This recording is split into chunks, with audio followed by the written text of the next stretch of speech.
301. Shoal. Virgil Wraith Boon. Resting upon a bit of raised concrete with Nora and Aaron, we watch the festivities proceed with raised fervor. Victor is already out, dancing about and having fun, while Esther has joined Wyatt and Elizabeth in their duet. The sight of them two together slaps a smile on my face that can't be removed. It's great to see him happy. The kid deserves it. So few of us ever have moments like that, and even if we do, they are few and far between. Aaron elbows me with some force, grabbing my attention as she points at Earl and Primrose, the woman nearly 8 years his senior, pulling him along like a rat. Then she motions toward Johnny and Blake, the two slow dancing in the corner of the square, barely visible. What about you, brother? When are you going to get yourself a lass? If you want the Boone name to continue, it's up to you. We both know Victor holds no feelings for the fairer sex. Sighing, I shake off her arm. I know she's half messing and half serious, but it's still annoying. Nora simply listens to Aaron's endless ramblings, as usual, without input. I know, Aaron, one day. I have plenty of time, but first, we have to survive. And what about Wyatt? Are you jealous? Aaron shakes her head with a laugh, covering a part of her mouth as she speaks. Even still, I can see the giggling grin beneath. No, not at all. It's better if he's with someone his age anyway. Plus, we have very little in common. As for you, dear brother, I have even more if you have plenty of time. Fair. Scoffing, my attention returns to the event. It's odd how it all turns so quickly to a party, but that's Blackreach for you. Yet, it's not what I enjoy. I'd much prefer sitting here on the edge in silence. My sister stands and twirls, her skirt lifting slightly with her motions. Waving at me, she steps off and enters the crowd, searching for someone to dance with. Though, I see her moving toward the awkward and confused Stoneclad while shouting at us. Well, enjoy yourselves here. You too. I'll go have some fun while you wallow in the shadows. Nora coughs lightly beside me, her ailment kicking back in after so long without treatment from Heath. I slide over to her, wrapping an arm around her and rubbing her back. Are you all right? She nods, her fragile head moving up and down with careful movements. Every time I see her like this, my heart almost shatters. How her eyes gaze out into the crowd, wishing she could join, nearly ruins me. But she can't. She can't move like others can. With simply a few rapid steps, she breathes heavily, approaching the point that she will faint. Her lithe and nigh-gaunt form makes me feel I haven't done enough for her. It hurts. Yet, I know it hurts more for her. Heath said, long ago, that few with her disease even live past a year. Almost none to adulthood. They live with constant pain eating at them, devouring them from the inside out. Most think Nora is weak-willed or easy to give up. They assume she's lazy or insecure. But that's not the case. Aaron only speaks for her because talking alone feels like being stabbed. I cautiously pull her into my arms, holding her as she lies down on my lap, tired from simply exiting the train and walking here. I look up and find the moon not even a third of the way across the night sky. And with that, I take off my coat and place it over Nora as a blanket. Sleep, girl. You can be strong another day. I'll find a way. My little sister, stunted in growth to look several years junior to Aaron despite being twins, forces out a word with pain quickly following. Thank you, brother. The single sentence shakes my will and my heart. No need, Nora. No need. Silas, undead moon. Before me stand Abraham and Bonfire, the duo preparing to fight each other over a meek girl who is unable to speak and choose one. Sighing, I turn to find Lennox trying to climb the statue. Rolling my eyes, I pivot again and discover Frank carrying Dakota through the crowd like the fox is a medallion of war. The large creature, more of a monster if he wasn't so kind to humans, howls with a frenetic charm as others reach for him. I even catch a wisp of Sky Swain showing off her wings to a pair of drunken women, the two flabbergasted at the sight. These people are too much. Way too much. Stepping back from it all, I pull myself up to the statue of Marshall. Tapping the stone with my pale hand, I speak to it, feeling as though the late general might just hear me. We got more in common than them, you know? Old men who fought all their life only to die. Though, you died much later in life than I did. Can't say I envy it at all. You don't have to continue this shit. It sucks to be brought back. I think it might be a punishment for not becoming an angel. I get no reply from the statue.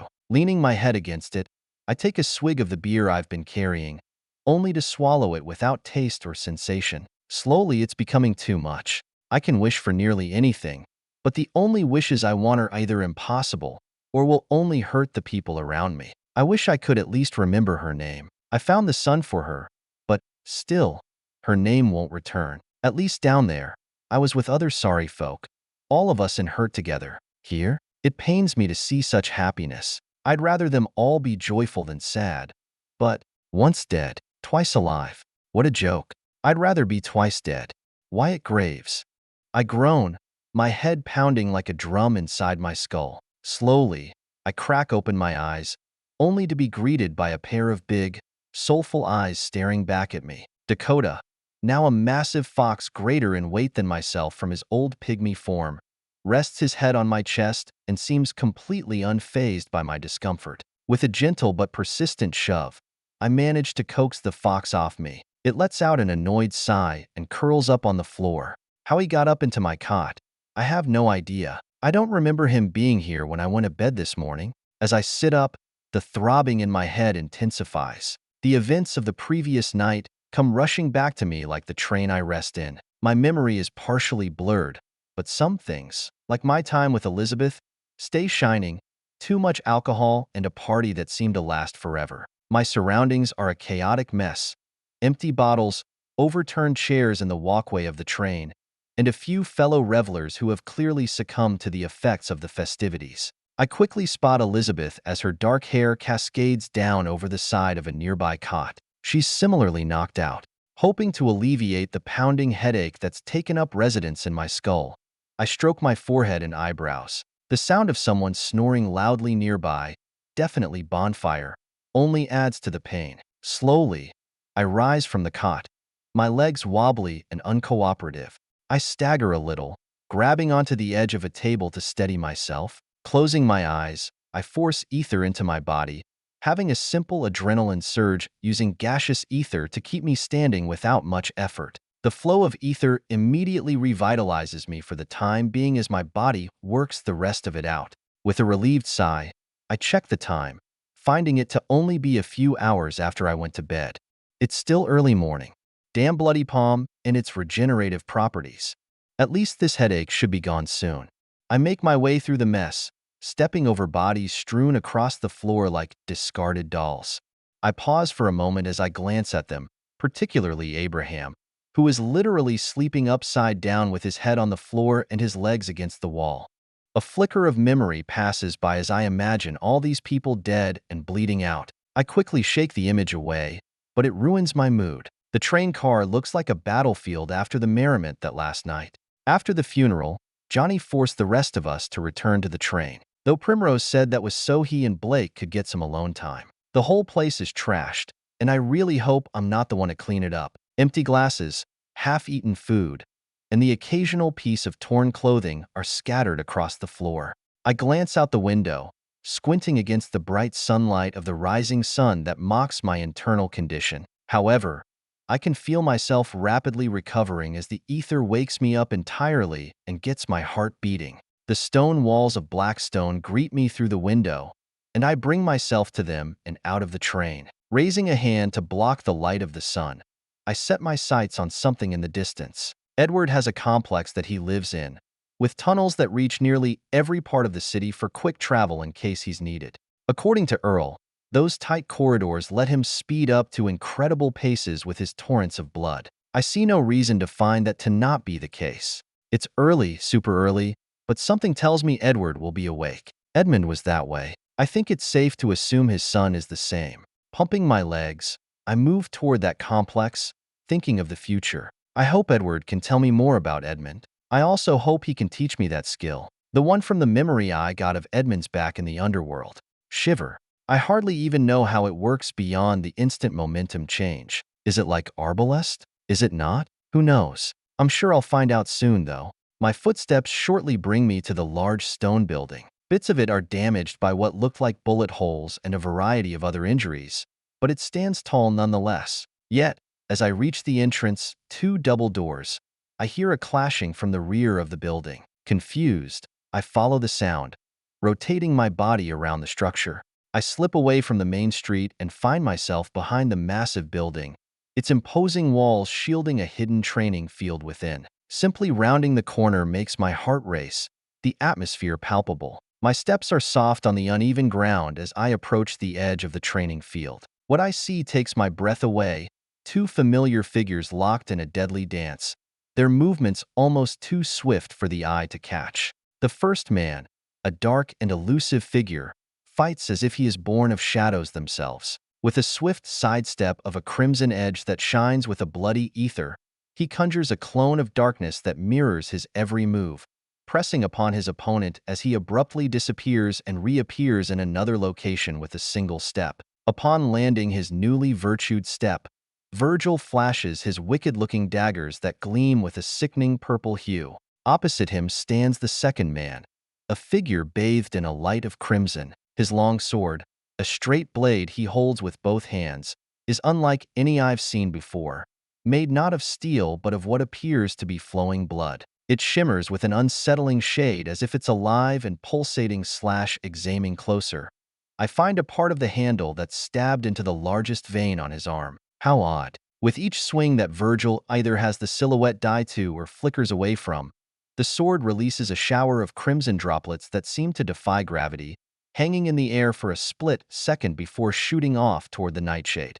The clash between these two combatants is a whirlwind of motion. Virgil flickers constantly to simply not be beaten in a moment. He uses his virtue to significant effect, while Edward, his long hair waving in the wind, shivers with inhuman alacrity whenever Virgil even tries to counterattack. Dirt and dust rise in clouds as the force of their few actual impacts shakes the very ground beneath them. The air itself seems to twist and bend as they move, leaving a trail of afterimages of shimmering reality and falling droplets of blood. The man of shadows teleports effortlessly, appearing in one place only to vanish and reappear in another, a phantom that defies comprehension as Edward is still on his tail despite his incredible skill. Against his pursuer, Virgil lashes out tendrils of darkness, striking with deadly precision. Yet, each night whip is effortlessly deflected by the bloody angel. The clang of steel against blood rings out as Edward parries and pierces back at a dagger snaking toward his back from the stone below,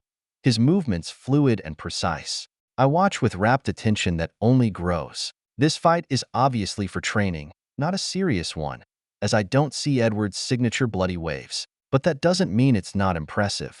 The fight shifts at such a pace I can barely pay attention, and I honestly can't believe that Virgil can keep up with Edward's pace. The man shivers on a dime, absolutely unable to catch, as, at any moment, he can move in a different direction at full speed. But even Virgil, with his virtue, can't keep this up forever. Eventually, he will slip up, even with his extensive repertoire of experience. And I literally see the slip-up, almost in slow motion. Virgil is gradually forced into a corner as his flickers can only shift him a dozen footsteps away at most. And when he is placed against the wall of the building, he leaps over a sideways slash of Edmund's bloody longsword. But before he can get over it entirely, the droplets of blood fire at him. The man cloaked in darkness flickers as the blood flies past him, and he kicks toward Edward's body for a step to deliver him elsewhere. But before he can, Edward abruptly shunts himself back, his blade already twisting to reach Virgil when he exits flicker.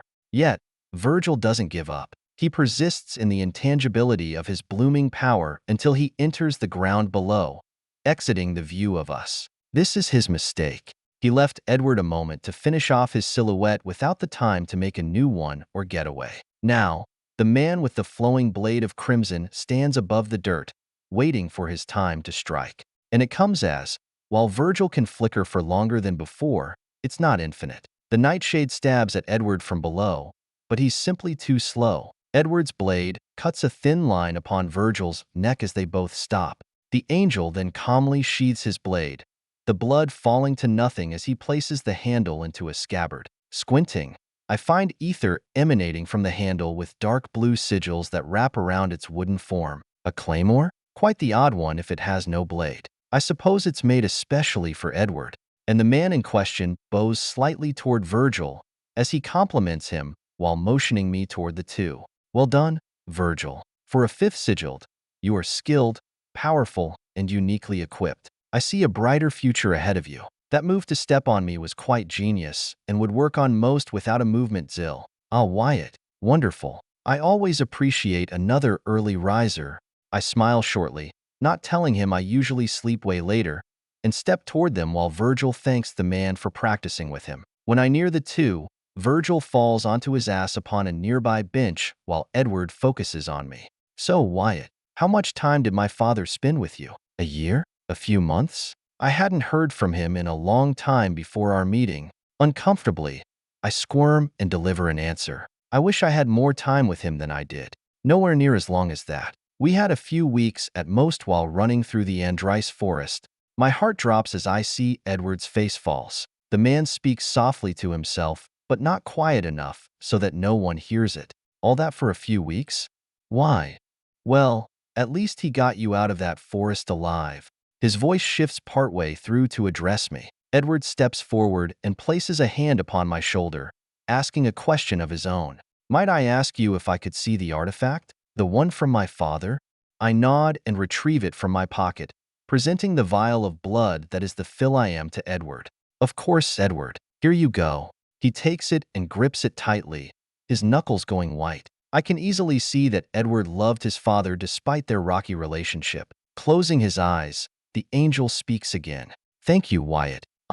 If I may have this, I'll owe you a favor any favor. I gaze at the fill I am while Edward delivers the offer, and while on the one hand, I want to keep the artifact, I know there is a better place for it. Peering back up at Edward, I tell him what I want in exchange. Can you teach me shiver, then? My question hits him, and for a moment, it looks like he will refuse. The skill is his father's most famous asset, which let him go toe-to-toe with beasts far beyond his sigil before he eventually met a beast beyond even that. But he smiles only an instant later. Of course, I am sure he would have taught it to you anyway. 302, as cold as a wagon tire. The world flickers into black and white as my vision shakes. I'm on the ground, with dirt in my mouth, sputtering and attempting to breathe, but only receiving more land in my lungs. Coughing, I roll over and look up, finding Edward staring down at me. I told you, get ready, be ready. We've already been through this, Wyatt. Shiver requires you to constantly be on edge. If you can't dodge an attack at any time, how do you expect your ether to do it for you?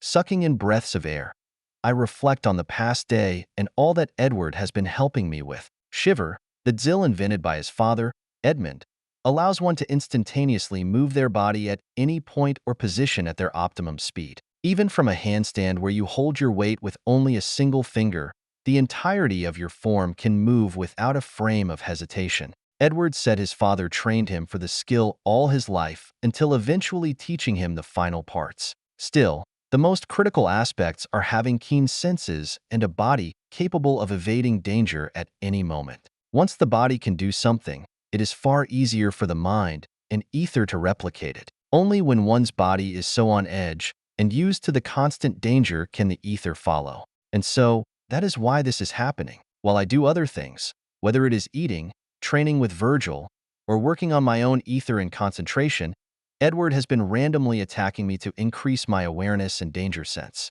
Expand your mind. Be aware of your surroundings more acutely. If you cannot react to an attack such as mine out of nowhere, you will never learn Shiver. I know you've managed Paine's Forge once, but Shiver is different. To master Paine's Forge, as you said, requires the perfect inner and outer conditions. To do so for Shiver requires you to be entirely at peace within death.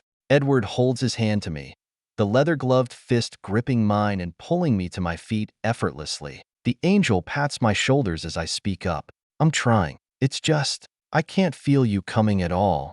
The older man sighs and shakes his head. He looks left and right before focusing on me. His feet slide backward across the gravel field we stand on for effect. Wyatt, do you know why it is called Shiver? It is quite an odd name for a movement skill, no? His question seems partly rhetorical, but even still, I don't know the answer. Shrugging, I await a response that he promptly gives. Pointing to a distant graveyard, one only a block or so away, near Marshall's statue, he expresses the meaning of Shiver. It is named after a concept, the cold shiver of death. You've heard of this, yes?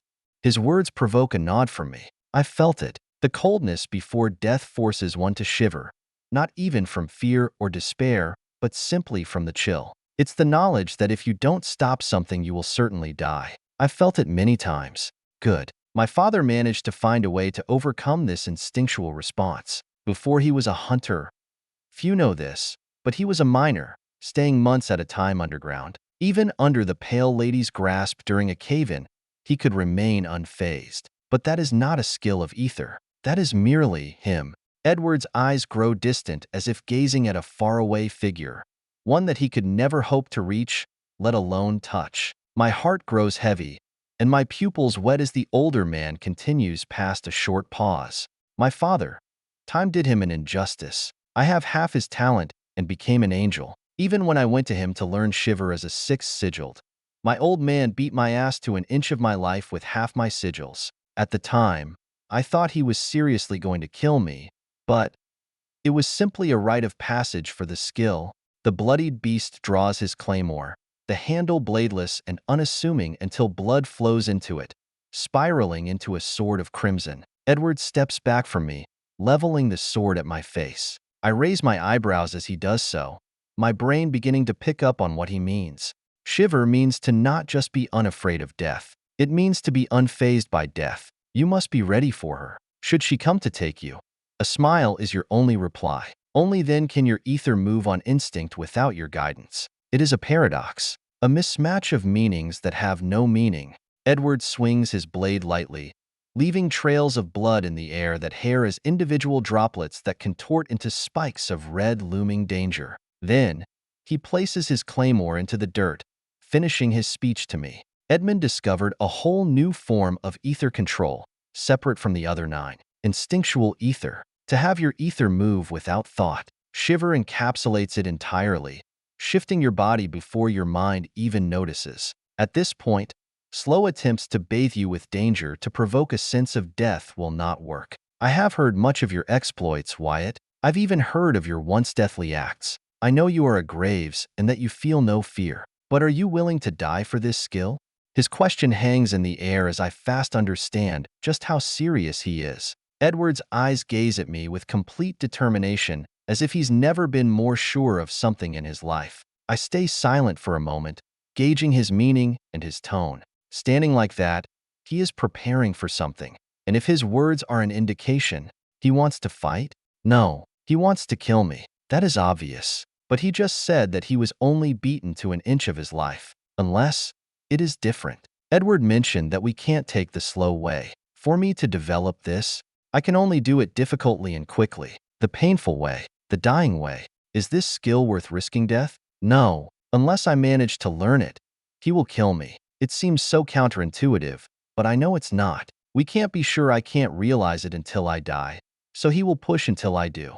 Edward seems to notice my indecision and comments on it, while resting his hands on the hilt of this long sword of crimson embedded into the dirt. I do not want to kill you, Wyatt, but I also know just how valuable this skill is and how dangerous it is to acquire. If you do not want it, tell me. We can back down. Shiver is not meant for all people in this world. In fact, I'd wager the number who could manage instinctual ether alone would be in the tens among the billions of creatures alive. I shift my gaze to the ground, thinking of the long-dead man. Edmund was that talented? Huh? Such a shame he only managed to contract a sigil so late in life. But I'm his last student, right? Who else is there to carry on his legacy? Of course there is Edward, but I heard it from the man himself. He's ready to die, if not itching for it. He's been prepared for a long time. Sure, he might not reach that point for a while, but it will come, and then there will be no one. No one to remember Edmund or his skills. I can't have that. It's stupid. It's idiotic. Hell, it's suicidal. I told myself I'd stop doing this shit, but every time, something rolls back to the old man. I have to learn this, even if not to pass it on, but simply to prove to Edmund that I was worth it. A single Zill won't be enough for what is to come. Not that I even have Paine's Forge mastered. However, this near-death or actual death experience may change that. And this instinctual ether will be a potent ability to add to my belt. Sighing, partially for my stupidity and for the old man, I reach into my pocket and pull out a vial of blood. I watch Edward's eyes widen as I step toward him, past the bloodied spikes hanging in the air, and hand him the fill I am. Let's do this. Wouldn't want to disappoint the old man, would we? Edward smiles so widely at my words I worry he'll cry. With his grin, he slides the fill I am into a pocket on his vest and addresses me one last time. You dare to stand amongst the top, Wyatt. It is only a matter of time. Should you survive this, I will wait for you atop the peak. I cannot wait to see what you become. You may fight back. Hell, I encourage you to fight with all you have. But it will not matter. When death touches you, you feel overwhelmed. You feel useless. You feel weak. Let your ether flow without guidance. See where it goes and follow. If you are gifted, you will live. If you are not, well, I respect the will you have to do such a thing. There is no point in waiting. It is useless. Shiver and instinctual ether are not something that grows more effortless with gained power or skill. They are simply something earned through run-ins with death. I've had plenty of which, but none bestowed me such a boon. Not that I knew one existed. My heart pounds in my chest as I face Edmund across the training ground, the weight of his intent heavy in the air. With a heaviness to his movement, he hauls his claymore from the dirt, preparing to kill me. This isn't like regular training with others. His crimson blade gleams in the sunlight, a river of flowing blood captured within the confines of steel. As we begin, there's a grim determination in his eyes, a cold fire that tells me this fight is different. He's not just testing my skills. He's pushing me to the brink and then kicking me off it. It all starts with a bang. The hundreds of bloodied spikes fling themselves at me, and I force my ether into motion, pumping my legs with breakneck and arbalest to dodge the bloody stalactites. The impacts come fast and fierce, each one meant to land a fatal blow. When they fly past my evasive form, divots appear in the dirt and cave the floor inward. I wish to respond in kind, to fight back and deal some damage as I should in a battle, but I can't. He's too fast. In a moment, after the spikes of blood slam past me, throwing debris into the air, Edward is upon me. I leap backward, avoiding his first swing, but a half-dozen droplets of blood follow his blade, stabbing into a dumbrel. My coat dents inward and is nearly pierced by the sharp daggers, knocking me further back from the impact as the wind in my lungs is exhaled from the force. My mind rapidly thinks as I search for Edward, endeavoring to find where he will strike from next. I've faced death before, stared it in the face on countless occasions, but this is different. It's not about not wanting to die, but about embracing it, about accepting it as an inevitability so much that you let your ether move on its own. The lesson he's attempting to beat into me is clear. It's not enough to simply avoid death. I must be willing to meet it head-on, to embrace it as a part of life. And when my body and mind accept it, my ether will move on its own to guard my life. Then, I can manage instinctual ether. This is something I can only do while the bloody palm is hibernating. I know that now. Otherwise, it would join to keep us alive. In fact, that might be why I haven't already learned this. I'm not calling myself a genius of ether, but with all my near-deaths, or actual deaths like when Lily brought me back, I'd wager I could do it otherwise. The clash of steel against flesh reverberates through the air as he forms beside me through the rubble and slashes a massive gash down the back of my leg. Seething in pain, I pivot toward him, only to meet a bouquet of bloody hail into my face. I raise my arm with a dumbrel protecting me to block out the attack, receiving a lashing strike down my back as he cuts through a dumbrel. Thankfully, the bulwark is easy to stitch back together. However, every injury inflicted on it lessens its lifespan. Coughing out rising blood in my lungs from the recent slash, I fight back, only to get my ass repeatedly handed to me. We dance across the training ground, with no one to watch this killing. Though, I'm sure that is on purpose. I'd feel much more secure if there were others here to stop him, probably why he had Virgil leave. I can feel his intent with every strike, the deadly goal behind each swing of his blade. I endeavor to dodge, parry, and counter, but he is simply too fast, too unpredictable. One moment he is before me, the next, he is behind me. The fact he can shiver in any direction at any time is the most dangerous part. No matter what I do to strike back, he lands another gash upon my form. And without Blodwyn awake, the wounds quickly build up. I have to go deeper, tap into something primal within me. My heart races, and I feel a surge of adrenaline coursing through my veins as I force my ether even further. Slowly, gradually, I dye the dirt red as he forces me against the wall of the building behind me. My whole body rapidly shakes of pain and agony, of exhaustion and fatigue despite the paltry minute we've been fighting. Struggler's gasp, struggler's defiance, and all my other skills hardly help. I'm only alive at this point from Marshall's training, his constant repetition on how to take less lethal wounds and how to move more efficiently. But underneath the adrenaline and rising pain, there's a growing fire within my chest as I tap my back against the brick behind me. Pain's forge is knocking. How could I feel helpless if I don't use it all? Gritting my teeth, I force that pain out as my whole form trembles with dripping blood. It's a bit easier than the first time, but not all that much. My vision shakes and flickers as Edward's foot crashes into the dirt only feet from me. His hands grip his blade as he prepares to swing at me once more. The entire show a feint as he can do it instantly at any moment. My heart beats with a roaring fire, the anvil within forging a terrible power that surges through my body, shaking every muscle in my body as ether flows haphazardly. Abruptly, my vision sharpens, revealing Edward as he slices the claymore from my neck. Standing from my kneeled crouch, I pivot and slide under his swing, the dirt collapsing from my force. And then, I finally genuinely counterattack for the first time. Might swells inside my muscles with each tumultuous beat of my heart that rings throughout the air. A lengthened hone blooms along my fingers as I swing for Edward.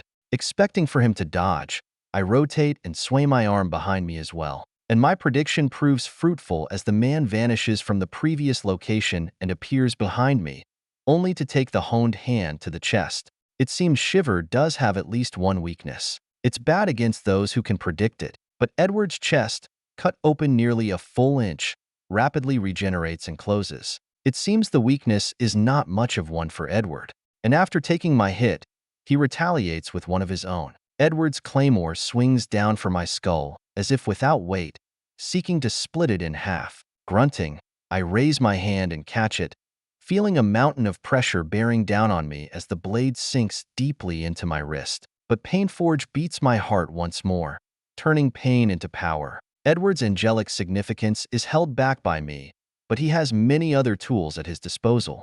Blood falls from his claymore as we stand locked, and the droplets, after hanging into the air, shoot into my flesh, piercing through a dumbril dozens of times at this proximity. Agony rips through me as I barely hold onto the powerful downswing of Edward as the bloody spikes make it all 10 times worse. Each impact sends waves of pain cascading through my body, and I grit my teeth against the agony. I feel warmth trickling down my skin as my blood mixes with the malicious spikes. My muscles strain against the weight of the attack, and I can feel the impact reverberating through my bones. I'm immediately driven to the brink of collapse, my strength faltering as Edward quickly overwhelms me. His only wound was instantly healed. Meanwhile, mine now threatens to kill me. Every breath is a struggle, every minute movement a battle against the pain that threatens to consume me. My vision blurs at the edges, and I can feel consciousness slipping through my grasp, but I refuse to let go. Another heartbeat, this one a dozen times more energizing than the last, flows through me with rampant and unbridled power. I deftly tighten my grip on the swordsman's arm, channeling every ounce of determination left within me. The spikes of pain pulse through me, but I hang on, desperately clinging to life. My mind races, searching for a way out, a strategy to turn the tide. Having only one idea without the bloody palm to bail me out, I sink to my knees, diverting the blade into the ground beside me as more and more bloodied spikes form around me. Once I do, I quickly kick away and roll in the opposite direction from Edward, but the moment I do, a sharp pain sings its way up my right leg. Looking down, I find his claymore entering the back of my leg and exiting the front as I crawl away on my chest. The hurt ripples as he yanks the blade out and swings it for my back. I kick myself forward with my other leg, only partially dodging the blade as it slices through a dumbril again, leaving another massive gash on my back. And finally, I feel a coolness enter my body as my legs go numb. He got my spine there. A shiver swells within my knees, but I force it down and twist to look at Edward as he draws his blade back again. Remembering his words, I smile at him, blood slipping through my teeth and onto my chin. 303, the big jump. Sputtering a mouthful of blood from the blood in my lungs, I force myself to twist over and gaze at Edward as he readies his long sword to stab toward my head. I notice his brows furrow before he penetrates the blade forward, seeking to end my life. Fast, the crimson heads for my eyes, growing brighter and more luminous in the midday sun. As it nears, I feel time slow and immediately realize what's happening. Instinctively, I activated liberation. I don't think it's pretty what Edward is aiming for here, but it's close. Very close. He mentioned that many people learn rudimentary forms of instinctive ether from their many life and death battles, gradually gaining faster and faster reaction speeds without actually growing any quicker at all. I reckon the reason why I've never felt it before is because I've never been pushed into a wall without someone to aid me. Before the bloody palm, it was Edmund. And since the artifact has joined me, it's always been there, even if treacherous. The only exception was that very first battle after Edmund died with the hunters. And even then, was the act that gave me my absolution not instinctive? I felt a slight chance of survival, and without even truly deciding, I leapt onto it. And when I gained my second absolution, Blodwyn was doing everything it could already to save me, pushed to the brink. Looking forward, the blade of blood shifts toward me as if lodged within ice, taking an incredibly long time to my perspective to even move an inch. But I don't know what to do. Do I just die? Liberation worked, yet I'm almost sure that was a reaction of mine in not wanting to die. And now that I have time to think, I'm sure it was. That was not instinctive ether. That was simply a quick reaction. So then what? Are you willing to die for this skill? Edward's words echo in my mind like those of Edmund's or Marshall's, the tones impossible to ignore. Like father, like son, I suppose. Do I truly need to accept death like he said? A single droplet of blood bulges from the bottom of the blade, and as it does, my eyes are drawn to it. Tiny figments of my imagination bloom as I watch the droplet grow slightly as if it's trying to expunge itself from the claymore. At first, it reminds me of a growing mountain, but a face rapidly forms from it, one of a female wraith with skeletal features and a harried look, that of a tortured soul, that of death. My focus shifts back to Edward. His eyes are the same. That determination. He will kill me if I don't do something, but I can't do anything. An arbalest won't save me. What can I possibly do? Nothing. The blade is surging for my eye. No matter how I twist my head, I die. I can't kick his leg out with my blasted spine. I doubt grabbing the blade will work as my hand isn't fast enough, and I can't form an ironbound in time to deflect it. I wish I used more skills. Perhaps I could have. No, I wanted this. This was going to happen regardless of how I fought. Sure, I was a bit easygoing at the start, not preparing with a few ironbound or arbalests in case of emergency, but they would have only prolonged this. Edward would have fucking destroyed Sequester. Sure, the Windy Swordsman would put up a good fight, but I'm confident the Bloodhound's son would walk away without a limp. Internally sighing, I relent. If I need to accept death, then I will. I'm stubborn. I know that. But sometimes faith in oneself is the only way forward. I shift my mind to gradually release liberation, but cursing myself, I drop it instantly. As I do so, I relax my body, allowing the hidden portions of my mind and soul to shine. I'm placing a lot of trust in Edward's guidance with this, but in truth, that trust is given to Edmund. He is the man who came up with this. After all, I can only imagine how he invented it. The dusty ground meets my back with a thud as I fully relent, and the glint of a blade made of liquid and flowing blood nears. In that split second, alarm courses through me, and I let it rise. The blade nears my eye, a surreal river of crimson poised to pierce through flesh and bone. As the blade descends, entering the very front of my right eye, a chilling glint in the sunlight.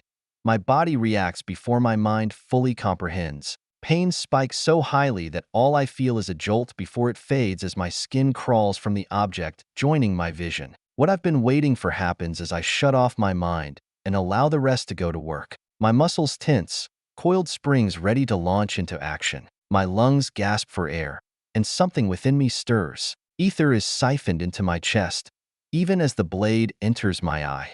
The battle for my life hangs in a precarious balance, and I can almost feel the blade's edge brushing against the delicate barrier between existence and oblivion. Time stretches thin, and I hover on the precipice of death itself for a moment. I can almost feel her reaching out for me. Death. The pale lady is close. I can feel it, but the mother below isn't. Odd. In an instant, my awareness expands, as if I'm no longer confined to the boundaries of my skin. Without even attempting to, I draw in a breath that is more than just oxygen. It's more than simply a breath. Ether enters through my skin, my throat, and my eyes. My senses heighten, and the world, for a moment, transforms into swirling translucent ether. As the blade enters an inch into my eye, a silent scream echoes within me. For an infinitesimally small amount of time, all things go white, including the piercing edge in my pupil. My senses expand beyond the confines of my body, transcending flesh and bone. I can taste the ether in my lungs, the substance passing by my tongue. It tastes sweet, like that of a cherry candy. I like it. I love it. I feel a slight connection grow as my ether moves without my ask, without my ponder. It simply moves as it needs to in order to preserve my life. Is this the pinnacle of ether manipulation? Perhaps. My body becomes a conduit, a prison for ether, as all the substance in the surroundings comes to me. The blade meets resistance, and for an instant, the air crackles with tension as mist fumes off the edge. But before the bloody claymore enters my brain and slays me, the blade's liquid form quivers, its malevolence challenged by a blooming power. The flesh within my eye socket siphons the ether away from the blade like any other breath of mine. The energy within it weakens, fractured, and frayed as the claymore shrinks to a third of its standard length. Immediately, I feel that connection with my ether fade to a diminutive tether, one that hardly touches the same. Impressive that it didn't entirely dissipate, but I suppose that's Edmund's son. He can partially negate even my absolution. A slow laugh comes from the man opposite me as he rears back his blade, flicking it around his wrist as if to test the lesser weight. You sure took that seriously, kid.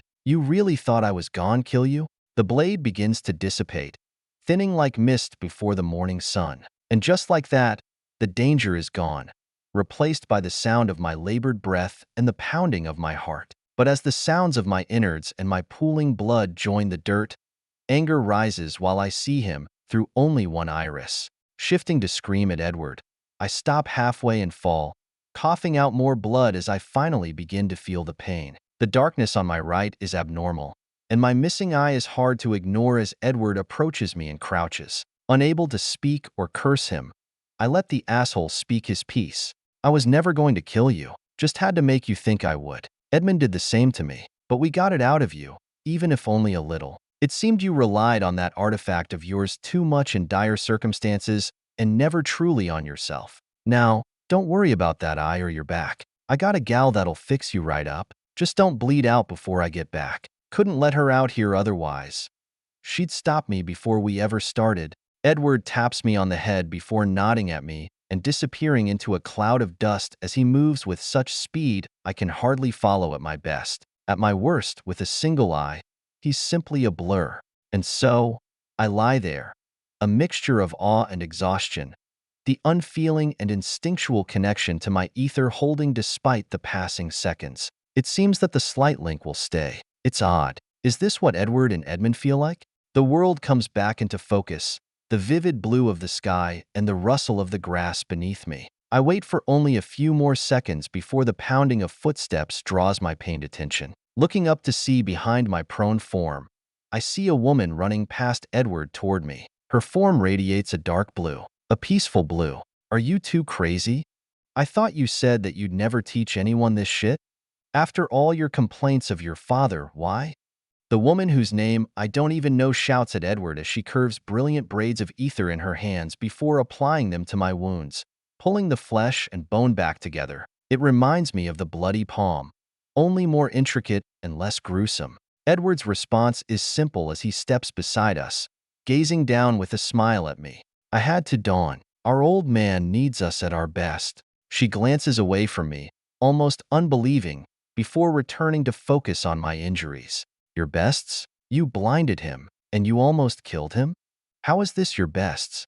If Johnny learns of this, Her words finally make Edward pivot away, as if embarrassed, but I manage out a few words. It's okay. I do this often. The doctor, medic, or whatever she is stares into my lingering eye before cursing. Shut up. I don't want to hear from you. Regardless of your feelings, we cannot handle another fight between forces. Edward, you need to go to Johnny right now and apologize. The swordsman beside me sighs and holds his hand to his face before shaking his head. It's fine, Dawn. Really, I know you get anxious about this stuff, but it is. And I was never going to kill him, as I would always stop at the eye. He's way more gullible than I am. My father had to actually go for the kill. The sensation of a blade in your brain is quite different from the eye. His words frustrate me that I'm more effortless to trick than he, but at the same time, I feel some relief. He wasn't going to kill me, and I did it. I learned instinctive ether. The next step is shiver. Well, the next step is to truly use that form of ether. Dawn continues to patch me up, focusing on the deadly wounds, and in just 10 minutes after listening to her and Edward argue about some political thing, I can stand again. And when I do, the lady in sandy garbs holds her hands to my face gingerly from her short height. Stay still, dear. I don't want anyone getting mad at us for this. I need to fix your eye up just right. And about your arm. Forcing back the urge to shake my head, I dismiss her worries. I know, it's not coming back. I have a replacement though, so it's fine. She gives me an odd look before continuing her work. Edward watches from a few feet away with his arms crossed. A weird crunching noise fills my skull before I abruptly see again. And when I do, the lights are all so vibrant around. Dawn steps back, arranging her hands behind her back. Well, there you are. It should be all better now. If you have any worries, please contact me for help. And if Edward pushes you too hard, come too. He's just like his father. Hardest is willing to die for anything they believe in. Her tone is odd, and based on her outward appearance and age, I don't think she is old enough to be acquaintances with Edmund. Did you know Edmund? Dawn seems closer to Edward in age, if not really close to him. And my thoughts are quickly proven true. Yes, I did. My parents were friends of his, and I lived near the Dudley Ranch when I was young. Grew up alongside this fool beside me. We've kept in contact ever since the tragedy that befell his siblings, and eventually, he gave me this lil thing. Dawn holds up her hand, presenting a glimmering jewel to me. It sparkles brilliantly in the sunlight, shimmering amazingly. I've never seen anything like it other than the ether formed into crystals at the crossroads. Wow, you're married? Yup, as of last year. If not for me, I'd reckon Edward's whole operation here would be toast, too. Dawn smiles knowingly while staring at Edward, prompting a short laugh from me while the man shakes his head. He lets me laugh for a moment before shooing his wife away. All right, Dawn, you really don't have to worry. It'll be fine. He's a Graves. The kid just needs some final training from a Dudley. The wife of the bloodied beast glances at me through the corner of her eye as if questioning my safety, and I nod. Only then does she step away, heading toward the building behind me they must live in together. Fine. If anyone gets hurt, come to me. Edward nods to her as she leaves before focusing on me, only bothering to give her a quick hug as she goes. Now, I saw that stint you had at the end there. My father called that breathing. It's odd. Truly. He named things as he saw them, not caring for how much sense it made. He said that in the moment. It feels like you are breathing ether. I finish Edward's words as the man nods along with me, showing his agreement. Yes, exactly that. But sadly, that state doesn't last, and yours was more literal. I assume it's because of that skill you used earlier that did something similar. I reckon the lasting part is something we could strive for eventually, and one that someone like Vincent Harvey might already have. But it's a long way away. For us, we have to settle with our ether moving before we do in planned circuits, not new and intricate developments. The man steps away from me, entering the depths of his training field, and spreads his arms wide. Now, onto the fun part, actually learning shiver. Are you ready? I nod, eager to grow more, even after the previous stint. But when I step up, his face seems a bit odd. Of course, I've made it this far. Good, because I feel a little bad about having to do this. Wah. 304, pot shot. Edward's hand swipes toward my eyes, the nails elongating as crimson nails turn into bloodied weapons. He moves so swiftly that I can hardly shift an inch, but the moment before the red blades enter my eye, he stops. The deadly fingers hover so infinitesimally closely to my pupils that they are all I can see. Holding a breath, I don't move, unwanting to lose another eye. A few ticks of a faraway clock pass before Edward's hand pulls back.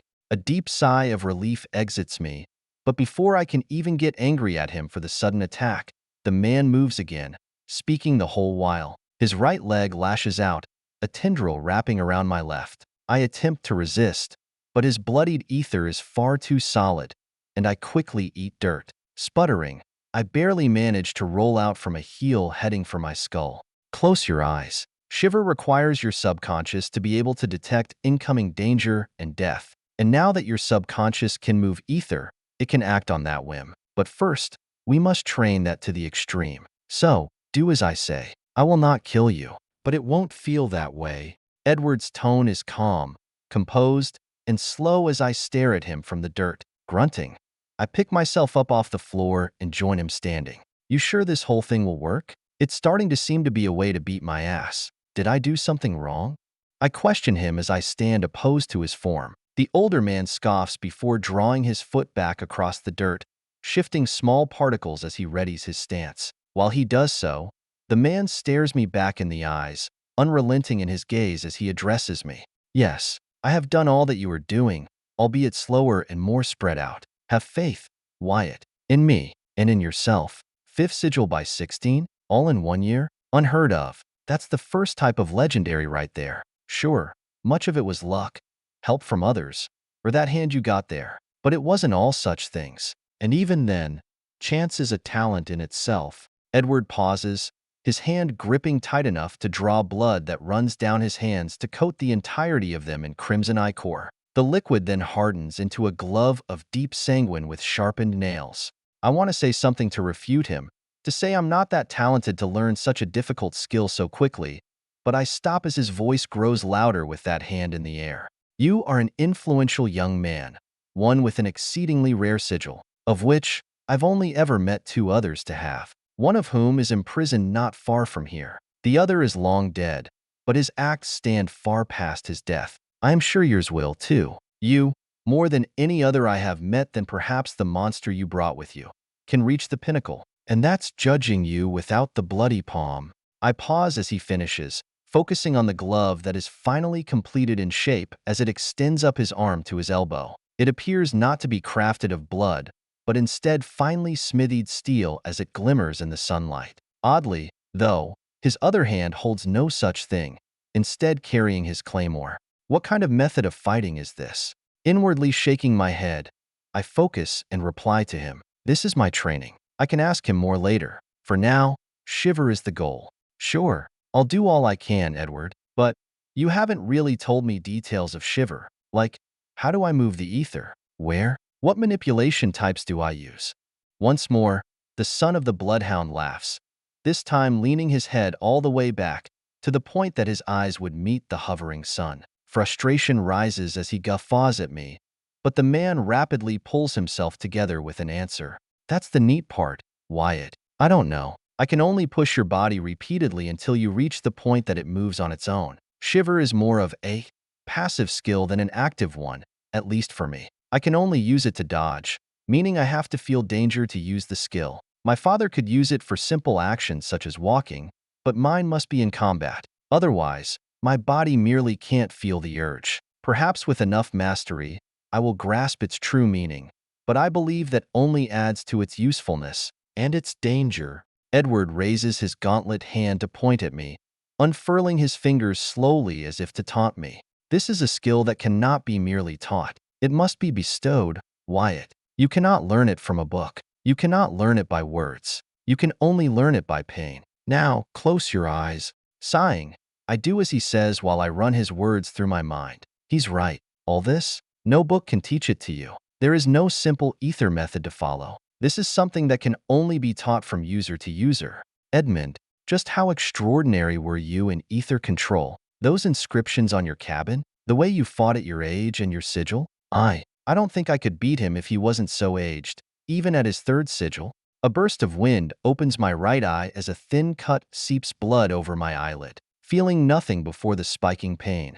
I squint and open my left to see Edward's hand so close. Shock runs through me at the speed once more, but the man quickly pulls back. Again, we do this until you can physically dodge. Then, we lock you down until you do so with ether. Following his directions, I do as he says. My eyes quickly close, shrouding me in a world of darkness. The subtle rustle of cloth against the wind, the distant hum of insects, the quiet footfalls of my teacher's son who has now taken his place. The sounds of the world beyond my eyelids all blend into a symphony of anticipation. I stand still, my heart's rhythm echoing in my ears as it ramps up to a roar. The tension rises as Edward prepares to strike. I know it's coming, just not when or where. That's for me to find out. The crimson blade comes, swift and silent, and I sense it more than see it as I still myself intently. It's as though the very air around me shifts, a disturbance that I feel subtly through the air. My body tenses, muscles coiling in preparation for the inevitable strike. But the blade never connects, and the air settles once again. Yet, I can only determine the general direction, my right. Any more detail is lost to me. This cannot be what Edward means. Sensing moving air is pointless. I can already do that. That's what the hairs on the back of my neck are for. But I trust him. We've only just met, but I trust him nonetheless. Everyone else is still enjoying their rest, but here I am, training like a madman. I'd rather make Edmund proud than spend a few hours relaxing. The process of his strikes repeats again and again. Each time, the blade is poised to strike from a different angle and direction. Here or there, Edward makes contact, slicing a bit of my flesh to enforce my concentration. It's never enough to draw much blood or inflict any severe wound, but it is enough to garner my absolute devotion. My senses strain to catch the slightest hint of movement, the faintest shift in the air, even though that is not what he wants me to do.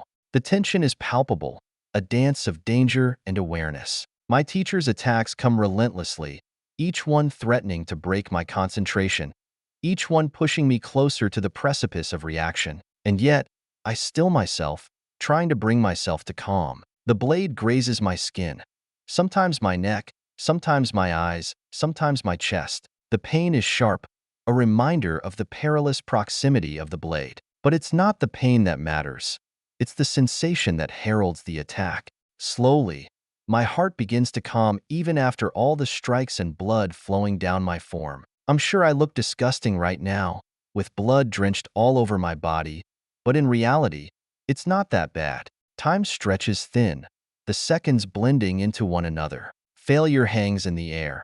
My inability to anticipate the strikes a stark reminder of the chasm between what I know and what I can truly sense. Doubt nips at the edges of my concentration, but I refuse to let it take root.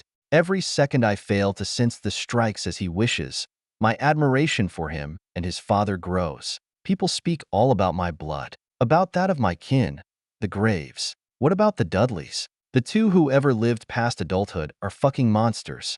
I see the ether Edward uses when my eyes are open. It is little, but dear devil, is it mighty. What takes me 10 pounds of effort to do with my ether takes him one. It is simply incredible. Though, deep down, I know it is merely the training Edward went through. Probably Edmund, too. That old man never slept around me. I doubt he ever slacked on his own exercise. With each failed attempt, even with my inner thoughts, I refine my focus. I delve deeper into that instinctual wellspring, the connection between my mind, my senses, and the world around me. The coldness within my mind deepens as I find no other reasons hidden. The bloody palm is hibernating, unaware of the externals. This is all me, all me. I temper all my senses, coming to the conclusion that I do not need them. Sight, sound, taste, smell, and touch. They all fade. Something I should have done earlier. Once this occurs, I am left in the void of tranquility. And within tranquility,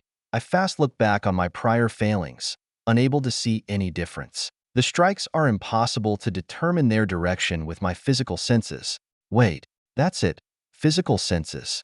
The soul has power. It has control over the sigil and ether. But the soul can do more than that, right? My soul can alter skills as ether is imbued into my very core. Many types of ghosts are basically souls condensed with a meager bit of ether.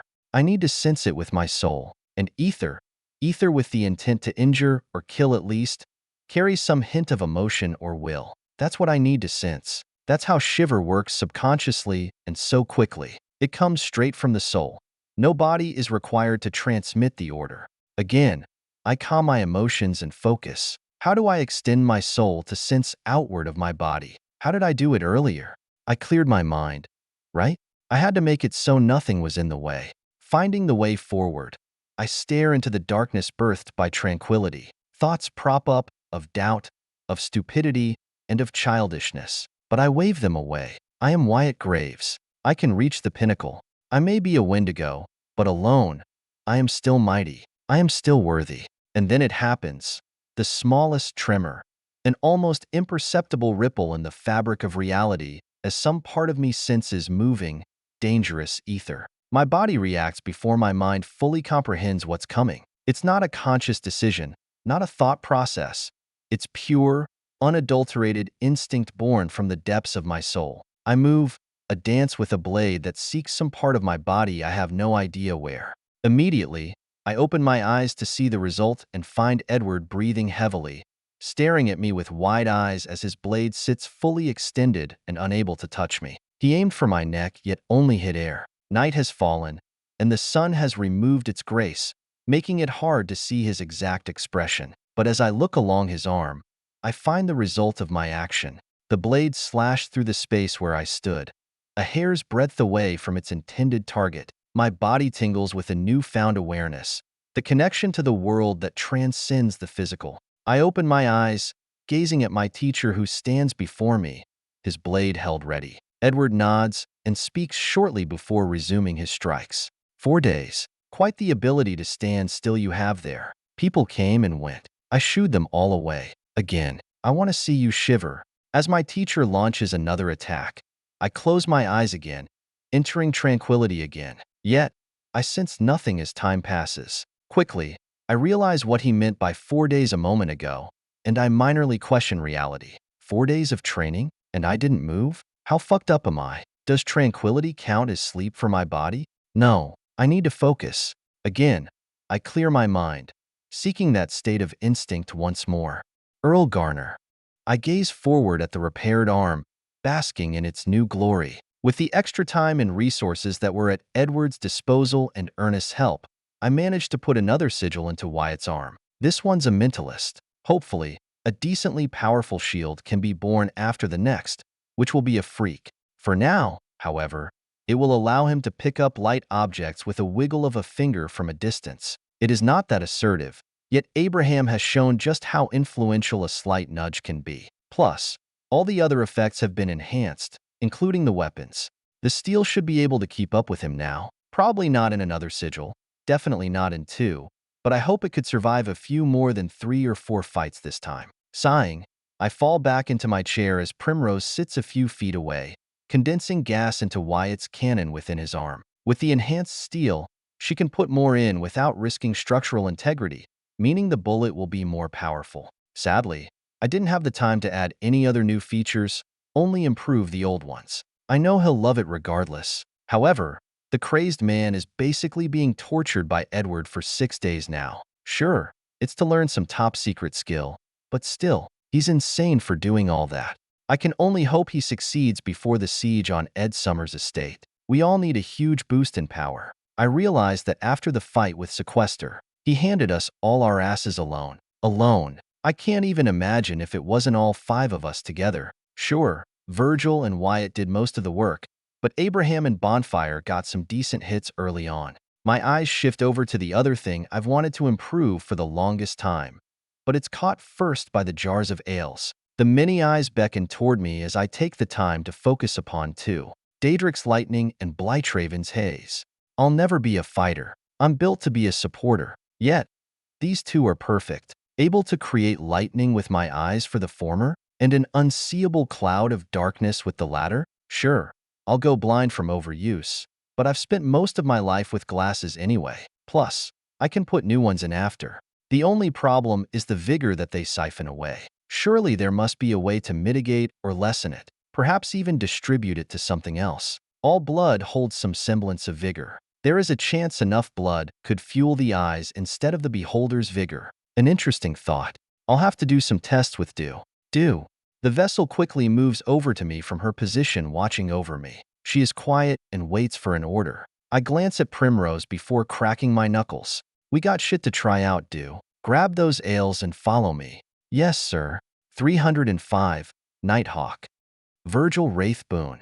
Following Edward's wife into the prison of Blackstone, I feel a sickening feeling enter my stomach. These places are where criminals and dangerous individuals are stored that cannot be controlled. To many, it would make sense to simply put them down.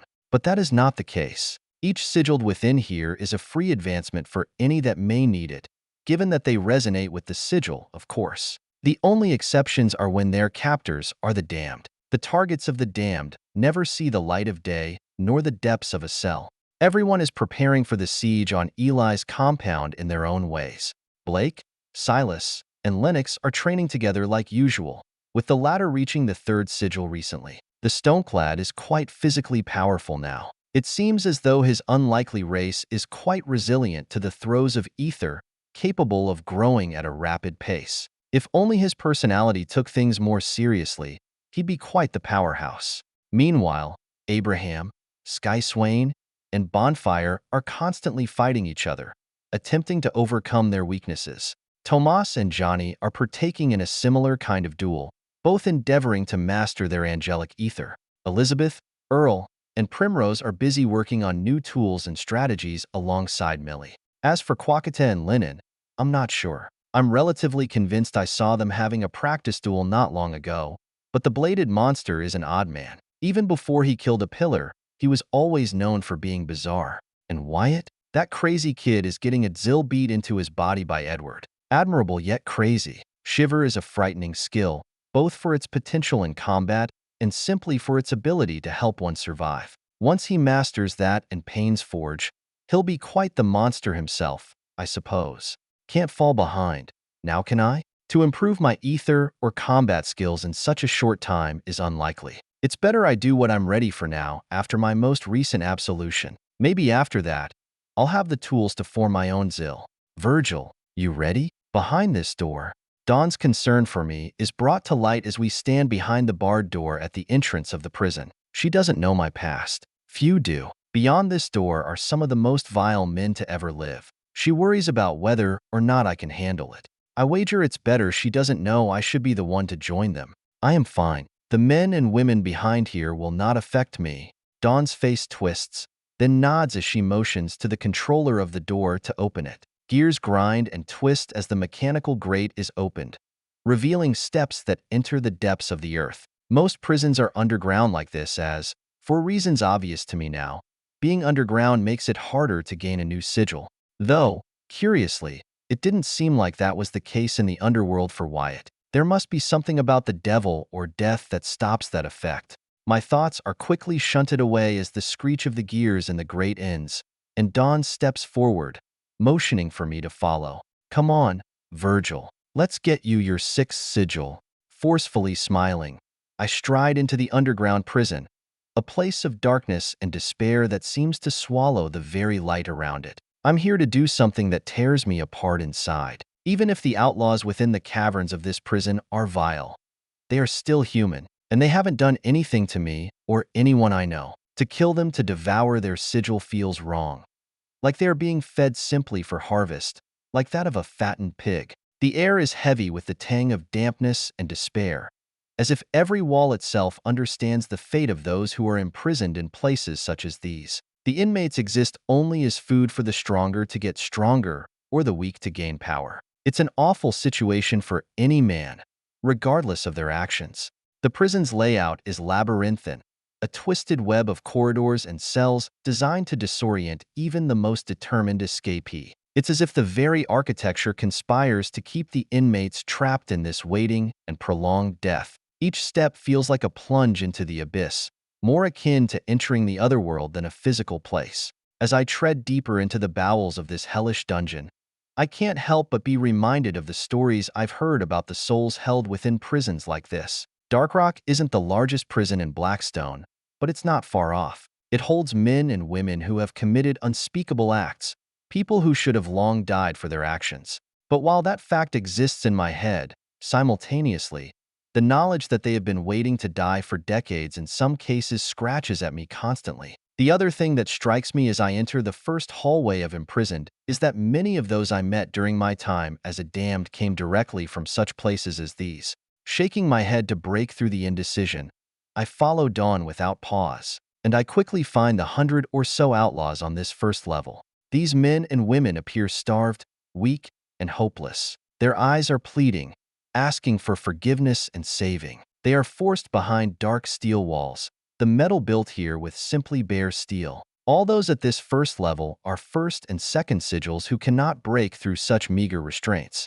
The room is lit by simple gas lamps, the depths not yet far enough for their existence to be risky. But the light is enough for me to see each inmate as they stare with saddened gazes toward me. I halt for a moment as I find one that looks so starved they might as well be dead. But before I can truly focus on them, Dawn hauls me forward with a quiet whisper. They deserve this, Virgil. Murderers, rapists, the like. We're going deeper, though. Best if we give you a sigil from one of the worst here and help clear up the prison. We really only save the higher sigils if they have rare ones, but with the coming times, I understand what she means as she leads off her sentence. It is far better to remove any extra risks before shit goes wild here. Ripping my eyes from the prisoners on the first level, I step away and follow her. We stride through the first underground floor and quickly enter the second. This is the home of the third and fourth sigils. These people are not as smoothly dulled as those above. Torches cast flickering shadows on the rough-hewn stone walls, their feeble light revealing faces twisted by malice and eyes gleaming with a pang of predatory hunger. No longer do gas lamps amplify light and accentuate darkness. That is the job of simple burning wood that joins the cacophony of laughter and jeering echoes from the walls, a symphony of wickedness that chills my bones. I meet one of these men's stares as we walk through, even though I'm trying to ignore him. He licks his lips at Dawn as we move, choosing to disregard me through my mask. She somehow is able to overlook him while I examine the cells. Each prisoner's entire cell is made of steel of some kind, crafted to be entirely black. I'm sure it's imbued with some sort of ether in it to make it stronger or built to fit each man. But even through it, the stares are brutal. Yet, even as the echoes of their laughter ring in my ears, a shiver of unease courses down my spine. These are not just men. They are vessels of power, each containing a sigil that whispers promises of strength. The thought of claiming their sigil for myself, of harnessing the gift that has driven them to such depths, tugs at the edges of my consciousness. I tighten my grip on the hilt of my dagger at my side, my fingers finding comfort in the familiar weight. I shouldn't kill one of these. There are far worse ones to be dealt with for my sigil. Biting my lip, I follow Dawn further down. On this level, there were only a few dozen waiting for their deaths. I wonder how many will be on the next.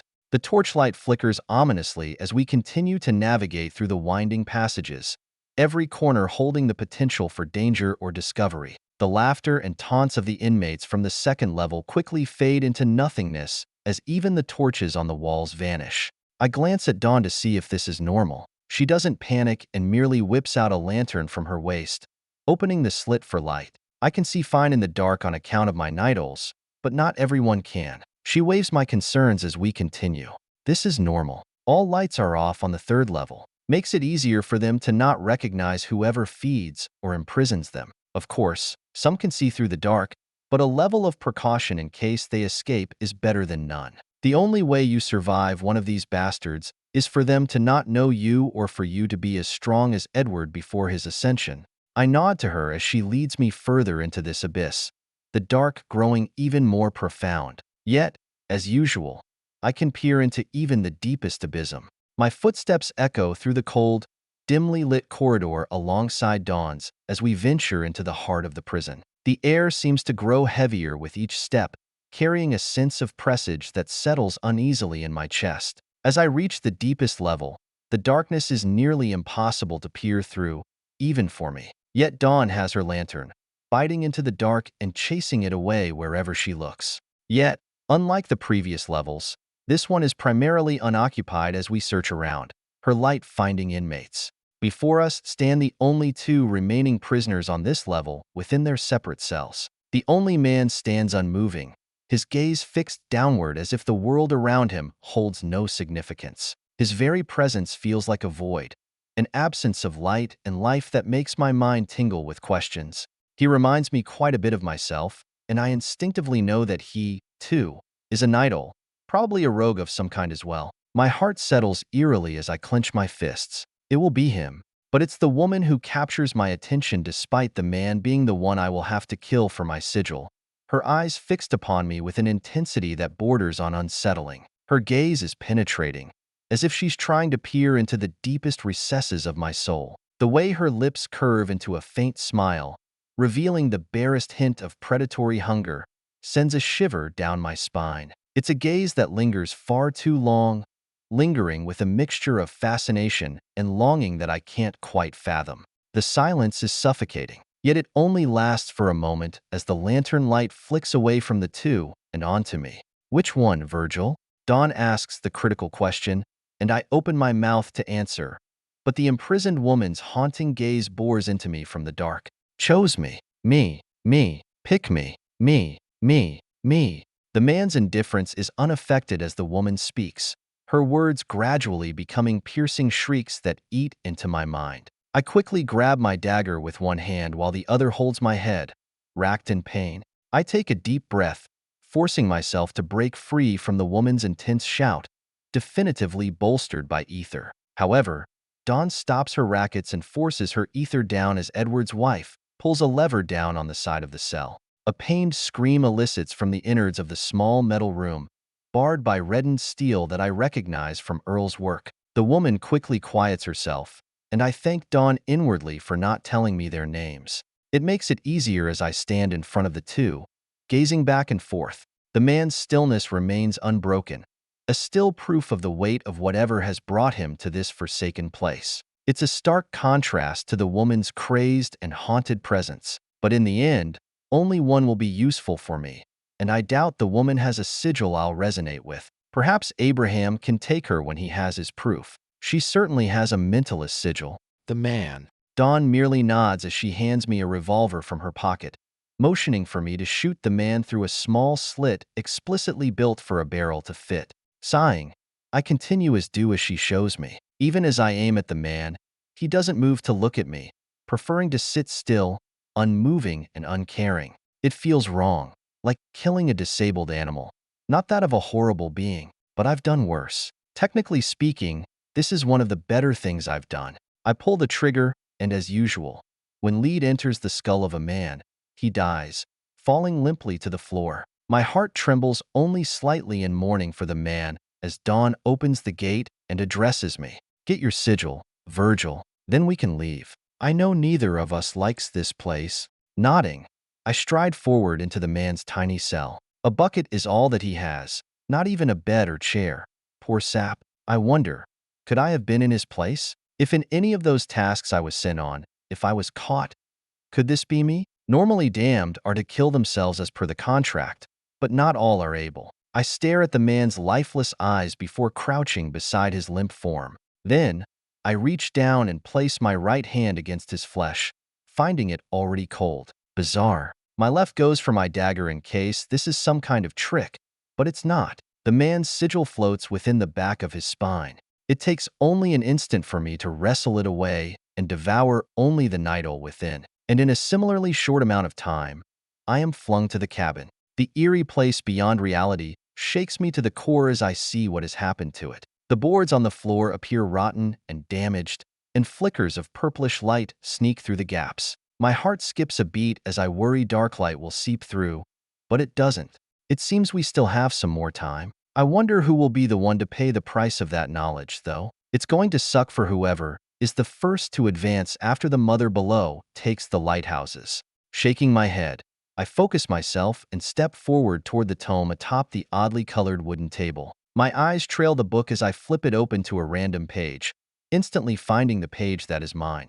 The reader of this page now plants their feet firmly onto the sixth step of the stair. You have come far, yet above is a chasm, one uncrossable to the vast that reaches the same degree. Perhaps you will be different. your 6th sigil towards umbrage and towards mourn. 1 step remains until your umbrage. You have completed twice 4th acts of absolution. As such, your sigil will be shifted to fit and mold with your old.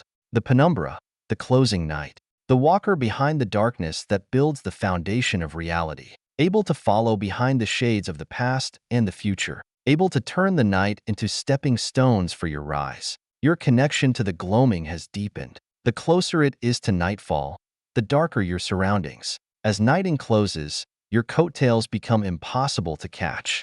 Your hands have grown additionally from their metamorphosis. Their flexibility and strength have been bolstered to profound levels. To expect adaptability from the dark is anticipated, but few expect the thorns. An added boon exists for my dear closing night. Your absolution is approaching the singularity. To step between realms in an instant is dangerous, but it has afforded you durability and a will beyond most others, which has grown additionally. To force you from a domain or plane is to upend night or close day. May your journey, while certainly filled with light, be majestic, long, and worthy of my aid.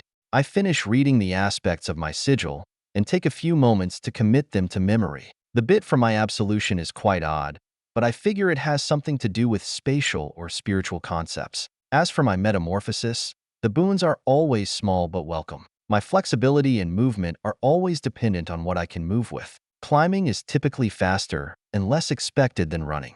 Finally, for the actual aspects of this penumbra, I figure I can solidify the darkness that I used to create the night whips now, potentially allowing me to walk on it. Perhaps that works in the air? That'd be incredible. Up, down, left, right, everywhere I could go.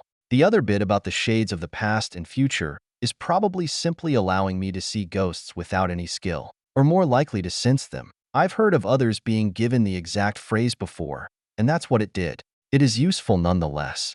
Moving onward, I turn my attention back to the book.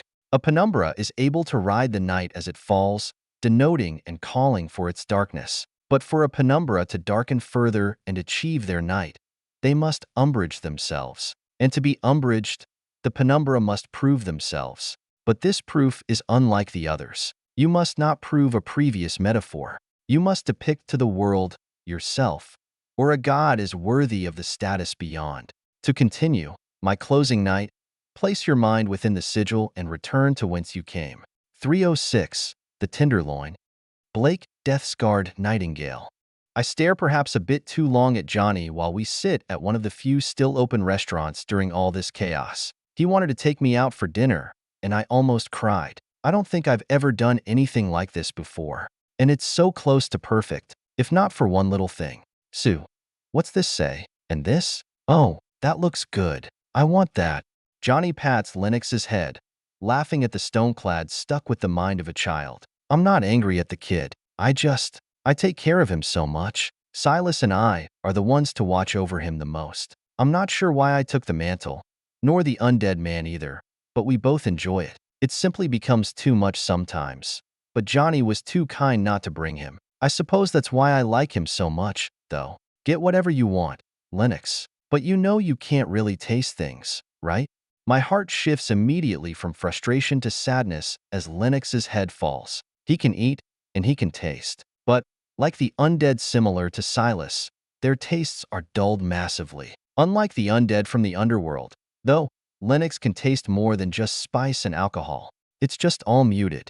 Yet, that sadness only holds him down for a few moments before the lad jumps in his seat again, asking for more food. Johnny and I struggle not to laugh at him while the few others in the restaurant, Kale's Brewery, give him odd looks. Those odd stares quickly disappear as Johnny returns a glare. His golden pupils scare some of the other people shitless as they twist around and leave us alone. I order once I find something appetizing on the menu, and Johnny does the same. While we wait for our food, Johnny spends most of it talking and asking questions while distracting Lennox with random things. You worried about the raid on the estate in a few days? I would ask you to stay behind, but we both know that won't work. If you have any concerns, however, let them fly. The first thing the man asks me is something that makes me think. I never even for a moment considered staying behind. But he's right. I would never. It warms my heart that he wants me to stay safe. Yet he knows me. I didn't grow up in some coddled community. I'm no estates man or even a hunter with formal training. I grew up in the swamps of Sinskreek, with every day a struggle, and not a man, woman, or child from Sinskreek backs down from a fight. As for concerns, I do have a few, many, in fact, and they eat at me when I sleep. What do we expect to run into? Will my absolution be useful at all? Should we push back the siege until Wyatt's training is done? He and Virgil prove that together, they can hold off an angel. With Shiver under his belt and Virgil's new sigil, perhaps they can do some more. Johnny nods to my thoughts, adding some of his own with a finger on his chin and his other hand playing tic-tac-toe with Lennox. The little bugger keeps trying to cheat, and it's almost enough to make me break into laughter. Nevertheless, I hold it together for our conversation. We'll for sure find a vessel of Eli, perhaps even his true body. Clarence Love and Parker Callahan might even show themselves. Edward is inclined to believe this place is a massive part of Eli's future plans. If we don't do it soon, who knows what the hell he'll do? Many of those mannequins will also show themselves of that, I'm sure. As for others, I'd wager Eli has a few hidden angels from the estates he hasn't shown to the world yet. All in all, I'd say they'll probably be near us in angelic numbers. Johnny pauses his words for a little, as he gazes out the nearby window toward where the young man who refuses to die has a zill beaten into him. He can't see him through the streets and buildings of concrete and stone, but Wyatt's there, still training a week later. I always thought his resilience came from that artifact or his family name. Now I know the truth. He's just that damned stubborn. Wyatt and Virgil will probably have to pull more than their fair share this time. The duo is quite something. 2/5 sigils killing an angel. Even with Bonfire, Abraham, and Earl's help, it's impressive. The Wendigo and the Wraith. I can just imagine the haunting stories in the future, can't you? I chuckle a bit at Johnny's words. People always over-embellish tales and feats. Though, they won't have to exaggerate that, kid. The man across from me nods as the waiter comes to us with 2 plates of food, meant for us. No, they won't. No, they won't. I dig into the food the moment it's before me, only remembering to act more reserved after I already have a frog leg in my mouth. Glancing up sheepishly, I find Johnny smiling, his golden pupils directly focused on me. He stares directly into my eyes, as if admiring my soul. My heart flutters before I quickly look back to my food and keep eating. I try not to gaze at him while I eat a bit slower. Act like yourself, Blake. Just 'cause we're this, doesn't mean you can't. I've seen you eat a raw snake before. You ain't gonna scare me away. His stern yet caring words pull my eyes back up to him. I can feel my cheeks wet from tears as I open my mouth to speak. But Lennox beats me to it with a half-dozen frog legs in his stone maw. What's this? Are you too, Mon Pa? I go red throughout my whole face as I turn to face Lennox, but Johnny only laughs while I sputter and fail to speak. Why dash? No, we're not, Lennox. You just keep eating, bud. Then what are you? Are you still human? Even Johnny sighs at this question, and I can't help but face the table, unable to look up. Yes, we're human, Lennox. Well, dash. Eat. Okay. Abraham, Nightmare, Ulrin. Fuck you. No, fuck you. The heat of the flames dances before me as my rival transforms into a living inferno, his body engulfed in blazing fire that burns with an intensity matched only by his fierce determination. My heart races in tandem with the adrenaline coursing through my veins, a mixture of excitement and trepidation as I prepare to face Bonfire again. Every day at 1 o'clock sharp, we've dueled for a simple, singular reason. We're broke.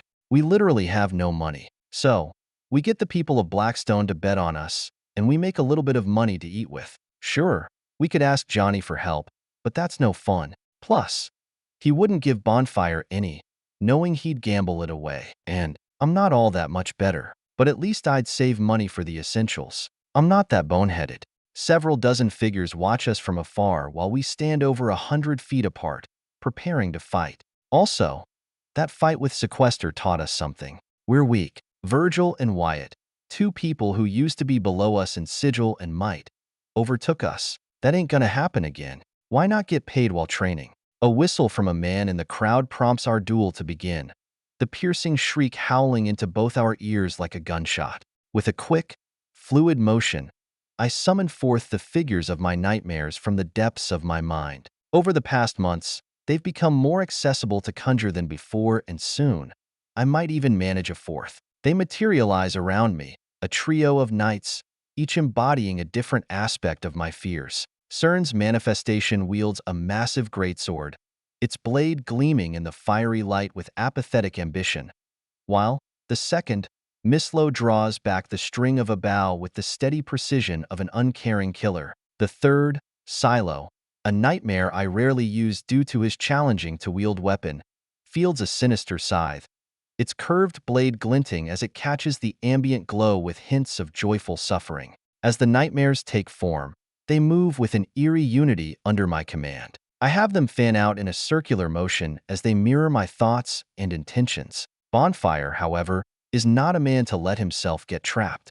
I would say I have my nightmares engage Bonfire, but he's the one to press the issue first. The sound of clashing steel and roaring flames fills the air around us as Bonfire charges at Cern first. The council member with the greatsword moves with powerful grace, dodging a gout of flame before swinging at Bonfire. Mislo takes aim with uncanny accuracy at the same time. The scythe wielder moves with a haunting fluidity, the blade spinning in a deadly arc that defies gravity, as I've been practicing with it far too much lately. But even with the convergence of all three, they do little to my rival. Cern's greatsword flutters through Bonfire's flesh as it turns to flame, while Mislo's arrow streaks beyond the blaze. Only Silo's attack finds purchase, digging into Bonfire's right leg as the Naholo's primary skill is about enhancing his weapon. It seems with adept ether control in a blade or attack, one can still strike Bonfire through his absolution skill. Cern is all about endurance, speed, and strength, while Mislo is precision and lethality. Among my nightmares, few have the bizarre tendency to fill their weapons with ether, which affects creatures made of air. Emmett Knox quickly retaliates, striking for Silo while I command the other two to defend him. And even as the battle rages, I split my focus, reaching into the recesses of my consciousness to pull out ether and affect Bonfire. With a deft exertion of will and ether, I slow the fiery man's arms, creating an effect that feels almost dreamlike as Silo ducks a wave of fire. But I quickly release the skill as force puts a hefty weight upon my mind, even for short uses. The flames that surround him lose some of their ferocity as his movements become less fluid from another slash of Silo's landing. The intense blue flames that once licked at the edges of his being begin to flicker, the heat waning as the effect of my nightmare's damage takes hold. I'm gradually growing more adept at retrieving the implements of my nightmares, and I hope that when I become an angel, the power based on my nightmares will receive a massive boon in that area. It's a delicate dance, a battle of wills and mastery over the mind that unfolds in the midst of the chaotic clash. Bonfire is a fighter of chaos and metal, while I prefer to dabble in focus and preciseness. It's a great way to learn the other side, but my focus wanes for a moment as I think of the future of my power. My father, he could use any skill someone had while alive. My steps turn sluggish as I lose concentration, and Silo is promptly melted from within. Pain spikes into my skull, and I fall to my knees, urging Abin to come out and help in the fight. But I'm too slow, and Bonfire blasts himself over to me, placing a hand upon the back of my neck. It's heated, but not enough to hurt. One fuck up, and that's all it takes to lose against him. Seems I won this one. Huh? What was that about? I've never seen you lose your grit like that. Coins trade hands in the background as the crowd begins to thin, the battle over 10 times faster than usual. Silo is the best to hurt his flaming form, but Abin can as well. Mislo, too, when she has time to prepare a powerful arrow. Kneeling, I answer honestly to the man who's become a close friend from a once minor enemy. A year ago, we would have fought seeing each other, not to the death, but close enough. My father. He's dead. It's a lot. I know. Come on, get up. Bonfire lets down a hand that quickly transforms back into cool flesh, offering it to me. I take it, and the man pulls me to my feet, patting me on the shoulder. No family left? I shake my head first, then change my mind and nod. No, my family is dead. I have some half-brothers and sisters, but the only ones I ever saw as family were my mother and my father. And the silent scorpion killed the viceroy. My friend wraps an arm around my shoulder and pulls me along the street, leading me somewhere. I follow him without defiance as he tells a bit of his past. I know most of it, but not all of it. My dear old dad was a bastard as well, though he's been dead far longer than yours. It's odd. I felt it. The empty loss that you hate being empty at all. Because no matter how evil or terrible, there were some pleasant moments. There were moments where they cared. There were moments when they were fathers. Oh, what I'd give to have someone like Johnny as a father. Blows all hell that his daughter passed. I nod along with him, feeling that exact same emptiness. I despise that it's there at all. I hate it so much. I just want to stab it out of me, but I can't. It's not physical. Forcing myself away from using a lewd to feel Emmett's thoughts, I trail after him through the streets of Blackstone as I realize something. He's from here. Not just Blackreach, but Blackstone as a city. The knowledge only stops me for a moment before I continue. We walk, and we walk. For over half an hour, we traverse through the stone city. Gradually, the scenery becomes more ramshackle and poor. Edward has done what he can to help those who live there, primarily by opening and building better housing, which leaves most of this slum empty of life and blood. Eventually, however, we come before a decrepit building. I glance at Bonfire oddly as he stares upward at the two-story structure. Trash is strewn all over, and the whole place looks abandoned. But Bonfire doesn't hesitate or wait. The man simply lights a flame in his hand for light while waving me forward, entering through the ajar door. I know where we are without him having to say anything. This is where he grew up. This is where he ran away from. Stepping up the broken stairs, I follow after him. He's silent when we enter, but after the rotten floorboards creak, he breaks the quiet. My sister and I lived here with my father. I ditched the place and never looked back 20 or so years ago. Sometimes, Abraham, it's better to forget. I know your crazy mind can't do that, but time changes things. Here, come see. Bonfire hops up a flight of ruined stairs, the things hardly holding his weight. Again, I pursue. The creaking floor beneath me is uncomfortable and worrisome, but Emmett leads me into a side room on the second floor. And there, I find a skeleton, a man's frame by the size of it. The smell is awful, but the sap's obviously been dead for a long time. Having an idea of who it is, I shift my pupils to Bonfire. The man stares down at the corpse, not with sadness or remorse, but hate. I recognize the gaze as similar to my own. That's my dad. Died 2 years after I left. To know where Remy went. Don't even know if she's still alive. That's my only regret. I wish I took her with me. Not that I could have taken care of her, though. I wasn't even capable of caring for myself. I nod solemnly, figuring that his sister must be either long gone or dead by now. Those in the slums don't do all that well. That only started to change recently with Edward. Have you tried to look for her? Bonfire shakes his head up and down sadly. Yeah, after I got a sigil, I figured I had the power to save her. But she was gone, and dear old dad here kicked the bucket. Killed because of his debt. The gang took everything he had. I'm guessing they took Remy too. By the time I looked into the gang, though, they were already wiped out by another. He pauses for another moment before finishing his rant with a short laugh. I return him a small chuckle as well. My father was awful. So was yours.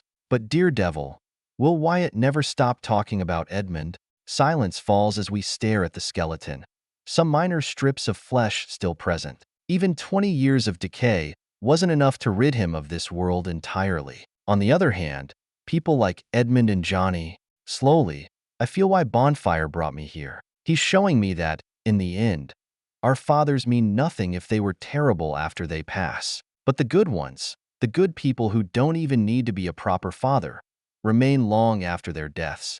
Thank you. I send him thanks, and Bonfire simply nods and faces me. Be better. That's all we can do, right? Be like Edmund, like Johnny, like Edward. You see his wife? I don't think Wyatt noticed, or he would have said something, but I see the baby bump. We best keep that man alive. I nod and make him a promise, something I seem to do quite often with him. Of course, I'll do my best. Can't let any kids grow up on the streets alone or imprisoned in an icy tower. 307, Monkey Shines. Earl Miraculous, Garner.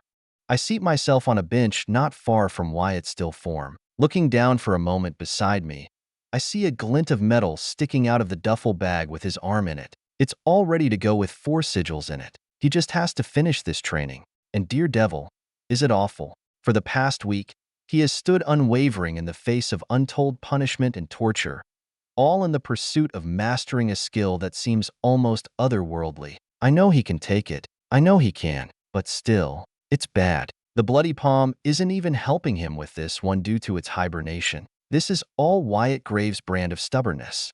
But it's needed. The skill that he's endeavoring to bear is legendary. The Zill that let Edmund fight as if he was a fifth sigil while a third. The Zill gave Edward the confidence to rebel. Shiver, based on how Edward explained it to me at least, is a skill that will grant Wyatt the ability to evade danger without even needing to see it coming.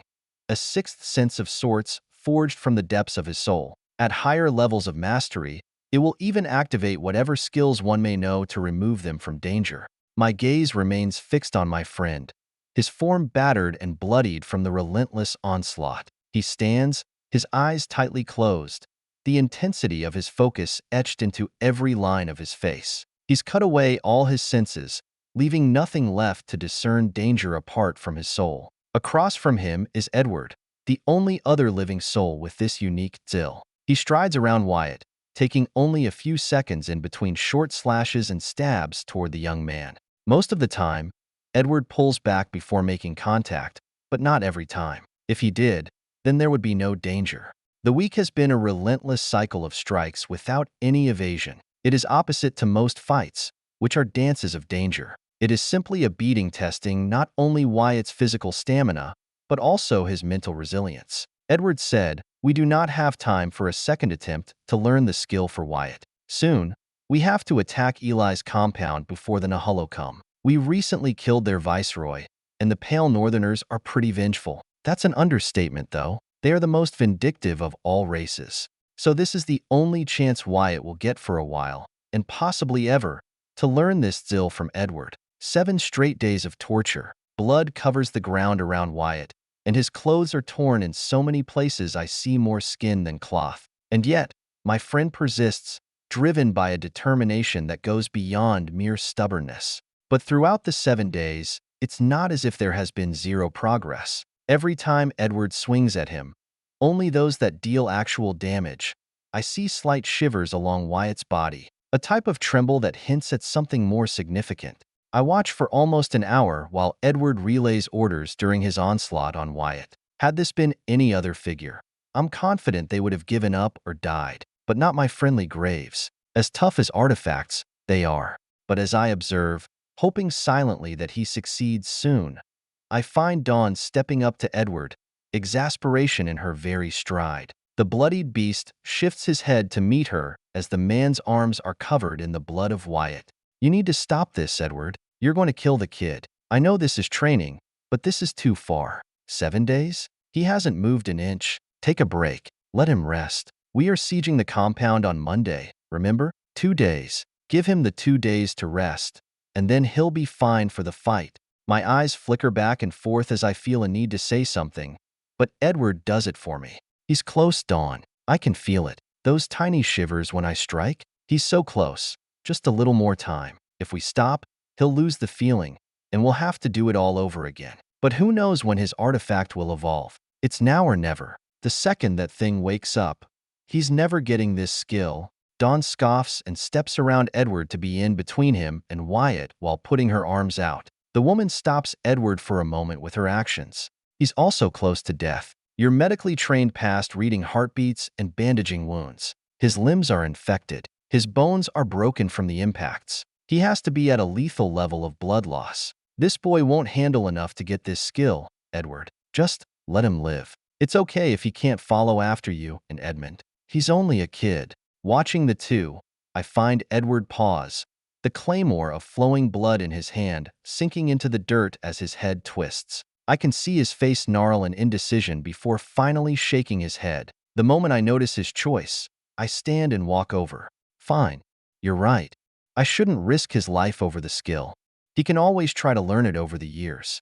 The bloody palm may make it more difficult, but that doesn't mean it will be impossible.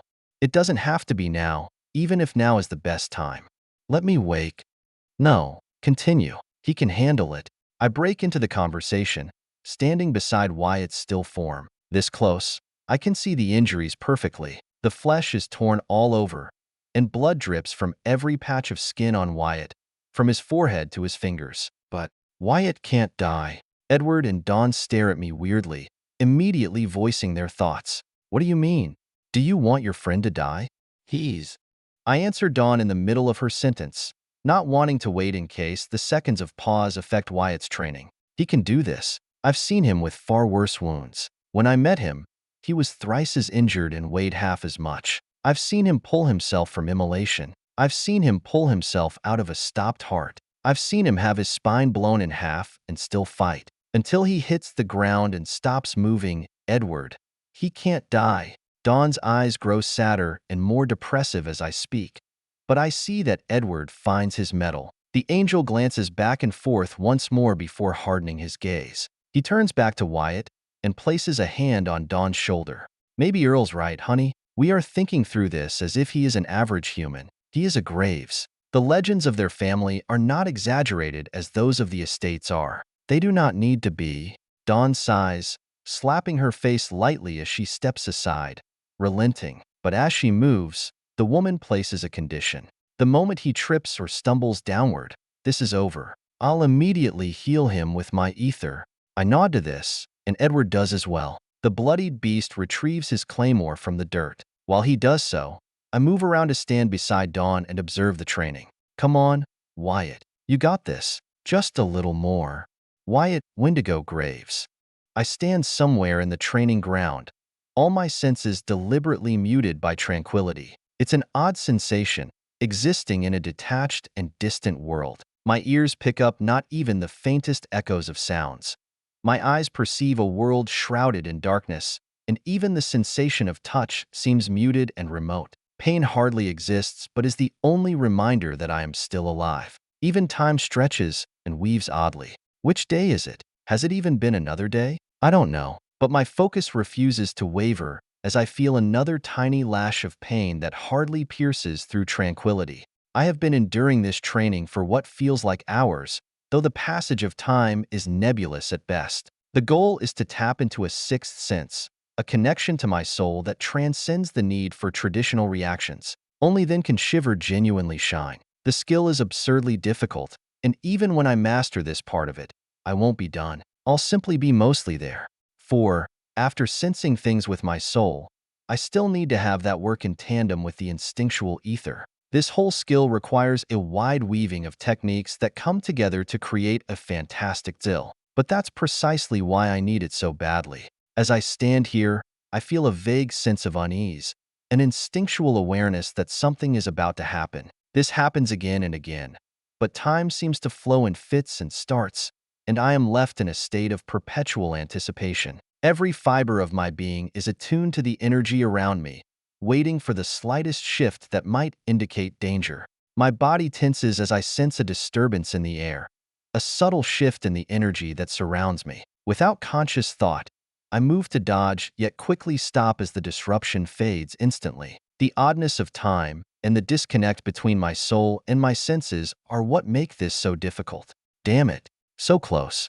Again, I wait, perpetually waiting for something to click, and as space seems to distort, my weight somehow shifting, it does. I feel something coming for me. I can't discern entirely what it is, but I transition my body to dodge, the whole thing moving nearly on its own. And unlike the other times, the sensation stays the whole time I move until I'm done sidestepping. My senses return momentarily as excitement drives tranquility to fall to the wayside, and I glimpse my surroundings. The training ground is illuminated in a hazy glow of blood that covers the dirt, and I can make out the silhouette of Edward. His expression is one of satisfaction mixed with surprise, a testament to the progress I've made. Yet, he's not the one who is close to me. That's Dawn. Her hand reaches out to me, covered in warm ether, while obvious shock contorts her face. To my right, I also find Earl smiling wide and pumping his fist into the air.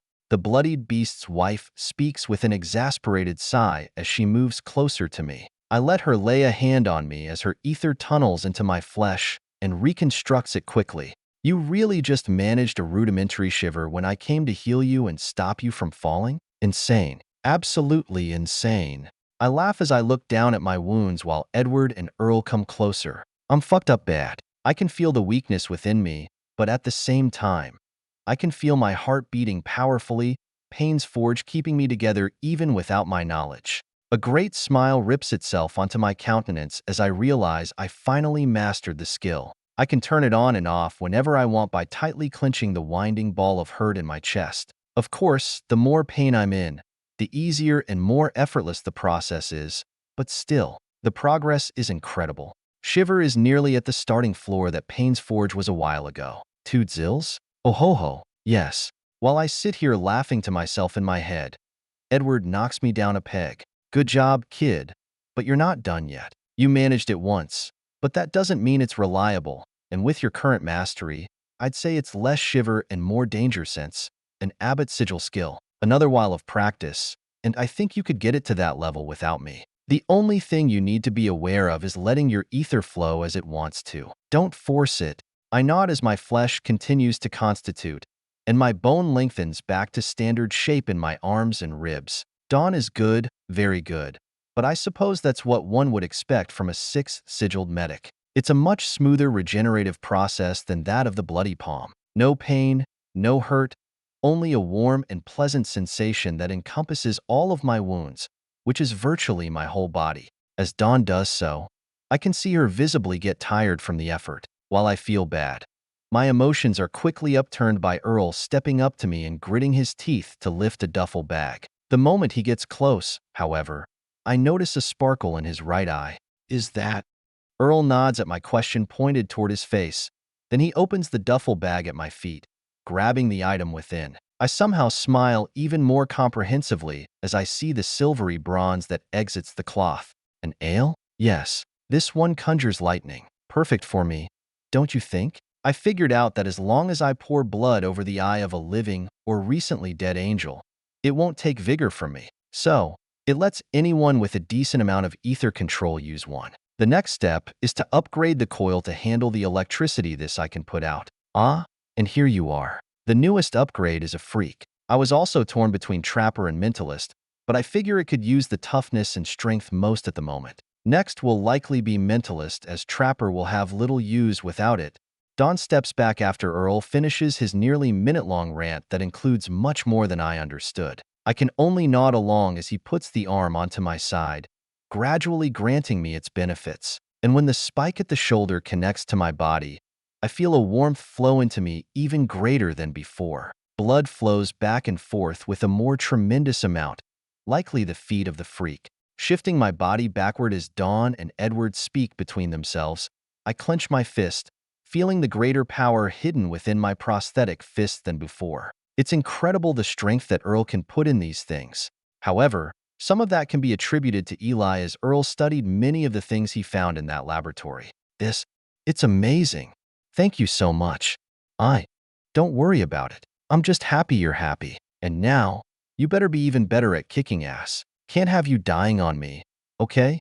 I nod again in thanks and promise not to die. Though, I don't think that's entirely on me. But as I talk to Earl, Edward calls out to me. We've got 2 days until the siege. Are you ready for your sigil to advance? I heard from Johnny that you have a philosopher. Luckily, a prisoner at Blacktail's Carmine Square has one. The bastard's been there a long, long time. If you want to go, we better leave today. Place is a few-hour run, even with our speeds.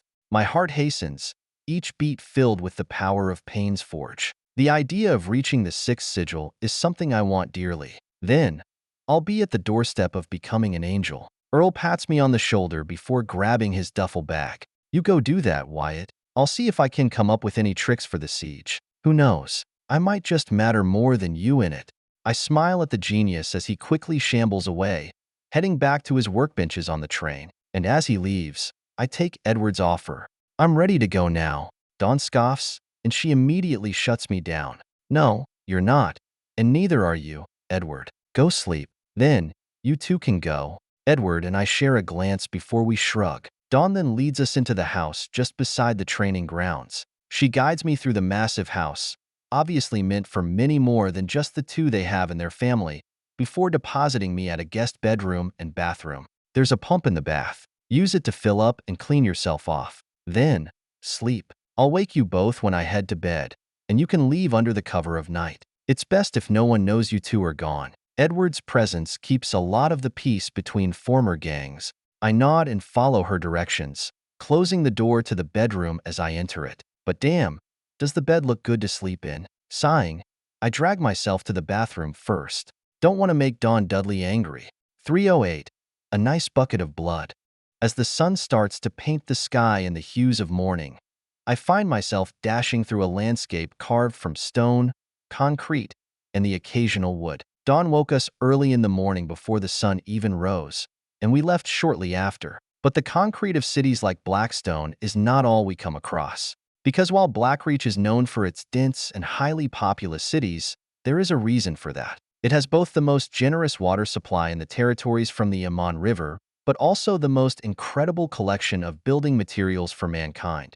What are between the dozen miles of each city? Stone, marble, and even readily exposed iron or across the ground. Vast plains of these rocks are adorned with little else but moss, some grass, and the occasional tiny critter, perfect for building with and even better for mixing into concrete or weapons. It's awful farmland, but that's what Kuhn, timberlands, and valleys are for. These very stone plains stretch like limitless vistas, yet much of it is cut, carved, or mined out. Other than the regions that have been plucked of their resources, the stone is flat, nearly enough to roll a ball endlessly. Swathes of even ground unfold before me, the sheer surface covered in a patchwork of rocks and stones. The land wears its history like a cloak, as tools and wagons are sometimes found as we speed past with all we have. Ether courses through my frame, breakneck, arbalest, and struggler's defiance driving me forward. For a while, I considered stabbing myself to take advantage of Payne's Forge and not slow Edward down as this trip is for me, but without the bloody palm, that would be foolish. Instead, I push myself with all I have to traverse these rocks. Only another hour until we reach Blacktail after our few hours of continuous sprinting. I'd be lying if I said it wasn't tiring, but that's fine. Soon, I'll be a six-sigiled. Though, I do want to meet this other philosopher. Christane, what an average name.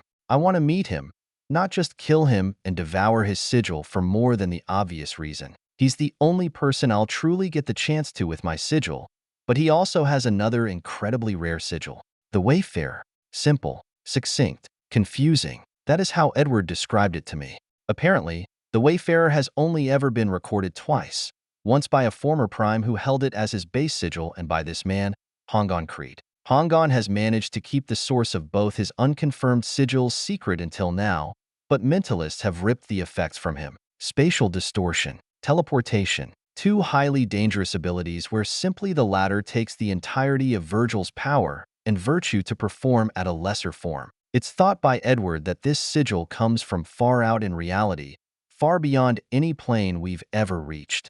I just want to know how he got caught with a sigil like that. My focus shifts back to the outward world as Edward builds some distance between us. I know he could just outpace me in a blur, but I still don't want to slow him down any more than I have to. Gritting my teeth, I pump my legs harder, forcing a figment of madness into my legs with the help of Lily to hasten myself. Red flowers imprint themselves onto my shins, but I feel an immediate effect. Each step of mine lays behind a slight red tint on the stone beneath me, but my feet move as if they hold no weight. Gradually with the boost, I catch up to Edward's patient run. He reminds me way too much of his father. The sun, casting its morning glow, paints the stones in hues of amber and gold as I taint them with red from my figment. I quite like this one. Too bad if I ever use Ballista, I'll have to release it. My eyes scan the vastness of the stones before me as we move, and I stay silent to their beauty. Even the territory said to have ruined the most nature still holds such magnificence between cities. The wind sweeps across the stone plains, carrying with it the whispers of 1,000 stories etched into the rock from those who dug into it. My feet pound against this resilient ground, a rhythmic dance in harmony with the land's heartbeat as Lily places those tiny red kisses that shoot me ahead after Edward. Each step sends echoes through the plain. Yet the only two who can hear us on this barren road are Edward and I. And Edward leads the charge.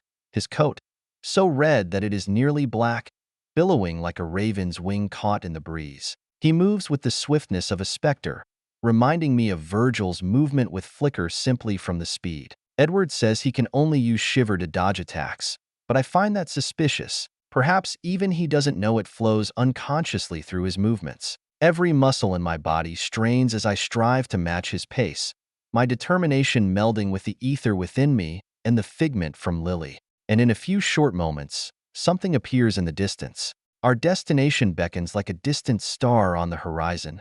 Blacktail, one of the larger cities within Blackreach. It is held under the safety of Edward, though luckily, few gangs existed before his arrival. The Redbirds, a renowned hunter group, kept the peace for a long time with their leader, a forerunner, helming the ship.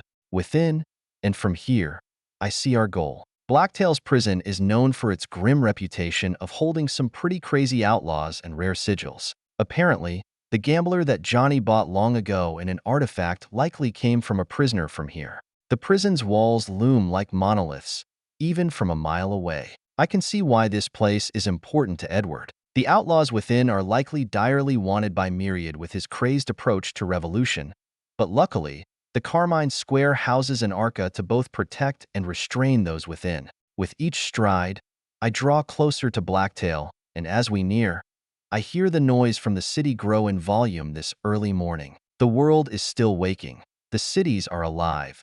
And within the prison's depths rests a man whose sigil beats along the same path as mine. I want it, though depending on his guilt, I may feel bad for taking it. The city we approach combines robust stone structures, unyielding concrete edifices, and the occasional weathered wooden abode. The air whistles past me with the fervor of a stampede, and my heart races in time with my pounding footsteps. Quickly, we reach the main street of the open city, unneeding of walls because of its deep location within the territories. They may soon grow to regret that decision. Guards line the largest road in Blacktail, and they quickly greet Edward. One in particular calls him by name, the guard covered in tiny segments of steel along with his leather garb. Edward, great to see you. The warden has been wanting to speak to you, and just sent a courier a bit ago. Yet you're already here. Want me to lead? I watch Edward's eyebrows raise in alarm due to the news as he steps up the man, motioning me to follow. Edward seems unbothered by the spear in the man's right hand, preferring to stand close to him with a hand on his shoulder. No, I did not receive the letter, Herschel. I left several hours ago from Blackstone for this young man here. We come for a collection if that is possible. But do tell me, if you can, what is the issue? I hope it is minor, especially after our recent ceasefire with Myriad. The guard, Herschel, nods urgently as his pace picks up a bit through the street. Bystanders move aside and try to buy some distance from us as we traverse through the city at a swift speed. It's not quite a sprint, but it's definitely more than a jog. Nonetheless, Herschel, a man with the splendor of glimmering green chains, relays information to us. First, however, he makes sure I can hear what he is about to say. Can he? Okay. Tyran has found an issue with the Carmine Square. It's been malfunctioning lately. Nothing major, but some lower sigils have managed to escape their bindings placed by the artifact. Still, they remain in their cells, so they can't leave. But concerns exist for the higher sigils. A Wondrous can easily break out of a metal cage. Don't even get me started on the forerunners we got locked up. A nod from Edward has Herschel continuing his speech without a missed beat. The issue seems instantly deadly. Prisoners escaping? That's not good. That's not good at all. Edward, contrary to my thoughts, reacts with a calm disposition, hardly flinching at the news. Interesting. A malfunction in the Carmine Square? I'll have to check it out myself. Worst case, we filter out the prison and redeploy the Arca somewhere else. In the best case, it can be fixed and not an issue. Herschel agrees with Edward as they walk further down the street with me just behind them. Exactly, sir. That is just as we thought. It would be quite a waste to filter all those rare sigils, though. Perhaps. Edward cuts the guard off just as I wonder what they mean by filtering, and I quickly realize what it is they are talking about. I would rather not kill several hundred men and women today, nor do I want to force a bunch of men and women to take part in this madness by gaining their first sigil. For many, earning a sigil is a sentence to a life of pain, suffering, and a forgotten death. The guard sighs and continues stepping along the paved path as we near the prison. The streets open to a large square, one surrounded by a circling road around the massive walls of the Carmine Square, the name of both the prison and the Arca within. People walk around it as if this is a normal and regular building, as if within are not some of the most dangerous men and women alive. I glance at those who step with their daily lives, many heading to work or doing whatever needs to be done in their lives without fear. I respect both the courage of the citizens of Blacktail and the confidence built into them from the prison and its warden, the former leader of the Redbirds, Krylhant. My neck curls back as I take in the entirety of the many-floored prison, entirely different from the one at Blackstone or the one within the walls of Bent. The underground's oppressive nature on Sigils is unneeded when the Carmine Square exists. The prison gates stand before us, an unassuming entrance to a domain that holds more than meets the eye. Made of stone like any other structure, the exterior is a facade of normalcy. The steel gate rises as I listen to Herschel and Edward speak to the guards manning it. An audible and piercing creak resounds before we step through. I'm surprised by how smooth the process is. Still, I suppose many of these people owe their lives to Edward and his constant battles against Myriad for their safety and the occasional pillar for their recent freedom. And as we step over the threshold, nearing the half-dozen guards that vigilantly observe us in similar garb to Herschel, leather with steel cables, the very air seems to change, becoming charged with an intangible energy. The opening passage stretches before us, its walls cloaked in a pure, vivid crimson, a stark contrast to the exterior's stoic facade. I watch with rapt attention as the crimson walls pulsate with a quiet vitality, a heartbeat that resonates through the very base of the floor and into my feet. A tiny echo vibrates within my left hand, and my heart almost stops. The bloody palm. It feels a resonance with the Arca here. Why? Is it important? Maybe. It could be as simple as they are both occultist-focused artifacts based on this redness and its name. The Carmine Square? Huh? Perhaps it goes deeper, though. I'll have to see. Surely, Edward will let me see it. I continue with Herschel as he leads Edward and me further, another guard joining us in the rear. The corridor winds like a labyrinth, each step a transition into a bizarre world. The crimson walls are a constant presence, a silent companion as the walls seem to close in. I know they aren't simply as the path isn't narrowing, but it still feels odd. This restrictive feeling from the Carmine Square is oppressive. What an arca! The walls do not physically move, yet their pulsation creates an illusion of life, an otherworldly heartbeat. It reminds me of the vibrating regeneration that the bloody palm yields, only in an opposite way. It digs, it burrows, and it obstructs anything it touches.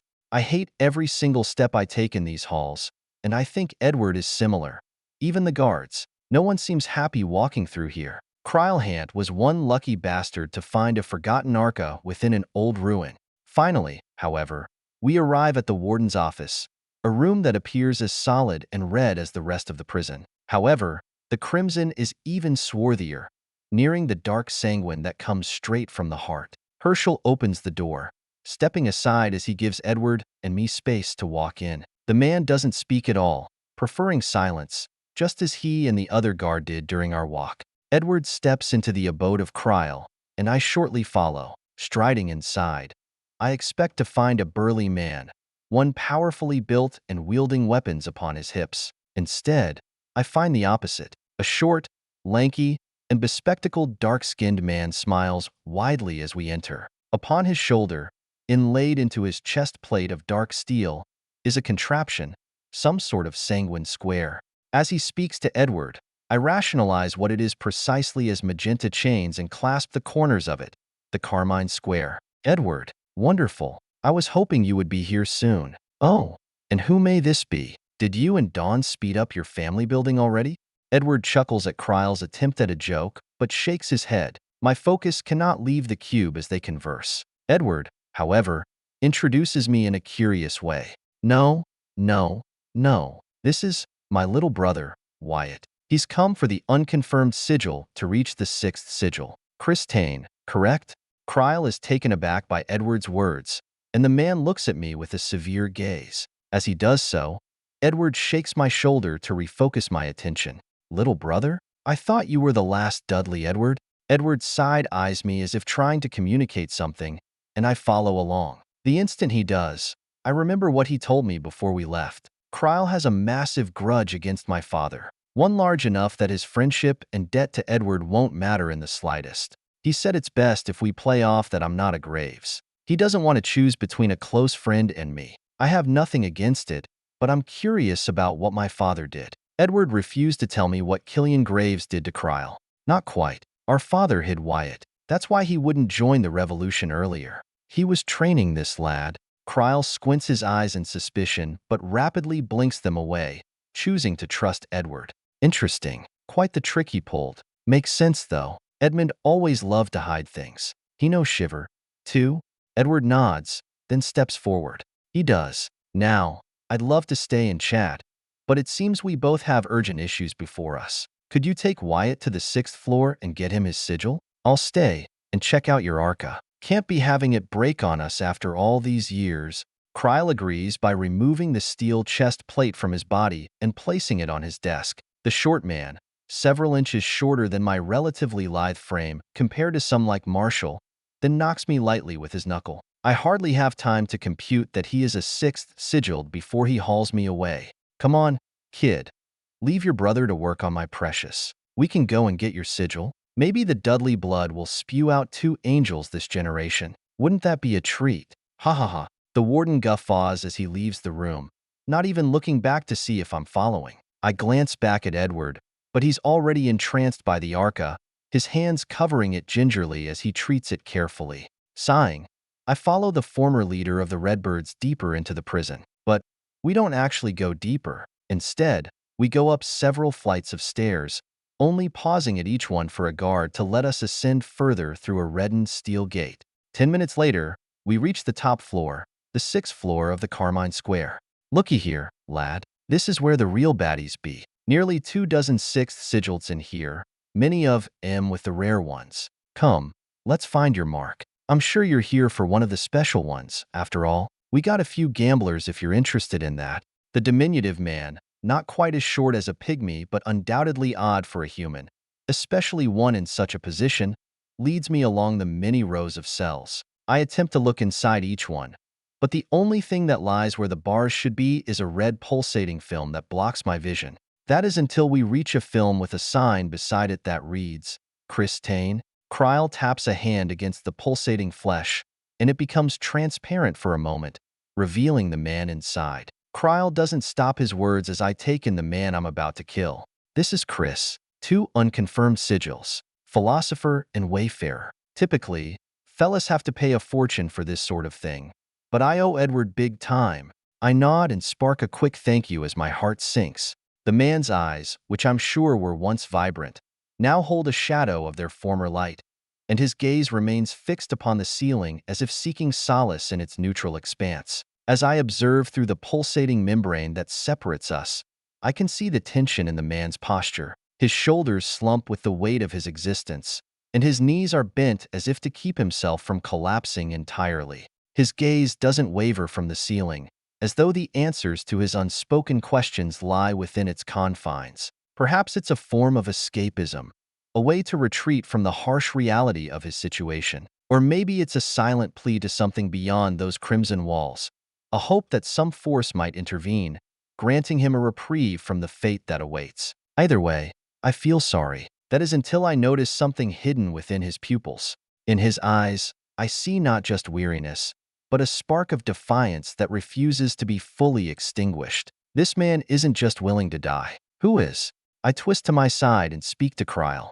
Did you have any major suspects for the malfunctions with the Arca? The warden nods but dismisses my worries. Of course, all occultists and scholars were checked. I nod, feeling reassured until I pause, another thought lurking. But Chris has unconfirmed, right?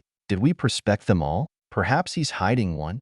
Cryle's head shakes for a moment in the negative, but pauses. Maybe.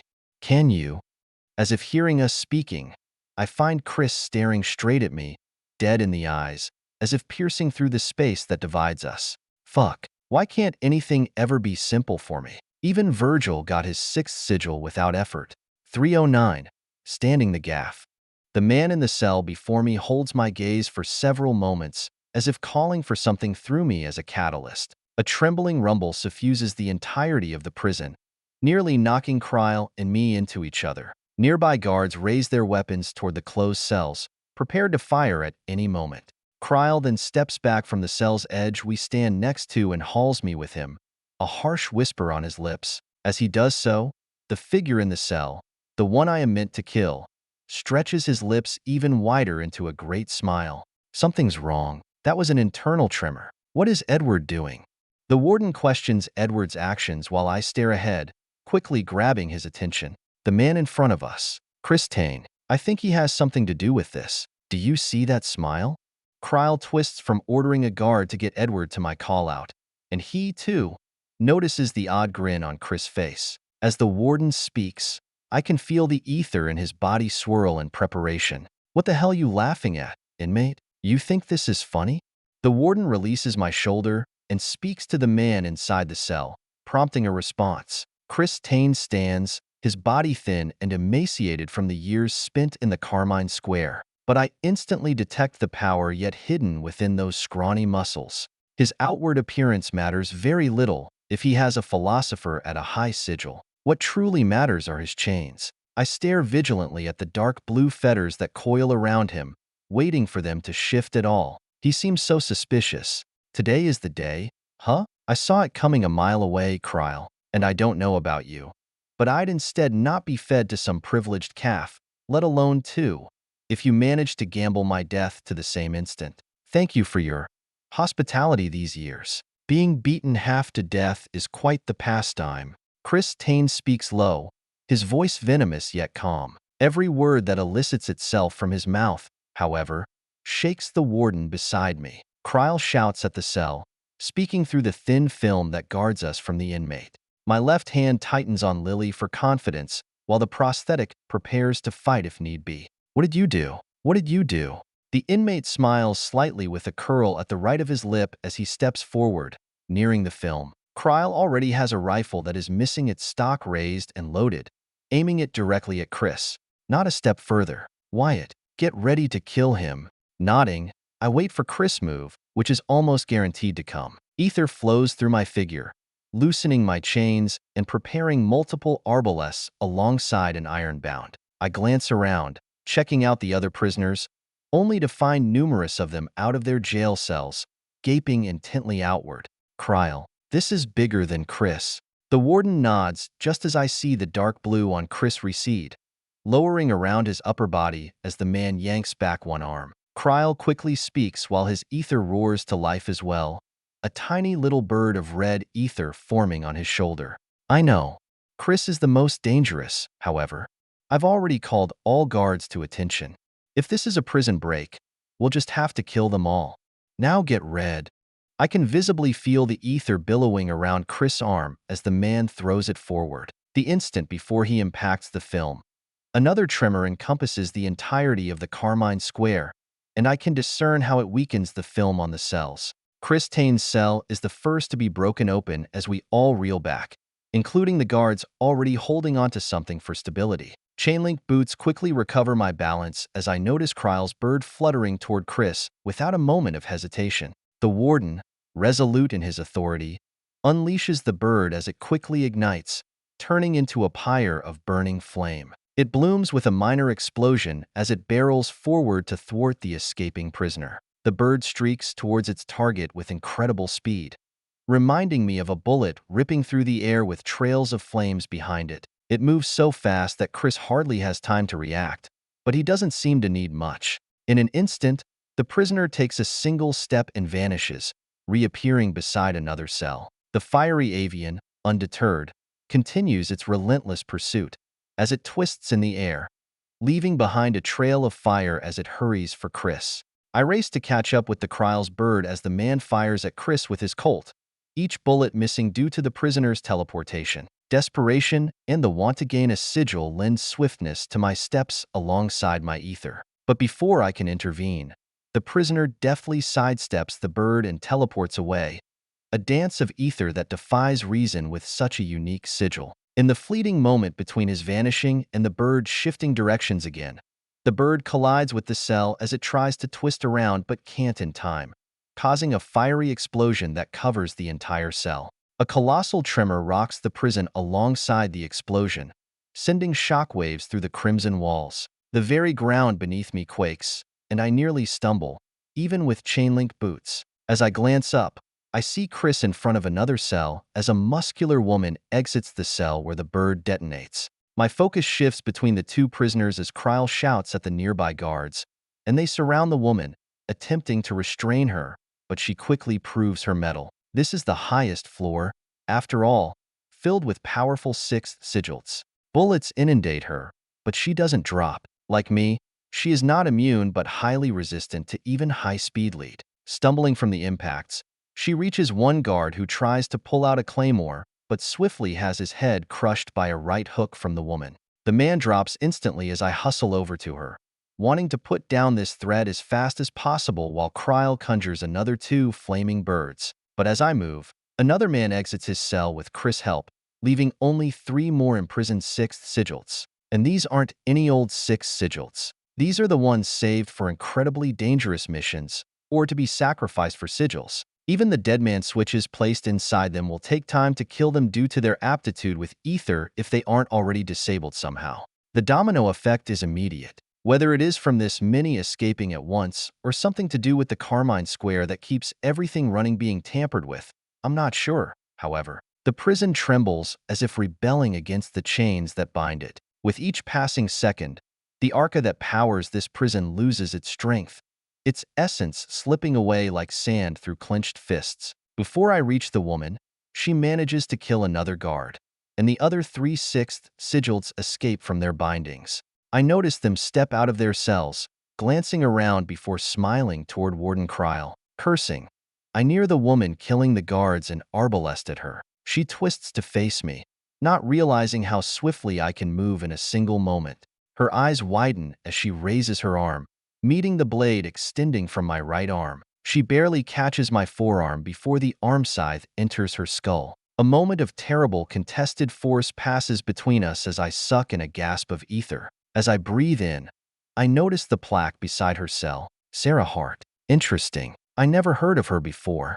I expect my arm to overpower her with the enhancement of Struggler's Gasp, but I am entirely wrong. As my force grows, so does hers, and hers grows much more rapidly. Gradually, my silvery bronze arm is ripped backward, the metal creaking and groaning in effort as Sarah speaks over the chaos. What an intriguing young man you are. How's a night sound? I ignore her words and slightly lidded eyes, retrieving Lily with my left hand. As I do so, several guards fire at her, the bullets entering her flesh but not going very deep. She grunts at each impact but simply laughs at the uselessness of it all.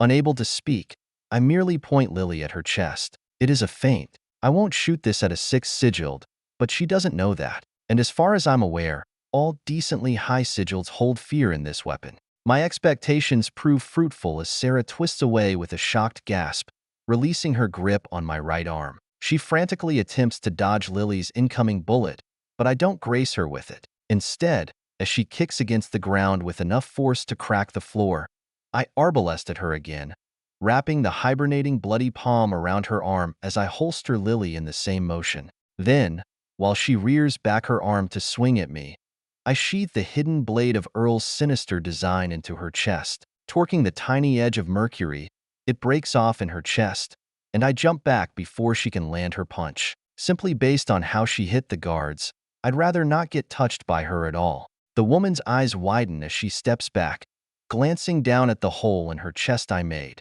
Sarah laughs at me, pointing at the small wound. You think this will stop me? Are you stupid? I've had badgers hurt me worse. I simply smile back as I see the bright silver of Mercury sink deeper into her chest. The amount of the metal in her veins could kill a dozen bears. It will only take some time to appear. As Earl said, the first symptom to appear is discoordination and neuropathy. For such a close-range fighter, that is a death sentence. And with how much I just put into her, a dozen pounds worth condensed and solidified into a blade, it will come relatively quickly without treatment. So, instead of directly fighting her, I buy some time and turn around, choosing to sprint toward Kryle. Hey, come back here, you little runt. Sarah follows me, leaving the guards alone as they fire at her, the bullets not doing much. And at this point, they change their targets toward another sixth sigilled, one of the 5 surrounding Kryle. A half-dozen blazing birds surround Kryl, hardly able to defend the man. In the heart of this crimson turmoil, as the pulsating red walls seem to recede back to typical stone, I charge forward to aid the beleaguered warden. He stands surrounded, a solitary figure against the onslaught of 5 formidable foes, each possessing 6 sigils and deadly ether to match.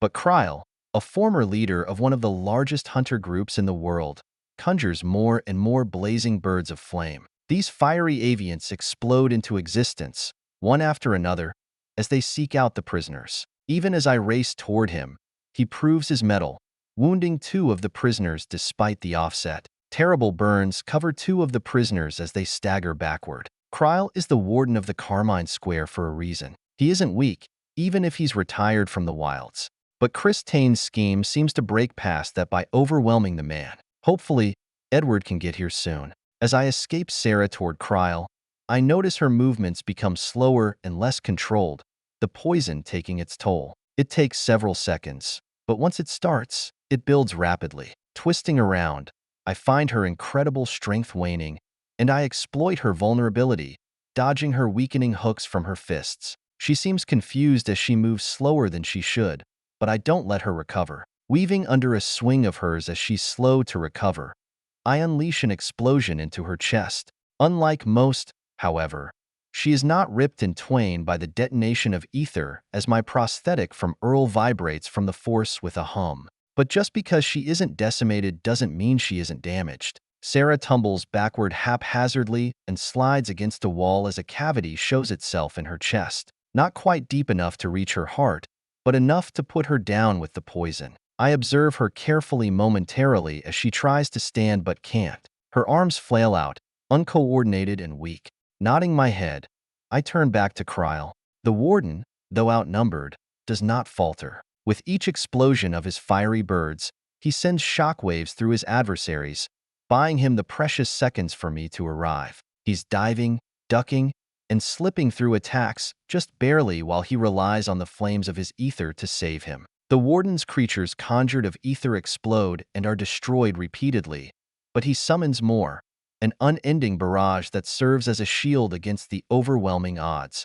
I follow up from behind, arbalesting into one of the 6 sigilled. I attempt to be sneaky, but Chris calls out the man that I attack, allowing him to react in time. The scythe blade of my right arm cuts through the air over the man's head as ghostly knives appear in his hands, one nestled in the cracks of each hand. I shift backward, forming another arbalest as I'm out of them in my feet, but I'm not fast enough. A flurry of knives crisscrosses along my chest, cutting through my adumbral and leaving lines of hot red on my front. Cursing, I backstep, earning myself some distance as another turns to face me. The one with knives smiles as they approach me, while the second one, a woman with a scar that runs from the top of her right ear to the bottom of her lip on the left side, addresses me. "Oh, real sorry about this one, dearie. I see you got Sarah. Quite impressive, but I'd say we're a bit gruffer. Why don't you just kneel for us, dearie? Would you kindly do that for me?" A voice tears into my mind from the sound of her lungs, and I nearly fall to the floor in obedience. Yet, I manage to resist the order with a swift daydream that leaves me half-crouched. A wrench digs into my skull, twisting and contorting it as I groan. My vision blurs as I see the man with phantasmal daggers of ether receive a nod from the woman with a mentalist sigil likely topped by a lawman. He rushes at me, and I force myself into motion, a painful breath filling my lungs with the ether in the air. Struggler's gasp rips around the ether in the man's blades as I see shock rack his face. He attempts to back up only a few feet from me, and gritting my teeth with eyes squinted from the pain in my brain, I rush him, slower than before but still fast. The man dodges backward, evading my first strike with my right arm. I arbalested him like a spring as he flips back, acrobatic in his movement, cursing inwardly. I feel another pang of agony that drops me to a knee. In my peripheral, I find that woman grinning as the man bolts back for me. With hands on the floors, I tighten my grip, sinking my fingers deep into the now gray stone. As I do so, I reach deeply, pulling the pain with me as I force it all into the depths of my heart. And the instant before the man reaches me with his dangers, my heart thumps with a powerful beat. I see the man panic with extreme fear as he recognizes the beat of Pain's forge, backpedaling once more. Just as most know the blooming spider lily, there is not a powerful human alive who does not know the beating of Marshall's heart. What the hell are you? Kicking off the floor, the pain buried in the depths of my heart as it detonates outward with each beat. I swing the blade of my right arm at him. Then he raises his knives and deflects my swing with a deft movement, but the sheer force of my strike leaves him reeling. I follow up with a kick at his legs, and the man drops, flipping over. Before he even hits the ground, I pounce with a detonation. Unlike Sarah, this man's chest disappears into a vapor of bloody mist, allowing my hand to create spiderweb-like cracks along the ground. When I kill him, however, I feel an even more significant pain infiltrate its way into my mind. Again, I fall to my knees. I've gotten Pain's forge mostly down, but not entirely. Intricacies still elude me. Some levels of pain can force their way through my defenses.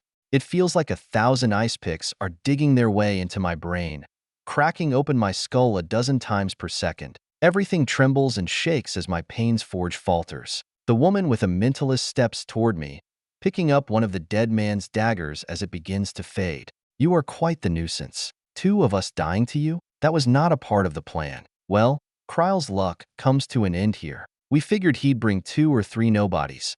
Not, well, you must be quite the boy to get your own bestowal like that. With you dead, though, he'll wither too. The agony rises even further as my whole world turns black. The eyes I see through vanish, leaving me in the dark again. A familiar feeling creeps through me as I take the initiative to enter tranquility, giving up on Painforge. I can't use the Zil if I can't feel the pain, but perhaps it's better if I feel nothing at all. A second passes in this dark, then 2, then 3, then 10, then 100, then 1,000. Time passes strangely in this skill, sometimes as if it doesn't exist at all and others as if it moves 1,000 times as fast. But when the dark fades, I find myself standing away from the mentalist woman with her jaw hanging, broken and limp. She glares at me in pain as pain spikes in my mind once more. While it does, I glance around for anyone who might have saved me until I feel a painful thump in my left hand, one that is calling for action. And for a second, I consider that the bloody palm has awoken. But no, it has not. My lips widen as an exciting thought strikes me. Skills are different for every person, even if only minor. Tomas Paine's forge is very quiet compared to Marshall and me. Edward cannot do anything but dodge with his shiver, while Edmund could do it all in limited quantities due to his frail body. Perhaps I can do more than just evade. I can hit back. 310, a lot upon. Blood drips down my face from my nose in 2 massive streams as the woman in front of me holds her jaw tightly with one hand, attempting to put it back into place. Behind her, I find Kryle fighting for his life against Chris Tane and 2 other prisoners. But I don't have the focus to spare.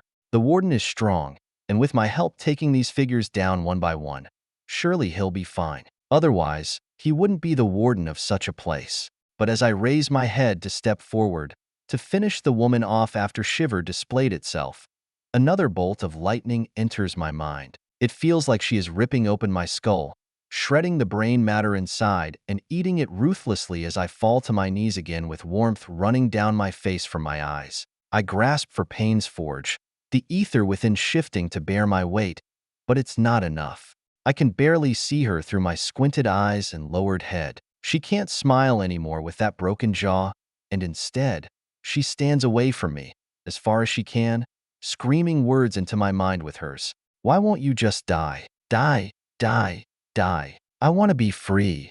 They all die so much faster than you. The crack of a tooth from my strained jaw reverberates throughout my skull as I slowly force my right arm to rise. The metallic limb moves with only a command of my mind, even under attack as it is. The woman's eyes are red, nearly bulging out of her skull as she tries to overwhelm me and blast my brain to bits. Yet, once again, I must thank Aniwai. Mind manipulation is nothing new to me. Between Paine's Forge, Daydream, Ironheart, and some good old awful childhood memories, I hang on just barely. Gradually, the barrel hidden within the palm of my right arm lifts to meet her chest. I can hardly see her reaction as the barrel slides open, revealing the gun within. The blood dripping from her nose and eyes as she tries to kill me via the mind is so deep crimson that it's all I can focus on as a silent bang resounds from the release of the gas in my hand. The woman's chains begin to fade before she even hits the ground, and color returns to my world. A moment passes where I simply take in deep breaths before I hobble to my feet, holding my head with my still smoking right hand. Kryle is still fighting, yet his birds are lowering in number. Cursing in pain, I move forward, taking a second to look at the dead woman. Not the first time I've heard that. I can't help but acknowledge the lost life in some way as I stumble past her body. My vision is still blurred and flickering, but I can still make out the battle, even as my first step leaves my world swiveling. Kryle struggles against 3 men, as much of his ether was wasted earlier when he faced 5 at once. The blazing birds of the Warden now bolster cooler colors and less vibrancy. Every step forward I take, however, leaves the world spinning and tumbling. Agony lances through my mind with each heartbeat, a ceaseless assault threatening to knock me on my ass and into the darkness. Every thought is a jagged shard of pain, every breath an effort to push through the mental torment. But I can't afford to succumb to this attack from the dead mentalist. Kryle needs my help, and while I owe this man nothing yet, I know he is doing a favor for Edward by allowing us here to get the sigil in that man attacking him. He's even giving it to me uncontested. Things like this usually are gambled for multiple people to get at once, as there is a chance people can get more than one sigil if they kill the creature together. There is also a chance, however, that only one gets it, and that one person could not be me. So, I have to thank him for that. Chris certainly has some unique abilities. Plus, if I don't do something, I will likely die and not advance at all. So, as usual, I grunt in pain and take another stride forward as Kryle fights for both his life and his prison. The first assailant of Kryle, Chris Tane, moves like a flickering specter, darting through the air and teleporting with disorienting speed. He reminds me of Virgil as I try to track him with my gaze. The blurred vision makes it hard, but not impossible. He's fast, but he has to take pauses, even if they're short, after each teleportation. In the blink of an eye, it's there, then gone, then there again. Krail's flames lash out at Chris, but they find no target as the teleporting foe taunts him from the shadows. The second man is the most conspicuous. He hides behind nothing, seemingly protected by invisible shields that deflect the birds of flame sent at him. It stops every fiery assault, creating a barrier that seems impenetrable. Even worse, he's fast. Incredibly fast. He shifts around like a blur, using those ironbound-like weaves of ether that I can only see with insight to try and kill Kryle. Cracks and holes in the walls and floors exist from his attacks all over. One of the cracks I step on and nearly trip as the floor falls out from under me, the once crimson bricks falling to the level below. And then there's the third, a man even shorter and scrawnier than Kryle, with a voice that sends ripples through reality. A single word nearly pauses the entire room. Stop, they command, and my friend's movements stutter as if time itself obeys the sinister decree. He's not the only one, however. We all do, excluding the one who uttered the command. It seems as though the voice has no difference between friend and foe, but that doesn't matter too much as Kryle's adding wounds gradually bleed him out. Additionally, the speaker takes advantage and closes the gap between him and Kryle. After several moments, the voice's command exits the air, allowing us all to move again. I stagger forward, my vision a maelstrom of pain and disorientation. Each step is a battle against the agony that rages within my mind, threatening to consume me. But I can't let it break me, not now. Every inch gained feels like an eternity. The world around me distorts and warps, a hallucinatory landscape where pain is the only thing to exist. Whatever that bitch did to me isn't going away quickly, even with rapturous. It must be damage to my mind, not leftover ether. A concussion is likely, perhaps even a major one. And finally, after what seems like an eternity, I move close enough to help in some way. My feet wobble as I'm only a few dozen feet from the 4 combatants. A fiery bird passes right by my shoulder as I stumble forward, the blaze hardly missing me. The heat wakes me up partially, the outer pain fighting against the inner as I have a uniquely old-wired idea. Groaning, I take a knife from my belt and slam it against my left shoulder,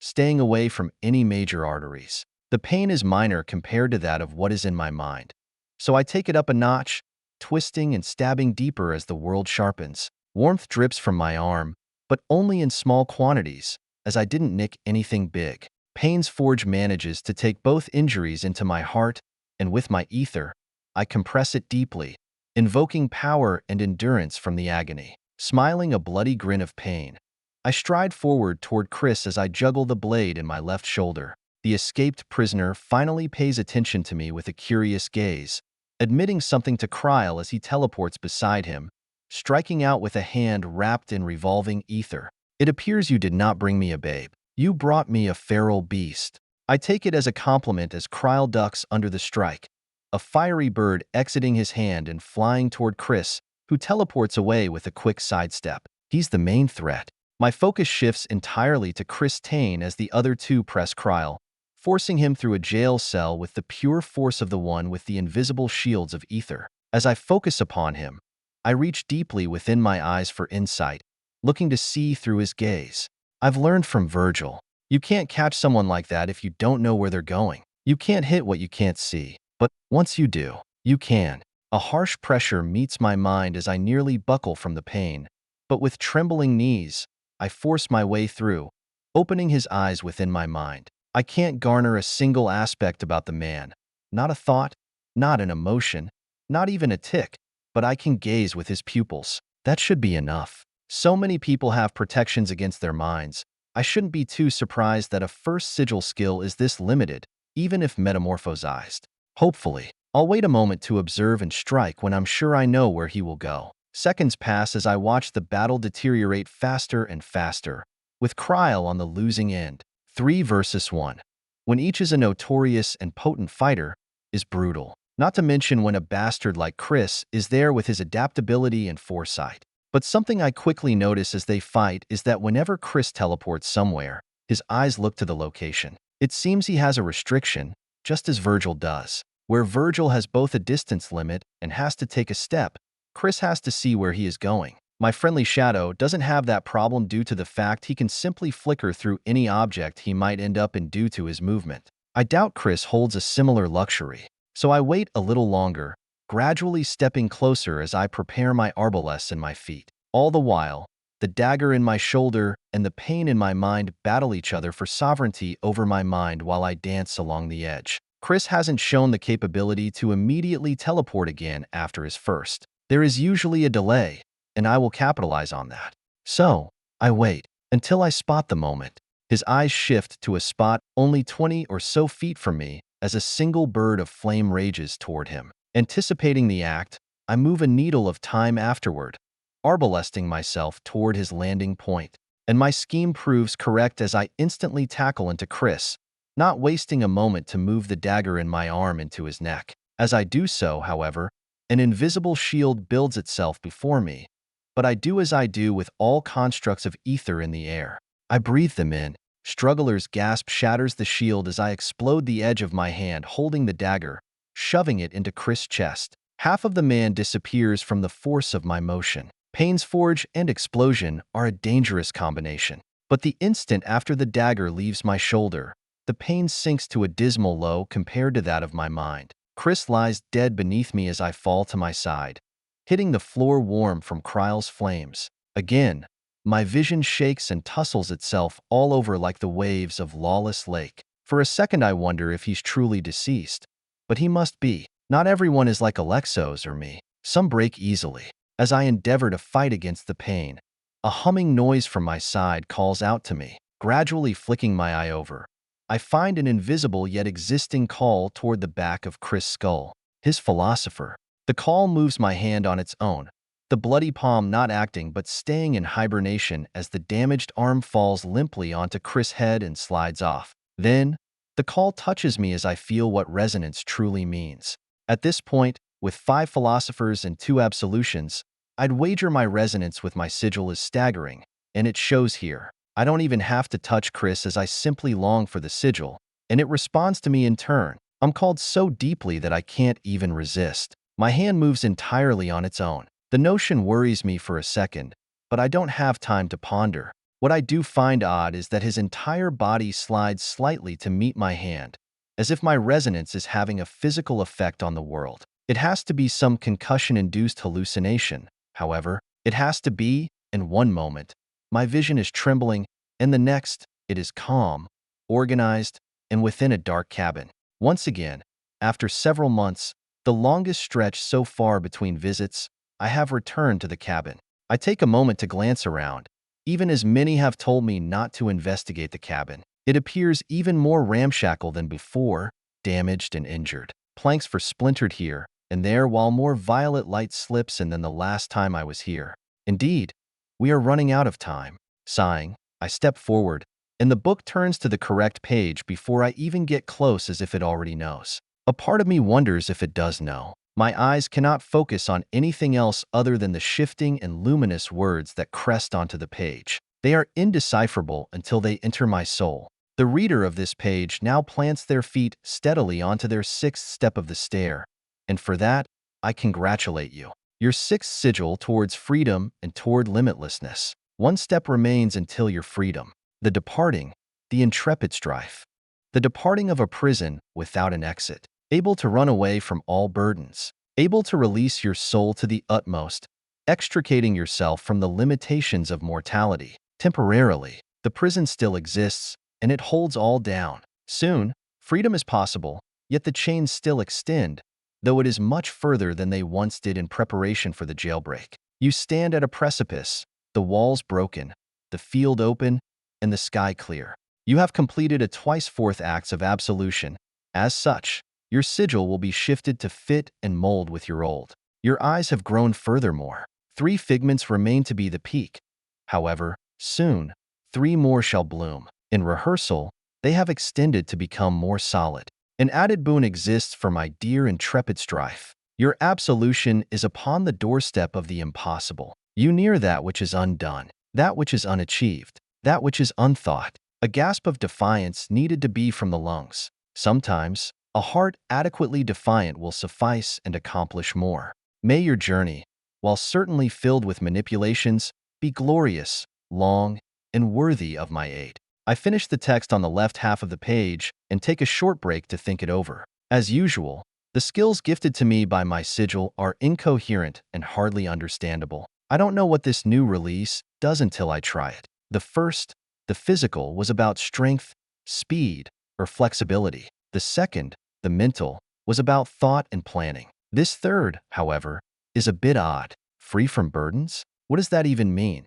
Shaking my head, I focus on the other parts. My chains are looser than ever before. I assume that refers to both my ether saturation and my general fitness. Finally, my sigil will innately give me some kind of physical power. So far, it's all been from my absolutions, training, or skills. Even if I'm not a soldier, it's still a bit worrying to know a well-placed bullet could end me at any time. Hopefully, not so much anymore.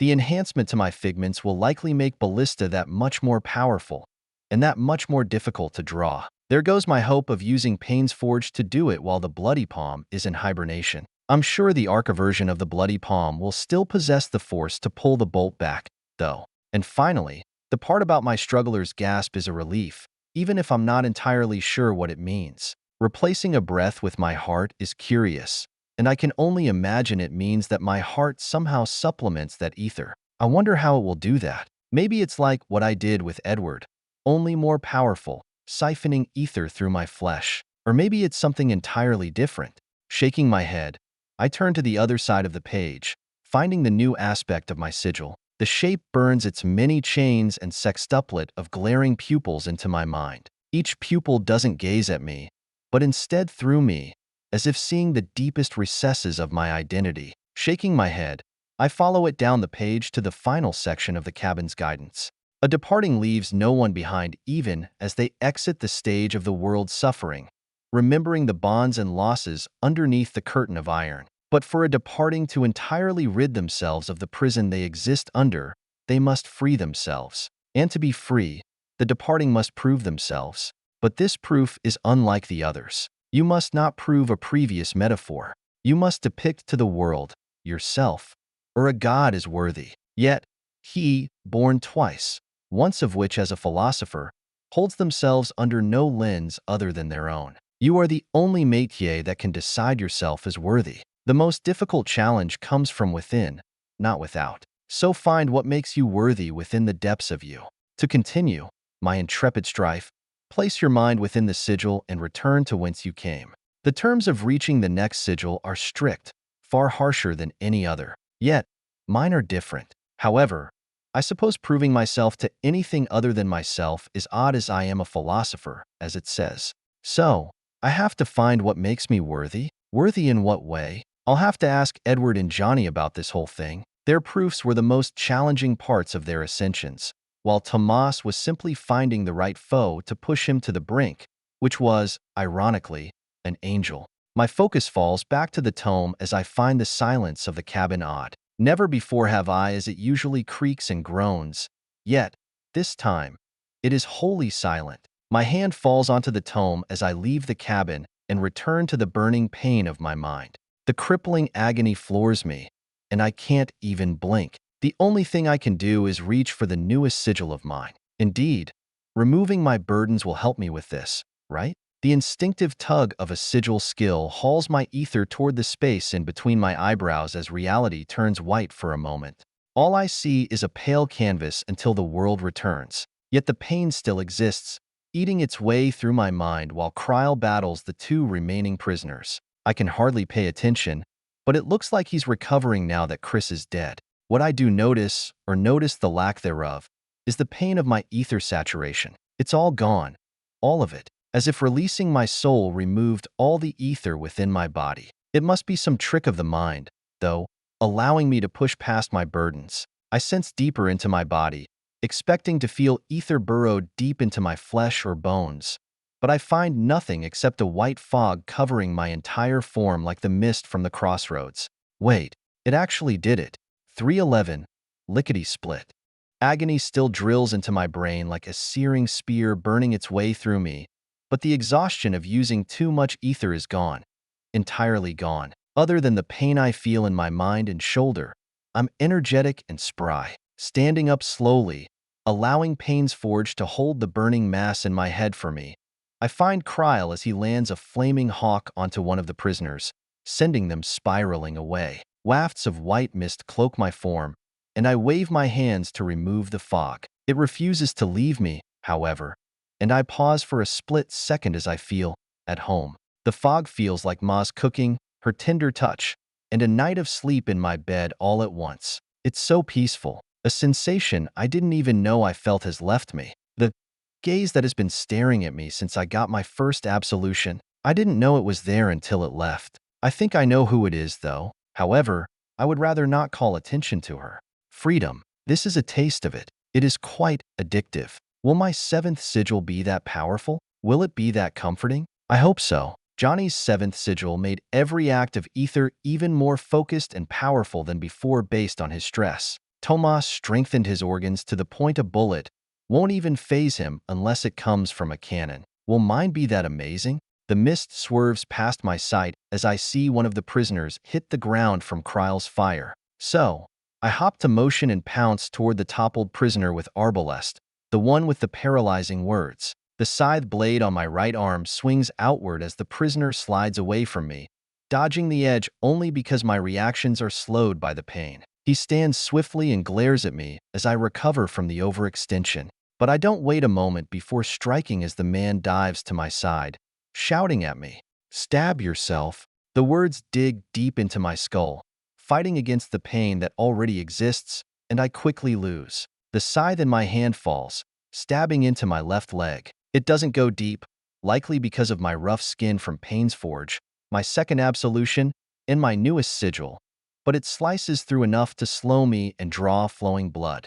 My leg loses some strength as the man darts in, grabbing for something on my belt. He's fast. Fast enough to slide a dagger out of my sheath, but not fast enough to not get caught. My right hand wraps around his wrist before he can wholly escape my reach, and I see his eyes widen, likely remembering what I did to the others. Rearing the bloody palm back, the motion slow due to the massive wound in my shoulder. I prepare a hone on the edge of my fingers. The ether vibrates sharply, but before I can strike, the man shouts again. "Let go."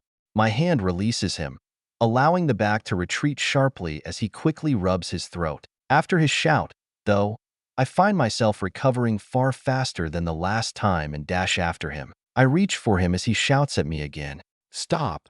Again, I'm forced to pause, but this time it lasts even less time. This must be the price of his sigil, and why he didn't just rapidly use it against Kryl. The effect of his skill is so fast and swift, too, that Rapturous hardly does anything to it. It just comes and goes like a whirlwind within my system, exiting before my innards even really notice. As I pause, he darts in with the dagger he stole from my hip, reaching it toward my neck to end our fight. The instant before he places the blade into my flesh, I recover enough to back up. I stumble back as a heated bang resounds from behind me.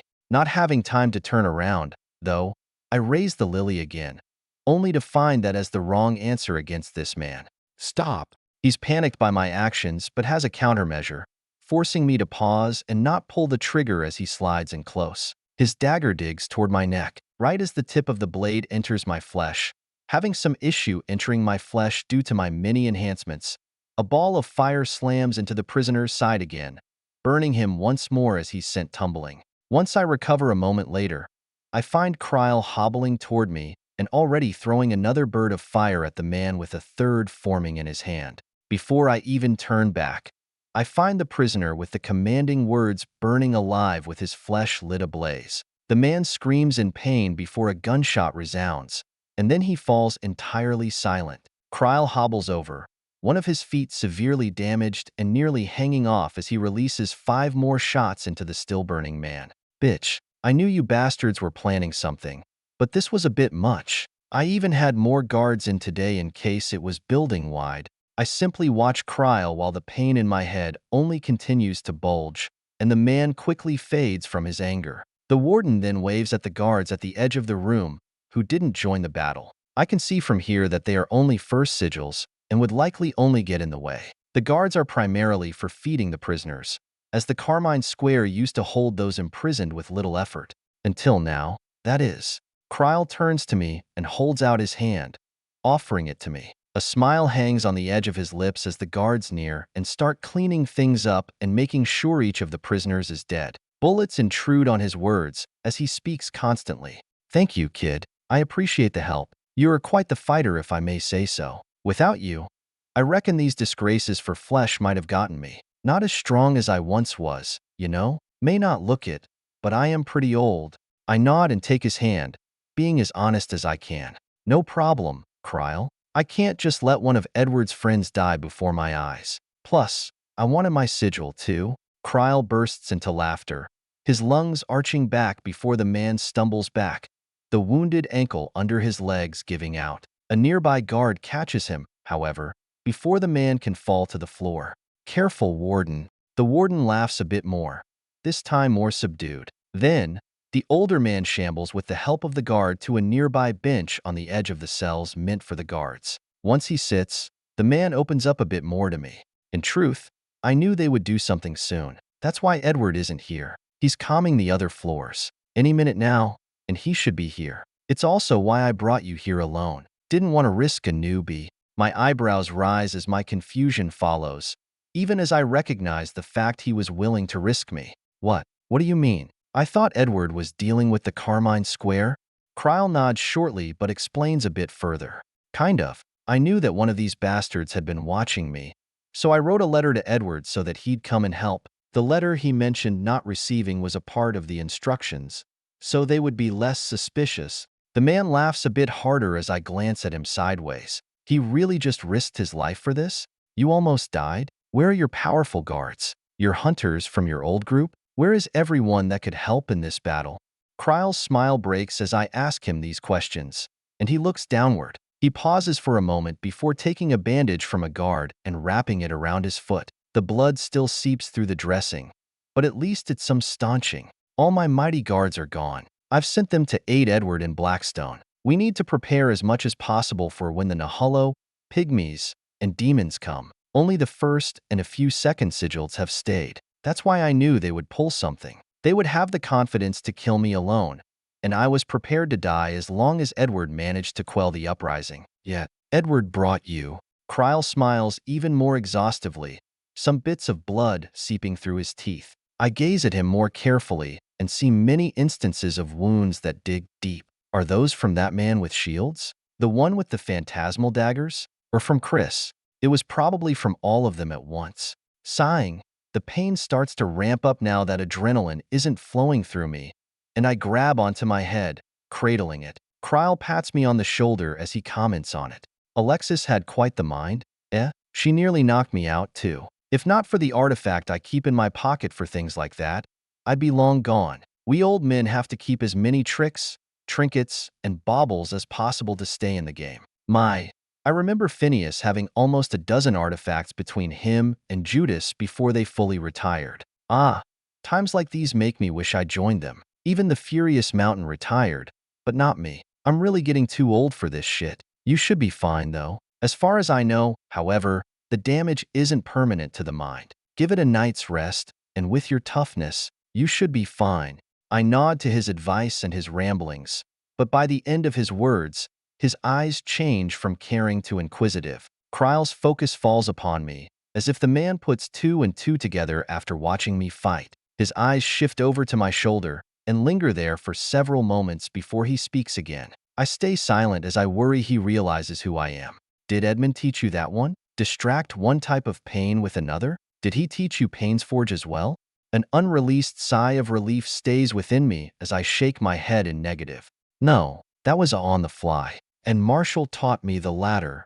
Again, Kryle laughs, rearing his head back as a pair of mighty footsteps ring out throughout the prison. I twist my head around, barely holding on to my wakeful mind as Edward steps into view. Blood covers every inch of him as the man tosses a sanguine cube inscribed with curious symbols onto the ground before the two of us.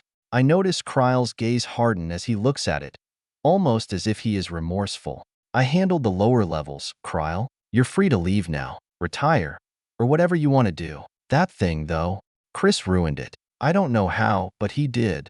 Kryle cuts into Edward's words, but the bloodied beast shakes his head as if knowing the answer. He points at the cube with his index finger, but he wipes away some blood first. I do. Somehow, somewhere, a motherbound infiltrated your grounds, Kryle. They must have gotten to Chris and recruited him or something. Bits of dark light lie within the depths of the artifact, tampering and slowing it. At this point, I reckon it is best just to toss it. It was useful for a very long time, but it's just a tool. The mother below again? She's truly becoming more and more common. And the cabin's atmosphere was quite odd. The time is coming quickly, and I'm not even close to being prepared. Edward's stance on the artifact, however, rubs me wrong. I can't help but look at my left hand and lightly rub it with my right. You're not a tool.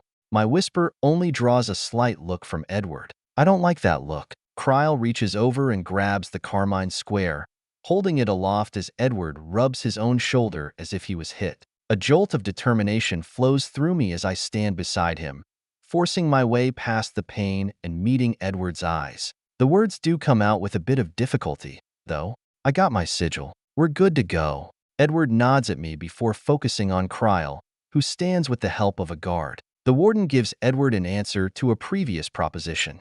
Welp, I can't be retiring with all the chaos at comin'. It would be best I joined you wholly.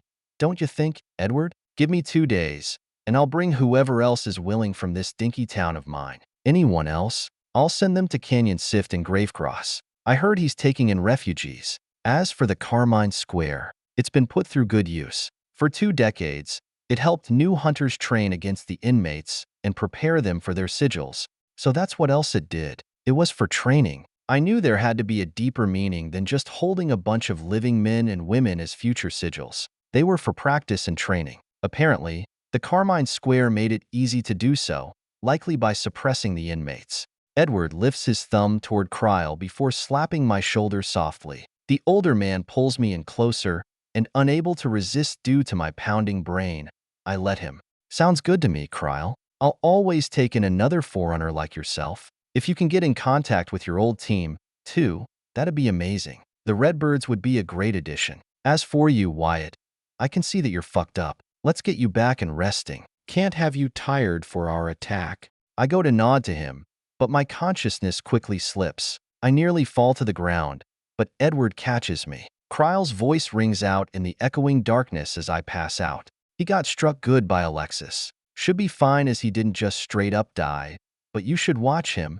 My eyes opened to a bright light, surprised that I didn't meet Lily while sleeping this time. Odd. Maybe it was the pain that kept us apart? Shaking my head to focus as much of the mind-bending agony is gone, I glance around.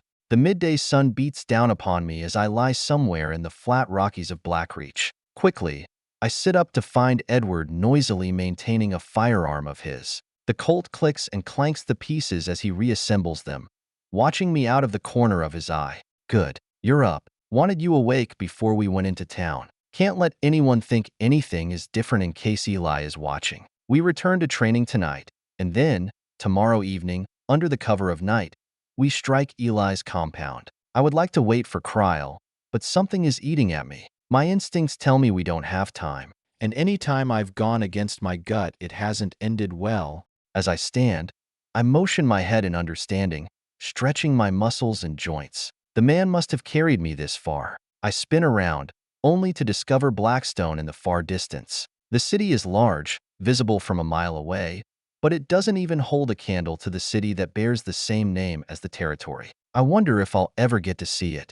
A thought strikes me, though. Do I still need to train Shiver? Didn't I manage it in a fight? I bring this up to Edward, mentioning precisely what happened, and the man stops his work, gazing at me intently. You? Interesting. Low-level skills have near zero difference between users, but the higher the difficulty and power of the skill, the more the difference between ether and people shine. That's why I figured my limits may lie in only dodging with Shiver. There is a chance I can overcome it, but it will be difficult. Having your Schwire strike back instead of evade is unique, but not unexpected. Edward places a finger on his chin as he thinks, pointing a finger from his other hand at me. You're unafraid, correct? If that is the case, it explains why even your subconscious and soul don't care about dying. They simply wish to do as they please, which is to fight back. We were going about this all wrong. I was testing you to dodge, which you can do, but it is not in your nature. Your nature is to fight, not flee. To answer your question, we will train one last time still, but it will be a little different. I nod to him as he rises and rapidly finishes assembling his Colt, waving it toward our destination before holstering it. Let's get moving now. Tomorrow is the big day, and I must ensure all our preparations are complete. You and Virgil, now being 6 Sigils, will be a massive comfort on top of Tomas and Johnny's help. As 5th Sigils, you two were some of our best, from what I hear. Looking forward to what you two can do now. Though I'm unsure what Quakete will do, but I wager Lennon will join simply to fight Eli. The bloodied beast finishes his words before shooting off into the rocks, expecting me to follow at a similar pace. Sking my tongue in annoyance as I woke up less than 5 minutes ago, I follow him with a quick breakneck and Payne's Forge. Every step I take hurtles me forward, digging divots into the stone below. Rapidly, we reach the outskirts of the city, and Edward breaks off, telling me to find my friends and meet him at the training ground tonight. I would have done that anyway. Kicking forward, I speed through the streets of Blackstone, careful not to run into any unsigiled or hurt them, before I find Elizabeth, Virgil, Blake, and Johnny watching Earl handle something in his hands behind the steam train and facing the wilderness outside of Blackreach's borders. It looks like his coil, only twice as long and 3 times as thick. Is that what I think it is? 312, voiced Laudanum.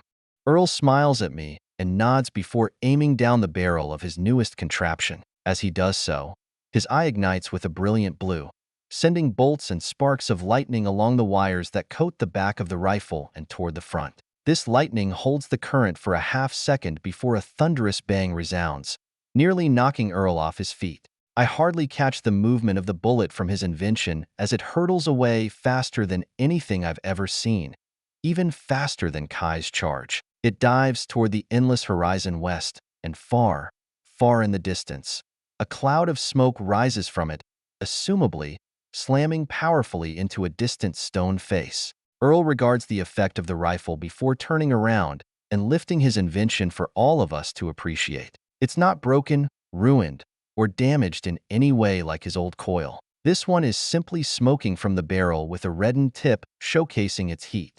Look, I did it. I made the coil even better. I can't help but smile at his enthusiasm, and neither can anyone else as we all cheer for him. Yet, after a moment of cheers, Johnny quickly lowers the atmosphere with his observation. It does seem quite a bit more powerful than your last one, Earl, but it's different, is it not? Only you can fire it. Anyone could use the coil as long as you taught them how, even an unsigiled child. I watch the genius head droop, but before I can defend him, Primrose does, standing up for him in defiance of Johnny. She puts her hands on her hips and shifts between their bodies. You know he's worried about the coming battle. He had to focus on power, not usability. Hell, he even managed to learn how to implant an aid into anyone. Not even Eli did that. He could only make them. Cut him some slack, Johnny. He's just a smart man, not a monster like the one behind you. And he made one with less power for Elizabeth. Johnny twists slightly, his eyes flickering over me as he smiles softly. I know he knows I advanced again, but he doesn't focus on it. Instead, he tries to calm the overzealous Primrose. Relax. I was not looking down on his invention. I was merely calling attention to the fact that it is different. Earl, if you truly wish to make a difference, creating a single powerful weapon won't do it. Creating mighty weapons that anyone can use will. You've done it with the ales. I'll give you that. But you have a long way to go with the coils. Earl nods to Johnny, placing the butt of his rifle onto the ground, the entire thing extending past his head, a whole 6 feet in length. The genius examines his weapon before agreeing with Johnny. He's right, Primrose. This thing will help in a single fight. But if I could somehow mass-produce it, or even the normal koi, even the common man could hold their own against wondrous realms. An angel would have to fear a battalion of coils. No longer could one defend 1,000 or 10,000. Blake finally interjects as Earl finishes, asking her own question in regard to power. Then what about people like the Prime? Would they no longer be needed? Would we even need angels at that point? We could all be even and free. All that discrimination from the estates wouldn't exist due to them having the powerful in their bloodlines. This time, Johnny shakes his head to an answer. He's the one who has met the Prime among us. After all, he would know best. Johnny points out to the expanse where Earl fired his new weapon, voicing his thoughts. A being like the Prime, or the Lords, would have nothing to fear from such a weapon. Their ether moves on its own, guarding them from any threat. It is similar to Edward and your shiver, Wyatt, only with a clear difference. They can do it forever. Dominions require 0 effort to execute. Even a virtue would have little fear of such a thing. Only a power would be concerned by it. I'd say, even 100 of these. Johnny leads his words on for Earl to provide a name for his newest weapon, and the genius delivers it promptly. The young man smiles with a confident comment. Storm. The gunslinger nods, as if expecting an answer like that, and continues on. While doing so, he begins walking back to the train.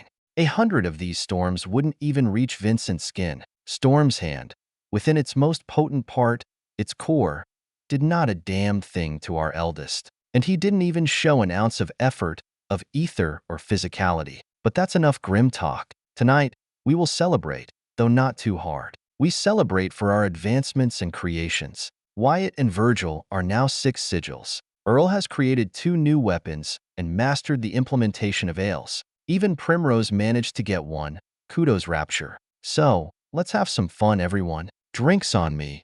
Primrose immediately forgives Johnny and rushes past him, hauling a familiar, bespectacled man with her. As she moves, I notice that her right eye is a deep, dark purple, one with a swirling wave within it. The glance I receive at it is short, but it lingers within my mind, occupying my thoughts as everyone else hurries toward the train. These ales, I hope Earl's got them down right. They just don't feel quite right to me. Virgil wakes me from my thoughts, tapping me on the back of the head. The man cloaked in all manners of clothing to hide himself from the sun rotates around me with a calm tone. I always wonder what not seeing the sun will do to his skin. Come on, I know you're worried about tomorrow, but it'll be fine. If you don't want to party, we can spend a bit of time familiarizing ourselves with our new abilities. You up for that?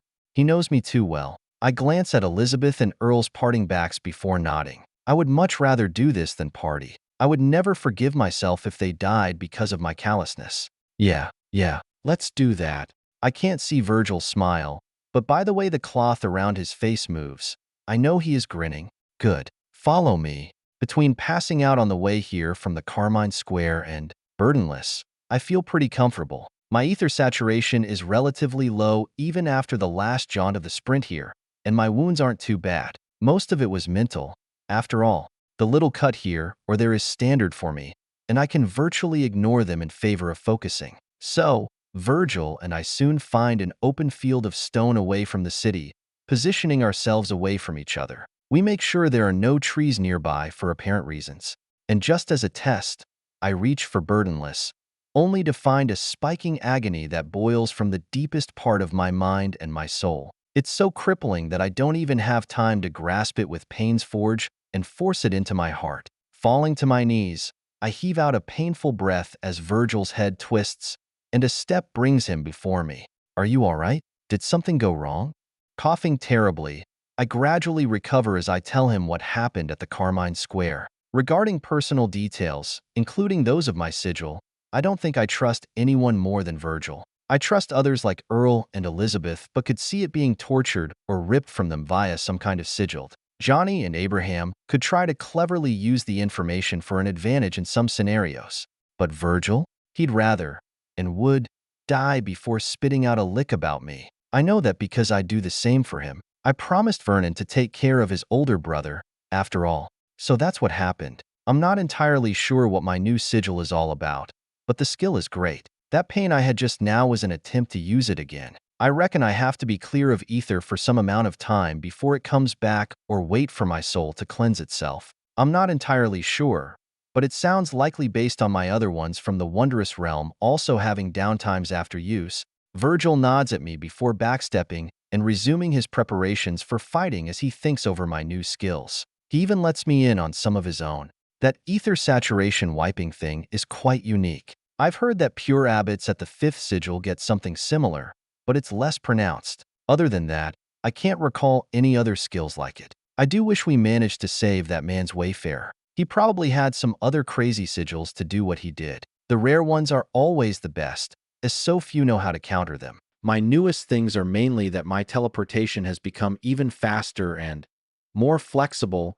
Virgil completes his words as he jumps backward, stepping lightly onto a hazy plane of darkness that supports his weight, forming from his very own shadow. Then, he leaps off of it sideways, tapping his boot against another that hovers sideways. The instant his foot touches the dark stepping stone, he vanishes. Before I know it, he stands behind me, hand on my shoulder. Twisting around, I smile at him, realizing his versatility immediately. Who can catch a man who can walk on his own shadow into the air?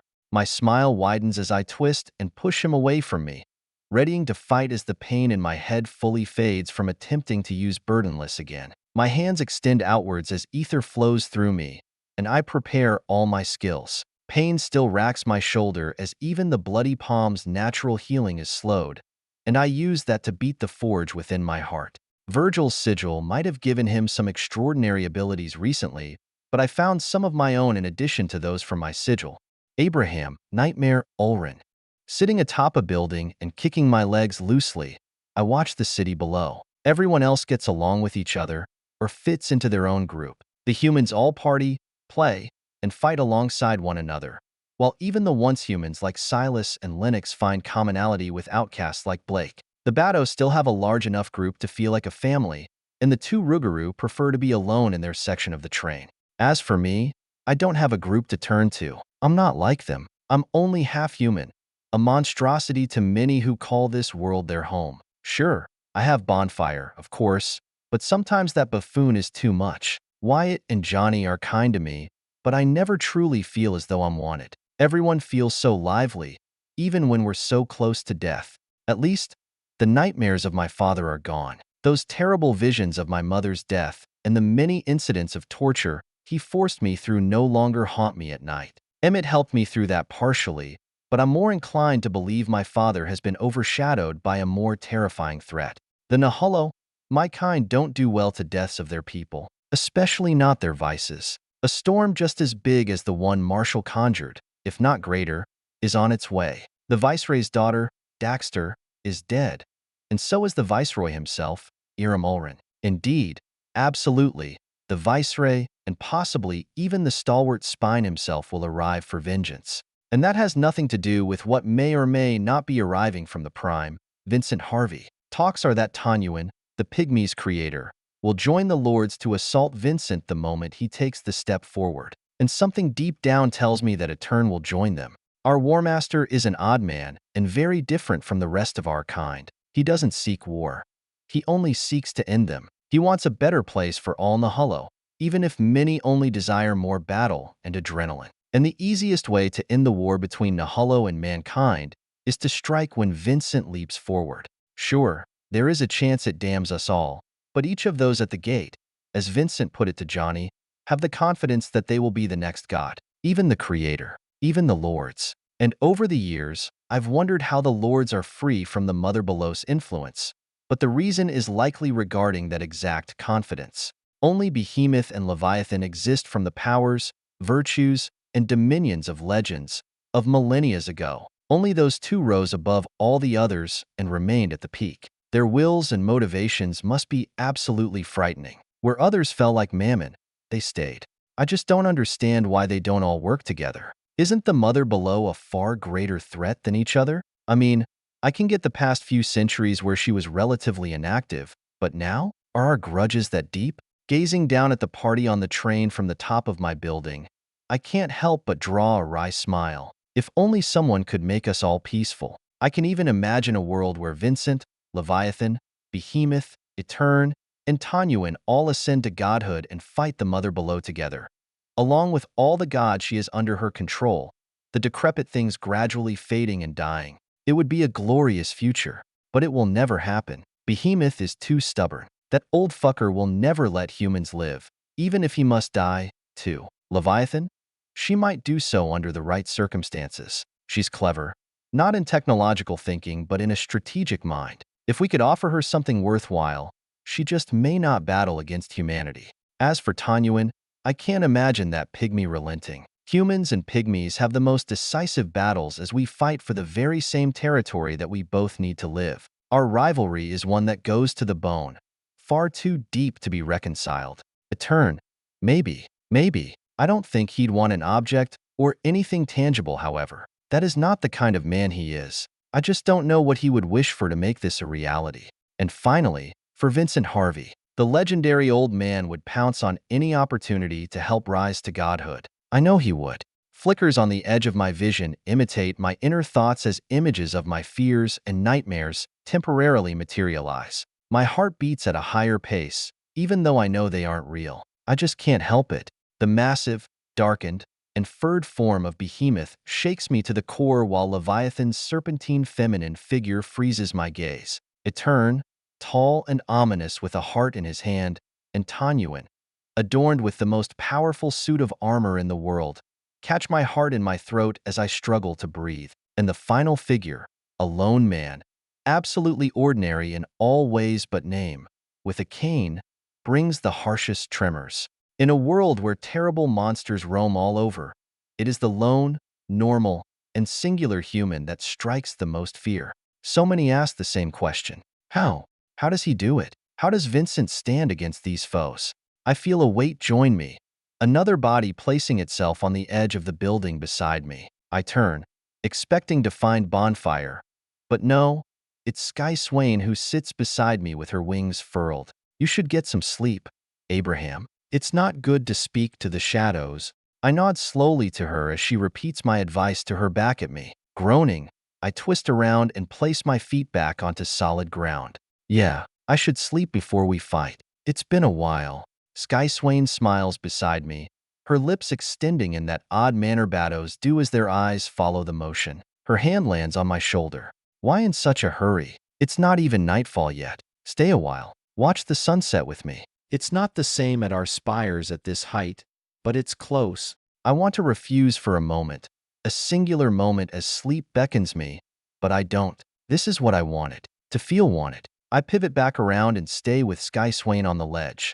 Minutes pass as we stay silent, watching the beautiful fall of the sun beyond the horizon. A multitude of colors shower across the sky in a haze until Sky Swain speaks, breaking the moment. You push everyone away, Abraham. Just as I did. You all pulled until I came back. Slowly. It took me a while after Chaser's death, but it worked at Bent. I'll do the same for you, even if you don't want it.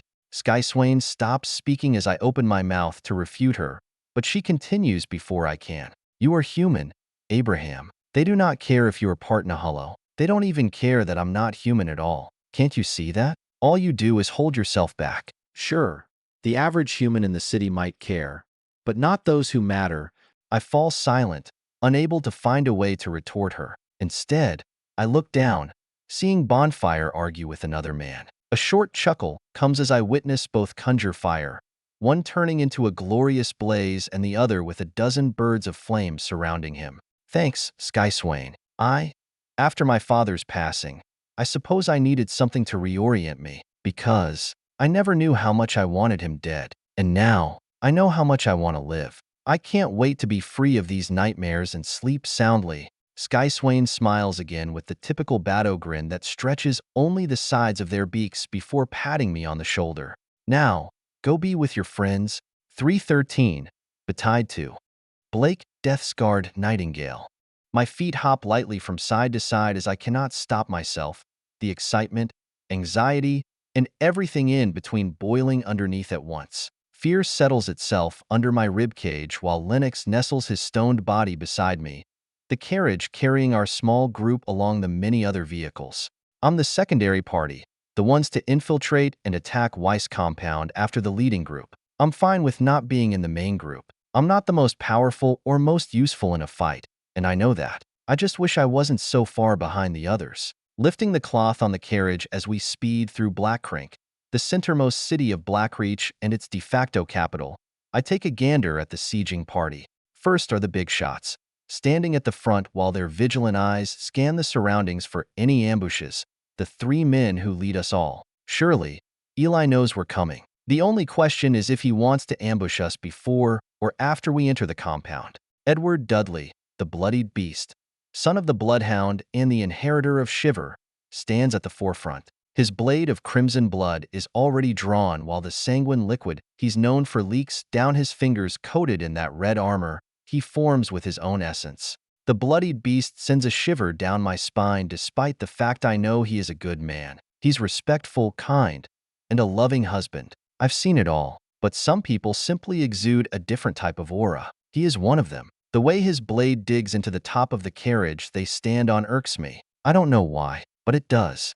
Beside him is another with a similar feeling, Tomas, the inhuman wolf. His power is already at large, the figure covered with hair and nearly the size of a rougarou. The nails of his claws hang half a foot from the edge of his hands like brutal daggers that could sever any artery. I trust him a bit more. He's saved my life and many others time and time again, but still, the way he looks, maybe I simply shouldn't be the one to judge. The main figure that calms me is the one who stands stoically behind them. Edward organized this all while Tomas will now lead the charge, his knowledge of war beyond anyone else here. While that holds, Johnny is the eyes, the overseer. Little can escape his vision, and until we enter the depths of that compound, his golden eyes are our guide. I can see his beautiful pupils peer every which way. Blackcrink seems not to be expecting us, all the citizens terrified and hiding. Better that than they attack us, I suppose. Edward's presence manages to calm the local hunters as he shouts out toward any who approaches not to interfere. Underneath, lower on the carriage and meant to follow those three, are 5 more silhouettes whose names now ring aloud in the frontier. One of them always did.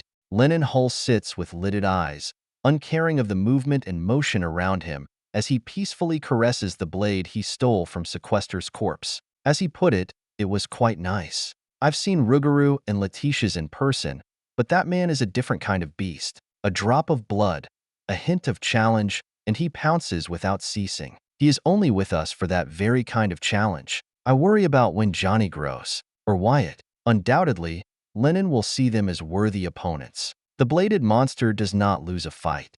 Beside him, not entirely ignoring the swordsman but definitely not paying attention to him, is Quakete, or Kate, as Wyatt calls her. I'm not entirely sure why she's joining us, as she won't say why, but it feels personal by the way she glares hatefully outwardly. It's almost as if every living thing deserves her hate. The Malist Eye is hard to ignore. And across from those two are a trio of men far less grim, or at least one of them is. Using his metallic arm, Wyatt pokes and prods at Earls, while Virgil tries to ignore him. The Wendigo, Wraith, and Genius quickly devolve into an argument as Virgil tries to calm them both down, only to fail and join them in the bickering. I can't discern what it is they are talking about, but Johnny fast puts a stop to it. Shut it. His low, severe, and harsh tone instantly quiets the three, returning them to solemnity. I can't help but smile just a tad at their goofiness. Even in such a grim time,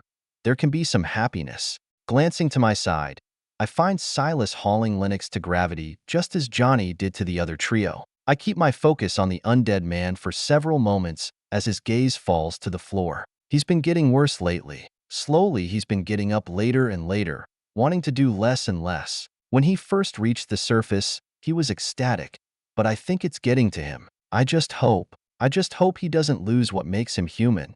Bonfire and Abraham stare at each other from opposite sides of the wagon. I keep shifting my attention to them, making sure that they don't explode into some kind of fight.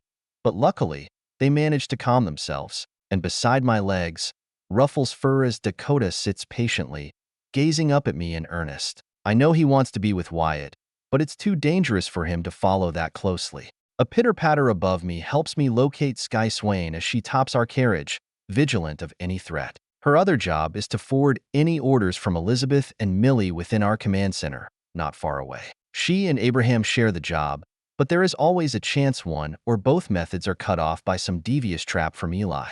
The final member of my carriage is Primrose as she gloats and pouts that she's not within the leading party. I don't say anything to her, and instead focus on checking on the rest of my group. Behind us are even more soldiers from Bent, along with many of Edward's followers, alongside Bato and everyone else, including Frank, Frozen, Clumsy, etc. Many iterations of this plan passed through Tomas, Millie, and Elizabeth's minds before they settled on one.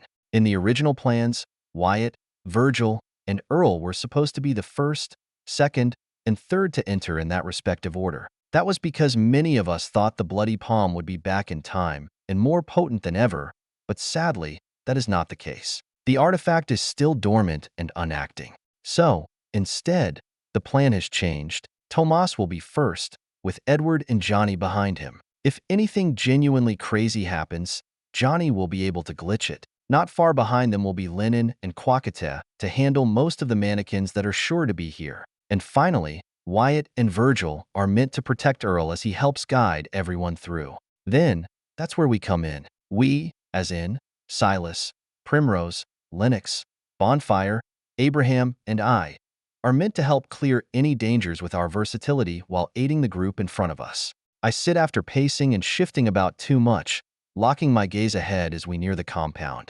Staring out the lifted cloth, I see the entirety of Weiss compound in all its glory.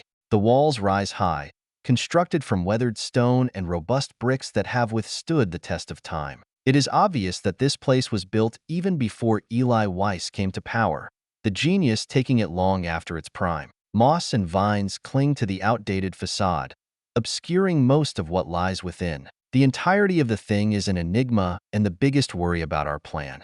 The Batos, even when flying over, can only see a mist that obscures the land, so none of us truly know what lies within. We can only hope that whatever is inside doesn't kill our battering ram. As I watch, the air crackles with an eerie tension as everything begins at once. The silence is abruptly shattered as a figure emerges from the front carriage. He's monstrous, akin in size and ferocity to the legendary Rougarou, with a primal force that hurdles him with a blistering, almost imperceptible speed. He slams into the wall. If I didn't know Tomas any better, I'd think he was a wild beast driven only by rage. The impact reverberates through the compound, causing the ancient defenses to crumble like fragile glass. Yet for a moment, a feeble light blossoms along the stones. Bricks rain down in chaotic disarray, revealing a glimpse of the inner sanctum. It's a breach in the fortress, a chink in the armor of Eli Weiss. I smile at the opening until the sound of thunder strikes the air. A brief glimpse of light is all I hear before the world turns white, and a second later, when the air clears and the sound fades, all I see is Tomas falling to a knee, scorched and struggling to breathe. Wyatt surges forward, but a half-dozen dark tendrils hold him still as Tomas' form flickers, returning him to his prime. The soldier shakes his head roughly as he turns and glances at the golden pupils, sharing his gaze. Johnny nods at Tomas, and the wolf proceeds. After the defenses, whatever kind of lightning strike was embedded into the walls fades. Tomas strides forward unstopped. Once the man reaches several hundred feet, we follow him beyond the borders only to find a featureless landscape. Within the vast walls, nearly a mile in each direction, there is nothing. Not a building, not a stream, not even a living thing. The eye given to me by Earl hums as I can't find a single breathing thing other than the grass on the ground. Streams of vigor float haphazardly through the atmosphere, but none lead to anyone other than us. I don't even have to speak on this abnormality as Abraham enunciates, his mind transferring Johnny's words to his lips for us to hear. The whole place is flat, not a speck of anything. Something must be hidden by some kind of illusion or distortion. Wyatt and I will investigate. Stay vigilant.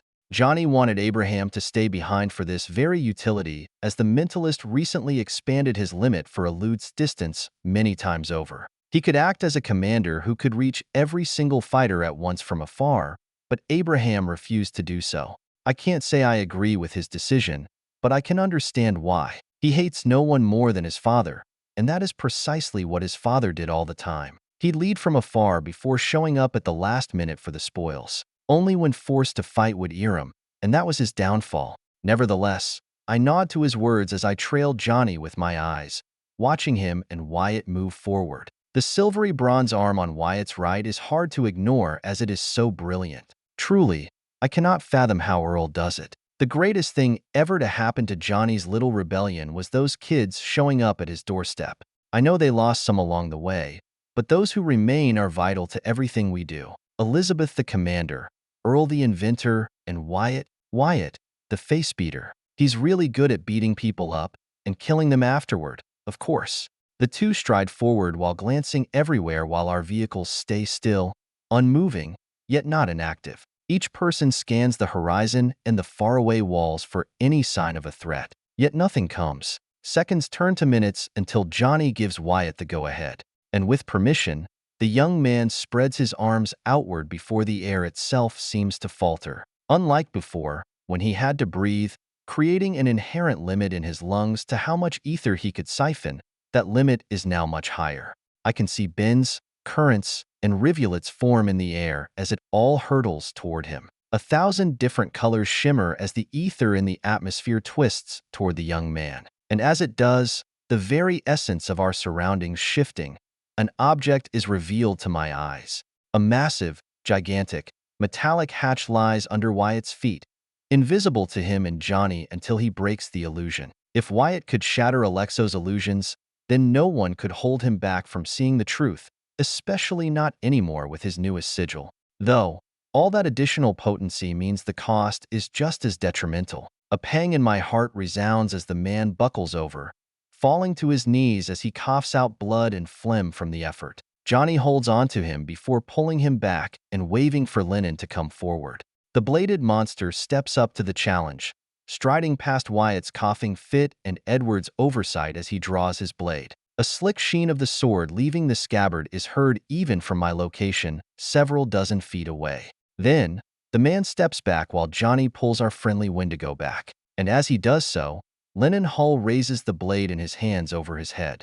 I expect him to say something, to grunt, or even to move forward with a burst of momentum, but nothing of the sort occurs when Lennon swings his blade. One moment, the claymore is raised. The next, the entirety of the steel hatch, more similar to a vault door than an entrance to a building, is cut in half. An ear-piercing screech haunts my thoughts as the hatch grinds and cracks, falling in on itself and downward to reveal a staircase over a dozen feet wide. Confused and wanting to get a better look, I hang myself off the carriage before letting go. Then, as I walk forward, another bang resounds as the right half of the hatch slides downward.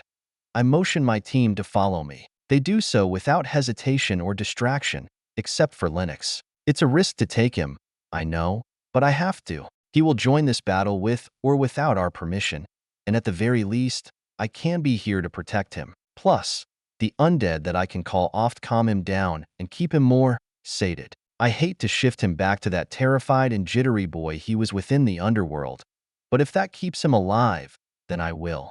So, I move forward, treading carefully behind those in front of me as we descend into the depths of the underground bunker. Stepping atop the hatch over 6 feet thick of solid steel, I can't help but gasp in horror. Did Lennon cut that? What the fuck? A shiver runs down the entirety of my spine as I catch a glimpse of him and Edward at the bottom of the stairs. My evaluation of Lennon only continues to rise, and so does that of Edward. The bloodied beast was wanted by Lennon for a battle, but they agreed to postpone it. An audible breath from below fills me with determination to walk further down, and I follow that motivation. With every step downward, however, a sense of foreboding hangs heavy in the air. The atmosphere continues to darken as no lights exit, and it's already nighttime. Thankfully, all of us know night vision to some capacity, so it's not an issue, but that doesn't lessen the tension. I continue downward, quickly catching up to Wyatt, Earl, and Virgil while the other 5 are further ahead. But as we reach the end of the labyrinthine tunnels, what lies before us leaves us all in stunned disbelief. The bunker's entrance is nothing like we anticipated. It resembles a grand hall, the kind that might host extravagant balls for nobility, the type for the mighty statesmen without a worry for life. The walls are adorned with intricate tapestries, and chandeliers hang from the vaulted ceiling, casting a warm, golden glow. The floor is polished marble, reflecting our bewildered faces. Low fires are the only lights that exist other than the chandelier above, as another candle ignites itself every second as if some ghost is leading the lines of blaze. The shadows eat at my insides as I tenderly reach for my blossoming power, just making sure it is still there.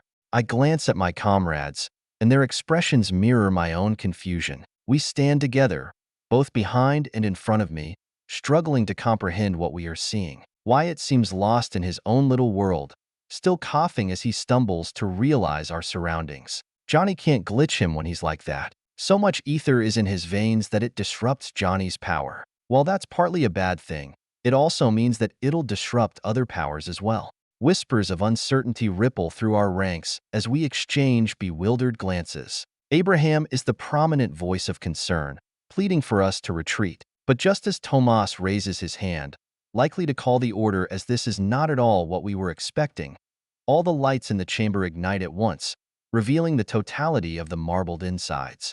The room is massive, with a double staircase leading to a tunnel slightly higher up than where we stand. But the tunnel, darkened as opposed to the rest of the room, is blocked by a lone figure. An old man stands with a cane by his side and a wineglass in the other. A trimmed beard with porcelain skin speaks outwardly with a clank of the glass. Eli Weiss, or some vessel of his, is the only other being in the chamber.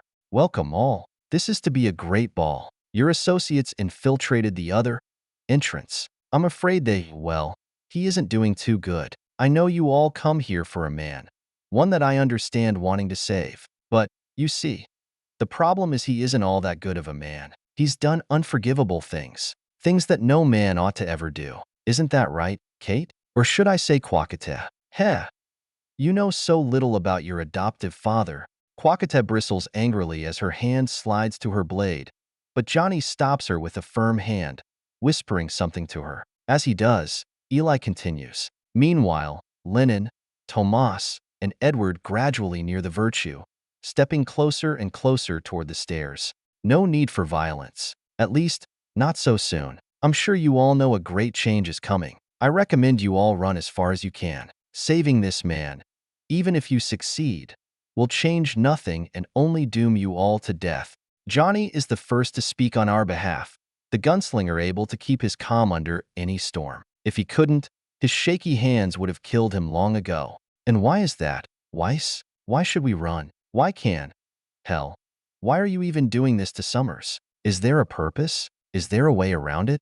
Eli Weiss shakes his head as his vessels releases a chilling laugh, one that sounds more inhuman than even that of a hyena. The dominions of the world will collide very soon. Ed Summers, he is Vincent's main catalyst for his rise. Only with his blood can Vincent reach the state required. As I regard you quite highly, Caldwell, I shall tell you the truth. Vincent must create a wasteland for his ascension, and I have created the perfect scenario for him to do so. Unless one of you wishes to replace Ed Summers, of which I highly doubt you can, you are welcome to. The oldest man in the room takes a deep breath before finishing, his cane rising and clacking against the railing before him. As he speaks, he turns around and leaves, as if dropping the decision to us. Otherwise, leave. I know you come for battle, for the salvation of an inhumanely taken man. Some of that is honest, some of that is false. Pick your own poison. Die here, die to the wasteland, or escape.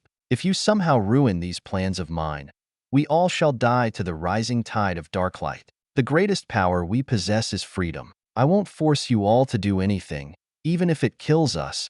314. All down but 9. Wyatt, Wendigo Graves.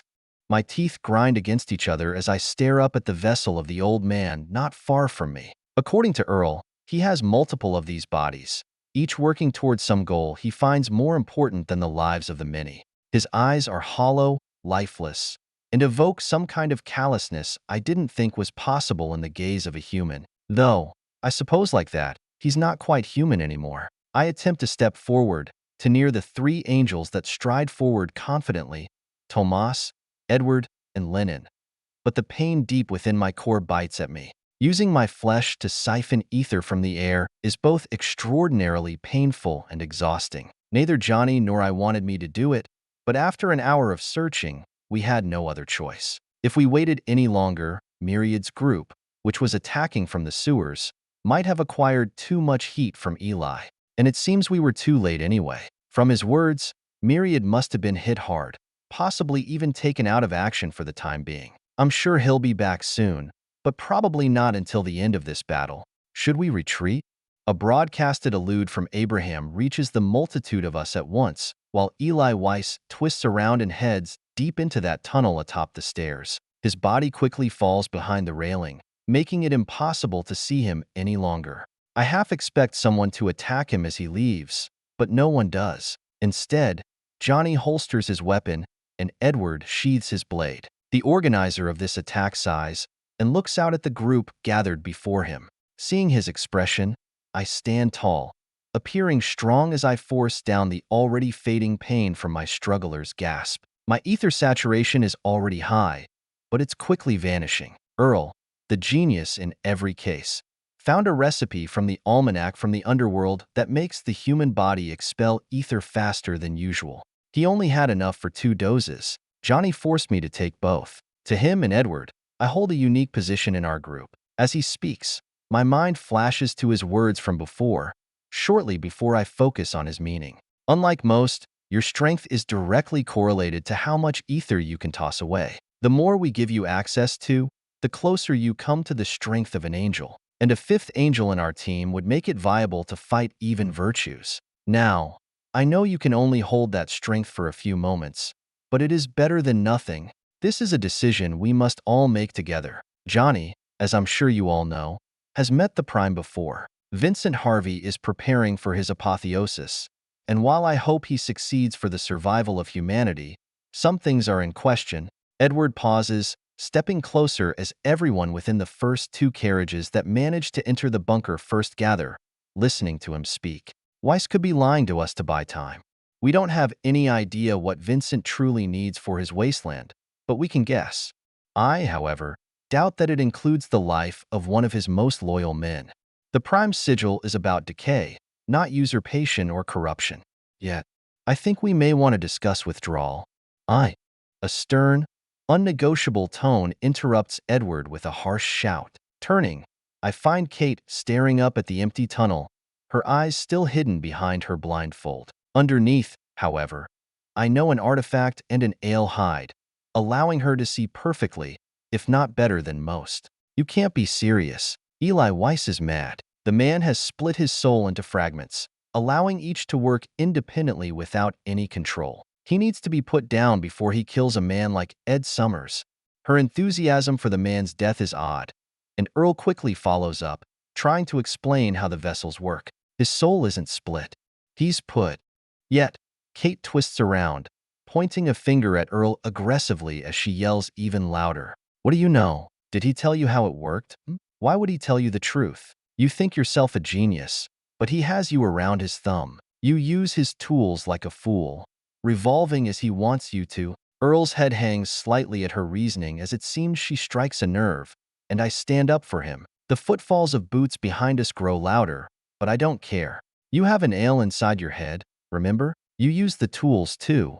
Kate scoffs as she points at her eyes through her blindfold. The woman's tone quickly drops to a growl as she nearly threatens us. You know better than anyone, Wendigo. Our bodies are shared already. Nothing else can intrude on them. My risk is not a risk at all, unlike Earl's. And, whether you cowards want to come with me or not, I will save Ed Summers myself. Again, I open my mouth to defend Earl, but a firm hand clamps itself around my shoulder. Instinctively, I fall quiet, knowing who it is. Johnny's assertive voice pushes us away from each other without any physical force. Relax. We don't need to fight amongst each other. Kate, you really shouldn't go off on your own. Weiss will tear you apart as you are now. If you were an angel, maybe it'd be different, but… Again, Kate spouts outwardly at us, unwilling to wait for someone to finish speaking. What is her deal? Angel this, angel that. Why is that all that matters? My eye has had its 7th sigil longer than the 3 of you coots together. In the corner of my eye, I notice Edward discussing something with Lennon and Tomas before Johnny reaches out to Kate. The gunslinger tries to show his sympathy for the woman, but she backsteps swiftly. Leave me alone. You all can sit here and twiddle your thumbs. I waited days, and still, you all sit here like cowards. We will go ahead, with or without you. Contemplate your own morality after another legend dies within the same month as the last. There aren't many more to go before there are none left. Who's even left that holds any import? Maddox? Clarence? Even the Furious Mountain is unwilling to join our battle. What makes you think they will? Kate pivots away from Johnny, but the man doesn't do anything to truly stop her despite having the ability as the woman sprints away, heading up the stairs and into the tunnel. She moves with an alacrity reminiscent of Virgil, but I'm worried for her safety. Turning as she rounds the corner ahead, I discover Johnny holding his head in his right hand. Is she going to die? I can't help but ask the question, and Johnny nods. Probably. I'm starting to gauge out who exactly she is by those reactions. Though, maybe she's right. Too many great men and women have died recently. Perhaps we do what we can to save the last of them? There is a chance we ruin Vincent's rise to godhood, but Wyatt. Johnny addresses me in particular despite the many of us surrounding him. I twist my head at him as he nods to the other present angels. I think we'd all agree on one thing. If our meddling stopped Vincent from becoming a god, he doesn't deserve to become one. After all this time, he's done nothing for us. How about we save one of the few who has? Tomas and Edward smile at Johnny's words while Lennon's teeth show through a pointed grin. They are all in agreement. So then, do we follow her? Edward responds this time as he glances around and takes in the entirety of this massive chamber we find ourselves in. Yes, but not all. There are too many paths to go, and I'd wager the one ahead is a trap. Wyatt, Virgil, Earl, and I will go after Kate. Tomas, you take a few and go left. Johnny, you take a few and go right. Lennon, sniff out your challenge. Go wherever you feel you want to. I can't command you anyway. Lennon's grin grows even wider as Edward admits he can't force Lennon to do anything, and the man growls out a response. Gladly. It seems I'll be coming with you then. You've all given that little rabbit a fire under her feet. I can't wait to see where she stands a day from now. Not to mention, I want a rematch with the hidden angel Eli has here. I sensed a familiar gaze, one reeking the stench of an angel. Though, I don't believe she was one when I last met her. Edward pats Lennon on the shoulder as the humanoid monster steps aside, his sheathed sword beckoning for release. He desires a good fight more than anything else to hone his strength, and after the past few months, I'd say he's right. The best way to grow is to have a challenge and a goal to reach. I do wonder something, though. What is his goal? Tomas rips me from my thoughts as he chooses his personal team for investigation. Plans rarely survive contact with the enemy. After all, sounds fine by me. I'll take the left. Silas, Lennox, Skyswain, Rich, Primrose. That should be fine. Johnny then nods in understanding as he points out his. Makes sense. Keep the ones you've fought near before, and leave me those only I can control. That means you're with me. Bonfire, and Abraham. You too, Blake. I notice Blake hops slightly in her step after being addressed by Johnny, and I even catch their shared smile. The motions of any kind of relationship are quickly dashed by seriousness, however. Edward leads the charge up the stairs and directs the arriving soldiers and men through Abraham toward everyone else connected, who leads them to split up and follow Johnny or Tomas. Edward even has Abraham pass on his message to his wife. My team will likely face the brunt of the action, so you all should comb the bunker with the other two groups. As for power, we should be fine. Lennox can cut through nearly anything, and with Earl, we should be fine against traps. Don't worry about me, hon. It's just another hunt. Edward's wife gives him a curse through Abraham's long-distance elude before continuing to pass on his orders, leaving us to follow the bloodied beast up the marble stairs. The steps are soft and odd, unlike any other thing I've ever walked on besides maybe a bed. A thump to the back of my head refocuses my attention as Virgil continues forward with a harsh whisper. Were you always this unfocused? Or did the absence of the bloody palm make you like this? Pay attention, Wyatt. This is dangerous. A virtue, and probably several powers lurk within these halls. Tightening my gaze, I throw Virgil a thumbs up and stride after him. We rapidly reach the darkened tunnel, and Edward motions for Virgil. The man of darkness peeks in first, shaking his head after a second of observation. Nothing. No traps. It's pitch black, but nothing else. I can't even sense a lick of ether in it. Edward spends a moment thinking before Lennon proposes an idea. How about the kid goes first? We're all pretty easy to kill. A good bullet to the head will drop any of us. Not him, though. I feel for separate gazes fall onto me as Edward sighs and pats me on the shoulder. He's right, Wyatt. You should go first. Even without the bloody palm, that lineage of yours holds true. Remember our training? I shot you in the chest, and the bullet hardly made it to your ribcage. I don't think a headshot by anything other than a cannon will put you down after your new sigil. Sighing, I nod to Edward and the rest of the team. Even Earl agrees with him as he constantly has one hand in his pouch, ready to search for anything that may be needed. It's a massive risk for him to be here with us, considering the threats that lurk, and it shows his growth to me. Long ago, he was terrified to look at a ghost or a spider. Now, he looks down an alley of pure darkness with only a minor tremble. I'm proud of him. Okay, I'll do it. Just give me a second. I take a deep breath as I flow ether through my form, preparing to walk the tunnel. Who knows what might jump out at me? Rapturous is my first call to arms. It's a precaution in case of poison or affliction. Then, Breakneck and Ironbound substantiate themselves as Arbalests do the same. The several minutes from my first struggler's gasp have nearly removed the entirety of its side effects because of Earl's medicine. Thank you, Earl. Once my skills are active, I conjure a madness using the lily, contacting her sharply with my mind. Ever since we killed Sequester, she's been easier to reach. Not easy, but easier. After just a moment, I feel my skull bulge with power as a scene of a skull hardening into a stone flower plays behind my eyelids.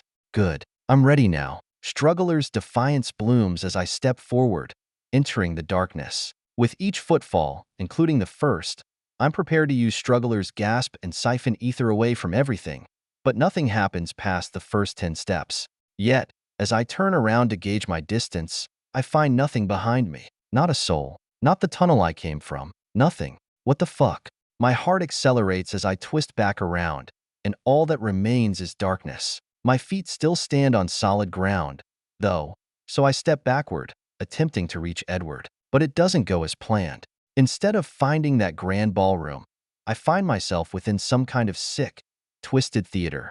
Hundreds of marionettes hang from the ceiling, their porcelain-like limbs suspended like grotesque ornaments. They remind me of the things Ma used to put on the roof when I was little during the winter. I pause my footstep, unwilling to move a muscle, as I immediately know that these things are alive. I don't know where I am, but wherever it is made by Eli Weiss. Carefully, I gaze around, searching for any way out, and all the walls are featureless, without a single exit. Scanning even further forward, beside the slightly ajar curtains on the far end of the theater, I see a closed door. Good. At least there is a way out. For a moment, I consider moving, but I quickly place away that thought. I should wait. There is a chance someone will follow me. So, I do. I relax my muscles to remain entirely still and unmoving as I patiently wait. Seconds pass that gradually turn into a full minute before a low crack of wood resounds beside me. I turn my head to see what it is, and I only catch a glimpse of Earl's panicked face before everything in the chamber changes as he releases a muffled scream. In an instant, the marionettes spring to life, their porcelain joints creaking and cracking as if made of wood. And as they slide along their strings, I realize each has 8 limbs. Like spiders falling from their webs, they slide down from the ceiling, still suspended in the air. A stuttering voice resounds from beside me as all the puppets snap entirely to attention, each and every soulless face staring straight at us. Wyatt. Earl hardly ekes out my name as the memory of his phobia of spiders soars through my mind. Fucking hell. Of course. Weiss did this on purpose. But then, why are we together? I'm not given a chance even to consider the thought as the 100 or more puppets surge forward, somehow their strings holding them unaffected by the multitude of other wires.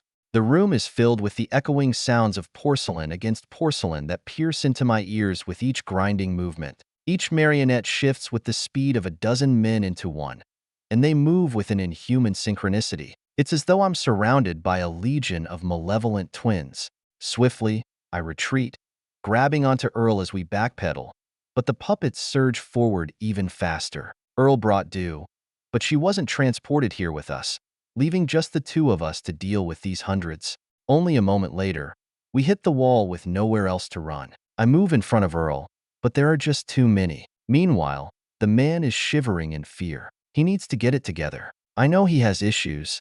Earl, focus. I grab onto his shoulders and shake him. This probably isn't the best way to help, but I don't have the time for any others. My next words as the puppets close in, however, possess a bit more calmness and sincerity as I try not to make him freak out even more. He already looks like he's about to piss himself. I need you, man. Please, please focus. Think for me. We need to get a way out. The instant I finish my words, the first of the puppets reach me. Its many hands grasp onto the wires that it hangs from as it darts downward at me, screeching a shriek that has Earl's legs quake until he hits the ground. The scythe blade from my right arm twangs into the air as I meet the approach of the puppet, but I receive far more resistance than I expected. Instead of being sent flying from my physical strength, the marionette is only pushed away. Its dozens of fingers dig into the wooden floor of the theater as it slides backward, 10 more to fill its place. Come on, Earl. The moment I finish speaking, I inhale a breath of ether, hoping it will drop these puppets, but it does nothing but loosen my chains. At the very least, I didn't inhale with my flesh and only used my lungs. This might take a while. Maybe that's Weiss' purpose, though. 3:15. Lynching B. Earl Garner. As the spider-like puppets close in, panic surges through me like a tidal wave. My heart races in my chest, its frantic rhythm echoing in my ears. I can feel the cold sweat breaking out on my forehead, trickling down my spine like icy fingers. My fingertips shiver and shake as I can't even position them near my back. The storm on my back is untouched even as it slams against the wall behind me. Their spider-like appearance is overwhelming, their porcelain legs resembling the creepy crawlies I've always dreaded in the worst way possible. The white limbs that contort and twist in every which way freeze my mind. I want to move, to run, to escape this nightmarish chamber I was forced into after following to find wherever Wyatt went, but my limbs refuse to obey. I'm paralyzed, trapped in the grip of sheer terror. It's irrational. It's stupid. It's idiotic. It doesn't make any sense. But not all things do. Spiders, and anything that closely resembles them,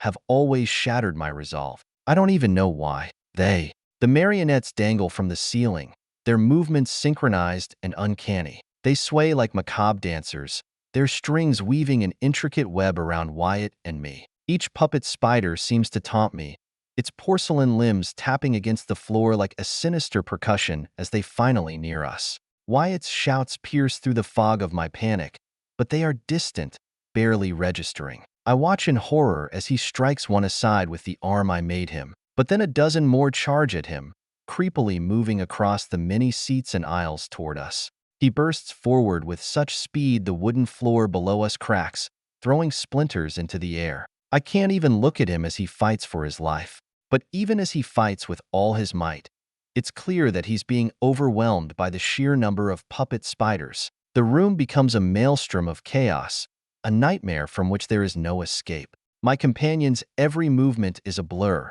his strikes landing brutally. Puppets are sent sprawling, their limbs cracking and shattering on impact. Most survive the breakage, however, and he has to reapply the same pressure a half dozen times to finally put down a single marionette.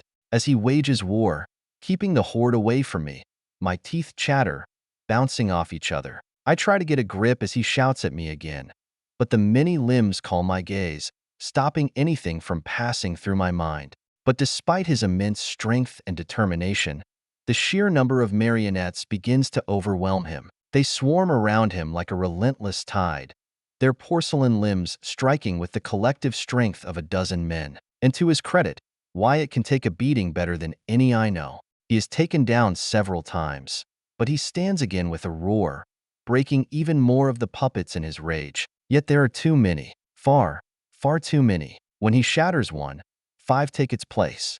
I watch in agony as he fights valiantly, his face a mask of determination, but it's evident that he's struggling to maintain the upper hand. The room echoes with the sound of cracking porcelain and the eerie clatter of puppet limbs. I cup my ears, trying to block out the noise while I do my best to focus my vision. Tears blur my eyes, and my very pupils shake as I grapple with the internal storm of panic. Every fiber of my being screams at me to move, to help, to do something. Yet, I'm trapped in this mental handcuff, unable to break free from the suffocating grip of fear. Wyatt fights and fights and fights, continuously beaten down. Dozens of corpses of these odd puppets lie on the ground, forcing the man to climb over them to kill the others while the remaining mannequins hover from their wires, climb the walls, or adeptly slide over their fallen. The invention of the pygmies has been taken to an extreme by Eli Weiss. Many powerful pygmies can only control one or a few mannequins for combat,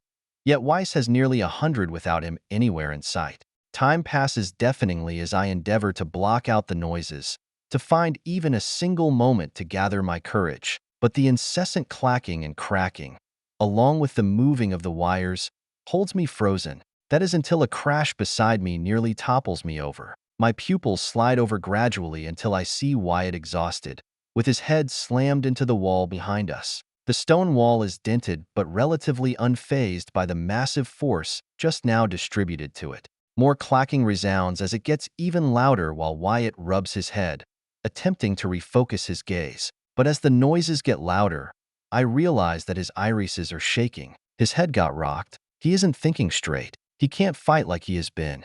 I'm not thinking straight either. Damn it. I pride myself on my mind, and it is so easily broken by such a little trick. Well, little for anyone other than me. Weiss had to have done this on purpose. But how would he know I'm afraid of spiders and anything with a similar number of limbs? This damn old man. He knows way too much. Those trees tell him more than he ought to know. I can literally feel my brain shift into a moving function as I am no longer looking at the spidery puppets. The noises are eerie and tremble my grip while greasing my palms. But at least I can think. Weiss is buying time. That is the only reason he'd put me here with Wyatt. If I were to be alone, I'd simply die. But why not put me here with anyone else? Edward and Virgil would keep me alive. Lennon might not, but those two surely would.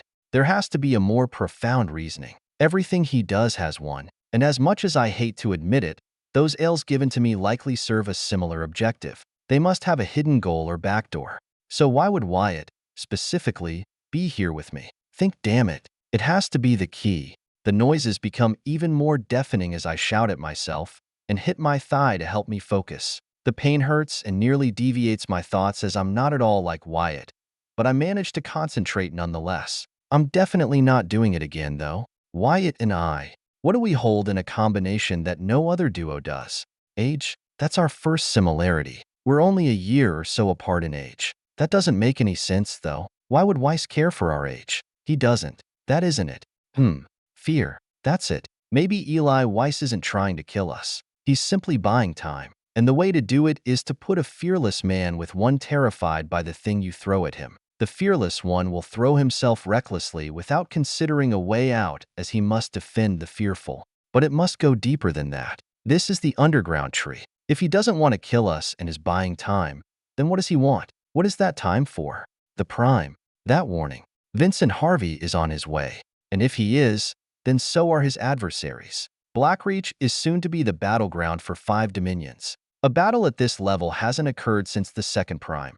The man who succeeded the first, back when more races existed and fought for dominance. The time-warped Delver is the only human to have joined a contest for supremacy between 10 dominions. Regardless of the fact that he lost, the simple fact the Pain Peaks now exist is because of the collision between those figures. 7 out of the 10 that climbs those peaks remain there to this day. An entire section of the continent was sheared off, and another was made so inhospitable no living being even mentions it anymore.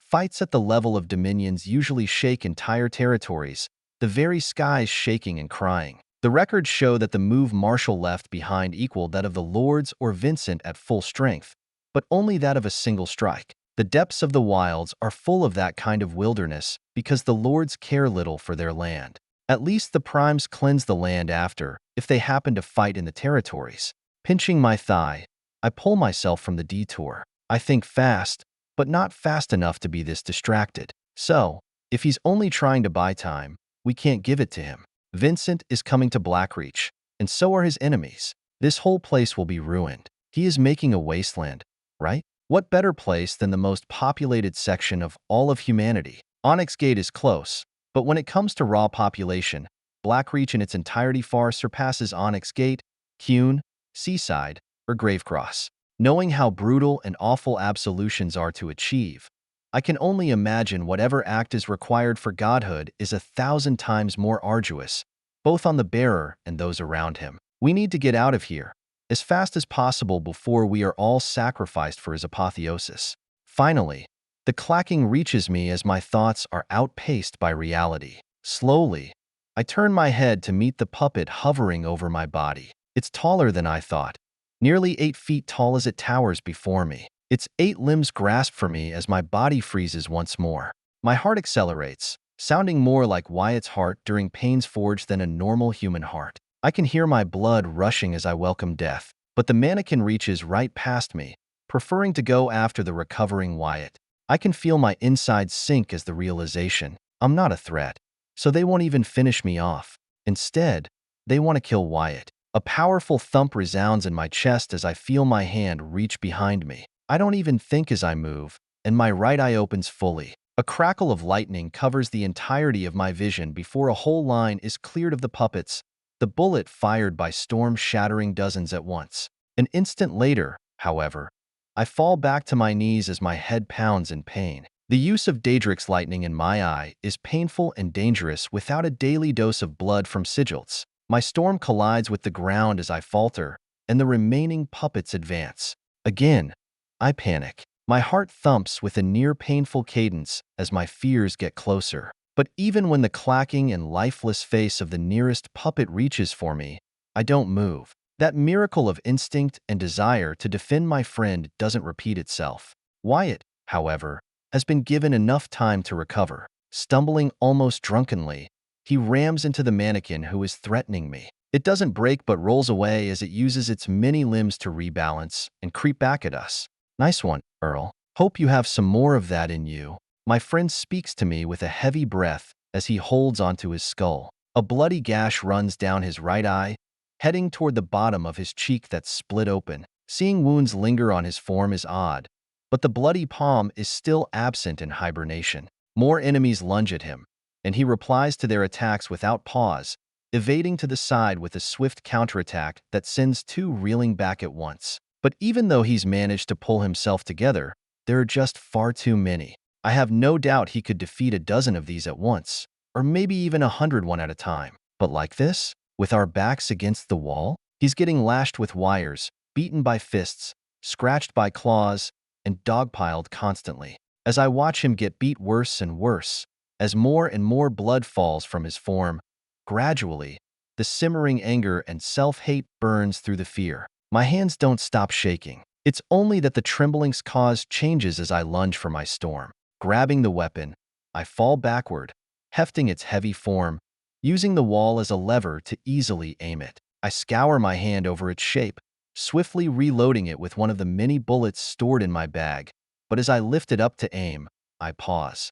The trembling switches in reasoning as I watch the waving webs and many limbs. Then, a grunt and a spurt of blood from Wyatt bring me to focus. I squeeze the trigger. The deafening boom rips me from the lingering moment as I realize I just closed my eyes. Tightening my jaw, I reach for another casing as I try my best to ignore the pain in my eye that spreads to the entirety of my skull. At most, I can use Daedric's lightning 4 times without sleeping or releasing fresh droplets of blood onto the eye. So, 2 more. I should ration this for when it's needed most. Both of my shots cleared 2 dozen or so in total, and Wyatt's already killed roughly a third of them, meaning around 50 remain. So, as I reload Storm, I grab something else from my bag. A knowing smile is shared between Wyatt and me as I retrieve a bundle of tightly wrapped cloth. Inside is an explosive that detonates upon harsh impacts once I prime it. Wyatt surges forward to force the puppets back before abruptly retreating, and I toss the bomb to him lightly. He catches it without effort, and I can't help but grin as his arm wins back. Then, it vanishes from his hand as his arm swings forward with the speed of a bullet before an explosive rings out from the group ahead of him. Unfortunately, though, he is blindsided from his right while the bright light of the explosion covers the theater. I quickly cover him from the half-dozen that barrage him with my storm, clearing him from any danger. The hardest part of the battle is over, and each movement I take makes my heart skip in fear. But I can keep myself going simply because I know I have to. I'm really hoping, though, that I'll be over my fear past this.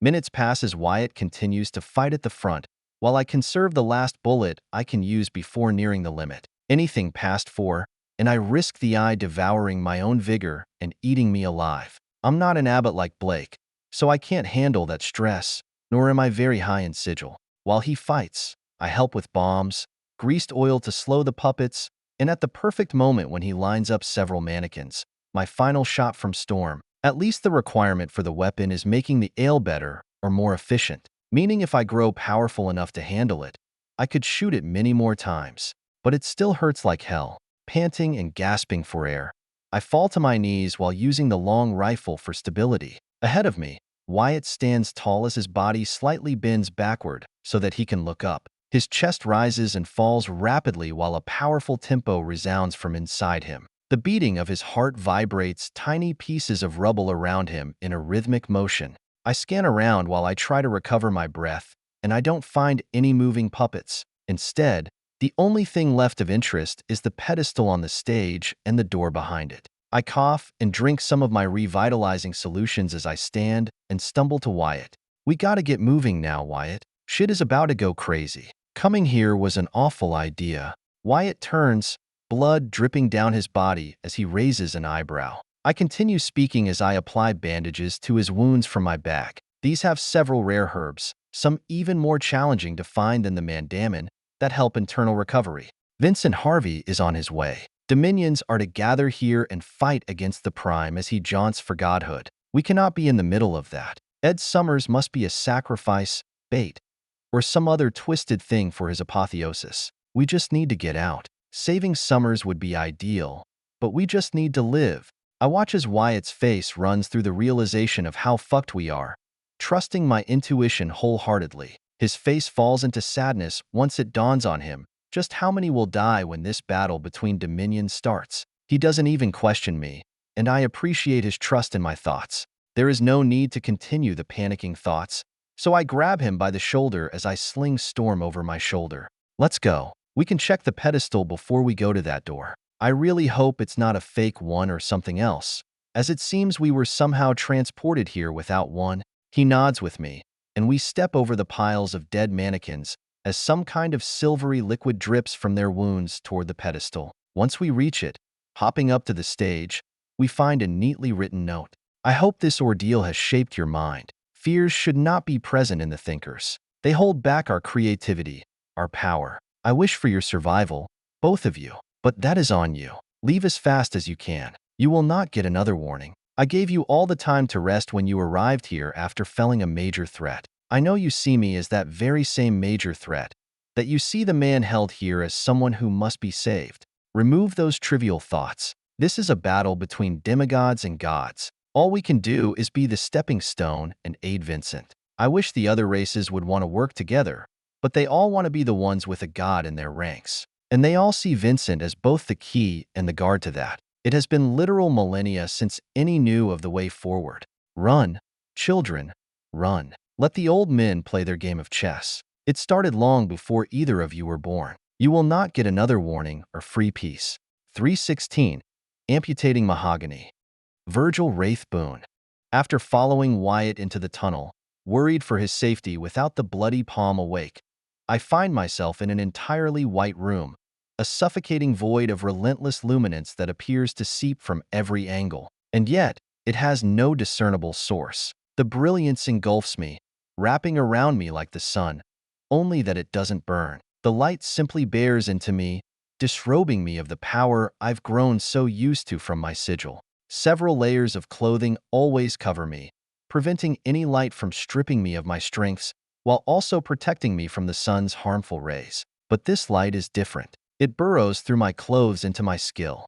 This unrelenting light, this sea of unblemished whiteness with no end, gnaws at my very being. I place my hand over my eyes to gain some reprieve, but it does little. It's such a significant shift inside my body that I stumble and nearly fall to my knees before I recover. The room, this endless box of nothingness, seems specifically designed to unravel my existence. It's as if it was made to strip me of the supernatural gifts I've always drawn from the dark. Eli Weiss, that bastard, he's going to drain me of my strength and then effortlessly finish me off. I grind my teeth as I search for something, anything, to get out of this seemingly endless room. But there is nothing. Coughing already as this weakness has spread to my lungs, I stumble forward, one hand on the ground. The transformation is agonizing. I can feel the currents of darkness that once coursed through me now dissipating like smoke in the wind. My senses, once attuned to even the slightest sound or movement, even in the dark, grow dull and unresponsive. My strength and swiftness, born of the passive effects of my sigil, are leached away, one layer at a time, until I am left feeling as frail and powerless as a newborn. I force my skills into motion, but they all deny me. The moment my shadows form under the light, they fade. What the hell is this room? Is there a miniature sun here? Fucking hell. The loneliness of this blinding whiteness is overwhelming. In the shadows, I was never truly alone. The darkness was my companion. I've always enjoyed solitude, and the gloaming made it even more enjoyable. The coolness, the freedom, it even whispered secrets, here or there, through the air, delivering information to my ears. Yet now, I am utterly isolated. The silence, the relentless light, bears down upon me in a way different than before, and I am left with nothing but my own thoughts, my own confusion. Gritting my teeth, I force onward, pushing my way through the light, unwilling to just give up. And then, like a specter emerging from the fog of my despair, he appears. An old man, skin as pale as porcelain, stands before me, shrouded by the radiant glow. His eyes are not eyes at all but vacant, gaping voids that bore into my pupils. Yet, his presence is undeniable, his gaze unwavering, as though he sees something beyond the boundaries of this disorienting room. And I'm sure he does. Eli Weiss was the one who made this room.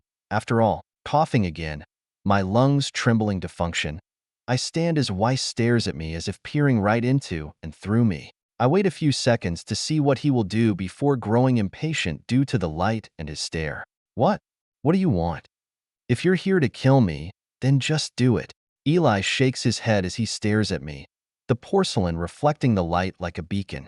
I am not here to kill you, Virgil Archie Boone. One word from his sentence rocks my mind more than any other. Archie, my middle name. Only my parents know that. I never told even Vernon my middle name. There was never a point. My knees grow weak as my confusion and anger rise. But as I shout, a question that keeps showing itself over time reappears. More ideas bloom under the light as that smiles from Eli brightens. Who are you? What are you to me? Why was I chosen as a damned? You created that thing, didn't you? It couldn't have been Darkstep. You saw her for what she was a long time ago, didn't you? You used her. You used a Nahalo to kill humans?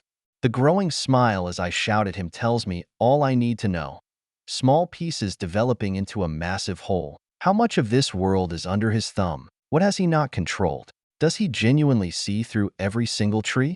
It is true I knew who she was, but she was a helpful tool. Despite what you might believe, she killed far more undercover demons, pygmies, and even Nahalo than other humans. But eventually, she grew unruly. I must thank you and yours for finally putting her down. As for you, Eli Weiss's voice trails off as he looks me up and down. My powerless legs leave me fallen to my knees while he gazes downward with a purpose.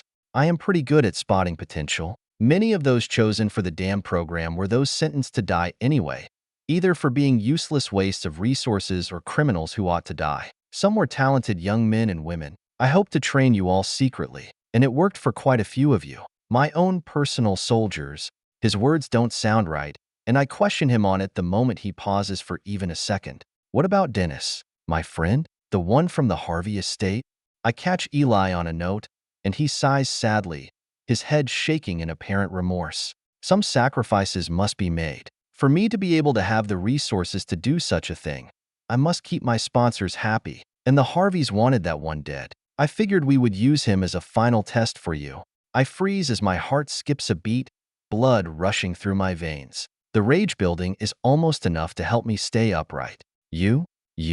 Weiss puts his hands up as I force my torso upward, gradually standing before him as I reach for my daggers. He steps back as I do so, for some reason not wanting to fight. I barely cause myself to see reason before charging down a virtue. Yes, I did call the order for that duel, and I regret it. Had I not, you might have been like one of my other leaves. From the damned program, thousands of criminals were put down, and 6 angels were born. 6 hidden angels that serve only me, not some stupid personal agenda or desire. Only 4 are alive at this point. But still, it was a success. My brain struggles to fathom why he's telling me all this. The old man's vessel exists beyond me without an ounce of threat in his form. What is his purpose? Is he buying time? If he wanted to kill me, he would have. He could have. Buying time has to be the only reason. But why? How could such a little distraction matter? If we were just barely here in time, Ed Summers' sacrifice must be coming. Fine then, I'll play his game. I want to save that old man, but I can't honestly say I hold any care toward him like I did Marshall. Doing so is simply the right thing to do. I won't die for it, however. Well, why are you telling me all this? And why me? Why am I special? Why was I chosen? The underground trees split soul points at my eyes, as if motioning toward the thing behind it. Your calmness. That rationality. I saw it when you were younger through one of my roots. It is a trait that can catapult one toward the top. I once saw you kill your own brother without hesitation after he was consumed by dark light. Very, very few can manage that. And when I say few, most of those are psychopaths without an ounce of emotion. You are simply hardened. My teeth grind even further as he mentions Vernon, but ironically, or perhaps as he even expects, I force down the anger. I need to stay calm. It's what he expects, but if I rage like Wyatt, I'm sure he'll put me down. You've proven time and time again that you have potential. I simply regret having you kill Dennis. I underestimated how much love such a cold man could hold, but I did. And as an apology, I allowed you to leave the damned. He allowed me? What bullshit.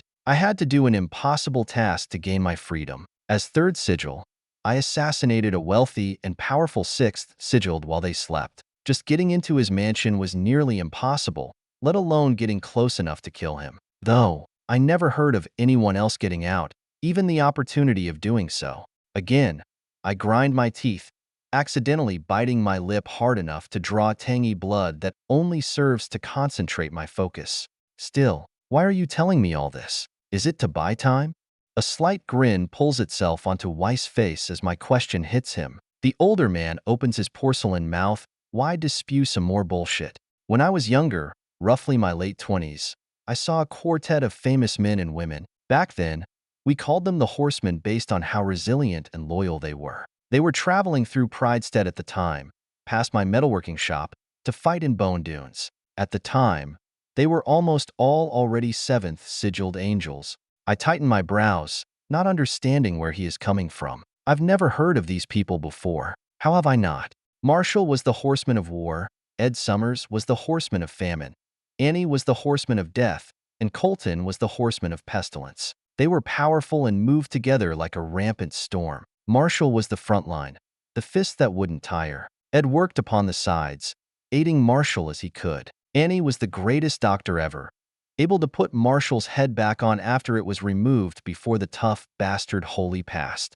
And Colton worked from the shadows, poisoning their foes from afar. They were so strong that I thought them invincible, as I possessed only a measly second sigil compared to them. A weighted sigh comes from the old man's porcelain form as it breathes like an average human. A week later, they came back missing Colton, a man I thought untouchable. It was then that I knew something had to change, and, arrogantly, I thought myself worthy enough to replace Colton. I finish his words, slowly understanding the enigmatic figure a bit more. That's where it all started. Huh? Where you became crazed for power? Weiss laughs as if he didn't hear me at all. I am not crazed for power. I simply must have it to do the things that need to be done. Sacrifices must be made today for Vincent to live. The younger the man is, the more likely his advancement will be. Even if acclimated to more ether than a young one, an aged body will tremble under the might of their sigil fusing into their body. There is a high chance that Ed will not turn back the time far enough for our eldest. The cogs in my head finally turn enough for me to understand what he means. Ed Summers is not a sacrifice to buy time or to fight against the lords. He is bait to bring foes to this exact spot and nowhere else while he sacrifices himself. I don't know how he will turn back the time for Vincent, but the Hallowed One has complete mastery over his vigor and storage of it that must be unmatched, I reckon. Knowing how Blake's vigor works, that he could use it to replenish Vincent's lost lifespan. If that's the case, though, why are any of the pillars old? Why is the prime old? Why don't they just have abbots sacrifice themselves all the time? There has to be a requirement, and that requirement is probably angelhood, or perhaps even being a virtue. So what is this? Why didn't you tell us earlier? We would have just left. Now we're all in danger. A battle of dominions is about to happen, and millions are still present in all of Blackreach. How many are going to be caught in that fight? Weiss' eyes sink as my anger absolutely fumes. He can talk down upon me, he can lie to me, he can toy with my life. But the lives of the countless above ground? He's a pillar, one of our best. How dare he? If I had told you and your devilish plans. I surge forward, swinging a powerless punch toward the vessel that manages to land. But the only thing I meet is agony as my fist slams against a porcelain surface harder than steel. Cradling my hand as I check it for brakes, I glare at Weiss. The older man sighs once more before raising his right hand. Once he does, I feel the lights lessen around us in intensity until none exist. And once all the brilliance is gone, I find us standing in a relatively small room surrounded by massive fixtures that still glow slightly. Very well. We can fight if only to teach you how far you are. But every second you waste is another you don't have to run for safety. Gravecross and Lawless Lake should be safe from what's to come. His final words, before vanishing from my sight, are an ominous warning. Instinctively, I flicker, and I am ecstatic I did so as a crackling mace swings straight through my chest from behind me. Stepping, I vanish behind me, expecting to find Weiss, but I don't. He's gone. Is he that fast? No, he can't be. Is he invisible? How? The room morphs into a maelstrom of chaos in just a moment as dozens of figures appear. As they appear, I realize they are illusions, but I can't discern which may or may not be hiding Wes, making each moment a perilous gamble. One illusion takes shape, an immense figure covered in shaggy fur, towering over me like a colossal beast. His limbs are grotesquely human and elongated, yet the fur bristles with an unsettling sentience. An Urayuli. I flicker and vanish to evade the illusion in case Weiss is beneath it, but its mighty arms swing with deceptive speed. I narrowly avoid it as the ground below me cracks into 1,000 pieces. I stumble away, attempting to regain my balance as another illusion emerges. An insectoid creature, its spindly limbs ending in razor-sharp appendages that mimic the form of a human. I flicker through the ground, narrowly evading the illusion's slashing strikes, and reappear behind it. I swing my dagger for it, only to witness my hand go straight through it as another figure forms. The final illusion is the most unnerving. A horned demon with clothes of dense fur that invokes a primal, lasting fear. It's nearly 16 feet tall and covered in scars. Its eyes gleam with malevolence, the grin a grotesque, toothy leer. I flicker away, my heart racing, as the demon laughs loudly into the air, the sound forcing blood to slide out my ears. Behemoth. This madman made an illusion of Behemoth. How is he doing this? I'm in a constant state of flux, my powers tested to their limits. Illusions shift and transform, each one a new nightmare to confront. I flicker, vanish, conjure silhouettes, and dodge with frantic determination, knowing that even a single mistake could prove fatal. Racking my mind, I try to think of a solution, a way out of this, but I keep falling back to one thing. He's toying with me. Simply turning on those old lights would get me killed in seconds. I need to break those lights. I have to stop this all somehow. No one else knows the truth. They don't know how much danger we're in. Flickering into the ground, I vanish near the lights I saw earlier, their forms now shaded by a variety of illusions. I swing a dozen night whips toward them as my mind flashes with danger. A hand comes for me with blistering speed, and all I manage to do before my vision goes black is contort and pull those night whips in close as I twist them into a defensive layer. The wind whistles around my body for seconds before agony reaches my brain from my front, and, shortly after, my back. Some rough surface grinds against my flesh through my clothes as I slide down the wall I hit. Landing on my hands and knees, I cough, my lungs burning from my exertion. I shake my head to refocus and return my vision, and as it comes back blearily, a hand taps me on the shoulder. Nice try. 317. Mate as Jack. Kate Evil Eye Heron.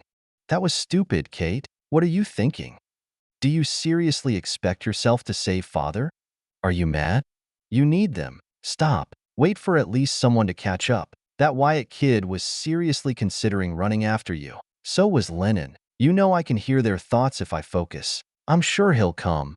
Shut up. My feet hurt as I slam them into the ground with every footfall, unable to crack the floor due to its grit. She doesn't understand. We need to go now. I can feel it. Every heartbeat, every second, every minuscule amount of time that passes.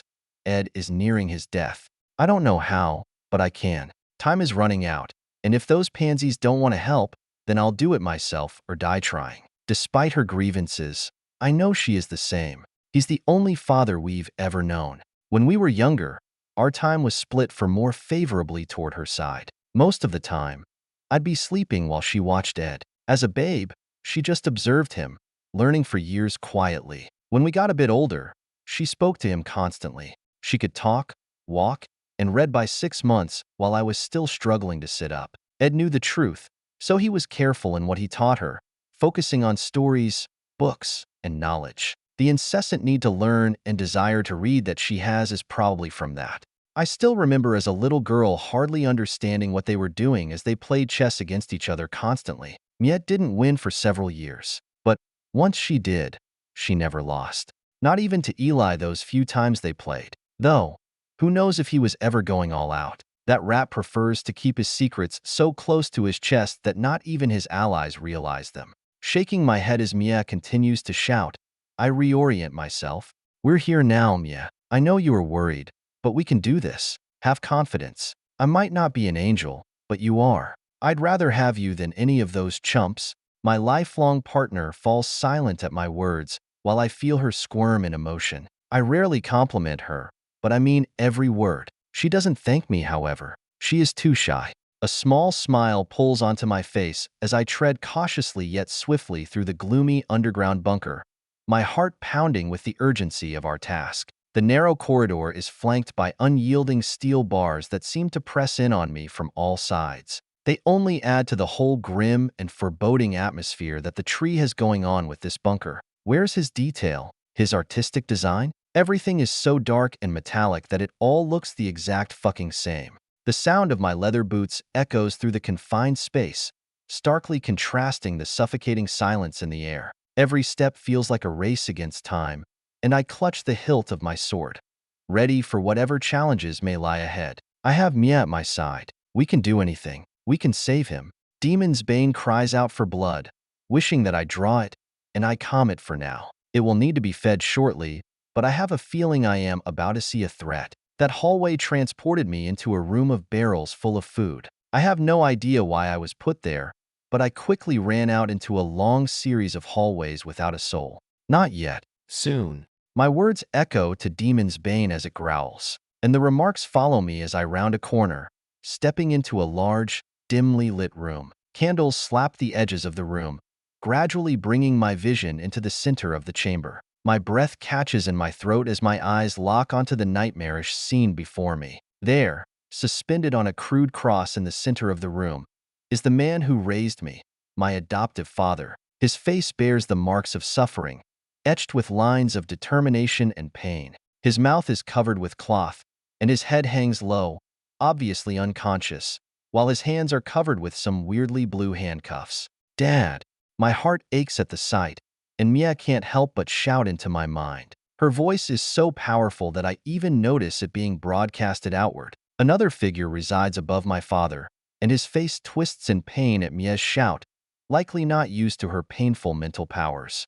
A man with sandy blonde hair sits crouched on the railing of the right side of the double staircase leading up to my adoptive father's crucified figure. His knees are splayed out, and his hands rest over his kneecaps. He reminds me of a man searching for a coin he dropped in the sand, yet he stares down at me with callous eyes, prepared to do anything. However, the daggers that cover his body like grotesque armor chills me to the bone. They gleam ominously in the dim light, so numerous it's impossible to discern their exact count. So many are stowed within his belts, boots, shirt, pants, and even sleeves.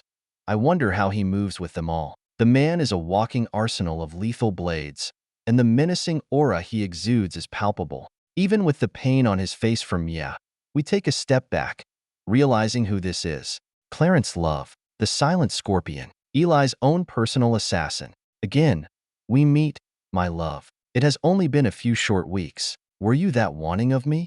The jokester of death, ironically and non-ironically named the Silent Scorpion, as he can be quiet whenever references the minutes we spent outside Eli's library fighting. Our battle was short, chaotic, and brutal with the addition of the Urayuli and the Motherbound. Without Lennon, I would have died. Let him down. I give Clarence a single chance. The man in his early 40s or late 30s, I'm not sure as much of his past is a mystery, smiles succinctly at me while drawing a blade from his chest, the knife coming out sideways and glimmering in the candlelight. Get him down from there, quickly. We can't let him hang like that.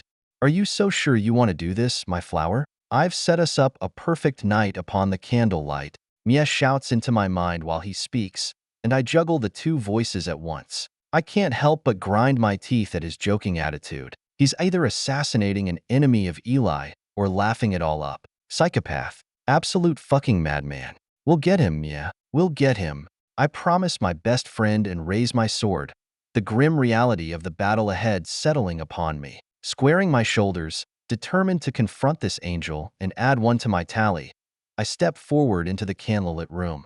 If you do not give him to me, we will kill you, Clarence. The jokester laughs daringly as he hops dexterously from the railing, landing without effort or even bending his knees. On the floor, he stares across the large room at me. His fingers twist and turn as he draws another 9 knives, somehow managing to hold them with his hands. We? Who else is with you? Seems like the little girl is all alone to me. A raging fury burns within me, but it doesn't come from me. Mia hates one thing more than any other subject matter: being ignored. Me. A wave of psychic power surges from my eye, and instantly, all the candles lose their luminance, rushing darkness into the room. But at the same time, the push from Mia cracks, breaks, and ruins the entirety of the room. Stone I could hardly scuff while running at my highest speed. Pillars fall, walls shatter, and the ceiling even partially crumbles from her might. I follow through with her scream as I find Clarence flung backward. I try to use mirror on him, but the angel quickly regains his balance and vanishes into a cloud of daggers sent at us. Somehow, his knives distort my senses. Mia, got it. 10 daggers fly at us, and Mia catches them with her mind, flinging them to the side and around us as we rush forward. Demon's Bane leaves its sheath with a bloody fury, and we rapidly approach our father. But before we even get close, those knives that were pushed aside fly back at us, hurtling for my neck. I twist around, deflecting multiple with Demon's Bane, as Mia handles the others, yet even more come from all directions. Most of the fight in Timberlands was with Clarence without his daggers. He was focused on assassination, bolting in and out. Here, he's forced to fight me. The bastard must think me unworthy of the move. Or he's buying time. Now, the blades surrounding me quickly bloom into that of a blossoming cloud. Mia points out the obvious while providing a solution. We need to beat him first. If we push for father, he'll just get hurt. Deflect as many as you can for a sec. I'll charge up a big one. I try to do as she requests, but the relentless onslaught seems unending, the daggers bouncing back even after I manage to deflect them with my blade. My arms ache from the continuous parrying, and my focus wavers under the onslaught. It doesn't help that Demon's Bane yearns for blood, slightly altering my aim here or there. Slight streams of blood slide down my sides from missed parries, and a half-dozen knives hang from me. Twisting, I block another dagger that glides a bit too close as yet another catches me in the back. Hurry, but I hold strong, determined not to falter, even as I shout at Mia. The stakes are too high, making my hands tremble slightly. Ed's feeble, malnourished, and unconscious form is barely visible through the cloud of daggers that obscures even my mental sight born of Mia. The ether in them acts as a literal cloud, altering how far we can see. Yet, my sword is an extension of my will, moving with desperate blood lust as I strive to keep the deadly daggers at bay. My time with Lennon has not gone without triumph. The bladed monster is aptly named. He has taught me much about how to swing a blade and how to make any claymore yours. I can't force Demon's Bane into submission, but I can use it like a true sword now. I almost appreciate all those insults he sent toward me while I swung a practice blade 10,000 times a night. It's only because of him that I'm deft enough, even with my variety of skills alongside Mia's aid, that I am not dead already. Then, a moment of clarity washes over me like a light rainfall as my help arrives. Mia's mind, honed through years of training and her potent sigils, taps into her mental might. With a sheer force of will bolstered by a monumental shove of ether, she forces back the whirlwind of daggers, creating a brief respite in the relentless assault. It's a precarious moment, but it's all I need. In the midst of the sudden stillness as the daggers fly outward, I charge forward, my sword raised high. Demon's Bane yearns as we hustle toward Clarence. The man, undeterred by the darkness that shrouds him, simply throws more daggers, his strength seemingly fueled by the obscurity. The darkness that envelopes us amplifies his sight and strength, just as it does for that Virgil fellow. Damn night owls. As I close the distance between us, my sword clashes with the daggers that he hurls. Just one nearly halts my advance, but I press onward. The gap shrinks rapidly, but I am swiftly countered as those daggers from the cloud return, and they come back with even more malevolence. Seems you haven't learned yet. I like my dinner bloody. Ha ha ha. Gritting my teeth, I try to force my way through the clouds of daggers with a charge. Mia quickly assembles another psychic push, but right as she finishes it, Clarence darts in. Blood and agony surge from my gut as Clarence runs a knife along my stomach and to my back, opening me like a fish. My legs nearly give out, but a burst of ether from my mind, along with Mia's, creates mental scaffolds to keep me standing. My friend cauterizes my wound with her ether while I continue to support the blade that deflects the daggers off us. Any more ideas? This ain't working. I give Mia only the slimmest amount of time as I struggle to stay standing. She manages to seal my wound before my vision turns woozy, but Clarence isn't done. There are just too many daggers. Anywhere I go, I get stabbed. You need to break the daggers. What? They will just become smaller, more dangerous shards. I refute her idea as it sounds crazy, but she immediately follows up on it with more logic. If that was the case, then he'd just carry around shards of glass or metal. I think it's the darkness that lets him control these things. If you make them too small, maybe he won't be able to manipulate them. All his daggers are identical sizes, not too big but not too small. That must be the restriction. Cursing inwardly, I follow her lead, putting far more force into my swings as vigor rush covers my form. The first dagger I hit with Demon's Bane explodes into 1,000 tiny shards that fall to the ground without any fanfare. Yes, my partner shouts with joy, and I continue to strike the daggers, endeavoring to break them all. Yet, fate is unkind. Clarence dives in for me. Mies shifts him, attempting to push him back, but the cloud of daggers pivots and thrusts him forward as he slides a dagger between my ribs and into my heart before I can even raise my blade. Mies screams as my heart ceases its rhythm.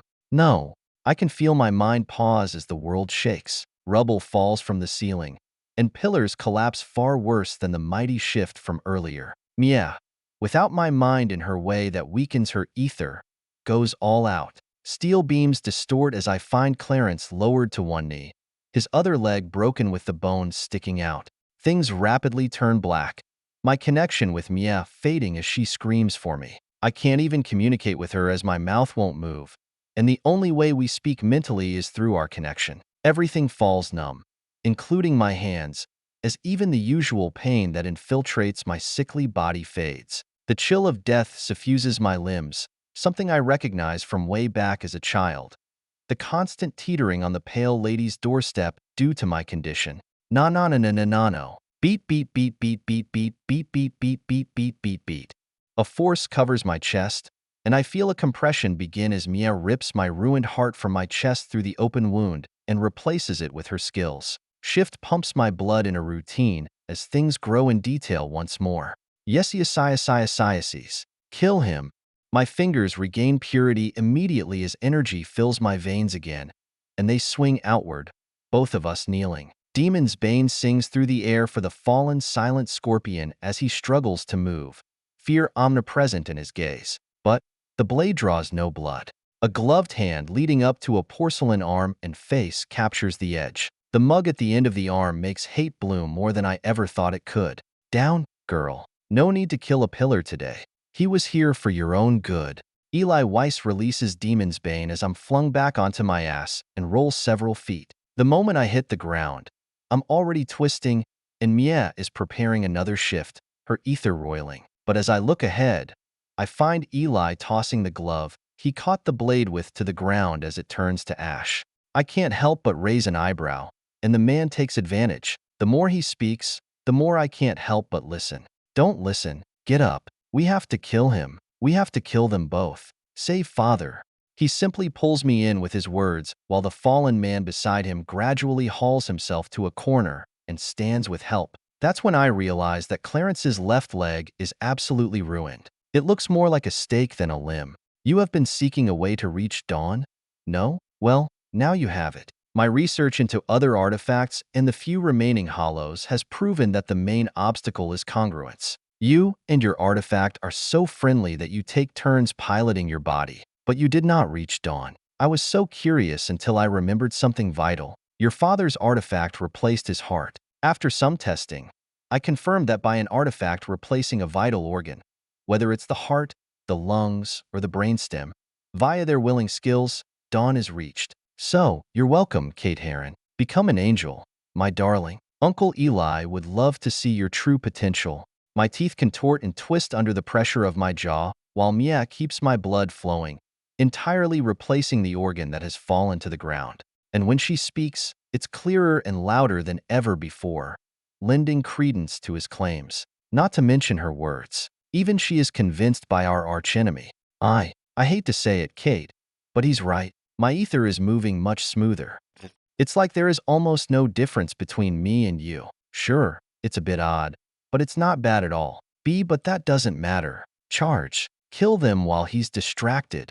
I can't do that, Mia. Mia sputters to respond to me as Eli steps around me in a wide circle, pointing to my adoptive father. That's not Ed. I found a man who can impersonate anyone. You're welcome to kill him and take his sigil. Think of it as a truce. Your artifact is the fastest thinking mind in the world, but it can't compute a simple fact. Ed Summers will die, and he will do so gladly. Neither of you can change that. It has been a long, long time since I saw a true Wendigo, however. That young man is not even close to you in mastery of your artifact. He might have more raw power due to his unlikely lineage, but you? You have finesse. Mia falls silent as Eli steps up the stairs, walking past the crucified man. I simply watch him move as I investigate the man upon the cross, and I quickly learn that it is not Ed. The sigil resonance we had is gone. Biting my lip, I let him go. I can't attack him right now. I want to. I really do, but I need to be rational. Mier and I are severely wounded and low on ether saturation. I don't think we'd even be able to finish Clarence off, though. Maybe with this new dawn, we could. The words about Ed sink deep as I try to ignore them. And so, the old man waves as he vanishes from my sight, leaving a stumbling Clarence to follow after him, who speaks to me before disappearing as well. You are impressive, Kate. Do not take anything I said to heart. You either. Mia. I find your darkness beautiful. Eli. He's got so many plans in motion that even I, his right hand, struggle to fathom them. They all have a purpose, however, and, at first, your father refused the plans, but he slowly fell into the same train of thought as us. A god is more important than any man, no matter how many or who must be lost. Clarence quickly follows him, vanishing from my senses as a great sigh leaves me. My brows furrow, and my lips tighten as I gaze at the man who is identical and looks to my adoptive father upon that cross. His hands are tied, not nailed like one would imagine, yet it is disconcerting all the same. I know what Eli is trying to do here. He wants me to become an angel by killing a copy of my adoptive father in an effort to help sever those bonds. But it won't work. My desire to save him is far beyond anything else. I don't care who has to die. I don't care what happens. I don't care if the world burns. I will save him, and to do that, I'll need some extra power. 318. Mayhay. Lenin, bladed monster, hull. Where do you reckon we are? Glancing at Edward, the man who riles up my heart, getting it beating in anticipation for a future duel he promised me, I examine his features. He knows far more about this place than me, and I know he's hiding something. The way his eyebrows are furrowed, yet not entirely stressed, holds a hidden meaning. Gauging his thoughts is the best thing I can do right now. Seems as though Eli managed to complete the teleportation device Ed Summers spoke of the last time we met. Though, I remember him saying that it would require the man to be nearby. It's probably his true body, too. I doubt one of those vessels could power such a thing. I raise an eyebrow but decide not to comment on the fact that Edward spoke with Ed Summers not that long ago. Instead, my heart ramps up in volume as I prepare for a fight with Eli Weiss. Yet, it is quickly stifled as the room comes to life. As if awakened by our presence, the symbols on the walls that we disregarded as simple engravings come to life in a breathtaking display. Eagles, wolves, bears, and boars materialize out of thin air, their forms illusory and evolving with mesmerizing grace. Each corner of the room hosts a different aspect of these animals, their essence captured in intricate detail. My eyes squint as I look closer, finding what appears to be a lever at each corner. The transition from a seemingly ordinary chamber to a room of dynamic symbols is nothing short of astonishing. It's as if the very walls have come alive. The animals seem stuck within the engravings, breathing as they watch us. What ether control! I can't help but gush over it. As someone with nearly zero control over their ether, this is nothing but impossible. The animals each move in lifelike patterns, utterly different from each other as they exude power. Edward, beside me, nods thoughtfully as he comments on it as well. Yes, it is impressive, but it is also dangerous. I feel a threat from each of those levers. This is likely some kind of puzzle we have to solve. Eli has always been into tests of intelligence, but this is truly odd. I nod back at him, even if I have my own reasons not to entirely trust him. He agreed to that duel to the death, but I don't think he'll ever let it get to that. He's too clever. He's the type to aim for the perfect situation to strike. Our shared mentor would never let anything less go into his son's mind. Maybe he'll try to kill me down here alone? No, he's not that stupid. That'd only serve to get us both killed. We share a past, yet that won't stop either of us. I can feel myself approaching a tipping point. A few more near-death fights, a couple more bone-stirring clashes, one more deathly touch, and I'll have it, another absolution. Once I have that, the 8th step is open, the 8th sigil. Some months might have to pass before I'm prepared to take the step, but changes are coming into this world, massive ones. I've gathered hints from others that the collapse of the lighthouses will mean disaster for humanity, but there is a chance that will not happen. What if, with the lighthouses falling, a different path to power is opened? I strive to reach that point. Sigils are stepping stones to something more significant, and the lighthouses do precisely as they are named. They guide us. But what if there are other paths? What if things have been hidden from us? What if the light shrouds the darker paths? I've never been one to tread lightly. I much prefer the bone-breaking trials. I ignore Edward as he strides forward to one of the levers, a finger on his chin as I contemplate closely. I don't know why, but this place gets my mind racing. Is this part of the ether in the room? A purposeful effect? Doesn't matter. The schemes and inventions of Eli Weiss are endless. I can only imagine what the greatest mind accomplished in his time as the second prime. Besides inventing black powder and living alongside the first, little is known about him. The time-warped Delver is as much a mystery as the original prime. If only he hadn't died on those damned peaks.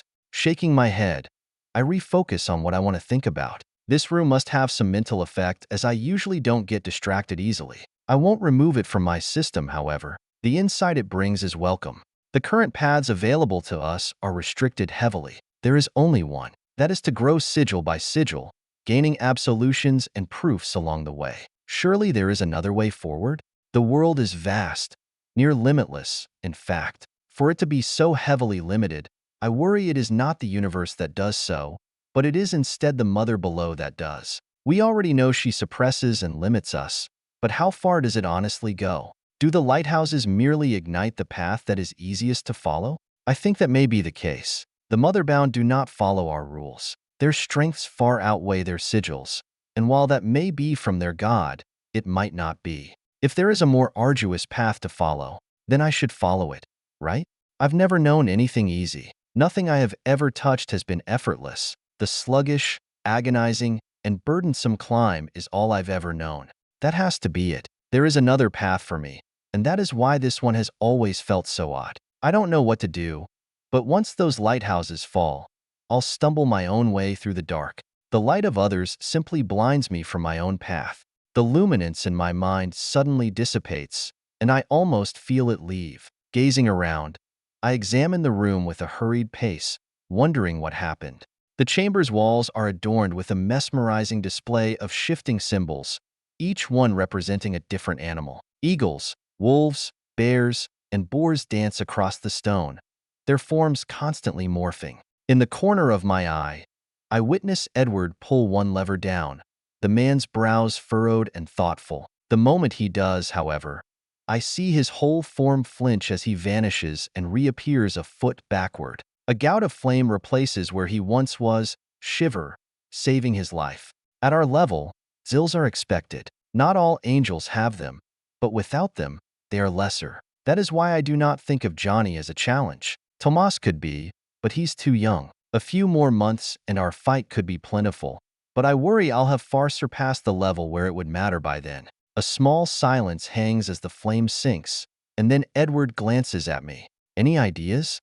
I shrug my shoulders as I draw my blade, my ether surging to follow my heat. Monster forms in only a fraction of a second as I swing the claymore stolen from that council member's body. My target is the stone wall. Aiming for the ceiling would be stupid, and if this place is a puzzle, then there must be an exit. I'll just have to try every direction until I find it. Yet, as my blade hits the stone of the wall, it doesn't cave like it should. Instead, a slight divot is cut into the rock as my whole arm rebounds, suffusing my body with pain. Fuck. Cursing, I backstep and hold my arm, investigating the minimal damage as Edward spins around to take a gander at the entire room without any exits. I don't think we can break out. You're strong, but I bet we're hundreds of feet underground. Not to mention, I'm confident this whole place is built with materials suffused and charged with ether. Help me with this thing, okay? We ain't breaking out anytime soon. Sighing, I step over to him and agree. It never hurts to try. Well, it might, but we're tough enough to stick it through. Fine, I just figured I'd try. He doesn't react to my words, and instead, he teaches me about the symbols, running his hands over them with caution.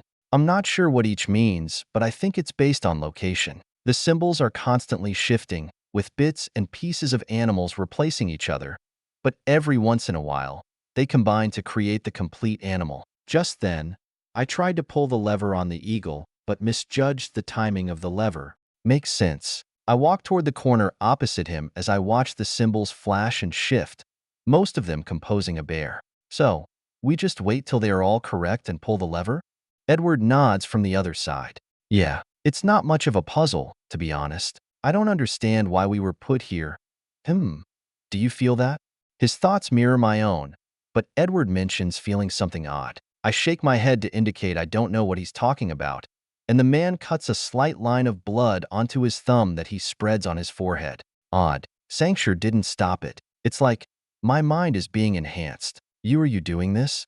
Edward's voice raises as he becomes suspicious, slightly annoyed as I attempt to focus on the symbols. I shake my head again. No, I did feel that earlier, though. It's why I stood still. I was busy thinking about life. Stop being so accusatory. Do your damn job over there. The bloodied beast doesn't reply to me after that, and I continue to observe the symbols as they shift. Minutes pass before the time comes, and I take full advantage, flipping on monster as time seems to slow. Ether bulging my veins from pure volume. The symbol fully depicts a bear, and I pull the lever to synchronize with it perfectly. But something happens when the lever is pulled all the way. The symbols on my side twist and contort with displeasure. The bear grows angry from its languid state, their wrath manifesting in a sudden, overwhelming surge of pressure as it roars. The room darkens, the very air growing heavier around us as I'm forced backward. I hardly keep my footing as the pressure intensifies rapidly, bearing down upon me with a crushing force that leaves me gasping for breath. My legs give way beneath me, and I find myself on my knees, struggling to endure the agonizing weight that presses against my chest. It's as if the gravity has been dialed up to 100. Beside me, my ally grapples with the same suffocating force, his face contorted in pain. We exchange desperate glances of thought. Edward doesn't blame me or anything. Instead, his mind seems to find an answer as his eyes turn back to his shifting animal. With trembling hands and every ounce of strength I can muster as monster returns, I reach out for the lever that controls the pressure. It's within arm's reach, but the weight of the room makes every movement feel like an insurmountable effort. Yet, the moment before I reach it to pull it back and remove the pressure, Edward shouts through the heavy air. Stop! It is a test, not a puzzle. We have to bear the pressure. Move to the bore.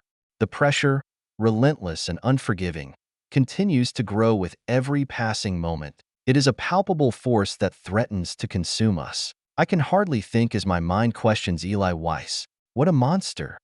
This alone could crush nearly every non-angel I've met. Deploying this on a battlefield, it's like a power or dominion of some influential figure, annihilating the will and defenses of any and all that are even moderately below them. There must be some restriction to it, or else we'd have seen this long ago. Hell, Clarence would have had it in Pridestead. I can feel the strain in every fiber of my being as I make my way to another lever. As I walk, however, Edward sinks his lever down, and everything becomes twice as awful. The room's darkness deepens, and the symbols seem to writhe in displeasure as we approach the final phase of this grueling trial. His eagle shrieks to the sky, and I feel cuts open on my arms as the weight descends even further. Edward and I share a knowing glance, an unspoken acknowledgement. I want to fight him to the death, and he wants to kill me before we reach that point. It's something we both know but don't tell anyone. He doesn't say anything as he knows what will happen if I'm let loose. I say nothing, as it's more fun that way. How else will I get the challenge needed to grow? But for now, we must work together. With every step, the pressure builds, and I can feel blood pounding in my ears, my vision narrowing to a tunnel. Even with monster, the pain is excruciating, and I'm aware of blood flowing from my ears, my eyes threatening to burst from their sockets. But I push forward, driven by the knowledge that there is no turning back. Edward has already left his lever to reach the last. We have to go all the way. My body protests, bones cracking under the relentless force, but I reach for the levers with unwavering determination. This feels more like a training session than any of those with Kate. The moment my hand makes contact with the lever, an unbearable agony courses through me. My vision blurs, my senses overwhelmed by the searing pain. I glance up to check the symbols, but they aren't ready yet. The bore is still shifting, missing a few key pieces, so I hold on. Seconds pass as blood flows from my hand, my nails opening wounds from my tight grip. Out of nowhere, the pressure doubles again, and I fall limp, my hand still wrapped around the lever. This is insane. Absolute insanity. How is this possible? How can Eli create a room with such pressure that it brings me to my knees? Forcing myself not to cough, worried about what might come out, I focus on the symbol, and the moment that I see it prepared, I summon every ounce of strength, every last vestige of willpower, and pull the lever with a final, gut-wrenching effort. The click of the lever resounds with that of my bones, shifting under the weight of the air. And then, as if by some miracle, the pressure vanishes as abruptly as it had appeared, as if it had never existed. The room is bathed in an eerie silence, the symbols on the walls returning to their dormant state. Pivoting my eyes over to Edward, I see the man drenched in blood as he manages to reach his feet once more. I'm not concerned for him, however. Blood holds no different meaning for him than sweat does for me. A part of the wall slides over as I stand as well, revealing a walkway that is free for us as the sound of clapping resounds. My eyes squint as I'm careful not to overdo it while releasing monster, and I find the man I'm looking for. I used quite a bit of it, roughly 5 seconds. It'll take at least an hour for me to recover the time back. Eli Weiss, in the flesh, the true flesh, steps into our room with slow, audible, and almost mocking claps, revealing himself from the dark. Impressive, impressive. The two students of the Bloodhound never cease to amaze. I wonder, are you two aware that you are the only remaining students? Both Edward's and I's gazes harden as we come to a similar conclusion. My heart accelerates as, for the first time in a very, very long time, hate overrides my desire to grow. You killed Laura? Eli shakes his head, the wrinkles on his face vibrating as his cane holds him aloft. He seems weak, almost pitiful, but he is anything but. No, no, no. The Naholo did. She came in to support you, Edward, but she was just a tad late. Well, she isn't dead yet, I suppose, but not even she, William, and Remy can hold off the army approaching Blackstone. I'd say they have an hour or two at max before everyone dies. Edward strides forward as my hands tighten and my ether swirls, preparing for a condensed monster to ruin this man. Blood drips in massive clumps from the bloodied beast as his claymore leaves his hips, fangs of crimson built into the long sword. You held us here? To guarantee their deaths? You are not human. You are a disgusting. Eli interrupts Edward's shout and lifts a hand that, out of nowhere, is covered in dense metal as his right eye glows silver. That hand continues to grow and covers Edward's blade, seemingly without effort. I am no traitor. I held you here to guarantee you wouldn't fuck up the most important thing to ever happen in all of humanity. You hate me. You hate what I have done. That is fine. Some things must happen, and this is one of them. Come for my head after. I welcome you, too. But first, Vincent must rise and illuminate the path. 319. While the sun shines. Wyatt Graves. I glance at Earl beside me, and he nods with rapt attention. We have little choice other than this single door. But it's locked. Go ahead. Slam into it. I'll cover it with my last shot in case something or someone is there. His head sinks to an equal level with his gun, while kneeling several feet from the door, prepared to strike. Nodding in return, I step back, readying my body. Ether flows as I feel my ether saturation building. Soon, I'll have to use my newest skill, with every ounce of desperation fueling my limbs. As we are ticking away at the inevitable clock of death, I throw my weight against the locked door. We have to get out as fast as possible, and we can't waste time trying to find another way out. The solid oak groans under the pressure, and a sharp jolt courses through my shoulder as the door gives way, splinters flying into the dark corridor beyond. Coughing, I rub my metallic shoulder as I find a small dent in the edge of its steel on my shoulder. Whatever that door was made of, it was something stubborn. I wish Earl had time to study it. I stumble forward after the crash, the taste of freedom sweet on my lips, but there's no time to savor it. Instead of a room, a long hallway shows itself before us. The corridor yawns before me, its depths shrouded in inky darkness. Yet, while it is dark, I still see the outlines of the chains, and I plunge forward. Follow me. A quick harumph originates from Earl as I sprint forward, the corridor long and square, reminding me of those from within Eli's library. For a moment, I consider being careful of traps, but Earl reassures me. Okay, it's dark, but from what I can tell, there are no traps. Everything seems completely mundane. No tripwires or pressure plates, just normal stone and steel fixtures. The suspiciousness is not lost on me, but I run ahead anyway. Who knows how much time we have left, and from what we can gather, Eli Weiss doesn't want to kill us. If he did, then Earl would have been put in that room alone. I would have been put into some puzzle room, or at least that's what Earl thinks would have happened to me. Minutes stretch into an eternity as I run through the seemingly endless labyrinth of similar, winding paths. Earl is on my heels as I try not to go too fast, but I can tell he's pushing himself to his limits already. Each twist and turn leaves me disoriented, like a rat in a maze. My breath comes in desperate gasps, echoing loudly in the oppressive silence, and my heart races as if it's trying to outrun my own steps. I'm not physically tired, but my ether saturation after battling that many mannequins is not slight. Plus, my prior buildup doesn't help that either. Even still, I hold on longer. We need to get back and warn the others as fast as possible. Then, finally, the faint sounds of a furious struggle reach my ears, the clashing of steel, a silent crash, and the grunts of a lone man. A glimmer of hope surges through my weary limbs, and I hasten toward the source of the turmoil, slightly leaving Earl behind. He endeavors to keep up, but the less physically inclined man nearly falls flat on his face as I turn to a closed door. Behind them are the very sounds that brought me here. Out of nowhere, as I speed toward the door, it explodes into 1,000 splinters. With the explosion, a figure vaults through the air, hurtling toward me with alarming speed. Surprise grips me as I realize the imminent collision, and instinct takes over. I lunge forward, my arms outstretched, and manage to catch the person just as I slide back on my feet. The impact reverberates through my body, my muscles straining to absorb the shock. I nearly fall over from the stranger's weight added to the force they were sent tumbling with,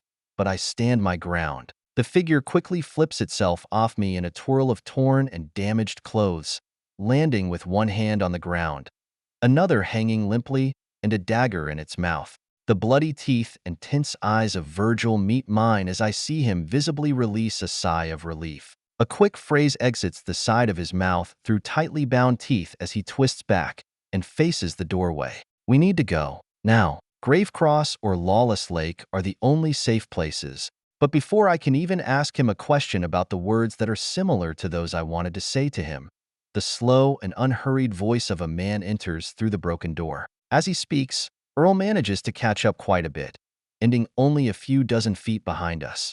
Have you learned enough, Virgil? You are weak. The only way you survive is if you run. I thought we taught you better. My pupils shift over in surprise, once more as this figure calls himself a teacher of Virgil. Wasn't he taught by the estates? Is this an estates man? Who can fuck Virgil up this badly? His arm is clearly broken, and his other arm isn't doing too well. It has to be an angel. No six-sigiled, not even a forerunner, can play with Virgil like this. You taught me nothing other than how to kill. If you truly wish I follow my teachings, then I would complete my mission under any circumstances, Eli. Saving one's life isn't a part of the damned curriculum. Virgil bursts out in a shout as he repeatedly backs up, shoving me further and closer to Earl. Once he finishes his cry, he whispers to us serenely, Ed Summers is a sacrifice. We need to go. This is all wrong. Are there any exits where you two came from? I shake my head as Earl joins me, mighty footsteps resounding from the other room. Instead of saying useless things as I realize the man through this door is Eli Weiss, the underground tree, I let Virgil continue. This Eli is a vessel, not the true one. So we're not completely screwed, but we're going to have to work together to get past it. There was another door on the opposite side of the room, but he was using some potent illusions to hide himself. I nod in agreement and pitch in my own input, just as a massive horned head peeks through the doorway, inserting itself into the corridor. Instantly, I recognize the demon, know the monster, simply by its features and demeanor. Behemoth. Nothing else gazes at living beings like they are nothing but ants like that. Okay, I can handle the illusions. My words are purposeful, and I push insight into being as the behemoth quickly fades to reveal a mannequin in its place. Unfortunately for me, however, the mannequin is quite different from Eli Weiss vessel. Tightening my jaw, I accelerate forward with a quick arbalest before bursting against the mannequin's body as it doesn't seem to anticipate my charge. I fall forward, taking it to the ground with me before I swing my right arm back and repeatedly slam the metal fist into its head with great force. It quickly folds and stops moving, so I glance up, only to find the room entirely empty. Completely empty. A room, probably 100 feet by 100 feet, is featureless other than the door on the far side. I twist around, confusedly facing Virgil as he limps inside. There was a lot more earlier. Lights that way. Is this an illusion? Seeing his point, I focus on the surroundings as insight blooms again. But nothing happens. Virgil's head contorts in confusion as Earl also investigates the odd room. Nope, it's normal. I could take a gasp, but I'd rather not reach my limits so early. Virgil nods with me before kneeling at a splotch of blood on the ground, tapping it with his forefinger that isn't severely wounded. So odd. I was just fighting him and a dozen illusions. Where did they all go? Earl finally adds some input as he steps up to us, a piece of paper in his hands. I think they want to do something more important than fighting us. Look. Another note, written in the same style as before, denotes a series of words from Eli Weiss. My teeth unconsciously grind at his schemes and antics. I hope you all have grown from this, at least somehow. The newest generation is being forced to step up as the older dies far too rapidly. For that, I am sorry. Never before have we dropped numbers at such a rapid pace without tremendous gain. But fear not, we are not the only ones losing numbers. For every one of our angels that has died, 10 of the demons, pygmies, or Nahulos have. Learn from these schemes you all surely hate so much. Without them, we will all die. Witness what happens in the coming hours. Memorize it. Learn from it. Soon, you tiny saplings will see the vastness of the skies and what lies above. Until you reach that same stage, survive. That is all that matters. Survival. The death of Marshall Travis was only the beginning. By year's end, the number of elderly angels should hardly be a dozen. And perhaps there will be more than one new god. I glance up from the note as Earl laughs awkwardly, his hand shaking as he holds the paper. Eli keeps warning us. Is it really that bad? Or is he just trying to scare us all away? I bite my lip to consider his words, but Virgil answers before I come up with anything. Probably both. I reckon we could change things, unlike what he alludes to. Even dominions can die. Sure, they are tough, far more brutal than anything we've ever seen. But they are of flesh and blood, too. A bullet may not kill them. Hell, a cannon probably wouldn't even reach them. But still, they are not invincible. Not to mention that he is perhaps worried we'll ignore his warnings and free Ed Summers anyway. So, he's going all in to shoo us from that path. And I have to say he is pretty convincing. Earl nods as he folds the paper and puts it into his bag before retrieving more of his bandages for Virgil. He then approaches the wounded man as I consider their words and monitor the door we have not yet entered. So, Vincent is really coming to Blackreach? Huh? About damn time he does something. All I've ever heard about him are legends, nothing concrete. To me, Marshall is 1,000 times the man than he is. Virgil clicks his tongue as Earl splints his limp arm and sets it back into place. He only groans slightly at the pain while Earl tends to him and puts him back into fighting shape. Though, he'll have to see Dawn to get to 100%.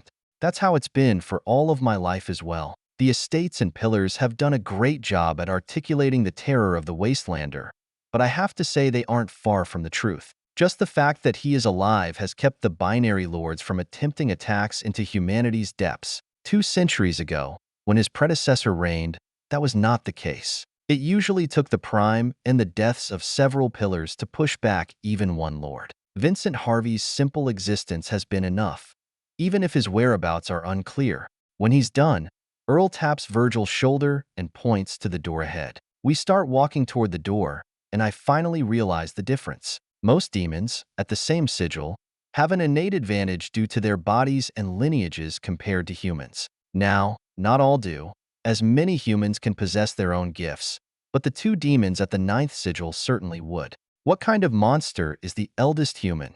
From Johnny and Bonfire's meeting with him, it sounded like he's explored nearly the entirety of the world. The vastness he must have seen. Shaking my head, I listened to Earl as we reached the door. Well then, we best get going. I want to save Ed, but the more we hear, the more impossible it sounds. It also sounds less and less worth it. Sure, we might save him, but what if that costs Vincent his godhood? Does Ed even want to be saved? He's a pillar, one that should serve humanity. In the end, what better way can you do so than guaranteeing a god to be within our ranks? Nodding to him, I ask something just for confirmation. Some deep part of my soul doesn't sit right with my choice, but the alternative is far worse. So, then, we're all in agreement, right? We're leaving Ed? I hate to do it, but I'd rather some old man I don't know die than all of us, you know? Virgil chuckles and slaps me on the shoulder. I nearly jump from the force, but pivoting, I see his sad smile through his torn mask. Don't blame yourself, Wyatt. Not everyone can be saved. Sometimes, the one person you want to keep alive cannot be saved. All you can do is make sure that the next time, you can do more.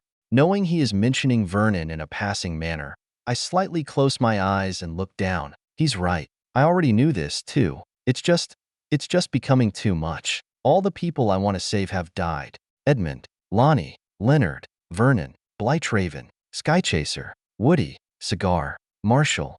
Thinking back on it, the only person I've ever set out to help and actually did was Primrose, Virgil, Earl, and I retrieved that medicinal herb for her. Was that really the best thing I've ever done? Save one person. Almost as mechanically as those mannequins moved from earlier, I follow Earl and Virgil through the door into the next tunnel. That's all that's here. It seems, tunnel after tunnel, unending corridors and tricks. A part of me wants to stay, to change something, but the rest of me knows how foolish that would be. I can't. Endangering myself and all of us for one person is too much. We did that for Blightraven, and we're lucky only Cicade, Skychaser, and Blightraven died.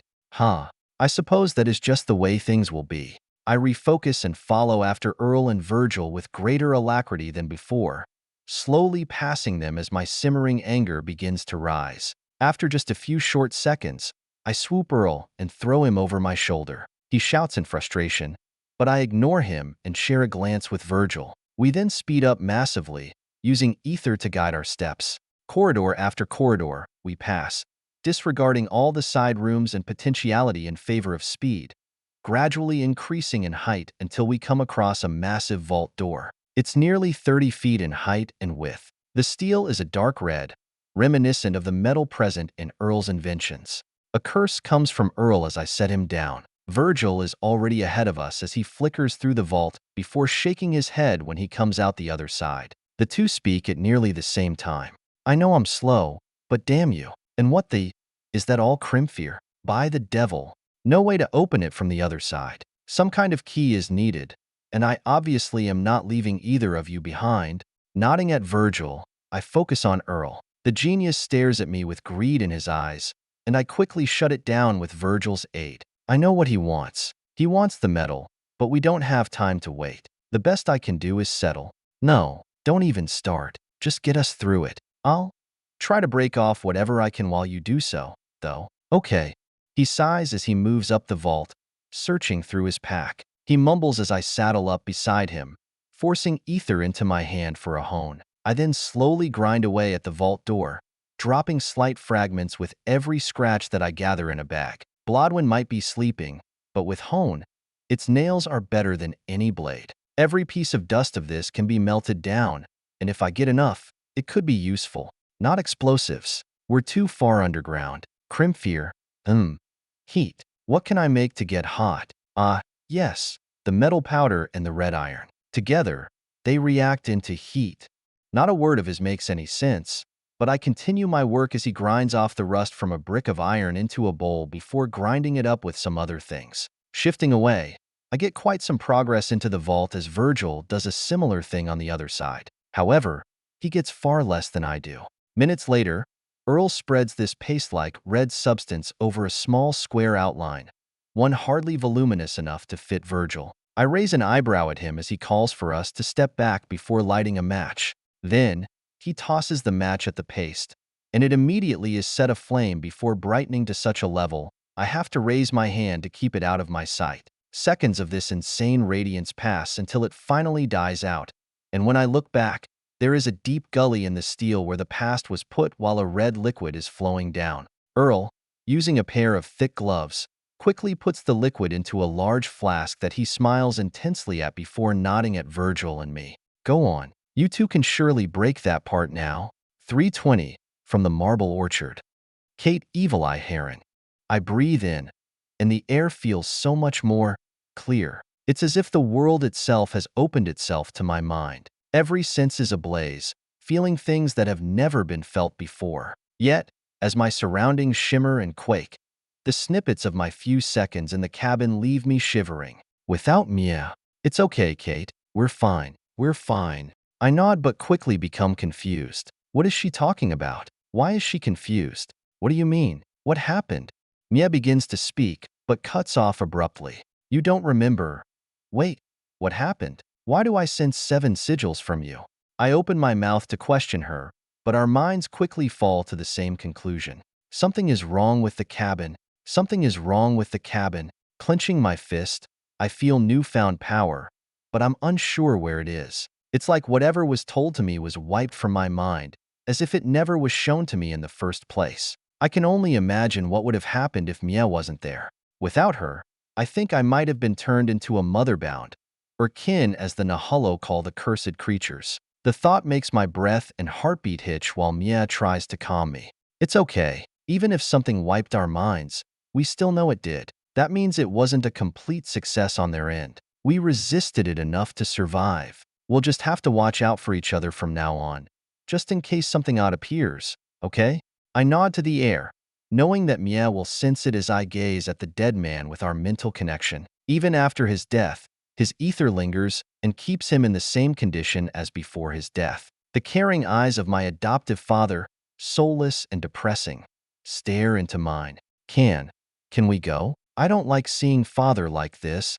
Without replying, I push past the body I took down from the cross and walk up those stairs. Eli Weiss keeps trying to warn me, to scare me away, but he doesn't realize that I'm here for one thing. I don't care what happens until I get it. The only family we've ever had is in trouble, nearing his death. We can't just let that go. But as we traverse the steps, I inquire into my sigil with Mia. Perhaps she knows something I don't, as she was an angel during that process. I'm one now, but I don't feel like it. Do you have any ideas what my new sigil does? I feel lost. That normal muscle from advancing that uses the new skill is gone, but I feel like it has to be there. After all, my sigil has changed, though I don't even know its name. Mia shakes her head internally as I feel sadness flow from her. Immediately, I attempt to reassure her as she did for me earlier. It's fine if you don't. We can figure it out along the way. At the very least, we can be sure that my physicality has been improved. I can feel that much,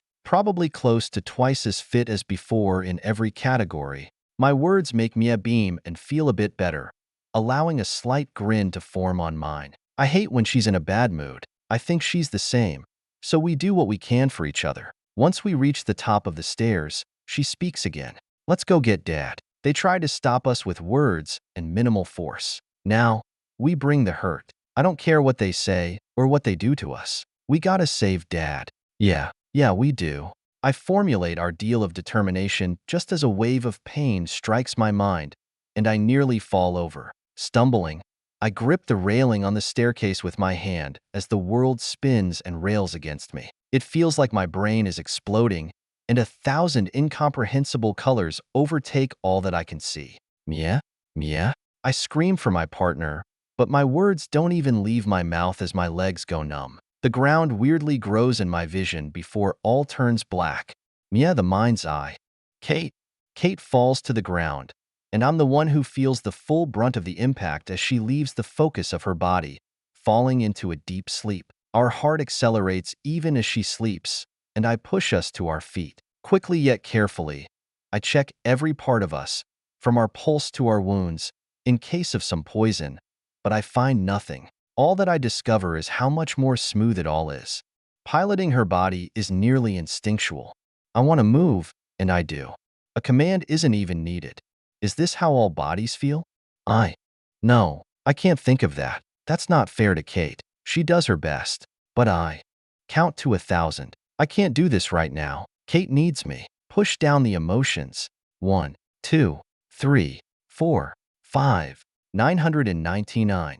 1,000. Phew, I felt something building. Only a few seconds have passed since I started counting, but I already think everything is more precise. I've always wondered what it's like for humans and their thoughts and how they have total control over it all. Me? I rarely have control, and apparently, most artifacts have zero. That's why I've done all I can to bolster my mind. Ether flows from my core, the optic nerve nestled against Kate's brain as I force us into motion. I can already sense that she won't wake up anytime soon as I prod her with ether attuned to my sigil. We need to go now. Every second costs us time where we might be able to save Father. Kate, her condition stresses me out, but I think she'll be okay. When I became an angel or an arca, I suppose, I went into hibernation for a while. I didn't think she would too, but I don't recall any other angelic Comanche in history. It makes a little sense, even if it sucks. What's odd, though, is that unlike usual, when she sleeps, I can't rouse her.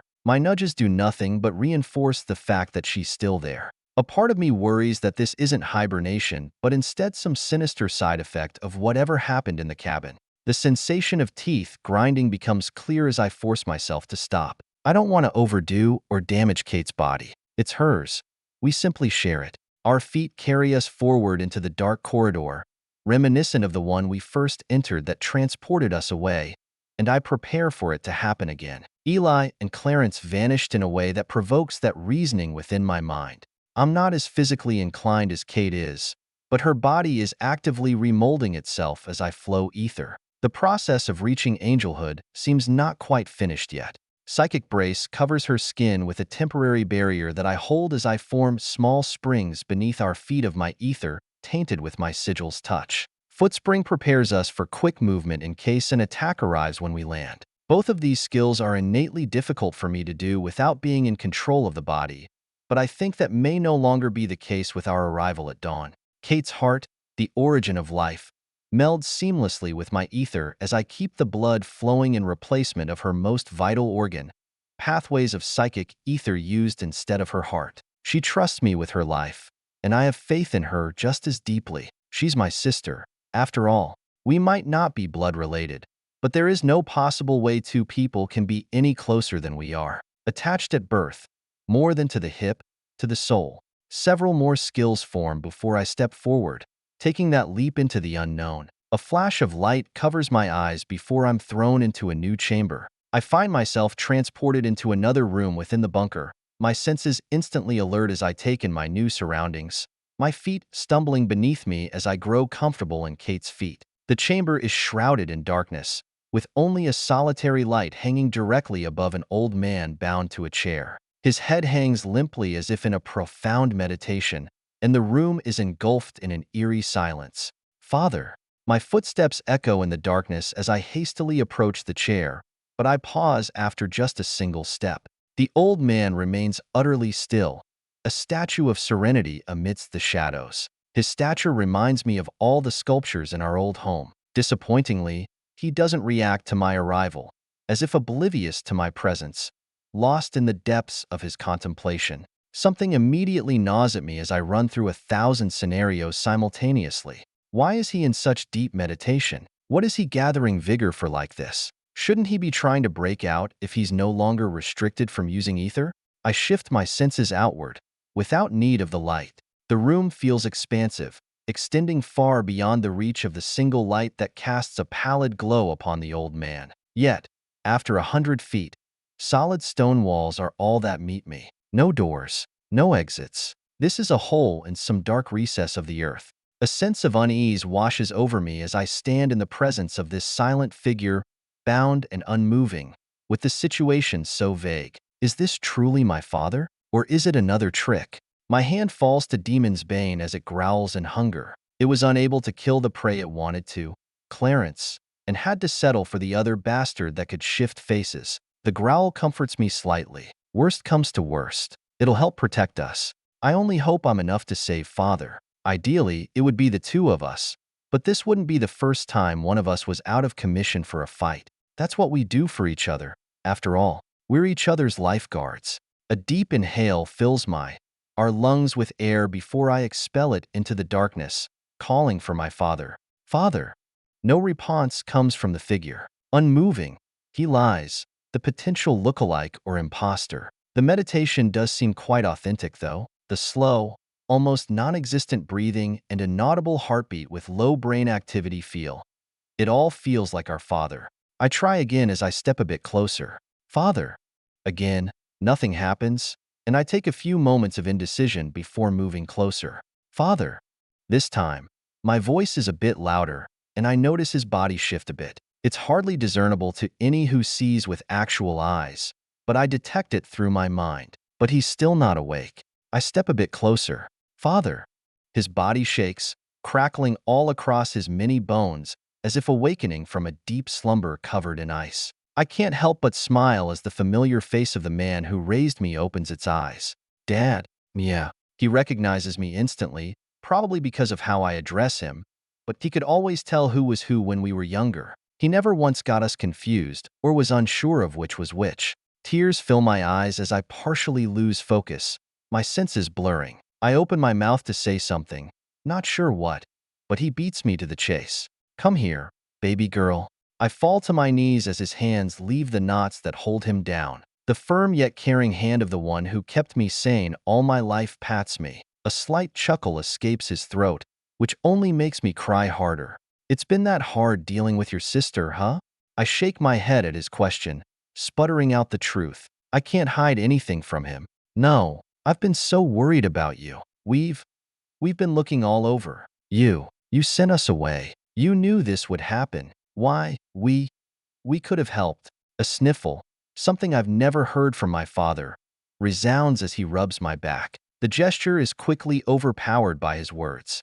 I knew Eli was coming for me, but not the details. I had to keep you two safe. And now, your sister stands on an even field with you. This was my idea. Not the whole kidnapping thing, but helping you two reach dawn. I glance up at him, a useless motion that only serves to help concentrate my focus on my father. As I do so, he leans down and hugs me. He knew? That means he knew Kate would fall asleep, right? You wanted Kate to be asleep for this?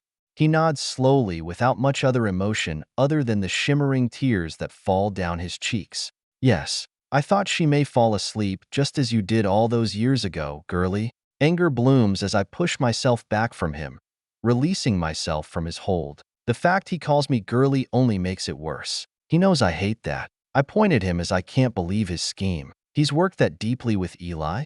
How could you? She wants to see you more than anything? Do you not understand? You, she, we don't know what to do. I start out angry, but my words quickly shift to sadness. I fall to my knees as the possibilities saunter into my mind.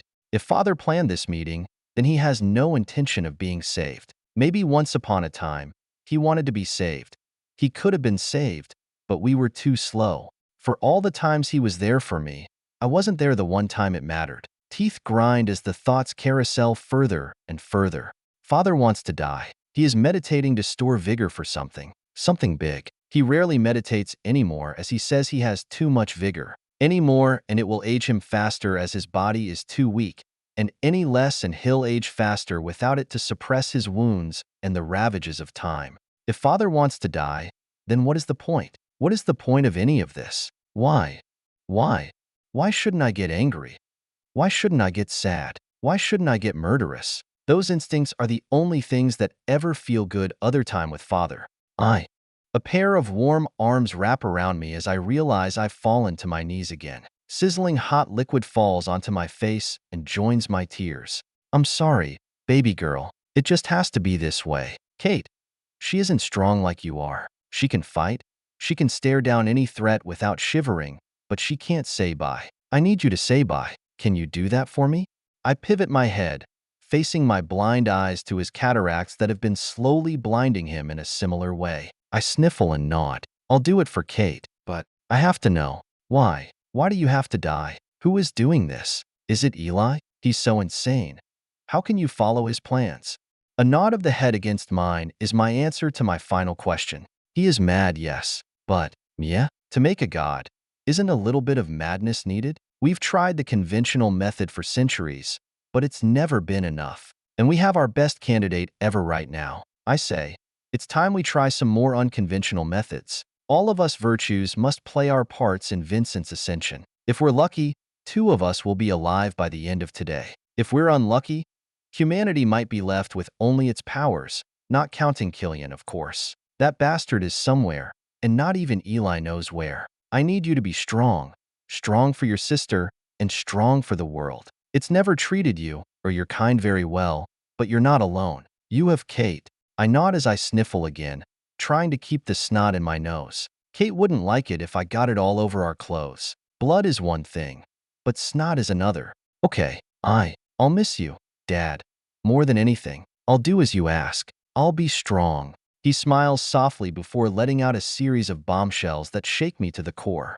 Thank you, girlie. Now there is something I must confess. About 2 decades ago, I had a meeting with 3 men. You know of them. Etern, Tanyuan, and Killian Graves. We all swore oaths to help end this madness, once and for all. But we can't do it ourselves. Instead, we found the best chance for finding a way to end her. We would raise them in our own ways, attempting to create the perfect candidate. Etern chose a trio of half-siblings, hoping that one would make it through the rivalry against the others. Tanyuan chose his eldest daughter, Timimi. Killian picked his own son as well, though the boy is far too young. And I chose you too. This is a lot to tell you and far too much for you to wade through now. Take your time. You won't be alone, girlie. You won't be alone. Another soft pat on my back follows some of the last words I hear from my father. I don't even recognize the fact he uses the nickname that I hate to hear from him. Keep your sister safe. She's a bit too reckless, and I worry what she will do when she awakens. You should get going, Mia. I don't know how long she'll be asleep, but it doesn't matter. Come midnight, you better be in Gravecross or Lawless Lake. Do you understand? I nod again, and he grabs my face softly before kissing me on the forehead. Raising you and your sister was the greatest thing I've ever done with my life. I could never be more glad that I chose to keep a baby from an enemy. It could have gone so wrong. You two could have hated me, and maybe deep down, you do, but I love you. I love you beyond the body you inhabit. You, as a person, yeah, are perfect. Don't ever change. Tears stream down my face as he stands and backs up from me, leaving me on the floor. I stare at him as I ask one final question, one I've always wanted to know but never did propose. Anytime someone brought up the topic, Father would recoil or hide away, something so very uncharacteristic of him. Who am I? Ed Summers, the Hallowed One, the bearer of Demon's Bane, the Frontier's Blade, the Liberator. My father sheds another tear. This one is solitary as he turns around, never to look at me again. Then, he vanishes, leaving me in the darkness with his echoing words. My first friend and my wife. Her name was Annie. 321, Barren Pasts. Linen, bladed monster hull. My blade slices through the air with enough speed to create currents in my vision, aimed at Eli Weiss's throat. I don't wait a single moment for violence, as beside me, Edward already holds his sword steady, the cold steel pressed against Eli's neck. Edward seeks threats and knowledge while I peer toward only one thing: growth. Victory seems imminent, but I don't honestly expect Eli to be caught this easily. If I did, I wouldn't be here. An easy fight is one without gain. In the split second before my blade makes contact, the enemy's flesh contorts and shifts, forming a bizarre, grotesque gap that allows the deadly edge of my weapon to pass harmlessly through. It's a surreal sight, as if reality bends to his will, and my claymore, swirling with dark winds, enters his neck cavity and exits by his midsection. Stepping back, I find his flesh already reconstituted with a glimmering light in his eye that holds my suspicion, and before Edward can finish even a single word, Eli finds his metal. My target retaliates with a fluid motion, conjuring metal from within his skin. Blades spring forth, extending from his arms like gruesome extensions of his will. They shimmer with malevolent intent as he lashes out, forcing me to evade backward while Edward dodges and weaves unconsciously with shiver, narrowly avoiding the deadly strikes. However,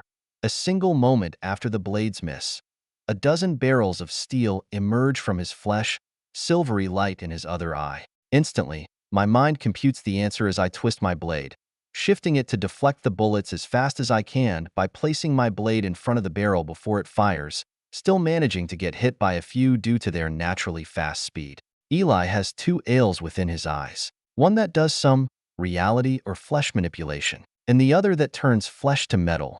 Most likely, his intelligence is probably what's turning it into guns. I retreat a bit further as I ramp up monster even further, glancing at Edward. My ally, undaunted by the onslaught, taps into his own extraordinary ether. His blood dances with power, coursing through and out of his veins like liquid fire. He channels this crimson onto his body and blade, augmenting both with his very life. While I have to dodge, weave, and slice with all my might, Edward's blood coagulates and blocks many of the bullets on its own while his body shivers in minute movements to evade the others. Can't say I'm not jealous. A poet's son will always be at a disadvantage compared to these two monsters. The son of the greatest coltsmith and the most talented child of the only base sigil to ever create Idzil. Those are the two I have to keep up with. I like it. The challenge emboldens me as I grit my teeth further, monster drawing out more seconds from my body. Blood streams from my wounds, and my arteries surge with momentum as I place my foot on the ground. The same stone that I struggled to slash earlier creaks beneath my toes before I release the built-up energy within them.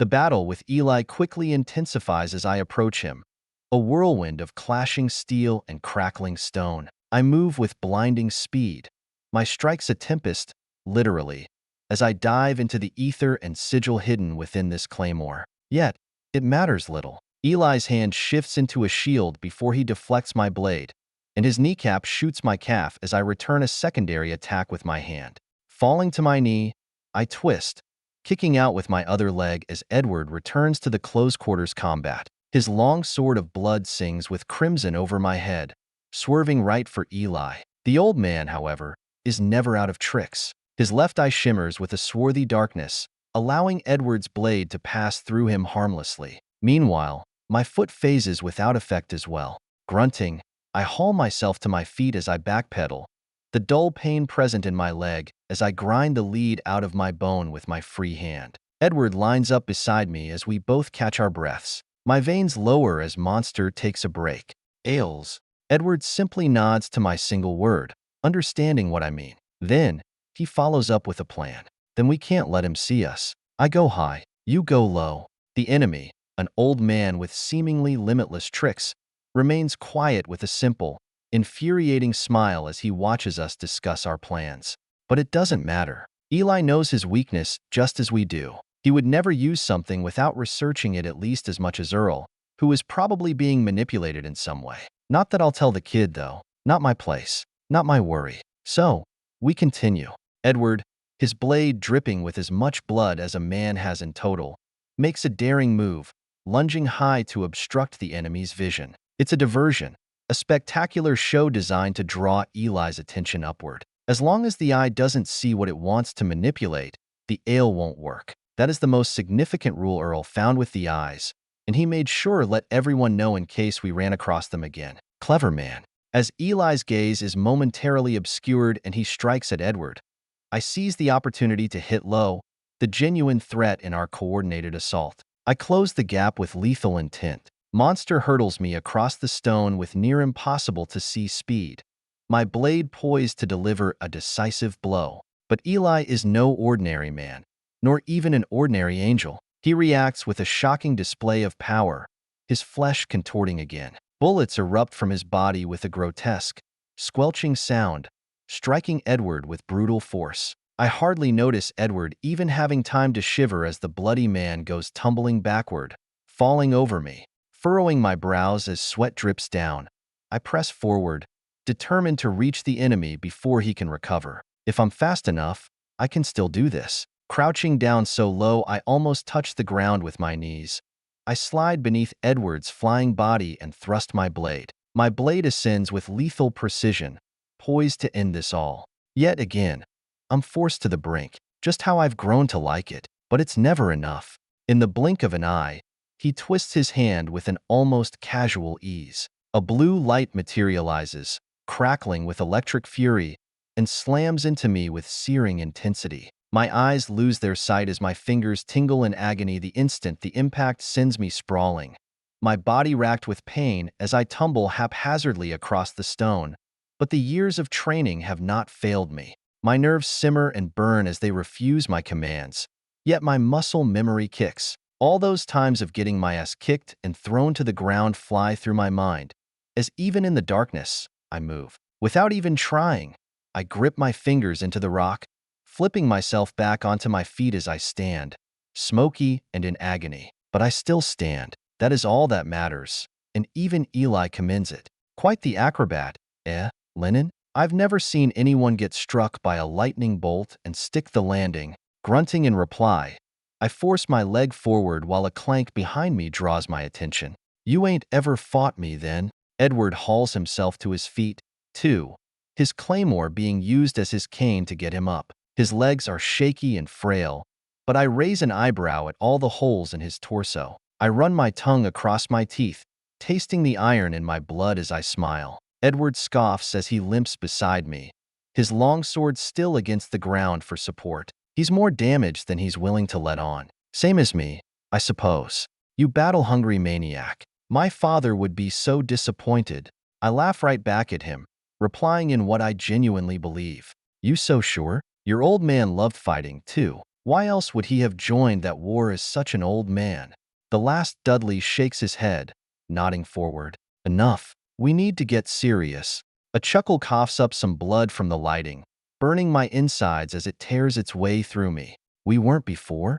The bloodied beast stabilizes his footwork, running the flat of his blade along his forearm as it takes some crimson fluid through his flesh. The color of his claymore darkens even further as he speaks, staring ahead at Eli in the door. I mean, we can't fight him. We need to get out of here. Any ideas? I open my mouth to refute, but never get to the second part. It seems you finally understand. Escape. That is what you should be doing. Lennon, your death wish will get you killed eventually. I saw that from thousands of miles away when you fought Eden. As for you, Edward, you are too caring. Not all those who follow you will survive. In fact, most will be dead before morn. Take those you can to Gravecross. I can hear the liberator of Blackreach seethe beside me. His teeth shift against each other as the beast roars out with dripping crimson. You speak of escape? Of running? All you do is offer death. I thought you were a fixer, an inventor, a savior. Where is that man from when Nahullo last invaded? Where is he? What happened to Myriad? I know you did that to him. What did you do? By the end of his words, the room is shaking with a reddened mist that Edward is exhaling with every word. My thoughts also fall onto Myriad. I thought that crazed man was to be here. Sure, there were reports of him being wounded, but he'd be up and at him within the hour, knowing him. But if Myriad's illness was indeed caused by Eli, the mad alchemist would never have let him go without a fail-safe. Eli sighs, the fleshy shoulders of the man sagging slightly as he holds his face. The gray hair on his head drips down lengthfully and onto his fingers. You all are so focused on the unimportant things. Myriad will no longer be a threat, okay? That's what you wanted, right? The man gone? Well, now he is. Why would you care what happened to him? Edward ambles forward as I shift aside, detecting the malice that leaks from every orifice of this man. The bloodied beast bleeds burning belligerence from his veins that open on their own, letting a river fall to the stone below. I want to know what you did to Grover. More. The words from the Dudley finally make Eli's continuous smile fall, which quickly descends to a focused line. How did you learn that name? I struck it off every record. Edward steps closer, his blade gliding along the stone with a shriek. I want to hear about this. No one knows who Myriad was before he went crazy, only that he was powerful. Some mysteries even I would like solved. From the man himself. We spoke soul to soul a few nights ago. Our views were hardly similar, but we could sit down occasionally when his madness was most cooled. Eli curses, his hand gripping downward toward a bag that has both Edward and I grasping for our swords. But the old man quickly stops, not likely because of us. He steps back and waves his arms in an effort to calm us. Fine, you win. I did not expect that bastard to regain even a modicum of his sanity. He imbibed liquid of sorts from an old ruin from before the time of the devil. I did tests on it beforehand, and it seemed as though it could turn back the clock for a man. It did so and more. No longer will he age. But it also broke him at the same time. The younger version of him instantly unlocked an absolution from his many years at the peak, but all the changes at once were too much. He got hooked on a crazed ideology, wanting to remove the very people who gave him back his youth. The explanation is short and succinct for the life of such an infamous man. Something about it just doesn't sit well with me. It doesn't seem to sit with Edward either. And what? You unleashed him onto Blackreach? And what about now? Where's that poor soul? Did you kill him? Toss his soul back to the underworld? I can't say I like him, but he's certainly a better man than you. Edward's final sentence makes Eli's eyes visibly sink, and I feel like I found a soft spot on the world's most extraordinary mind. He knows what he's doing is awful, but the old man feels as though he has to. Eli probably thinks he's the only one who can do it. I bet he wants to be a hero. Too bad, old man. Those don't exist. They haven't been birthed for a long, long time. The last hero born died a handful of days ago. Yet, Eli doesn't seem the type to simply give up. I imprisoned him for a time, using his newfound gifts to help my experiments. How else would things like my ales or vessels come about so quickly? An infinite amount of test subjects that I could use how I see fit was perfect. But eventually, he escaped, alongside my daughter, when her brain also melted under the strain. As for right now, I cannot tell you where he is, but I can, on my name, on Vincent's name, and on the name of all humans, promise that he will never be a threat again. Edward falls quiet, and I examine Eli's face closely as I actually sense some heartfelt emotion in these words. I didn't know the old man could indeed output feelings like that or at all. The bloodied beast strides forward, his long sword's edge grinding against the stone as he approaches Eli. In just a few seconds, the shambling, bloodied, and damaged man reaches the older fellow, chest to chest. His voice drops low, with a vile venom. You better be working for humanity, Eli. If you are not, I will cut you up and eat your fucking brain that you use so much. I swear to the devil's balance. The underground tree glances up at Edward, who is slightly taller than him, meeting his gaze. I step toward them, feeling as though I may be needed if the fight restarts. You remind me so much of your father and your mother. Brave to a fault. I do all these wretched acts for us, Edward. I swear, too, that upon the devil's balance, may he devour my heart shall I lie. Eli's hand twists into a cross as he speaks, and I feel a subtle energy flow through the room. As he finishes his motion, a chained cross with a balance at the end hangs at the end of his fingers. Smiling, he hands it to Edward. Take this as proof. A deal with the devil himself. Once upon a time, all gods could be interacted with, prayed with, too. Now, the devil is the only one who responds, and he only does so to those he deems important enough. An aura, one shimmering of dark gold and blood red, hangs behind Eli before quickly fading, and then the man bows and steps back, vanishing with a ripple of his billowing flesh. Edward Dudley turns around, almost shell-shocked, as he holds a necklace of chains and balance, of chaos and order. My eyes widen as I sense the concentrated ether within it, possibly enough to create the storm that Marshall did. A gasp of incomprehensible impressedness comes from my ally. Wow, a real god's power. I thought they didn't answer prayers anymore. Father always said to rely on men, not gods, to get what you needed. I pat him on the back as I brush past him, heading for the way Eli went. He ain't wrong. We're lucky the devil even still exists, but he hardly cares. Seems the old bastard only helps men like Eli. Best you throw that away. Who knows what trick he's playing, even if he's telling the truth. I catch Edward nodding at the edge of my vision as I pass him, but he puts in on anyway. 322, cutting dirt through rock. Wyatt Graves.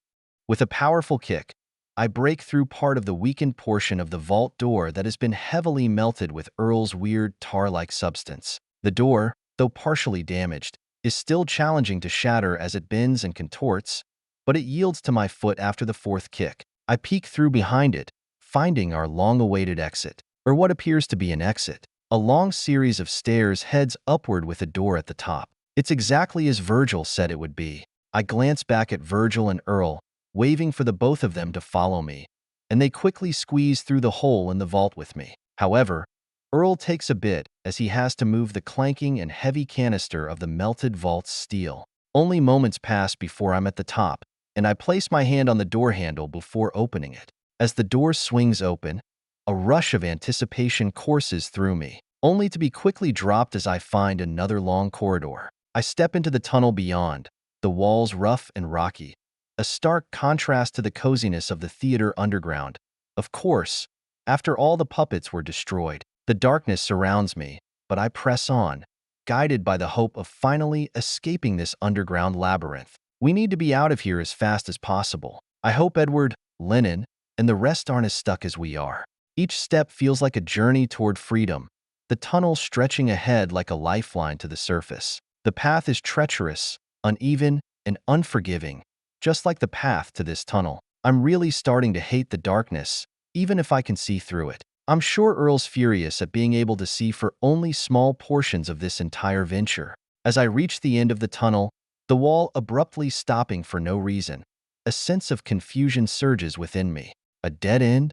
I can't help but speak aloud at the absurdity, but the moment I do, a rumble comes from above me. The ceiling begins to slide open above, revealing a sliver of light from the world above. The sensation is akin to emerging from the depths of the earth, reborn into the daylight. With a final burst of energy, I ascend toward the surface, jumping and grappling the top before pulling myself up. My heart pounds with anticipation as I worry about what I might find, and again, I'm disappointed. The air is stale as I'm greeted by the familiar surroundings of the main entrance to the bunker, where this pointless journey began. A voice to my side brings my attention. Twisting, I find Johnny shouting at me. Wyatt, where did you all go? Once you five passed through the tunnel, the thing vanished like you guys. I reach down and haul Earl up as he lifts his hands for help. Meanwhile, Virgil flickers upward and answers for me. Us three found each other deep below. It seems as though Eli is just trying to distract us and buy time. We need to get away from here as soon as possible. Dominions are about to clash nearby, and we don't want to be within the same horizon. As for Lennon and Edward, I'm not sure. We didn't see or hear them. Quakete, either. What about you? What did you guys find? After giving his report to Johnny, Virgil glances around, taking in the sight of packs set down in small tents placed around the vast entrance of the bunker. Johnny opens one hand as he curses. Dominions, by the devil. Is he acting already? Well, we found fucking nothing. This floor is a veritable maze with not only no end, but no reward. Abraham was trying to reach you all constantly but couldn't. Some suppressive effects on widespread ether must be in place. I nod to Johnny and tell him what we agreed to and decided. We need to leave Johnny. Without Ed, taking him is too big a risk for humanity. Eli says he's needed for Vincent's apotheosis, and we can't waste the time or lives to take him. Eli gave us a crash course on the traps and preparations he has to stop invaders, and I do not want to see any more than I already have. Johnny's brows furrow as Tomas strides closer, his face just as deep in thought. He must have heard of it from wherever he was. The gunslinger then twists to face Tomas, but stops halfway as a rumble appears in the wall beside him. Everyone immediately draws their weapons as a supremely bloody hand claws its way to the wall before dragging its owner out. Edward. Behind him is stumbling Lennon, as both seem to be severely wounded. I gape at their injuries due to their strengths as Johnny surges forward to catch Edward and help him walk. What happened? Did you two run into Eli? Edward nods as he coughs, blood running down his lips already. Yeah, I'm fine. Just need a few minutes. Lennon's got it worse than me. Do not. Lennon's gruff voice cuts through as he plops on the hard stone, his blade nestled on his shoulder as he groans heavily. The bloodied beast doesn't argue, however, and sits his ass down as well. Good to see you three made it out as well. I assume you've come to similar conclusions as I based on your faces, Johnny. We must hurry back to Blackstone, then break for Gravecross. What? Why? Why can't we just… Oh, we left people behind. Johnny nods as he seems to put things together. He grabs a cigar from a box on his belt as the man finally seems to reach his highest level of stress, something I haven't seen since he and Primrose nearly died in Rustbank. His face falls to the stone as I, too, realize the severity of our situation. Dominions are coming. that means so are their lessers. If they are coming here to Blackrink, then Blackstone is in their way. Too many unsigiled and non-combatants are there without any powerful defenders capable of holding all those armies back. Plus, there is zero chance all of us made it to Gravecross in time without the steam train. Dawn is there, and so is Elizabeth. How long do you reckon we have, Edward? Shit. We have to have time to get there and back, right? Elizabeth, Esther, and Virgil's whole family are back there. The man of darkness face is hidden from me, but I can see his hands clasped tightly within themselves. The bloodied beast coughs, wiping his hand against his lip as I notice he has a new piece of attire on his neck, a pendant with chains and a balance. How odd. And despite his wounds that still leak red liquids, he stands shakily. We have until midnight when we must be gone. That means hours. At most, we have a few hours as the sun is already setting. I'd say 3 at max for there and back before serious deaths start to pile up. The Cross's claws are there and should buy us some time. But those 3 cannot handle an army of the 3 races. No, a few hours? It took us 4 hours just to get here with everyone. I don't recognize who he mentions, but Johnny does as he exhales a puff of his cigar. Laura's there? That gives me some confidence we'll make it there in time. Mindsplitter is quite the lumen, but you're right. She and her 2 partners can match an angel, but not multiple. Even if she's arguably the strongest forerunner now that Lennon ascended, I still think we might be too slow. Her grandfather didn't come with? Edward replies with a simple shrug that Johnny curses at. I don't know who her grandfather is, but based on their reactions, he's someone strong enough to change the situation. The news just gets worse and worse, and I can't help but burst out as they keep spitting out more negatives. Then what? What do we do? Do we let them all die? Tomas laughs, his low voice from his squat echoing in the chamber as more and more people gather from the noise. No, we run, Wyatt, but we can only take the fastest. That means you, Virgil, Lennon, Johnny, Edward, and I. We are all they will get as reinforcements. My eyes widen as I realize it will be just the 6 of us against a 3-part army. I glance around, searching for anyone else who could keep up with our speed, and I only find one man. Bonfire. He can keep up. We need as many as possible to save as many as we can, right? Believe in him. The pyromaniac glances up from his deck of cards in his hand, confused as he wasn't paying attention. Huh. Edward scoffs and strikes the man off with a wave of his hand, but Johnny vouches for him. No, Wyatt's right. Bonfire can make it too. The Slayer of Darkstep shouldn't be so easily looked down upon. Johnny's words make Edward's eyebrows rise in admiration, and I smile as Tomas grabs Bonfire by the coat and lifts him into the air. His voice raises as he addresses everyone else in the area. All right then, we need to get going right this instant. Anyone who is not going to Blackstone, spread the word to flee to Gravecross. Help as many make it to the elevator to lift up the plateau before midnight. That is the only place that will be safe. Once people start evacuating, wait by the train station here. We will pick you up. I breathe in and out, attempting to steady my heartbeat as I fret over my current situation. My ether saturation is high, and I don't feel too comfortable for a large-scale battle. Yet, at the same time, neither is anyone else. Most others are exhausted or wounded as well. Burdenless is my secret weapon to not run out of fumes before anyone else. Earl gives me a high five as he slips me a vial of a deep, dark, abyssal black liquid with a whisper. His voice is high-pitched, the kind of tone he has when he's about to freak out. This is a last resort, okay? I know you're tough, but the bloody palm ain't awake right now. Play this careful. I'll stay with Abraham and make sure he's awake. If any of you get too injured, fall asleep as fast as you can. He'll pull you back, and the rest of us can focus on keeping you alive. Let the others know once you leave. But, Wyatt, get Elizabeth and Esther, please. I look into his eyes and nod with a promise more heartfelt than any before. I will. I promise I will. Earl releases a sigh of relief before twisting away, heading toward the tents as the rest quickly pack up. I then hear Edward shout, "Now, Wyatt, Bonfire, let's go." Pivoting my foot, I propel myself to the exit and climb up the giant stairs as quickly as possible before arriving beside the angels and Virgil. Bonfire also lands beside me in a hurry with a piece of steak in his mouth. He doesn't even look ashamed as he chews and speaks. Hungry. Can't fight on an empty stomach. Johnny smacks him upside the head, but Bonfire reacts fast enough, the hand going straight through his noggin of fire. The gunslinger gets visibly angry as Bonfire laughs, and he raises his hand again, ether visible upon his palm. The threat has Bonfire raise his hands, offering for peace. Okay, okay, okay, I'll be serious. I know it's a big deal. I just need to keep my emotions down. You know that. Food works best if I can't gamble or joke.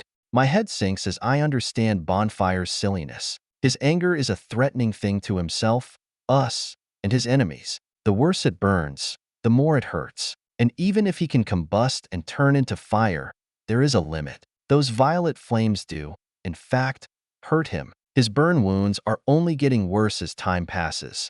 Soon, they'll be visible on his face. They are already creeping up his shoulders toward his neck. Johnny places a hand on Bonfire's shoulder as he sighs and looks at the rest of us. Fine, just hold it in until we get there. When it comes to clearing large swathes of enemies, I think you'll do the best. Leave the big guns to us. And with that, I turn to see Edward already gone.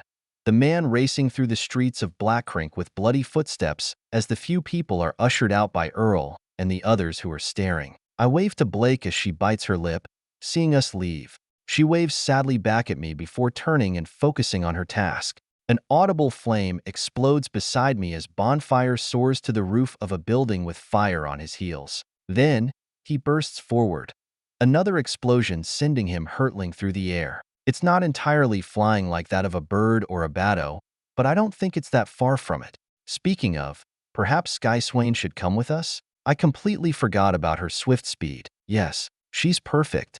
The following two to leave are Lennon and Johnny, as they move far more naturally than Bonfire or Edward. Their paces are simply beyond the speed of the average eye to follow, cracking stone beneath their feet. Lennon doesn't even need that crazed zill of his to do that, and Johnny can only do it after seconds of building up accelerate. Shaking my head, I turn and search for Sky Swain with my eyes as I see her sitting on the top of a roof, staring downwardly aimlessly. Rushing forward, I leap, grabbing a sizable metallic light fixture before lifting myself up and onto the roof after an even more significant leap delivers my hand to its edge. Hey, Sky Swain, come with us. You're fast. We could use more help. Sky Swain twists her head and stares at me with those beady eyes of hers. Her eyes crinkle, and the skin on the edge of her beak widens, denoting that of a batto's smile. You forgot about me, didn't you? Was Bonfire really faster in your eyes than me? It hurts, you know. I bite my lip as I feel bad. I don't know how I forgot about her. Was she not down there? That was it. Hey, you weren't down there when I was looking for people. Sky Swain scoffs and nods, pointing upward. Of course, I was above searching for any threats that might be coming. Someone has to be on the lookout, and I can't hear you all from up there unless you specifically scream for me. So, let's go. I was about to follow on my own once I saw you leave. Figured you'd be the easiest to pursue.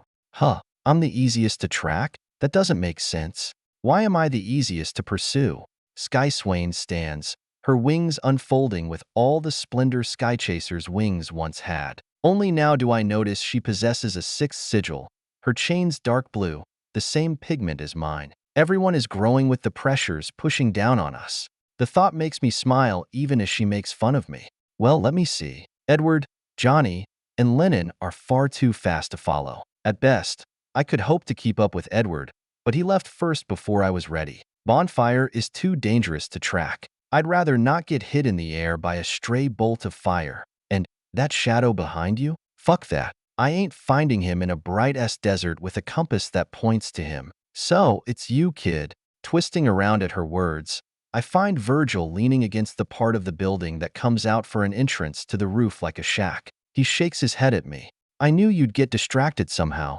so I stayed. Come on. At least it was for a good purpose. I grin at him and clench my fist slightly at the joke. He's not wrong. I'm really good at getting sidetracked. Offering a last series of words, I run toward the edge of the roof and jump, ether already flowing through my veins. Well, Dakota, Esther, and Elizabeth are waiting on me. And you have your own families. Let's fucking go. Knowing that I still possess a burden list to consume, I use everything, focusing purely on speed. It is a little reckless, But I have a countermeasure.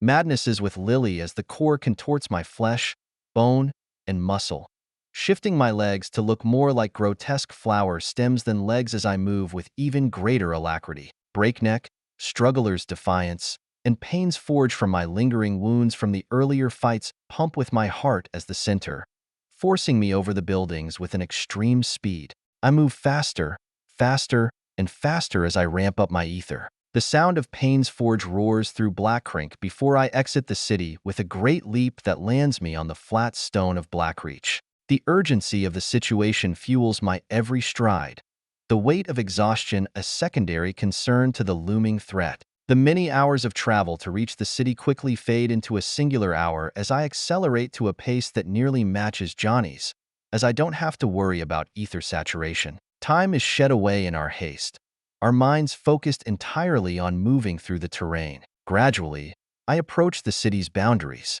but once I do, the sight of the dark stone on the horizon, the distant sounds of conflict grow audible, a cacophony of battle cries and the clash of steel. My heart pounds in my chest as we draw closer, a mixture of unease and resolve coursing through my veins. I see Lennon has already entered the city as a visible line of air cuts into the sky, slicing apart a thin line of clouds high above with a roar that reaches even me. Phineas, that's not good. I pump my legs even harder as I try to match Johnny, who is not far in front of me, sprinting beside Edward. Far above, I notice Skyswain's crackling lightning, but no sign of Virgil exists as usual. I give a cursory glance for Bonfire and find him, surprisingly, already in the city. It's hard to be sure from this far, but the gout of flame entering the sky is either him or it's him. My breaths come out ragged, hurried, and pained as my whole body screams of exhaustion.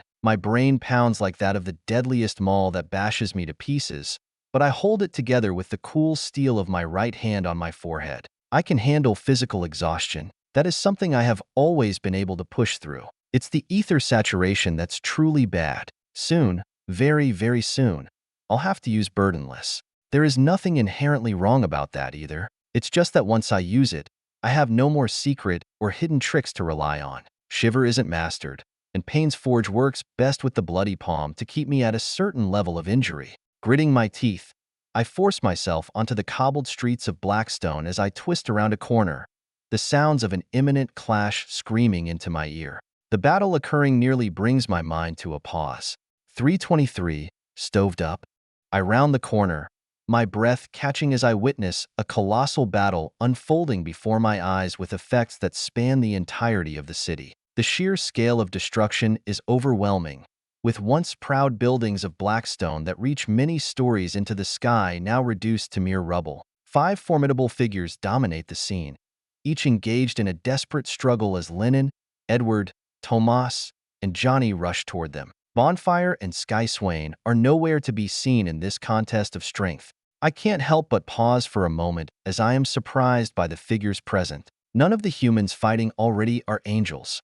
All are only forerunners, but together, they hold 2 angelic demons, even if only barely. 2 old men, their faces etched with the marks of time, command my immediate attention. The first, possessing fiery orange hair and a prominent limp, commands 1,000 ropes. He only holds 1 rope with his hand, but they branch out seemingly endlessly as his ether pours forth. He manipulates them with a skill that borders on a Zil or is, in fact, one, guiding them to encircle and bind a gigantic demon. This towering monstrosity, the size of a 3-story building and crowned with menacing horns, bellows, and thrashes.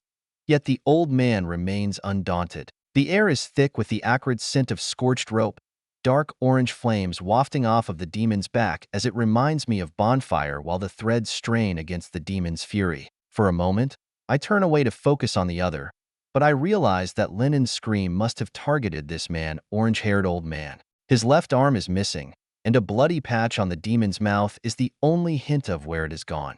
Beside him, his partner, a man with a missing eye and a mane of gray hair, exhibits precision beyond measure, edging out Johnny in my eyes of accuracy. He hurls and connects thousands of needles, bending each of them with intricate wires to take advantage of the ropes holding it down. Each incision from the needles is minor, even though I can tell the aim is to slowly weaken the creature. The battlefield is littered with broken and strewn rope and wire, proof of the many attempts to bring the demon down. I try to rack my mind for the demon's identity, but nothing comes to mind. There are many more powered demons than humans. After all, blood does, however, stream from the demon, falling to the ground from their efforts. These two are specialized in taking down giant foes. That is damn certain. Plus, Lennon must know them. I can see him rushing toward the demon while another already lies dead beside him, sliced in half. I suppose I know why that slash happened earlier.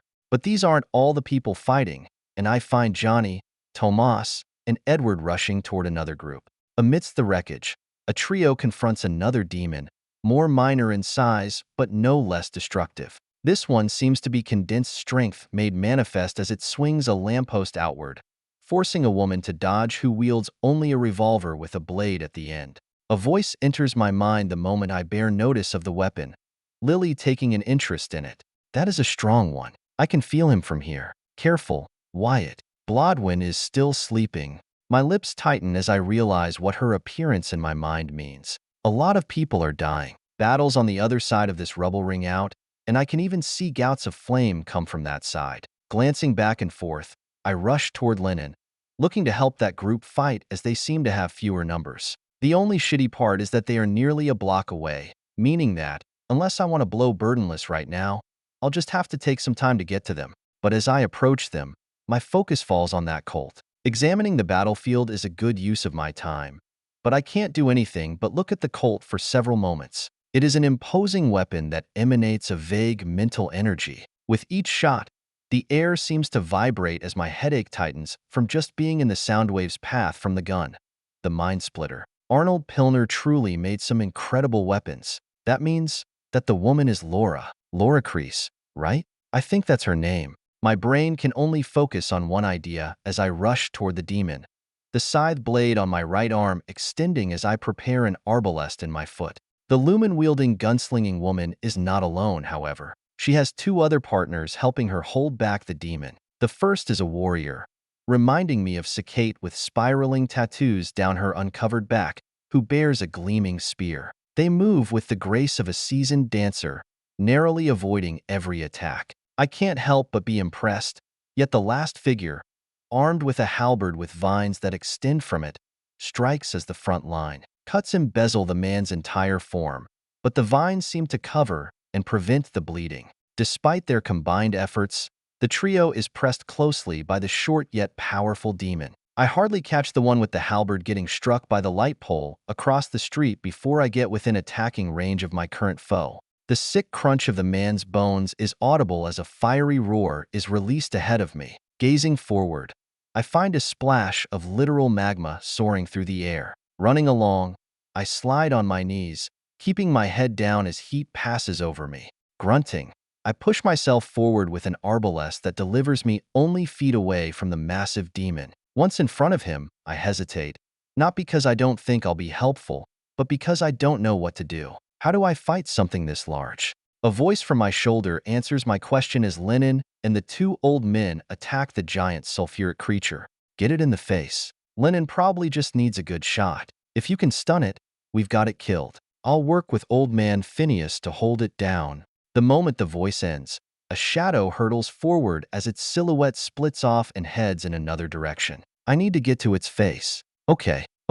I'll wait for them to hold it down, then arbalest to its face with an explosion. After that, I'll undoubtedly require a burdenless to reset it all. Stepping back, readying myself for the coming attack, but careful not to step into the heated rock behind me, I observe the fight. Virgil and his silhouette explode into a number of night whips, each wrapping around or grabbing some part of the demon. It roars angrily, cursing us as it strikes at Virgil, but the two old men, Phineas and the other one with needles, save him by slightly altering the path of the demon's clawed hand. You pesky human, come here. Erder is hungry for a shadow. My eyes flitter back and forth between the three forerunners as I mentally question the still Lennon. His legs are crouched, and his hands are on the hilt of his blade, sheathed in its scabbard. His whole body is unmoving, like that of the most perfect statue. Why is he not doing anything? He's waiting for the right time to strike. and he won't get it anytime soon without me. I watch for another few seconds, finding that the opportunity that Virgil promised isn't coming. Gritting my teeth, I jaunt across the black rocks that adorn the ruined streets of Blackstone. I kick off one large, crumbled storefront before climbing onto a higher part of a partially remaining building. Reaching upward with a leash, I climb to the absolute peak of the rubble, which is sadly only at most 15 feet, halfway to the demon's head. I tighten my gaze, examining the demon's movements as I let my leash grow outward even further, extending it to the maximum I can at the moment. Then, as the demon rears back another powerful strike, the kind that demolishes entire buildings with ease, I throw out the leash, wrapping it around his arm. I know that I'm not more physically powerful than it, but I'm not weak. I just have to throw it off balance to open an opportunity. All my ether at once explodes with a fury, even a release of my legs and back with a struggler's gasp as I reach the very boundary of my ether saturation. My mind flashes back to the train, yet I hold on. The rubble beneath me, less concrete than what it used to consist, crumbles instantly underneath my feet as I dig into it, gripping onto the leash with all my might. Yet, a great force that elucidates a rip of pain along both my shoulders and into my spine rips me from the rubble, sending me soaring through the air. As I fly through the air, spinning head over heels, I see that the demon is partially off balance, his right leg lifted into the air as he wheels forward. An idea blooms as I soar over the demon, and I immediately shout toward the only man who can make the thought a reality. Virgil, step. The head of the shadowed man twists toward me, confused, but he instantly understands after only a fraction of a second. Before I even reach the apex of my jump, he reappears beside me, a platform of darkness tangible enough to step on. I kick backward, landing my right foot against his darkness, and meet substance. Smiling, Arbalest hurtles me through the air, but not toward the demon's head. Instead, I aim low, heading straight for the other leg of the terror. My other foot slams into the ground as I pivot, throwing everything I have left into this strike to the demon's heel. An explosion crackles from my prosthetic, warping some of the metal on my fingers as a colossal vibration runs through the ground. The demon falls onto its knees, and I immediately dive to the side as my whole body prays for air. Rolling away, I heave, retrieving oxygen from the atmosphere as a clink enters my ears. It reminds me of that of a sword entering a scabbard. Muddled and wondering if Lennon took the opportunity one gave him, my eyes widen as I find the demon over 5 times my size split in half, falling apart in 2 pieces to the ground. There is no noise, only pooling blood as Lennon Hull has already sheathed his sword and is now approaching the 2 old men. The bladed monster's eyes leak blood as his chest heaves up and down in tremendous gulps, but despite his evident exhaustion, he killed the demon in a single slice. The feat leaves me stunned as I see him hug Phineas and question him about his missing arm. I gaze around, locating Virgil as he slides against a wall, one hand to his side that displays a nasty burn. Then, I witness the end of the other fight quickly approaching as the other angelic demon is outnumbered 3-1 by angels, not even counting the forerunners. Seeing that the battle is over for now, I wave burdenless for later. Instead, I push myself to my feet using the rubble as a guide because of my spinning vision.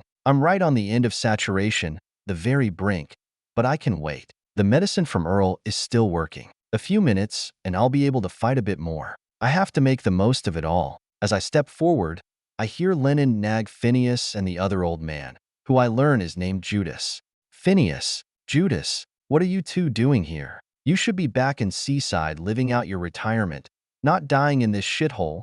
Limping toward them from pure exhaustion and the headache that rails against me, I see the orange-haired one, Phineas, laugh. Can't let you have all the fun, Len. Plus, it's do or die. A lot more than just us two are coming out of retirement. Did you know Laura was about to retire? Hardly 40 and about to relax and join her grandfather in retirement. You all sure fucked that up for her. You nearly got Canyon to leave his plateau, too. Phineas nods at the other clash as the woman with Mind Splitter falls to her knees over the body of the man with the halberd. The woman with the spear stands over her shoulder, looking down. I quickly shift my attention as I realize their grief. The fight didn't end without casualty. Judas then speaks up with his one open eye as he retrieves a plethora of needles from the demon, sliding them out of its flesh. The instruments of death fall into his sleeves with such swift motions, I can barely tell he's even moving. 2 demons, and already one of the claws are down. Things ain't looking too hot, Len. Any info you got for showing up so late to the party? Most of the other Sigiled are on the west side of the city. These 2 were just going for the escaping people. I answer for Lennon as the man looks up, deigning not to answer. He must be thinking about something else. Vincent is about to ascend. The other dominions of the continent are coming to stop him. We need to get to a safe place, and this whole territory certainly isn't one. Phineas' eyes squint at me while Judas' lonely pupil does the same. The latter acknowledges me. And who would you be, young man?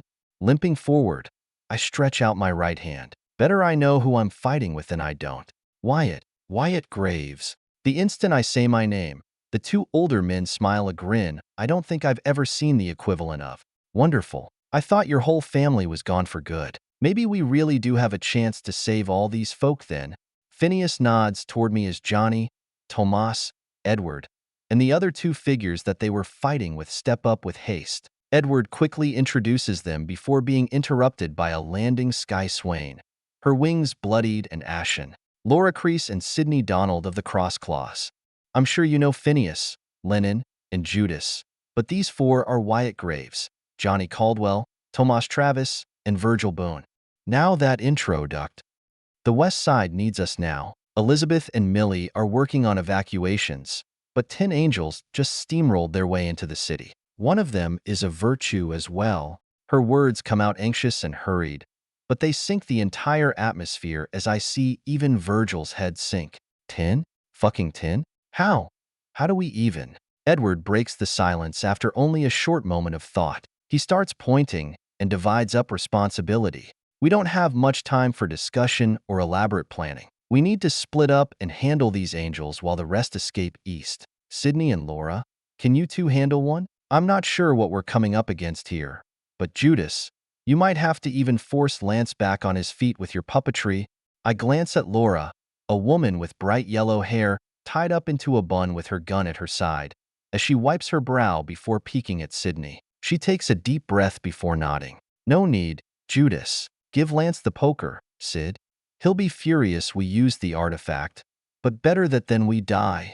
Edward nods at the 2 from Gravecross before turning to the 2 old men. They are both already hurt, but they have to stand up all the same. After all, few of us aren't hurt. Virgil has a burn on his side that goes nearly bone deep, and even Lennon has bandages around his stomach from the bunker. Phineas and Judas, you 2 have been out of service a hell of a long time. You all right with holding one off for a while until you can get some more help? Phineas hauls back his hair, which is surprisingly long for such an aged man, as he smiles far too broad to be sane. Of course, you know, I was fighting before even your pa got a sigil. Judas and I were known for stalling angels. Won't be nothing but a pie. His tone betrays his words as he seems significantly less confident with how he says what he says. But Edward moves on to the other angels and himself, skipping Sky Swain, Virgil, and me entirely. Edward glares at the swordsman for the longest time. As for us, Lennon, Tomas, and Johnny, we'll probably each have to take 1 or more. Numbers are against us on the higher end, but if more people like Laura, Phineas, and Judas are showing up, then it's not impossible we could hold this place. But we shouldn't. We need to retreat back to Gravecross. No city in Blackreach is safe from a dominion, though no town in general is. The goal is to buy time and kill as many as you can without being unable to run. Lennon, I need you to listen to me. This is not a fight to the death. This is a regroup and retreat. Okay?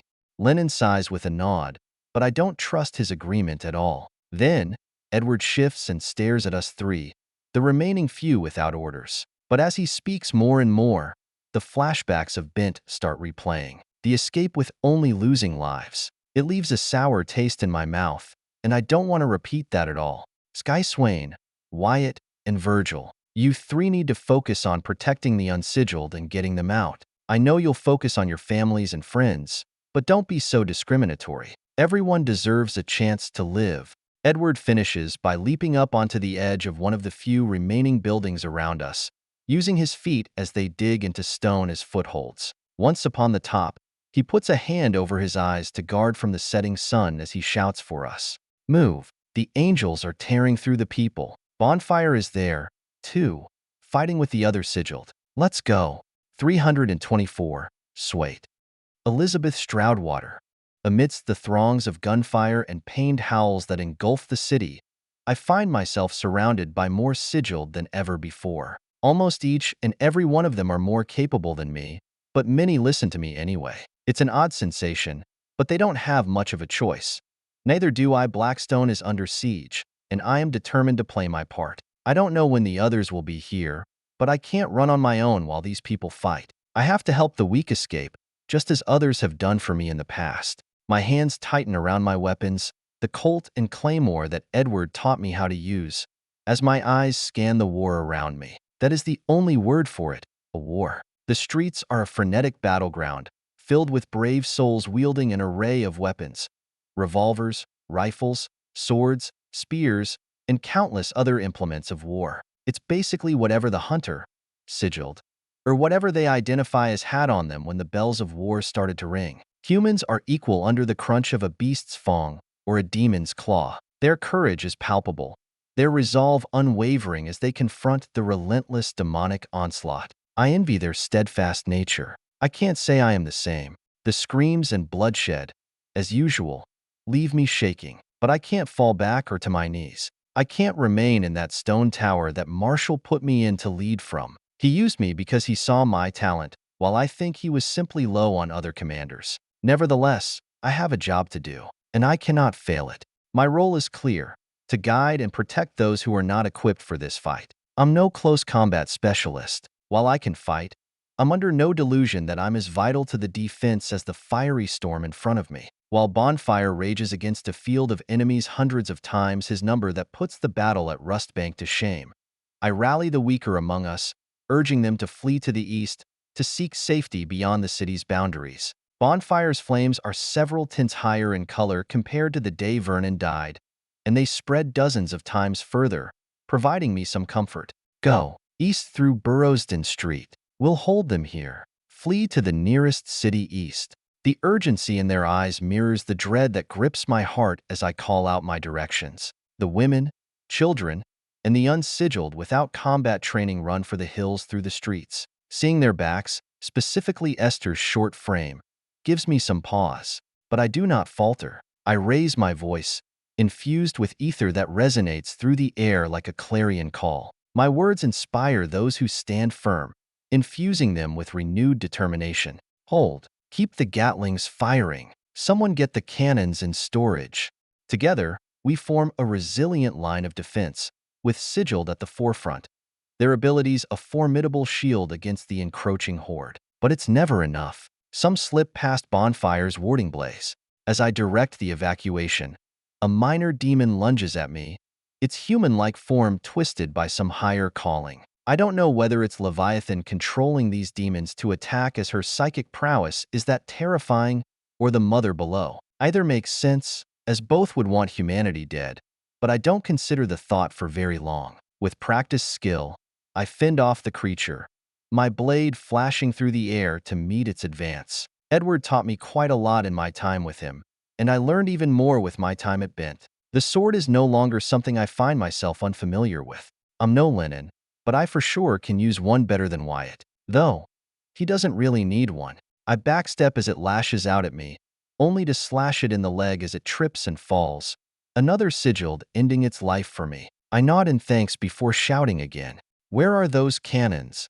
The weapons Blackreach was so widely renowned for are hard to find, almost as if someone knew this battle was coming and hid them. My thoughts float to a particular name, but I don't have time for distractions. It's been so long since Blackreach was invaded that we became complacent. We expected attacks from inside more than outside due to Eli. I should have predicted this. The sigilled around me are locked in their own battles, but I stand my ground, ensuring that the weak find safety while repelling this lesser threat. Only a dozen or so people forward.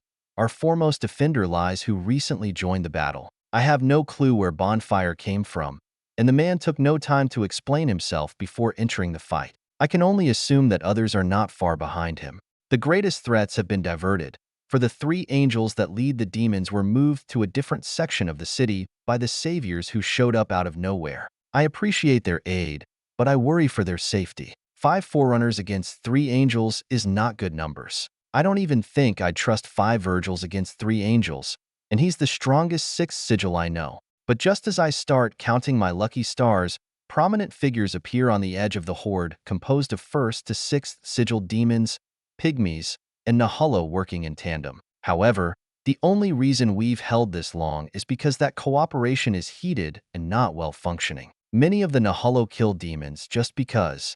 I squint for greater focus, but don't recognize the figures until one of the sigilled beside me with a rifle shouts in fear, his tone shaky and hurried. The man's gun slips out of his hand, clattering to the ground with his face frozen into panic. That's Karn, the Devouring spear, and Diony, the Soul Eater. What are virtues doing here?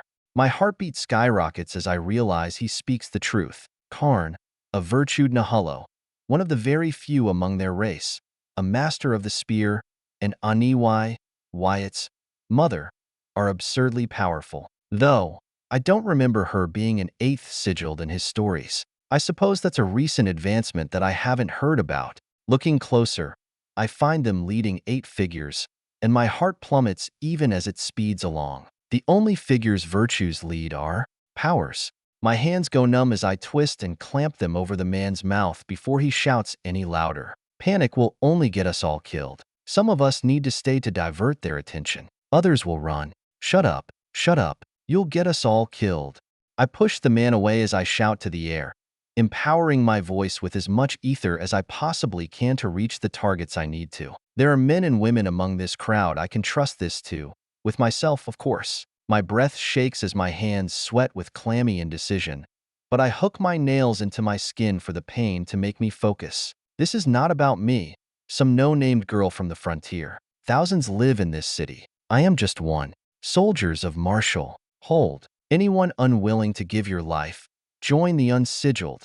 My tone reverberates through the streets, bouncing off the ruined stone facades, hardly overpowering the devastating sound of war. Millie, not far from me, repeats my order as she, too, notices the threat. Her voice is louder than mine and reaches a greater audience. But our call works. Many people turn and run. In fact, the majority do.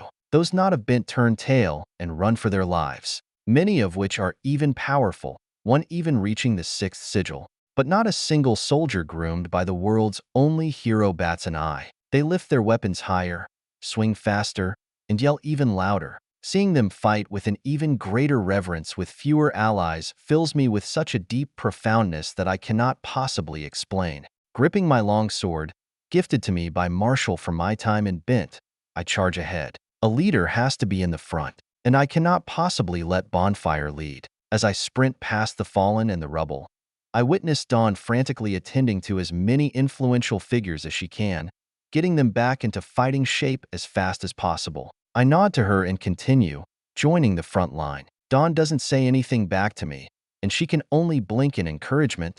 It's a moment of dire reckoning, and with unwavering resolve, I make a fateful choice. My claymore gripped tightly in one hand gleams with purpose, while my Colt, heavy with the promise I gave Sakate long ago, is clenched in the other.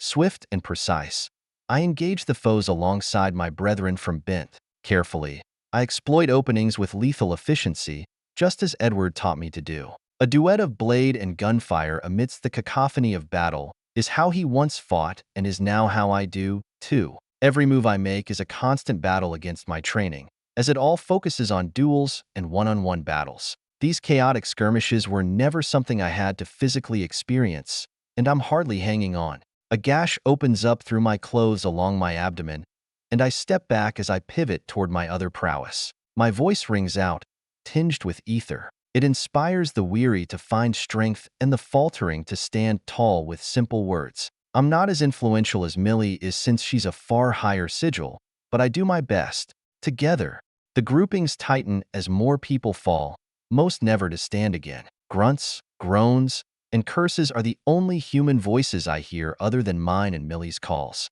But even as we battle with courage, we know the authentic threat approaches. 10 supremely powerful figures emerge on the horizon, their presence foreboding and undeniable as they approach. Their slow movement must be on purpose as they try to crush our spirits. Each of them would likely meet Johnny in battle, and the two virtues would probably destroy the gunslinger. Some are encased in thick metal armor, towering giants bearing grand weapons that gleam with malevolence. Their steps are like seismic tremors, and their presence casts a shadow over the battlefield. The Nahalo brought only their axemen and spearmen to this battle, and while they are the smallest in number, they do not feel the weakest at all.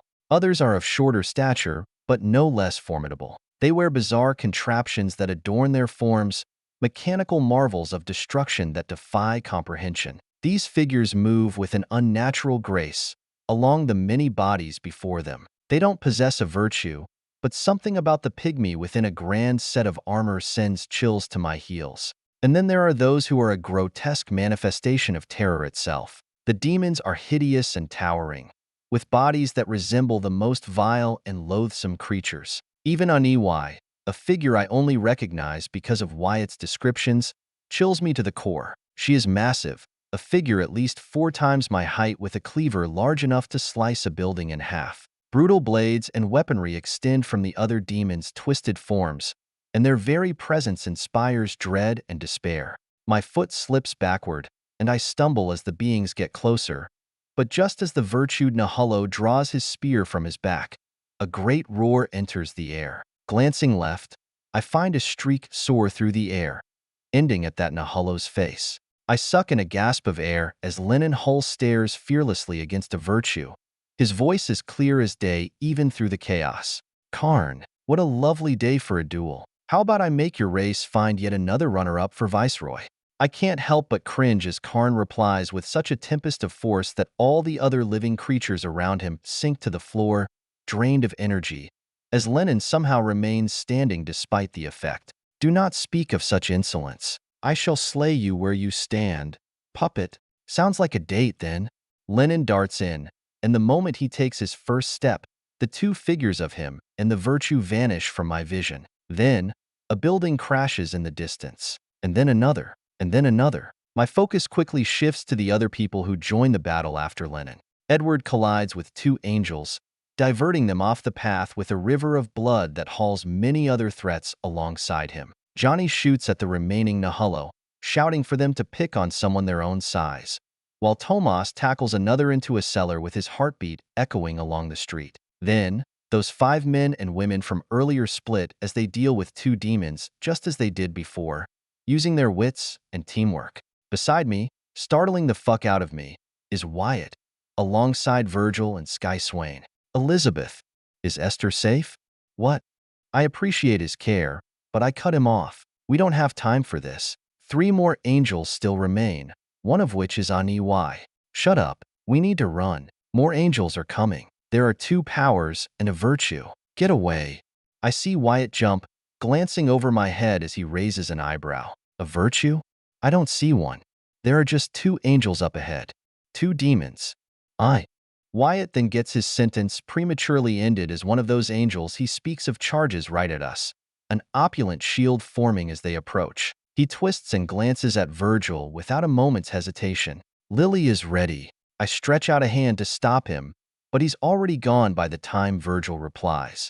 No, then so am I. Both vanish from my surroundings, their speeds nothing I can ever hope to catch. A tear falls from my eye as I see him dart at the demon head-on. So stupid. Focus on the people, Elizabeth. They'll handle it. Somehow. Has Wyatt ever lost a fight? I don't recall that being the case. A calm voice, one so calm it borders on apathy, resounds from beside me. Turning, I find Sky Swain staring ahead as Wyatt dodges sideways abruptly, barely avoiding the demon as the second one nears. It's smaller, only a few heads taller than Wyatt, with a long scythe made of bone. I don't recall its name from the many reports, but that makes sense. Demons are the most common race to reach angelhood. They do it so often that it's hard to keep track of them all. However, they do often die, either to each other or other races. Some say that if a demon is not killed, they will, inevitably, bear witness to that far-off goal. Tightening my fist around my blade, I rejoin the battle and trust that things will be fine. Not far behind in front of us is Marshall's statue, and even from here, it provides me with inspiration. It even seems to glow? Is that right? No, I need to focus. I duck back and forth, staying out of the paths of any ranged attacks like that of the Urans with their projectile thorns. I leave those to the marksmen behind men, focusing on the weaker and more easily killed Sigils. Bonfire is a menace, however, and has already killed 5/6 Sigils during his time at the front. He has to be running out of flames, though. Soon, he'll just drop out of his fire and need to be saved. Forward, to the living flame. The name immediately catches on as the other Sigil use Bonfire as a gathering point, his body itself a beacon, and his actions are proof we can live through this. Though not far beyond him, in the middle of the horde, battles Wyatt and Virgil against two angels. If I could chew my teeth in anxiety, I would. Slowly, we actually push forward. Skyswain's help is massive as she flies overhead, striking at the pygmies with gadgets that let them fly with steam while her deadly bolts of lightning rain devastation below. We manage to get close enough that I actually see the battle between Wyatt, Virgil, and the demons. The speeding bullet that is Wyatt jumps off a crumpled wall toward the menacing demon with the massive form as he throws something at it. It looks like a brick and is easily deflected, but as the demon swings at him, its gigantic paw hurtling through the air with a frosted edge, Virgil appears beside Wyatt. Even as a scythe nears Virgil's skull, despite the teleportation, Virgil stands still long enough for Wyatt to leap off the foothold around the oversized demon. And while he flies through the air, an extraordinary weapon is drawn. Brilliant red petals bloom on black steel as silence reigns for a transient moment, calling upon all attention. Then, a blinding light covers the street before the demon that Wyatt fired at is gone. Utterly gone other than the swirling petals. My head pounds out of nowhere as nearly every figure near me stumbles partially. What the hell was that? Even Wyatt was affected with his powerful mind. I can see him glancing around in confusion, and along with that, I witness the demon with the two-handed bone scythe appear behind him. I can't even open my mouth to scream as it swings, cutting through his torso. Wyatt is sent careening through the battlefield as Virgil shouts in anger, arriving beside our friend. I push harder, trying to reach them, but I am quickly rebuffed as Virgil manages to get Wyatt standing. My heart partially settles as I see Wyatt is still in one piece, but from my angle, I can see the awful cut that stretches from Wyatt's right shoulder to his lower back. Virgil pivots, discovering me nearly instantly, but the demon he's facing, the name coming to me only now, doesn't like that. Han, the corpse bride, lurches forward as I realize it's a woman, and she swings for Wyatt once more, aiming to finish the job. Virgil evades the strike by pulling Wyatt aside, but not enough. Her blade slices into Virgil's thigh before he lands his step, taking both of them away in an instant before he falls to one knee. My heart pounds as I fight with even greater fervor, a large portion of my focus consumed by their struggle. But it's not enough. Han sprints toward them, and I can do nothing. Nothing but watch. Get up, I shout for them, not even meaning to, as my hands shake, and every morsel of my ether exits my lungs, delivering its meaning directly to their ears. I know it worked as Wyatt's hands tighten into fists, and his face turns to face Virgil. A smile blooms on my face as I see he's not entirely down for the count yet, but a thought lingers. What was that earlier? 325, taking the rag off. Wyatt Graves. Blood runs down my nose and into my mouth as I lay on the ground. A profound, pulsing weakness spreads from the open wound on my back toward the depths of my innards. Rapturous fights against it, but this is ether straight from an angel. It does not go quietly or quickly. The skill I've relied on for all other insidious nature struggles against this one. I've neglected Rapturous for far too long. Beside me, Virgil grunts as he barely pushes himself to his knees. His right leg is gnarly, a gash running from his calf to the back of his knee, hideously necrotic already. There is a chance he might lose that leg with a cut that bad if something isn't done quickly. Fuck, get up. Screaming at myself, I push my hands to the stone road beneath me, littered with rubble and stray, spilled blood. But as I move, the pain only gets worse, and I fall back down, gasping for air. I am temporarily paralyzed by the pain as the angelic demon approaches us, her scythe scraping along the street, leaving grooves in her way. Admirable. I would consider taking you too as recruits had Her Majesty not ordered for no survivors. Virgil grunts out an answer as my vision weaves with the necrosis delving into me. His voice is ragged and pained, but the man gradually reaches his feet, standing on one leg as the other is limp. From here, I can see that his confidence is wholly false. And who would Your Majesty be? The one below?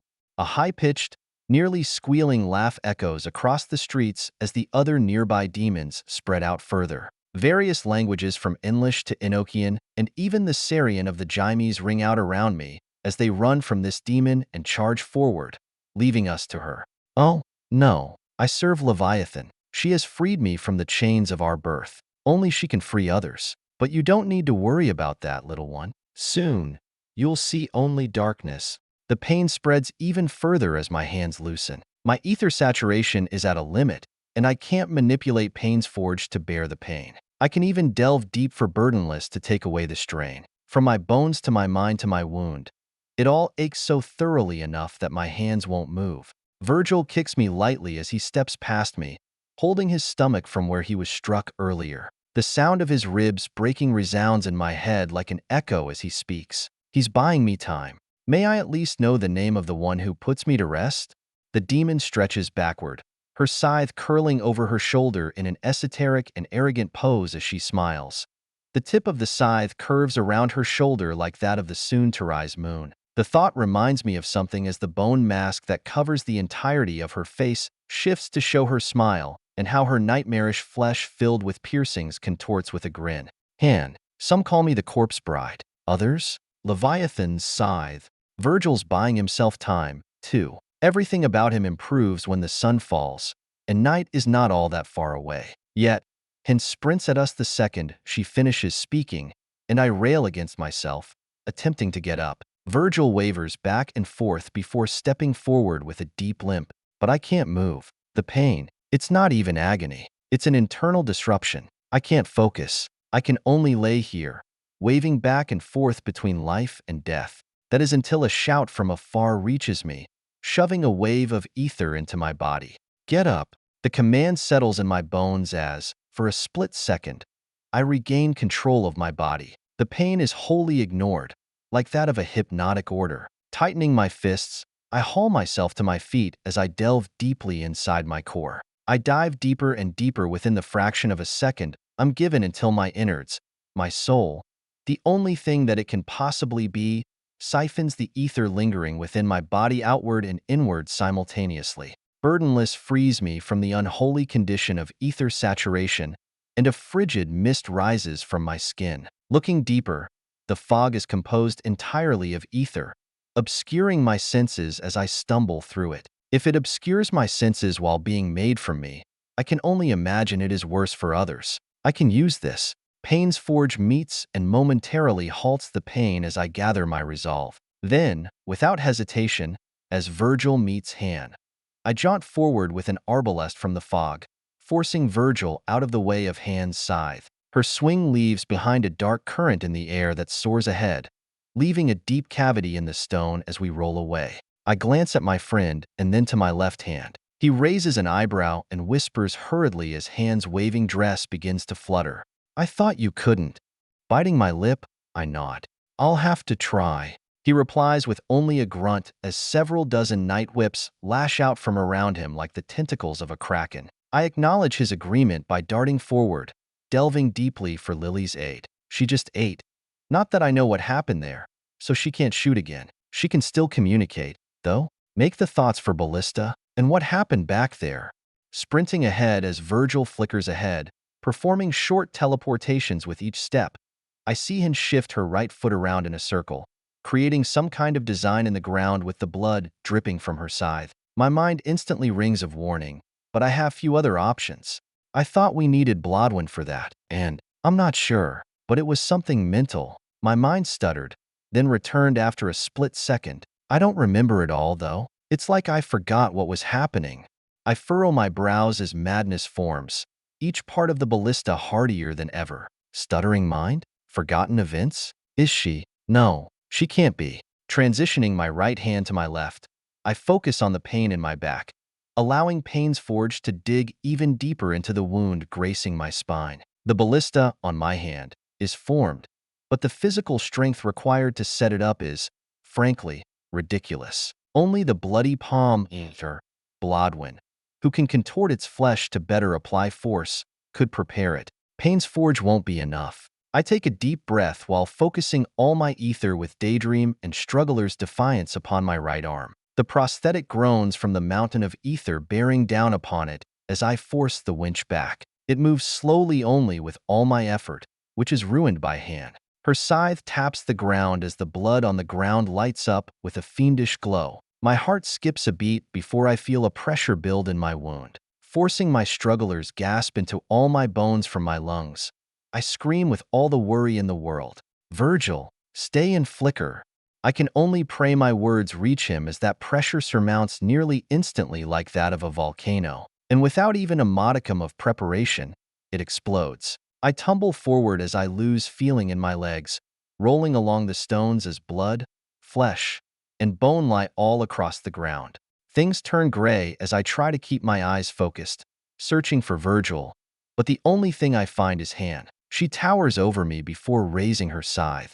Still alive after corpse explosion? That's a first. Then, the scythe lowers, but before it grows any further in my vision, I see a kaleidoscope of colors that worsens my once again developing headache before I roll some more, the pain and blood loss only getting worse. Kneeling over me, Virgil breathes heavily, his chest heaving up and down as sweat drips through his mask and onto the ground. Can you get up? Virgil asks the question I'm unsure about until my heart beats again. Pain's Forge, upon my behest, devours the agony flowing from my ruined spine and delivers a coursing stream of fury. The rumble of my heart shakes the nearby stones as I roll over, using my knuckles to get back up from the ground. Yeah, but I ain't got much left. A shadow forms beside me, a silhouette nearly identical to Virgil as he groans in pain. Same. I escaped that thing, but it's still worsened the wound. I think I might need a new leg after this, mechanical or flesh. And at this point, I have to be picky with my flickers. I nod at him and ask the only thing I can. I feel awful for it, but it's the only way we win this fight. Can you buy some more time? I need to ready it. Virgil's silhouette is already gone before I even finish, and he quickly joins it, flickering around and avoiding death by the skin of his teeth. Greased lightning is the only word to describe him, as he more so appears than moves with his speed that is entirely reliant on the teleportation from Flicker due to his ruined leg. Meanwhile, I work with Lily as she soothes my wounds with a cool stream of rejuvenating ether. My right hand tightens around the winch as I haul it back, twisting the component with enough force to lift an entire building as my whole body bulges with power. It's even more potent than usual. Your new sigil must be enhancing your mind, as that's what's building these figments. Wait, no, your soul. It's strengthening your soul. That's what burdenless is. It's your soul finally taking action, even if not entirely physical. Lily has a kind of eureka moment in my head as she works on her own end, continuing after a moment as the ballista gradually hauls into the prepared state. I'm quiet, focused on feeling the pain to allow my Zil to do as it must. Put me in your right hand when you attack next. I've been practicing, remember? I can't shoot right now, but I can still help. Petal Shield and Rosethorn can help. Grunting as Virgil gets his right arm minorly scratched by Han as the scythe flies through the air without her control, I finish the ballista. He reappears beside me as the demon lets the blood all to the ground once more, preparing her skill. Stepping forward, a distortion in my walk definite from the explosion in my flesh on my back. I draw Lily again. Her petals slide up the revolver and onto my hand as I realize something. Is she a cult or an artifact? I think she might be the latter, only grossly unlearned from isolation. Though, what even is the difference? The flowery sights flow all over the steel of my hand, leaving behind red discolorations that stay. This is Petal Shield. She can activate it whenever, and the petals will turn into a pitch-like substance to catch an attack. Rose Thorn builds upon the edge of the barrel, slight thorn-like segments leaning off it. I surge forward as Virgil flickers away from a sudden cloud of grayness that attempts to devour him. I take his place in the battle as Han twists, sending her scythe right as me. I contort sideways, angling my right arm and Lily at the scythe as my Colt catches the curved edge with an eruption of pitch. The blade sinks into the black substance originating from the cardinal and freezes in place. But before hand can follow up with a move, she undoubtedly has to solve this predicament. I aim my left hand at her. The ballista threatens her, and she instantly seeks an escape from me, releasing her scythe as she moves. Even without seeing it before, her instincts are sharp enough to recognize the threat to escape immediately. But unfortunately for her, my shadow bulges from the sun only inches from setting. Virgil slides from under me, cutting toward her legs with his daggers while his silhouette does the same. His blades dig deeply, eliciting a frenzied scream from Han. And then, the deafening roar of ballista soars through the air. I didn't aim at her head, even if that would kill her, assuming she would have a way to dodge, and I was right. It soars toward her chest, where the furnace of a demon lies, and she contorts, her bones cracking as she shifts enough for the ballista to miss slightly, diving into her abdomen. The moment it touches her, a desk-sized hole is blasted through her body, the bolt continuing onward after and removing innumerable demons from this world.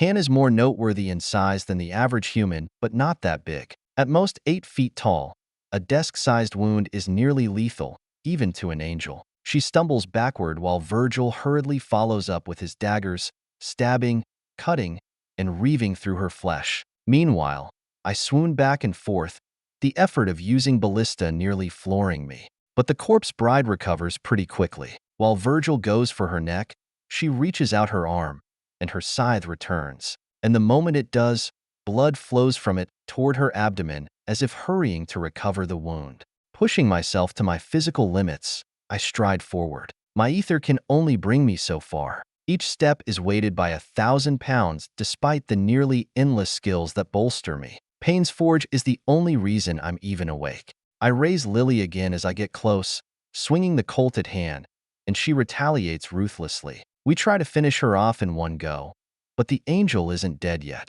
In one movement, she strikes Virgil with the butt of her scythe and impales me on the blade. I watch Virgil spin backward before falling onto his ass, a bloody stain on his skull while I'm lifted off the ground. Han curses me before tossing me to the floor, screams echoing around me. I'm unsure if they are from myself, Lily, or some other person, but I hear Han clearly. "You bastard, what the devil was that? Nearly killed me. I've made up my mind. I'm taking the shadow, but you have to die. I see too much of my queen within you." I can't even raise my head as Han nears me. Her steps are slow, each with a pronounced limp as her one hand holds the rest of her innards within her body. Had she not been an angel, she'd already be dead. I yearn for that position as I can only imagine how tough we'll be. We'll? Right. I forgot about the bloody palm. How could I forget about it? He's been with me for so long. Why is everything so cold? Where am I again? Wyatt, call for him. Lily breaks through the building pressure of Han's wound that went right through my lungs and out my back. The situation comes rushing in as the pain does, too. Lily screams within my mind, the words echoing endlessly. Who? I sputter out a question from bloody lips, and Han laughs as she raises her scythe. Are you saying a prayer, human? I thought your kind didn't really do that. Blodwyn, he'll hear you. I promise. Just try. He has to. I close my eyes, expecting darkness to reign forever as I call out to my artifact. In the gloaming, he glows like a radiant bloody gem. I clench every muscle in my body, a fragile hope flickering like a broken candle. Blodwyn, please. Still, no response comes after my begging. I give it one final try as that hope dies to an ember. This time, however, I do not beg. I speak to it like a man would to another. Blodwyn, wake up. My begging and commands reach nothing, but I do hear a cry of pain before me. Opening my eyes, I find a falling woman, her arms rolling in a different direction. Her midnight black hair, tainted by blood, dust, and dirt, gradually shifts to blonde hair as my surroundings shift entirely. My heart wrenches, knowing who it is even if I can't accept it. She did that for me? Screams inundate the bewildering transitions, bits of concern and alarm, bits that I can do nothing about. A ranch, one with a blonde woman with her arms outstretched to the grasses far away, becomes a reality, instead of the grim reality I currently exist in. She slowly spins around, revealing Cassidy Monroe's wife as she laughs joyfully. Cassidy, I'm pregnant. Those words make the whole world turn clearer, every hue of nature gaining vibrancy before it transitions abruptly to a bloodied house. The shock of the transition leaves me shaking from the pure disparity in realities. The walls, the floors, and even the ceiling are stained by guts, brains, and bones. The red, it's so surreal that I'm pretty sure it will never leave my sight. Stumbling backward, I fall, before everything shifts once more. In a vast desert, sands everywhere. From the nails to the insides of the flesh, a man lies unconscious. From a different perspective, I find myself lying unconscious with a discolored hand. Time sits still for minutes, the frozen image unmoving and unchanging. The minutes turn to hours as reality stands motionless. Slowly, gradually, I begin to think of myself as already dead, stuck in a never-changing limbo with an immobile hand incapable of anything. I just watch the perspective of me with the discolored hand as nothing shifts for unknown periods of time. Until it does, the hand clenches, forming a fist and slightly rising, as I hear a low, grumbling voice move for the first time ever with a real, genuine thought from the darkest depths of my mind. Who is Elizabeth? 326, Dun Brown.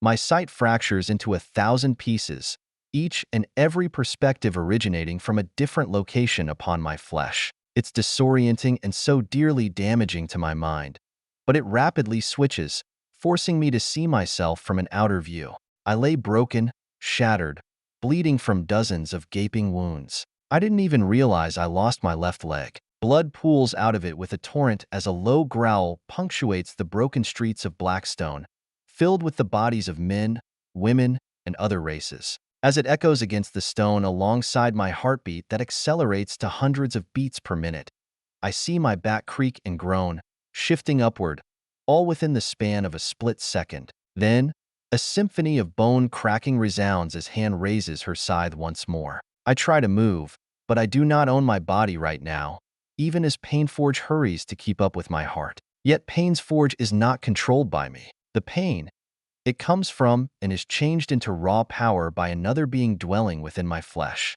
Hand's face shifts underneath her bone mask, but I can't see her expression clearly. What I do notice, however, is that she steps toward me even faster, swinging that scythe down with determination. As the edge swings from my head, bone proliferates from my skull, covering it entirely. The tip of the scythe strikes my head, and I fall back into my eyes as everything shakes. Darkness encompasses me for a second before an even lower growl breaks it into a kaleidoscope of light. A blade extends from my skull, veins of black running down it and into me that are entirely blocked by bone and flowing blood. Glancing down, I find the bloody pea.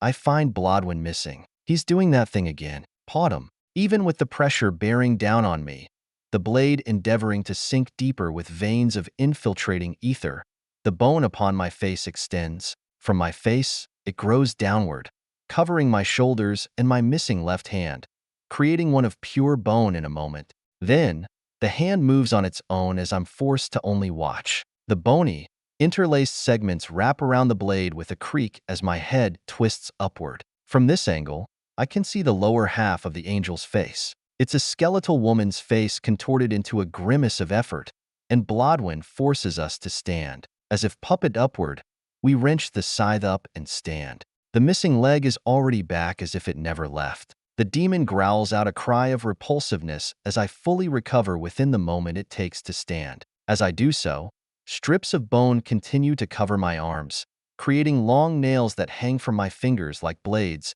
even on my prosthesis. Hand steps backward as a cloud of darkness envelopes her, leaving her scythe behind. However, a tired voice echoes throughout my bones the moment she enters the gloaming, and as it speaks, we wobble, nearly falling to our knees. Tired, very tired. The words are simple, almost childlike, as I realize Blodwin might be a total mind now, blessed with a soul from his angelhood, but he is young, minutes old, weeks if you count from when he advanced. A second after he speaks, I regain control of my own flesh, and my senses heighten 1,000-fold from the fleshy bone adorning my face, shoulders, and arms. I stumble forward, gathering my balance forcibly as I clench my hands, both filled with a bolstering power. Quietly, I whisper under my breath. I try to communicate as I would with Lily, hoping that its youthfulness doesn't rob it of speech. Sorry for waking you early. How long can you keep this up? While I wait for an answer, I scan the cloud of darkness with my eyes until I feel a pull on the scythe I hold, the bone tips of my finger keeping me from touching it wholly. I grip it tighter, using both hands to restrain it as I trip to grab the shaft. But the force is too much. It drags me over the stone before I near the darkness, and I quickly release it from my hands, not wanting to enter something that even my sight of chains can't clearly see through. As I release the weapon, I backstep, still trying to get my strength, senses, and body under total control. I can hear every single breath within this battle, each as if they were inches from me. My feet wobble from excessive use of force, even as they remain exhausted. Vast lines of dark, red ether flow from the area around my skull, where Blodwyn has shifted to reside. This ether digs deep into my muscles, flesh, and skin, repairing it while rejuvenating it, but I can already sense the river running dry. Blodwyn woke up, yet I can discern it wasn't without a price. Gritting my teeth, I stand still with a slight crouch, ready for anything from Han. Virgil is still on the ground, and behind me, so is Elizabeth. She's not moving, and a worryingly long slash covers her front. However, with Blodwyn's aid, I can hear her slow and forced breaths. The necrosis is the worrisome part now. I can't help but quickly look back, and I find that she forced her way through the line of demons to reach me. The other soldiers and sigils are fighting to reach us. Dawn isn't very far away either. I step further backward, attempting to buy some distance as the thought comes across my mind that Han can worsen wounds that she's dealt from afar. Cursing myself, I surge forward as Virgil slowly moves, grabbing his bloody skull with a slight jerk. Good. He'll be back up in a second. I know he will. He's the only one who has ever been able to keep up with me. Before I move, I inhale a sharp breath, something deep in the back of my mind opening itself to me. A hearty exhale leaves me when I feel my own blood accelerate on its own without a push from my heart, my mind guiding the motions. It's an ephemeral feeling and one that isn't likely to help here, but the consequences of this little feeling are colossal. Twilight. I just used Blodwyn's first sigil. A smile extends slightly onto my face as I regain my resolve and focus. I'm not alone. Never have been. An arbalest hurls me into the dark as I strain my senses, endeavoring to discern what is what in the gloaming Han has created. I can hear her. I know I can, but there are so many noises that I have issues figuring out which is which. And the instant I enter, I finally receive my reply from Blodwyn. No, no. Cursing silently, I find myself enshrouded in the suffocating darkness, my senses stretched to their absolute limits. I attempt to tone them down and focus on my immediate surroundings with decent success. I'm used to things like echo and whatnot, so the stimulation doesn't ruin me. But I'd be lying if I said it wasn't distracting. In this abyss, I search for the demon whose features remain hidden behind a bizarre bone mask. In her grasp, she wields her scythe once more, the claymore retrieved at some time. The urgency leads me onward as I vividly remember the power of her attacks. She leaves behind grotesque and terrible wounds that can explode with a fury later. If I don't occupy her focus, she will finish off Virgil before he recovers, and Elizabeth for sure. I need to fight her and buy time until Dawn reaches Elizabeth. I barely survived her attack earlier, and I am confident it was because of both my unique birth and virtue. I cannot allow such a fate to befall them. Both would die instantly. Closing my eyes as all I see are a flurry of interlaced chains, I concentrate on my other senses that yet remain. Temper removes my sight as all the others prosper. Each sound, every scent, and even the faintest shifts in the air become vital clues in my relentless pursuit. The shroud of darkness may obscure my vision, but it cannot conceal the telltale signs of her presence. Low footfalls resound within the darkness, hurried breaths, dripping blood, and the stench of death are the things that guide me. As I move cautiously through the inky void, I listen intently. Beyond this veil of darkness, the cacophony of battle rages on, a tumultuous symphony of clashing steel, shouts, and desperate struggles. My senses are a double-edged sword, for they allow me to perceive the entire combat outside, and I must sift through this auditory chaos to discern the elusive whispers of my foe. Even though I've found them once, I need to hold on to them throughout the cannons that have entered the field. Time inches forward, and I hurry onward, scanning for her and gradually getting closer as the signs become easier to lock onto. I am on the precipice of discovering her location when, in a cruel twist of fate, I hear a swirl of air beside me. I twist around, flinging my left hand of bone out, and as I remove temper, I find her scythe hurtling at me, only a foot away. Shifting backward, I wrap my hand around the shaft, hardly catching it before it sinks into my flesh. But as I twist around with the scythe forceful shove, the darkness clears, revealing her malevolent form right before me. A bony hand, one simply so skinny that the bones jut out, reaches for my face with a deep black that suffuses it. She lunges forward as if to grab my skull without a word of warning. I lean backward, finding her lower face visible at this close distance, a grim visage of malevolence. Pain's forge roars within my ears, partially pushing away the darkness from my elevated heartbeat and blood flow. With focused strength, I pivot, throwing a kick right at her chest even as she comes for me. However, she is faster than I expect, and I have to bend my leg, slamming a knee into her side as those bony fingers touch my skull. In a fraction of a second, her fingertips sink deep into the mask that Blodwyn has made, nearly inching into my brain as if no defense ever existed. But before she ends me, her body tumbles to the side of my knee. As she falls, I do as well, hardly catching myself with my hands from the obscure position. I hastily propel myself to my feet as I hear her coming again, this time even faster. She's just like Virgil. She grows more powerful in the dark. A tight smile grows as I ask my partner for some more aid. Any more, Blodwyn? I need it now. I try not to be too demanding, but with the current circumstances, I can't really help it. However, it doesn't seem to matter as Blodwyn groans again, bones shifting as my blood accelerates even further, the artifact somehow affecting my heart guarded by Death's lantern. And from the few hundred beats per minute that I remember from the first time he did this, I feel it multiply in force. A thunderous roar rings from my chest as Pain's forge stutters to keep up, my practice with the skill not enough to match Blodwyn's fervor. My hands shake from the blood flow and power as the bone gains a slight tinge of red. I look ahead as the darkness parts even further, my heart beats so fast I can't possibly measure it. All I know is that it hurts. A growing pain in my chest warns me of this effort. Too much, and it'll burst. But for now, I need to kill this demon. I arbalest forward, heading straight to where she vanished in the smoke. I practically teleport as Virgil does, shifting darkness with my step before arriving beside her.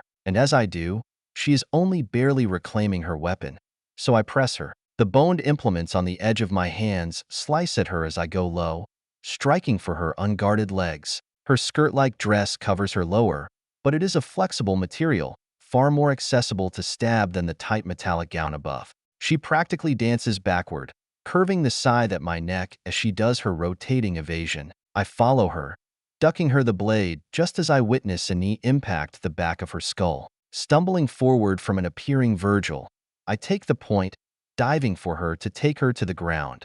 I manage to wrap an arm around her as she retaliates, sinking her pale, leathery hand deep into my chest. It completely ignores a dumbrel, not even bulging the bulwark as it enters me. She searches for a heart, only to find coursing blood and lungs. Still, she strikes, ripping out my lung as I stab the concealed blade of my prosthesis into her neck. The knife plunges into her neck, and we both flinch in pain. But the pain only emboldens Painforge further. In the corner of my eyes, I see Virgil limping toward me after just barely standing up, rearing back and then forward once more as we tumble on the ground. I strike hand repeatedly. She screams into my ear with a banshee's wail that shakes my mind and obliterates my sense of sound. But I hold on, even as she eviscerates me. I manage to wrestle the demon beneath me, restraining her wholly. But as I do so, her scythe soars through the air once more. Before it reaches me, however, a shadow latches onto it and vanishes, flickering so that hand cannot control it. Her malevolent form writhes beneath my grasp as I wrap a tight bone grip around her throat. Her hands, like nightmarish talons, threaten to overwhelm me. Blodwyn does its best, but I can feel the life leaving me. With a surge of desperate determination, I give up on strangling her. Instead, I go all in on striking her, betting that I will outlast her, blow after blow, each landing with a resounding impact. The pain is a constant companion. Each organ she removes from me is forcibly regrown, but it's never fast enough as pain's forge beckons her to try harder. Closing my eyes, I only use the senses from Blodwyn's merge of my skull, wholly focused on outliving her. But she is a relentless force, undeterred by the punishment I inflict upon her. Han is not only a demon, born with a more robust form than any human, but she is also an angel, elevating that even further. With a cold and calculated cruelty, she reaches inside my body, her hands like instruments of death, and she rips out my organs without pause. The agony is beyond description, each moment a searing torment. I refuse to yield, to surrender to the darkness that threatens to consume me, even as she wraps those leathery talons around my spine. My eyes widen as I worry she'll cripple me, but Blodwyn, with one last resounding groan that resembles a dying monster, sacrifices parts of itself to create more flesh in the way that Han has to first eviscerate. My chest is virtually a cavity of tossed salad. Only the salad is my innards. I clench my fist and slam it into her face, finally breaking her mask into 1,000 segments that soar all over. Her face is contorted into agony, so direly concentrated on killing me that she doesn't even care about her own injuries.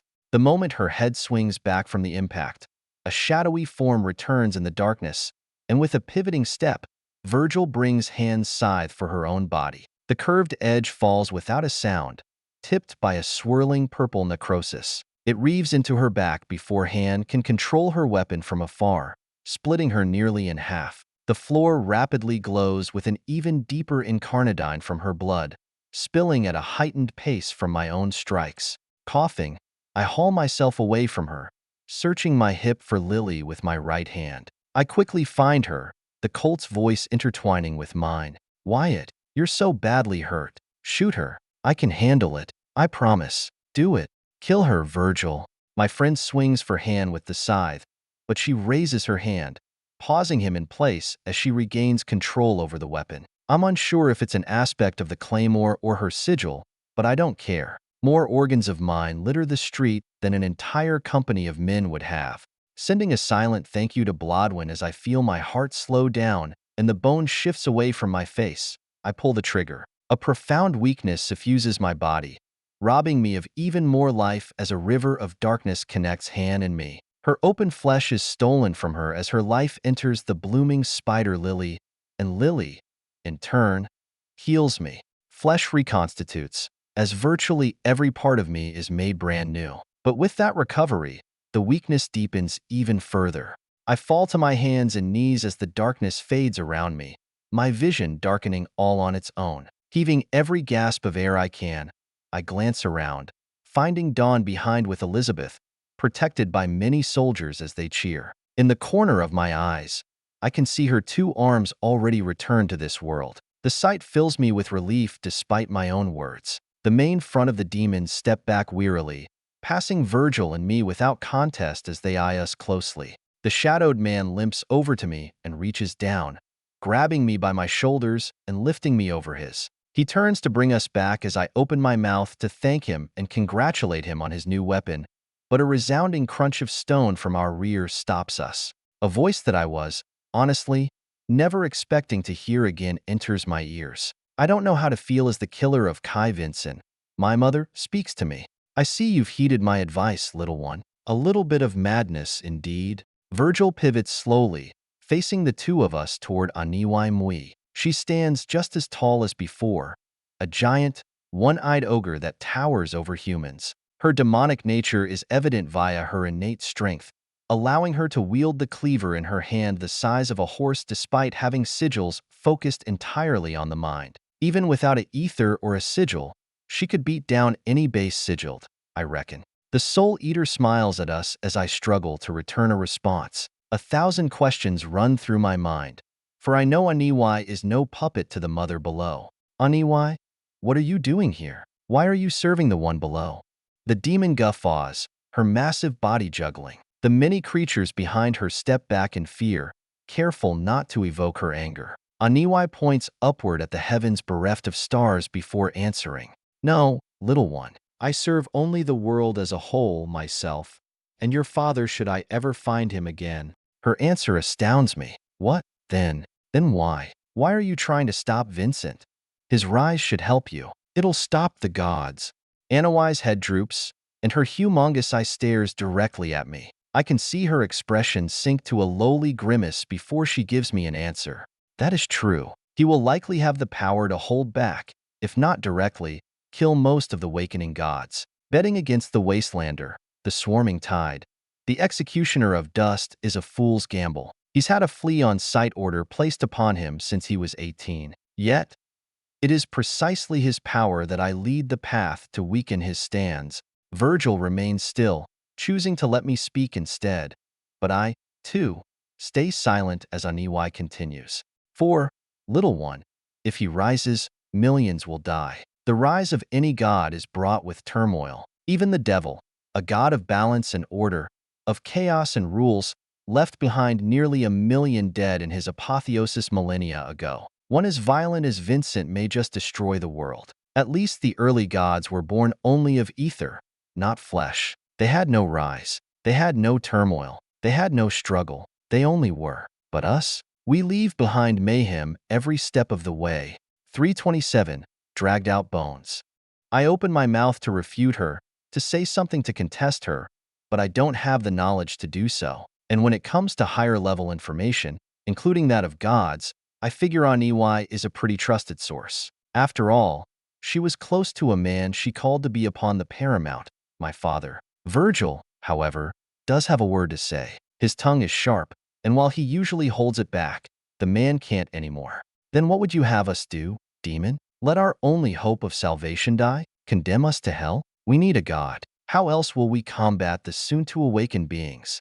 Aniwai chuckles, her large body shifting as she takes in our response, and returns something I was not expecting. She is brutally honest in her reply while her cleaver rests upon the stone, digging effortlessly into the hard rock. You have one thing wrong there. The gods have already woken up, barring the All-Mother. They are simply sleepy and are not at full power. The thing is that a man holds the gates of hell on the other side. I found your father, Wyatt. He is within hell, boarded behind the gates by the devil to hold them until he wastes away. And I believe it is better we rely on him than Vincent. I do not care for most lives in the world, but the loss of life from what is to come will pain even me. The disappearance of millions of beings with their own minds, independent of thought, chills me. I am not heartless. Not anymore. My eyebrows raise as my heart accelerates and my mind runs rampant with questions. She found my father? How? He's in hell? That means, when he was found to be passing through the underworld,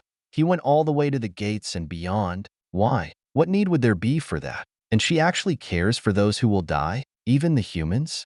1,000 other questions run through my mind, but as battles wage not far away from us, I focus on the most important one. Why Killian Graves? What makes him better as opposed to Vincent? Is this to do with your obsession with him? I can visibly see her expression harden with anger as she grunts out a no to my questions. She doesn't like me questioning my own father. Of course not. He's better in every way. Strength-wise, sure. The eldest Harvey edges him out, but Vincent is too old. Even advancing to a god will buy him a decade or so at most. Godhood only increases the time you have left if born with flesh. It is not immortality. True immortality does not exist except for the beings born only of ether. So what if he rises? He'll fight for a few years, run out of steam, and die. Even if he manages to live long enough, his age will prove the difference between gods born before written or verbal history. Crumpled like a piece of paper, he will fall. Aniwai grows in volume until she's practically preaching to the air, proclaiming to the world how my father would be a much better choice for godliness. But even if he is, what then? How do we get to him then? How do we free my father? At this point, Aniwai's face falls, her single eye drooping heavily. It's obvious this is where she slides short. I don't know. I know how to get to hell, of course, but the path is long and arduous. I couldn't do it alone. No one could, except my father. Aniwai nods as I finish her running off words before continuing. She gradually gains confidence out of nowhere as she speaks, and I feel a hint of ether gathering within her mind. Is that false emotions? Insane. We just have to reach him, though. With you? And some of your… What's the Chero word? Friends. With some of your friends, I believe we could traverse the darkness to reach hell. The battles just beyond the ruined buildings near us only grow in fervor, but I can tell that Aniwai wants to have this conversation now. Not in a minute, not in an hour. She wants this now. So, I give her my focus. As I speak, Virgil remains quiet, but I can feel his gaze burrowing into me, questioning me for every word to this demon.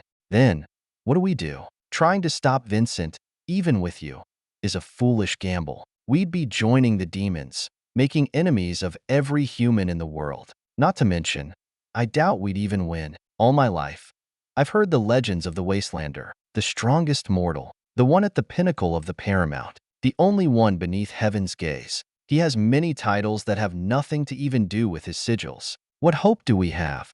Aniwai points at the sky, far toward the west, where the brigade of demons, pygmies, and Nahullo came from. Several Nahullo and pygmy are shifting dangerously in the army behind her, only holding back from attacking Virgil and me due to her reputation.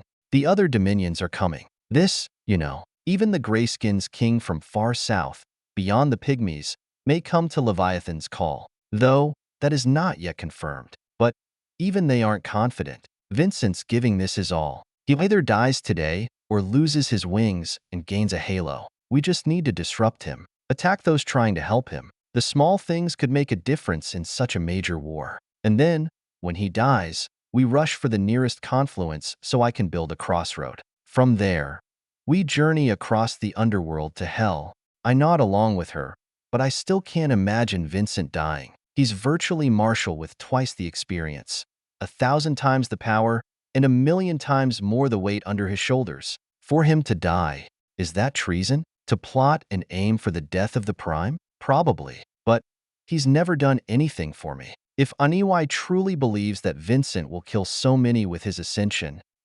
even Vincent said it himself to Johnny, the cost will be dire. What if Vincent doesn't die? We have to prepare for the worst. This is the strongest human to ever live we're talking about here. I know you demons look down on us, but… Aniwai shakes her head, cutting me off. She is a demon, but she's different. She recognizes potential where there is some, despite the differences in race. No, I no longer look down on you all, or any race. Vincent, Killian, Kai, you. I have been shown the truth. Power comes from conviction. That is why only those with the most potent wills become angels. The wings are rare amongst your kind, but those who gain them are equal to my eyes. I eagerly await the day you join me, little one. Your wings will be beautiful. There is a chance we will fail to stop Vincent. If that is the case, then we can only run for the hills of Gravecross and rush for hell anyway. My mind peaks at her wording, and I press on it. Eli kept mentioning running to Gravecross, and now, her, too. What is that all about? And even if Vincent raises, she would still want to find my father? No, that actually makes sense. She's utterly obsessed with him. What the hell did he do to her? Why do we have to go to Gravecross? Is there a reason why that place is so important? Aniwai shrugs at my answer, seemingly unsure of herself.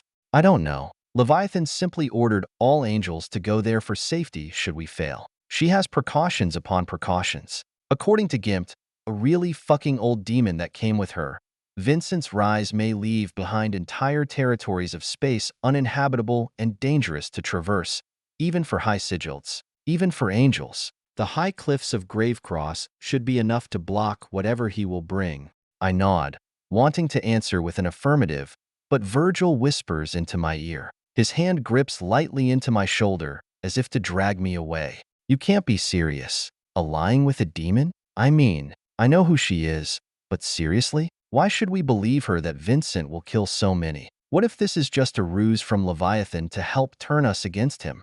I consider his thoughts for a moment, but shake my head. She wouldn't lie to me like this on her own. meaning the only way this is a ruse is if she were being controlled in some way. Aniwai is a virtue, and even as a power, she was incredibly mighty. For her to be manipulated by Leviathan, I find that hard to believe, especially regarding matters with Killian. My father is a sore spot for her, something that brings her untold willpower. I don't think anything or anyone could break her will upon that hill. No, it can't be. I believe her. She's telling the truth. Trust me. If she says millions will die to Vincent, we should believe her. Virgil groans but nods, leaving behind a warning. Fine, but I can't follow you with this. I need to make sure my family gets to Gravecross. I pat him as he still holds me standing, my legs weak, with a laugh. It's okay. I'll figure it out. Hell, I don't even know the plan yet. I can always back out. Aniwai, I agree. We should ally and stop Vincent. If so many are to die and there is a better way, then we have to try and stop it. Aniwai smiles back at me, her teeth spreading into a malevolent grin as she twists around, brandishing her cleaver. I hesitate, unsure if I made the right choice for a moment, but I quickly realize that my false mother is not aiming her cruelty at me anymore. The demons, pygmies, and Nahullos practically shriek as they prepare to either run or fight. Little one, go help your friends. I'll have some fun with these morsels still tainted by the mind of another, linen, bladed monster hull. My grin finally shatters as I feel a crack in my leg, the backswing from Karn's spear sending me hurtling. Rock, stone, and even the bricks of a building collapse as I land on the other side. A half-dozen dead pygmies around me from the impact.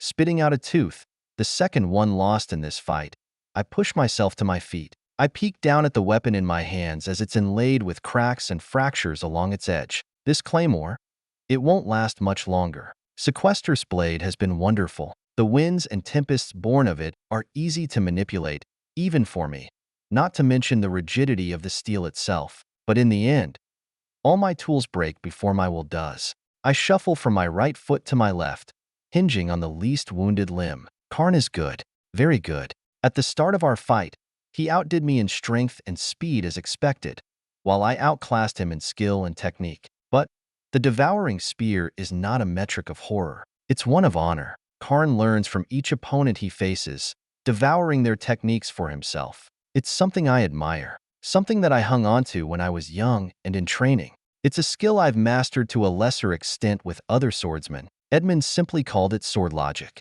Just as one might come to a conclusion using intuition and logic, I can do the same with a blade. Yet Karn's devour transcends mere combat.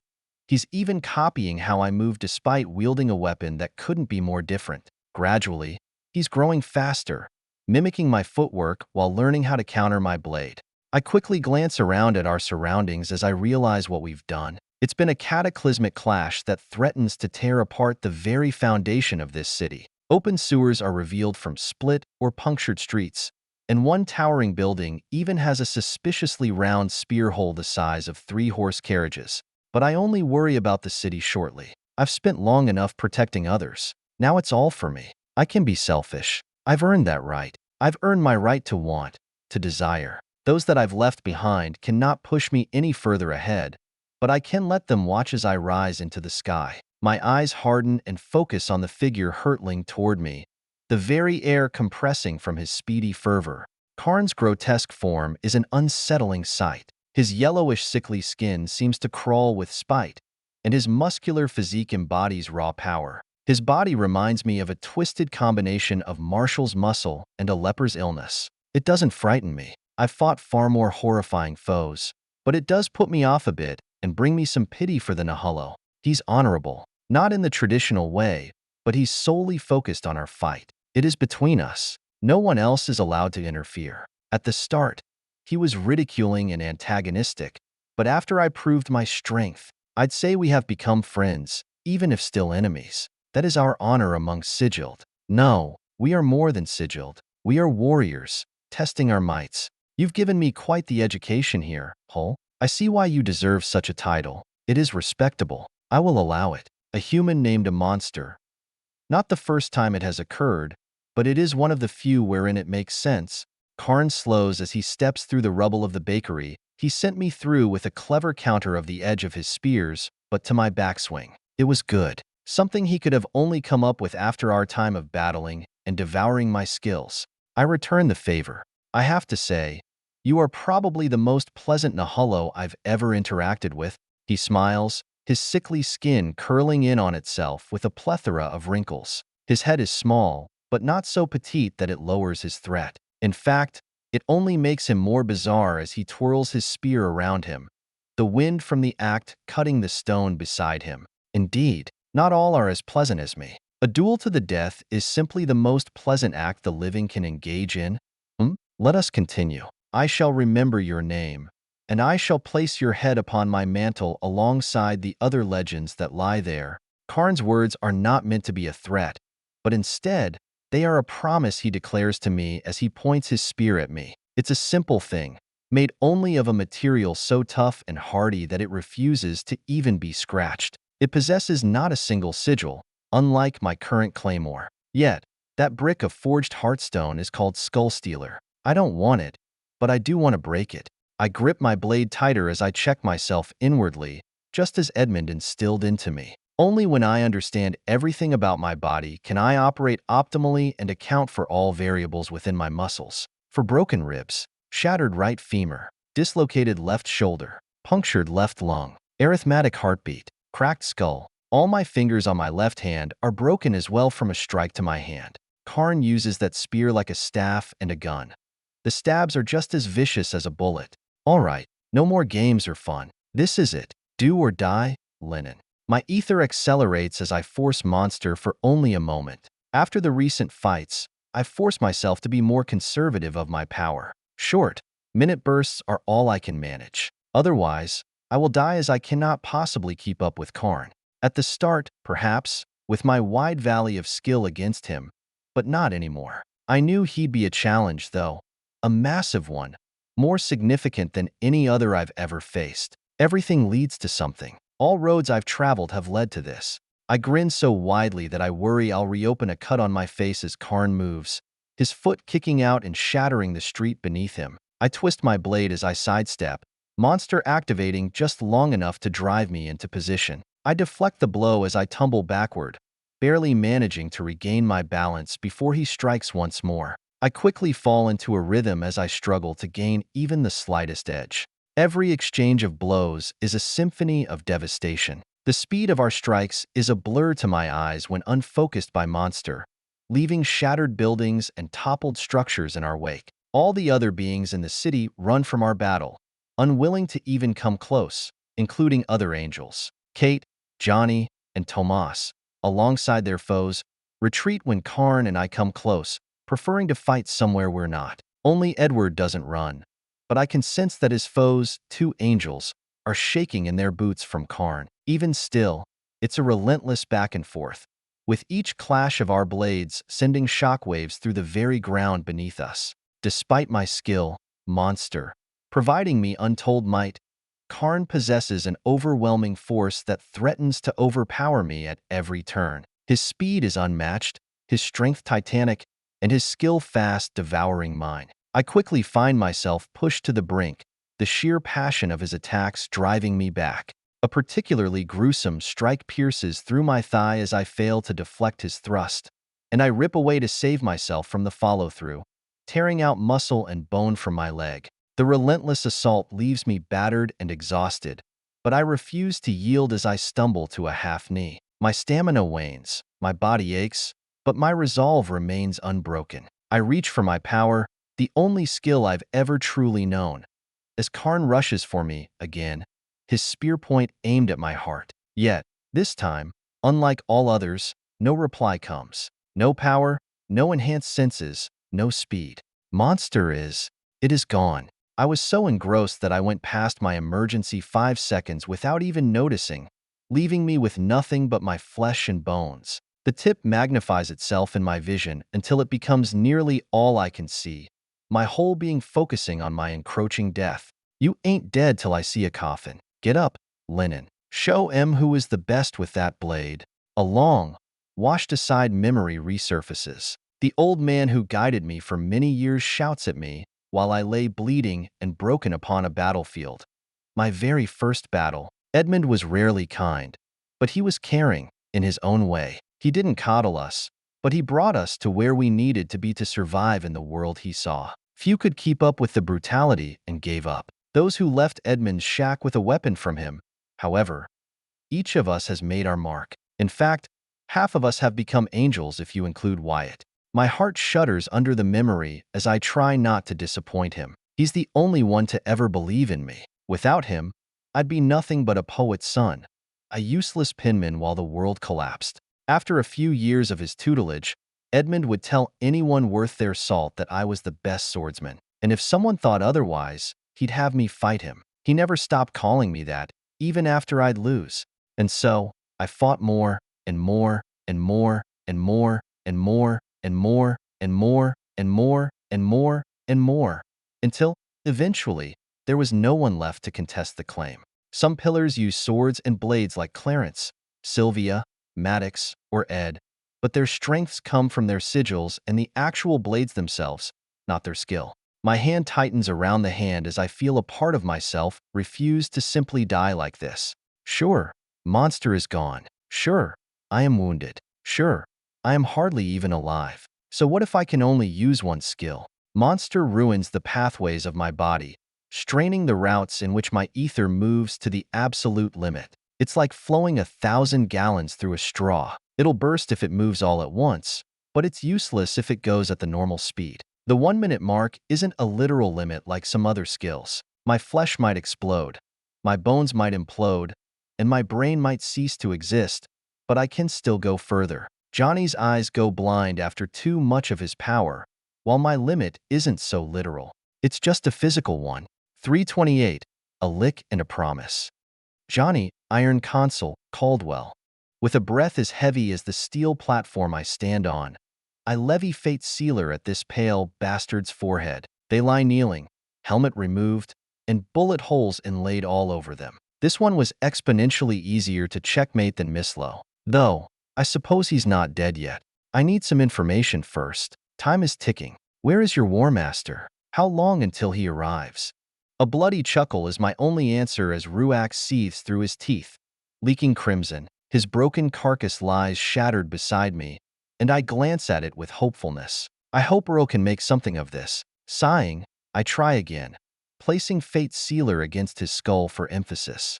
This is non-negotiable. Tell me or die. Ruach laughs again, his fingers brushing against his broken battle axe. The edge is 100 feet from the haft where we stand. You will kill me anyway, gunslinger. Just do it. I narrow my eyes, trying to find a way around this. I need a timescale. Eli kept saying as fast as possible, but I need more than that. Gauging how long we have to escape is essential to saving as many as possible from the aftermath of demigods. There is likely only one, and I would say it's worth it. If I can beat him once, I can do it again. Ruach is strong, I will admit, but Excavator is simply too decisive. He managed to checkmate me, only a moment from ending my life.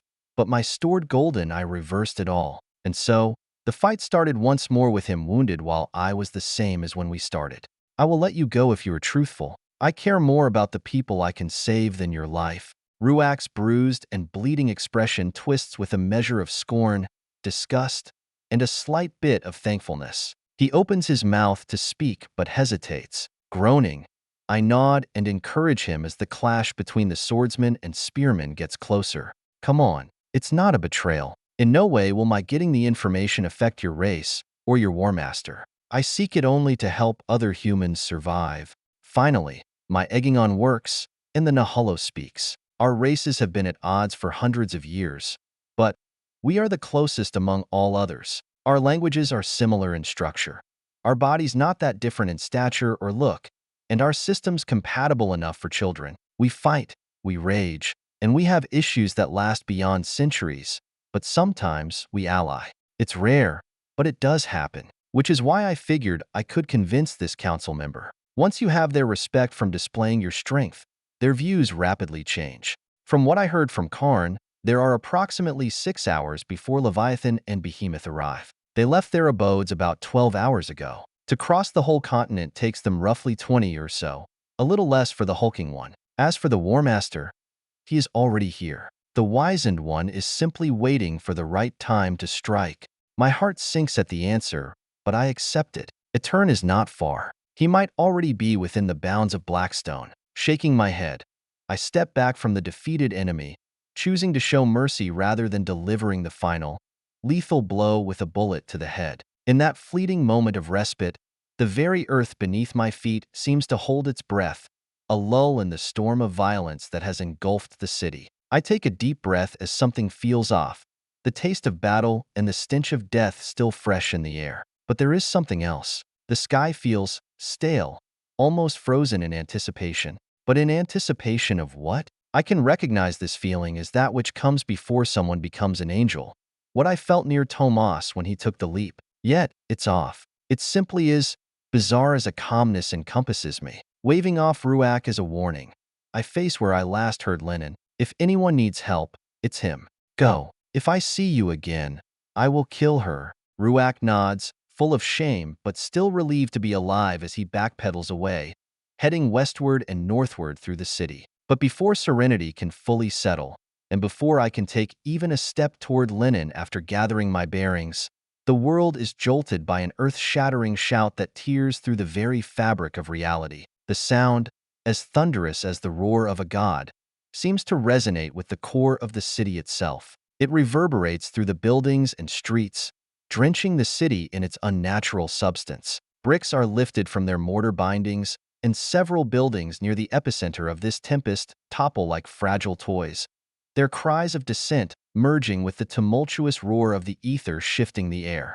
In the wake of this cataclysmic event, there is a momentary stillness as the shockwave passes through us all, a pause in the madness that has plagued the city. My hands grip Fate's sealer tightly, preparing for something else to emerge. Sigilled, demons, and beings of various races, who had moments ago been locked in a brutal struggle for dominance, now stand frozen in place. I pivot around, finding nearly everything frozen in confusion or fear. Their eyes reflect a mix of bewilderment and terror as they attempt to comprehend the sheer magnitude of what has just transpired. The atmosphere quivers with uncertainty, and for a brief, suspended moment, the city is held in a paradoxical calm. It's as if the very foundations of this place are haunted by an eerie quiet, while the distant echoes of chaos linger in the air like a fading dream. It is not a newcomer. If it was, those of the alliance of the three races would be moving. They are not. It is something else,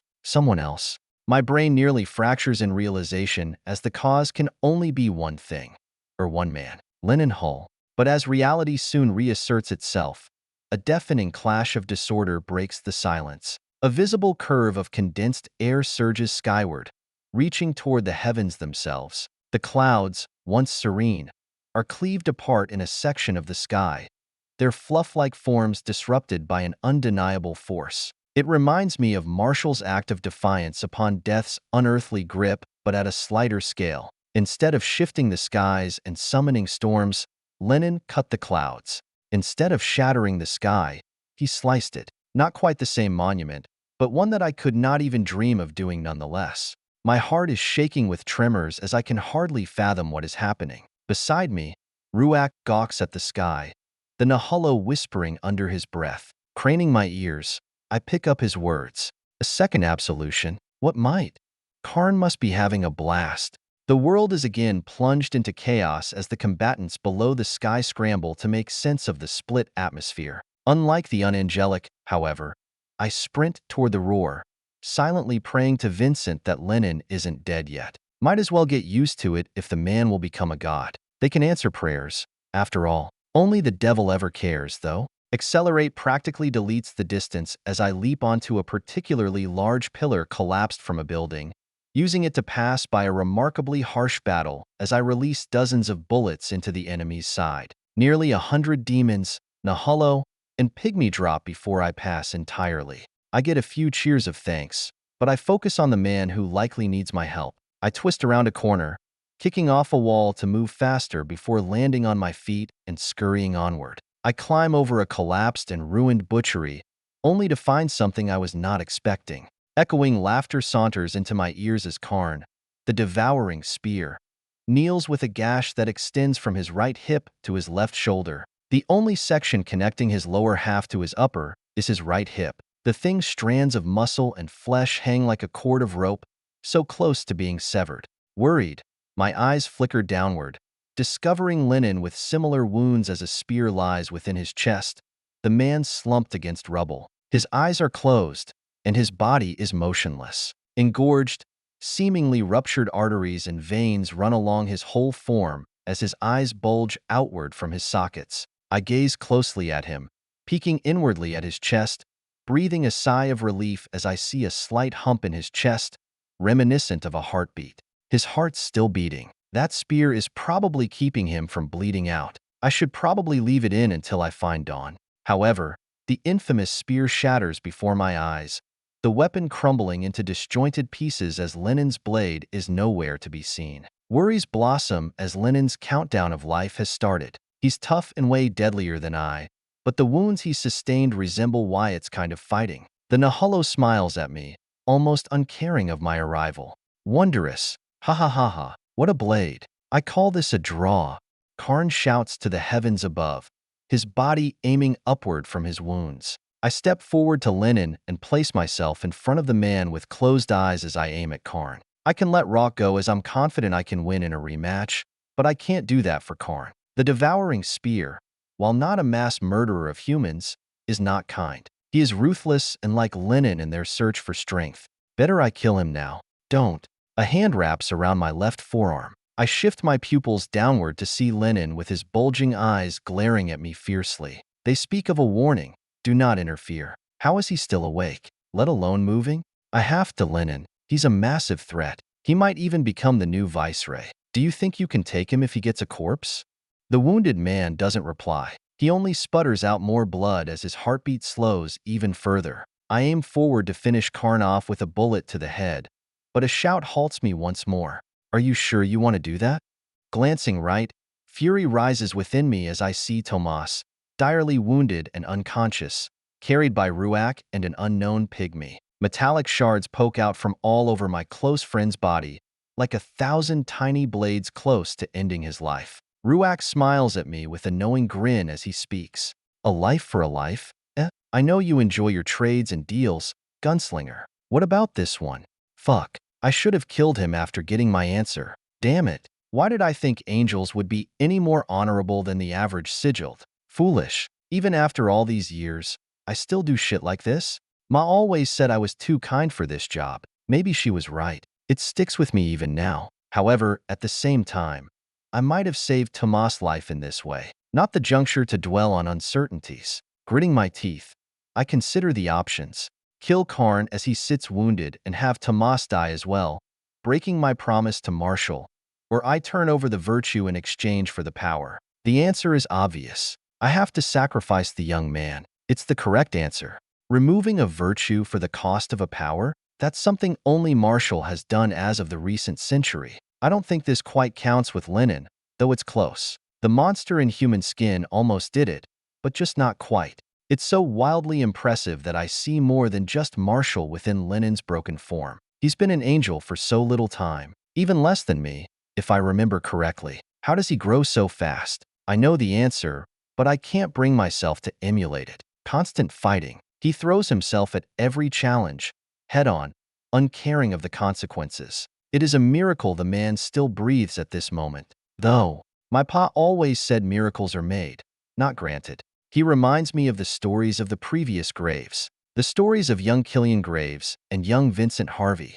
Both of those men were unstoppable, forces of nature that tore through the territories uninhibited, though Vincent was able to catch and tame Killian after a while. But Tomas has potential, too. He's not weak. He likely only lost due to the sneak attack of Ruak, which is my fault. If I had simply gone against my word and killed him, everything would be fine. Marshall's adopted son is by no means inexperienced or unworthy of life. But is he worthy of a virtue? I'm not sure. Truly, I'm not sure. He's someone that the unyielding wall placed much emphasis on. Yet, none of it matters as I gaze at the bleeding man's body, lying motionless at the feet of the pygmy and Nahalo. He's a friend, a close one. And even if I didn't know a damn thing about him, I'd make the same choice. Through clenched teeth, I prepare to deliver my answer, not even looking at my foes. I could glitch Linen. I have my full right eye available, capable of shoving him back a full minute.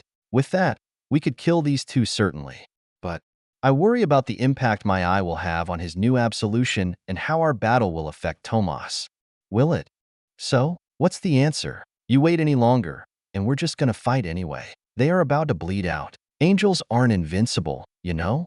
Ruach hurries me, the pygmy beside him levying its crossbow at me, made of some unknown material. Sighing, I give them my reply. Yes, leave him there. Once you get close to Karn, I'll lower my Colt. Ruach eyes me suspiciously, but laughs jovially and saunters over, dragging the pygmy with him. The demon gives me a mischievous grin before speaking as he holds Karn's unconscious form. I hardly noticed when the Nahullo fell cold due to his horrific injury. Come on, Timimi. Caldwell is honorable. He won't betray a deal he's made.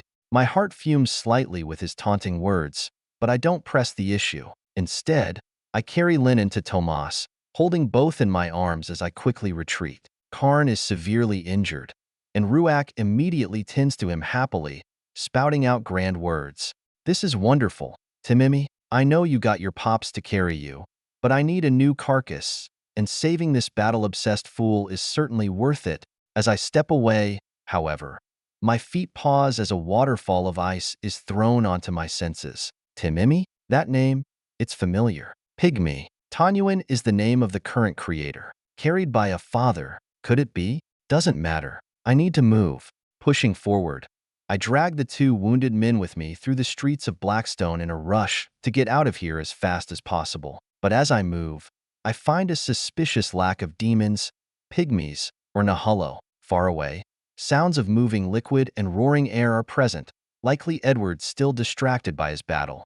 I'd like to help, but I can't with these two in my arms. So, instead, I search for Dawn so she can put these two back together. I cross over several streets of rubble, careful not to kill Linen from the movement. After nearly a whole block of searching, I find what I'm looking for, and while it's not quite what I expected, I welcome it. The entire main street of Blackstone is filled to the brim with bodies, most of which do not display even a single sign of a wound, as if they died a touchless death. My mind flickers to the giant figure I saw amongst the many in the horde, the image coming back to me for some reason only now. Aniwai. Wyatt's mother. Adoptive. No, not even going to try. That relationship is far too complicated. The Soul Eater killed her own army? Why? What the fuck did that dumbass say? No matter what, it's good news. I carve a path through the bodies and rubble, searching for him or the demon, but I only find hundreds of wounded men. Many are soldiers from Bent, but not all of them are. Those numbers are dwindling, even if many are growing stronger. I spot several 5th sigils, and even a new 6th sigiled among the wounded. Rich, I believe, was his name. I nod to him, and his bandages that cover his whole torso as I carry my two equals to Dawn. She's tending to 4 people at once, but she stops the second she notices me, even with the bags in her eyes that sink down to her cheeks. She is about to kill herself at this rate of effort, yet I can't bring myself to stop her from continuing. She knows the risks of what she does. So, I haul the two onto the table without a moment of pause, saving my introduction for after. Linen first. He's been bleeding out for several minutes. I can barely even sense his heartbeat anymore. Tomas is hurt, but his regeneration is keeping him up. Plus, all those metal shards are keeping the blood in. Dawn nods to me, and she immediately moves to the swordsman. As she does, I reload my revolver, finally taking the time to do so now that I'm not in as big of a hurry. I also ask her what plagues my mind. The question is fuming to a boiling point as I notice Virgil at the edge of my sight without the young man. Where'd the suicidal one go? Dawn doesn't even have the spare focus to laugh as she reconnects Lenin's innards, but she does toss me an answer. With that demon, something about doing what's right. I didn't have time to listen. I raise an eyebrow but nod and deliver her a warning. I'm going to go aid your husband, but we really need to get going. Take everyone you can and go. We have 6 hours to get to Gravecross, possibly less, maybe some more. Hop on that train with whoever you can. Dawn pauses for a moment as her hands shake. For a doctor to freeze like this, her surprise is quite evident. Enough that I realize what it means before she says it. We'll have to leave a lot of them behind. That demon killed most of the army, but more are coming soon. If even the Dominions are on their way to reach Gravecross, It's almost impossible. I sigh and give her some encouragement as I recognize that today will be a great day of death, perhaps one of the worst in history. True, but it's not impossible, is it? I'll be back. Just be gone before I am. Edward and I can catch up. Take all the carriages. Do anything to get you across. I don't care what it takes. You hear me? Dawn doesn't linger for a moment as she continues to suture linen. I will. Don't let him die. Okay? I nod, making another promise I know I don't have the power to guarantee. Of course, I promise. 329. Anti-Goglin. Wyatt Graves. Anawai's rumbling footsteps guide me throughout the city. Any non-human she so much as sees drops dead almost instantly, hardly even a scream from those at my identical sigil. Some have time to grab their skulls in pain, but most simply die. No struggle, no movement, no nothing, just death. The gap between a virtue and those who are not even an angel is shown so clearly to me. Like flies, they try to swat at her only to die. I try to ignore my imagination of what would happen should she turn to me with that might. I would hold only barely any longer than them. She's proven herself an ally. Even if she was unwilling to kill all those demons, pygmies, and Nahullo, which she wasn't in the slightest, I'd still trust her. I hate what she did to me to my very core, but I can lie that some part of me feels attached to her. Whenever I see her single bulging eye and oversized form, I can't help but hear Ma's voice. It's nigh omnipresent in my mind and dulls my raging thoughts about her. I can't hate her. I can only hate what she did. She did save my life after all that, too. It's hard. Sighing, I follow her through the path of bodies. Still, she won't go help the others fight, no matter how much I ask. Those boys should be adequate. I brought fodder, hoping I'd stumble upon you here. I felt your mind signature back in Pridestead, and I figured you'd be here. Karn is a bit of a different case as he does what pleases him, but I already sense his mind is unconscious. Come now, let's see this thing Vincent made. Huh. Anawai's voice streaks across the bricks as we turn a corner, entering the vast square that holds Marshall's statue. All the stores, buildings, and tents around it that used to exist for a market are gone. Only rubble, torn cloth, and a plethora of red liquid flowing through the bricks remain. In the center of it all is Marshall's towering and powerful monument of stone. Even throughout the miniature war within the confines of Blackstone, the stone is untouched, almost pristine. My curiosity only rises as Aniwai steps up to the replica of Marshall, forced to gaze upward even at her extreme height. She reaches a hand upward slightly before pausing. I sense a hidden might within this work of art. Someone left a failsafe. Huh. I follow after her, climbing over rocks and bodies that I try to ignore but am hardly able to. My eyes linger on the dead for far too long before I arrive next to her. What do you mean? A failsafe? The demon nods, her great head shifting its weight around as the echoes of war gradually die down. She only glances into the streets momentarily before returning her focus to Marshall's stone body. Seems as though the battle is pausing for a moment. The Alliance is likely waiting for more reinforcements. They've also probably found me to be a traitor by now. Not my issue, though I'm sure my queen is furious. Her fault for raising a subordinate with mentalists. She knew I'd break free eventually. A bigger concern is what this statue can do. I sense a deep, concentrated power within the rock. I gaze intently at the statue, investigating it just as she is, and with insight, colors bloom. A deep magenta echoes across the surface of the monument, wavering intensely. Magenta? Does that mean? It can't, right? As Aniwai falls silent, I propose my thoughts with nothing else that comes to mind. There is a seventh sigil within the monument. My false mother nods again, but this time, she shakes her head afterward. The female demon doesn't think the same as me. That is true, but I care not for that. A more hidden vessel lies within it. A mere power is not the question. I think this may be a remnant. I respond without even thinking. The word is entirely foreign in this context. A remnant? Is that like an artifact? Aniwai doesn't physically respond, but she steps back, putting a great hand in front of me. Her single palm is more extensive than my whole torso. She warns me before turning away. Remnants are a world away from artifacts. They are legendary things, spoken of only in hints and legends. When a being touches upon the pinnacle and breaks past it, a Surza, and dies during its use, they leave behind a remnant. Single-use, extraordinary things that shake reality. I follow her words and her motions, creating distance. But she still hasn't honestly answered what I desired to know. She skirted around the edges of the truth. But what about its purpose? What does it actually do? Aniwai pauses, her single eye lingering on the statue for far too long. Then, she slowly answers before pulling me with her gently. I do not know. My mouth hangs open slightly as we traverse the rocks, heading back toward the gathering of soldiers where Dawn, Elizabeth, Virgil, and all the others are. She doesn't know? How does she not know? Indeed, Aniwai must have some idea about what it does. Aniwai has known everything so far. She's like a walking encyclopedia of knowledge about ether and the world. No idea? You have no clue about this thing? Aniwai shrugs softly with a firm answer, leading me through the ruined paths of Blackstone, or what's left of it. I can count the number of structures taller than me that are intact on my fingers without doubling up on any digit. Other than it holds immense might? No. Legends are simply that. Little one. Legends. Very little exists of the truth. The eldest of my kind undoubtedly knows.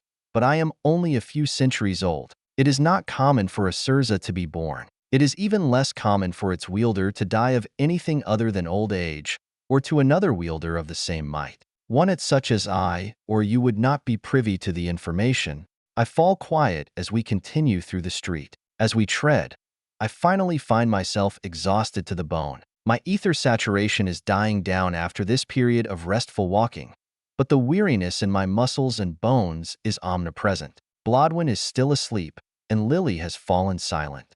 Can I indeed be of any help with Aniwai's plans? Where do I actually fall into all this? Am I simply fodder to be killed? Bait to lure him out? None of that really makes sense. Why would he care about me? Vincent is leagues above me in power, reputation, and standing. Plus, he will be so concentrated on his rise that what could I possibly be to him for him to care? I know she wants us to weaken those helping him as the main priority, but how would we even do that? How can I even help? I just don't see my place in all this. I question her as we walk. The plan exists, but it doesn't truly have an outline. If we want to succeed in the slightest, what I need to do? Where's my place? These are the questions I need answered. Otherwise, after being given more time to think, it might be best that I run with the others for Gravecross. What is the actual plan to impede Vincent? What do I do? How can I even be of help with my meager strength? I'm already exhausted as it is. Aniwai shifts on a dime, as if a physical lie to her massive stature and weight. She holds out a hand to me, a single finger outstretched. The plan, first, let's do this. I can remove your exhaustion, more specifically, your perception of it. Would you like me to do so? It helps push your limits. You are not yet at yours, little one. I am of the thought that graves simply have none, as I never saw your father's limit, even when against the wall. Nor yours. Ether can reach a wall, but your bodies, they are not the same as the rest of your kind. I raise an eyebrow at her wording. That's nope. Don't even want to know whether she is referring to fighting or, yeah, I'm good. Regardless of the implications of her words, I nod. I could use that. The constant strain and pressure from simply walking is irritating. It's like having all my body sore at once from training dialed up to an 11. The healing from Blodwyn isn't without cost, and neither is constant warfare. Recuperation is needed for it to wholly recover, but I wait for Aniwai's plan as I place my hand against her finger. The size difference is inherently bizarre and uncomfortable, but I ignore it even as my thoughts flicker to her other meaning. How could they? No. A stream of ether enters me through my hand, and immediately, I feel something release, like a latch or lever within my mind. A sigh of relief flows from my lungs as I appreciate the feeling of having a painless existence for just a moment. It's all still there, that much I can tell, but the agony is simply turned off like that of a candle being snuffed out. Aniwai nods at me happily, a grin opening to her razor-sharp teeth in her mouth. Okay, now that you're better, I'll fill you in on the actual plan. It's guaranteed that the underground tree has 1,000 plans ready for nearly anything that will affect the Wastelanders' rise. But we just need to overpower those plans. Of course, we can't do that alone, and we'll simply be aiding the other dominions that are against the Wastelander. So, our place in this is to attack Eli Weiss before he completes his plans. I nod to her, but I find an immediate flaw. There is a part she must be oblivious to, even with all her knowledge of ether, because who could know other than us, the ones who have met him? Eli Weiss has multiple bodies, Aniwai. It won't be easy to kill or stop him. In fact, it might just be impossible. The demon sputters, her face a plate of disbelief as she interrogates me, crouching closely. She seems incredulous at the fact that Eli could have many forms. Multiple bodies? How? Are they like my personas? Speaking of, I should have one wandering in Gravecross. We can meet up with it for some intelligence when we get there. I try to explain the concepts of vessels to her, but I'm not that good at it. It takes me several attempts before she understands, and the demon stands still, placing a hand upon her head. I stand beside her, waiting for her directions as she knows best what to do at the moment. I don't want to wander off and run into an angel or something after all, but she doesn't move after several moments. I stare at her, confused, until I recognize the heaving of her chest. Her torso shifts up and down in outstanding motions as a subtle sound comes from her throat. I catch a single drop of liquid falling to the ground through her hands before I reach upward toward her arms. Is something wrong, Aniwai? Carefully, as she's still a full-blooded demon and notorious for liking human flesh, I position a hand against her with a gentle touch. A resounding cry comes as Aniwai falls backward, crashing into a mound of rubble that buckles under her weight. Sobbing, she speaks through her hands. It's impossible. We can't stop him. What's even the point? So many will die. Aniwai, however, quickly shifts from fits of crying to bouts of laughter as her whole body shakes. My mind can't keep up with her emotions rapidly pivoting like this, and I worry it is a sign of something worse. Though, she's always been a bit wrong in the head. Maybe that's just a demonic thing. But is that such a bad thing? Perhaps we should let them all fight and kill as many as possible, leaving us as much opportunity as possible. Let's change the plan. Let Vincent rise. 2 gods of humanity won't be such a bad thing. Cleansing the world of waste will be good in the end. Not all the life that lives deserves their heartbeat. Her change of heart confuses me and concerns me, so I immediately press her on it. What do you mean? You just want to leave all those people to die? What about the demons? Don't you care about any of them?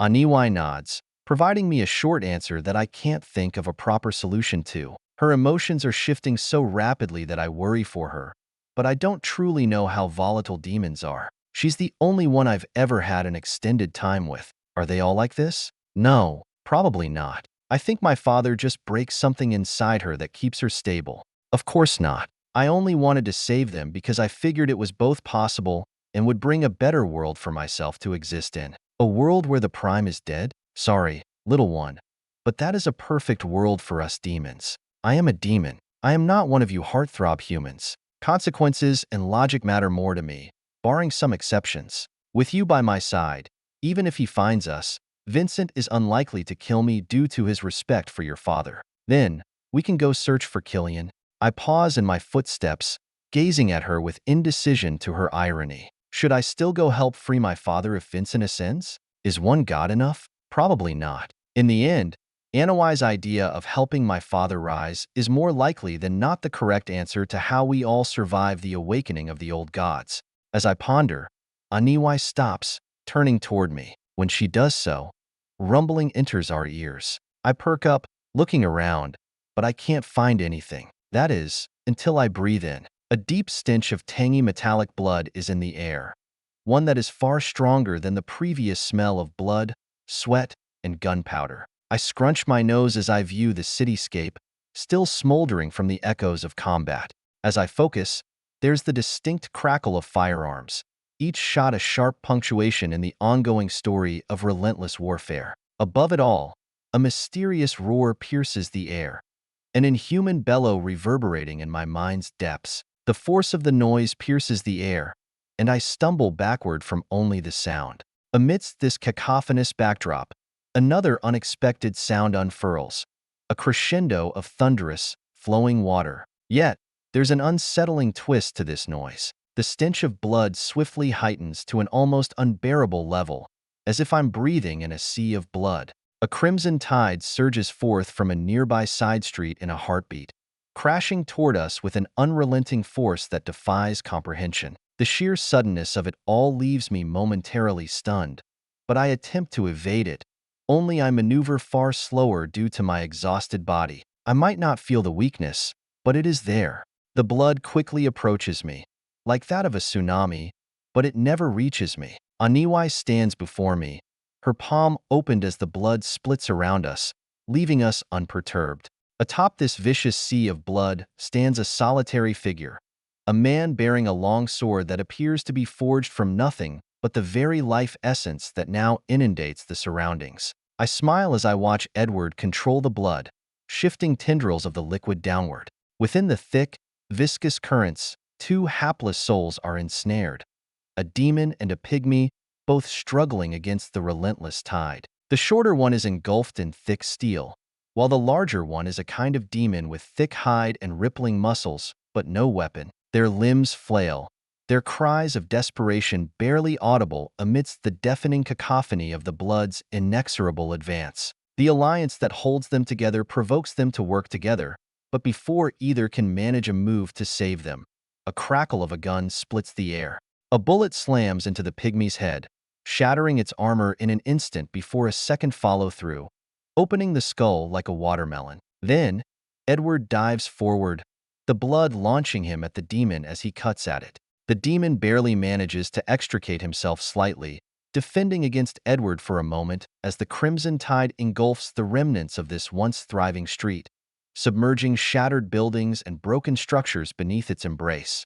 As the blood spreads out, Aniwai stands still, allowing Edward and Johnny to finish off this last demon. I let them, as well as it seems that they have it under control, and frankly, I could go for a nap at any time. I watch as Edward trades 100 blows in a few seconds as Johnny fires bullet after bullet, most landing against the demon's rough hide. Slowly, gradually, they wear him down, even as he curses them. I hope you trip, fall, and die down a flight of stairs, you fucking bastard. Come down here and fight me. Put away your stupid gun.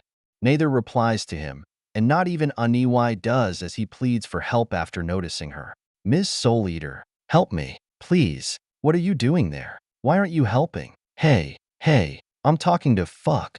The demon dies without a single arm lifted to help him after Edward removes his head from his body. Thereafter, the swordsman of blood falls to a knee, holding himself up by his blade. His eyes flicker over to me, nodding at the demon beside me. Nice to meet you, Aniwai. I heard some of the situation from Johnny, but it's best if we get on our way. Wouldn't you agree?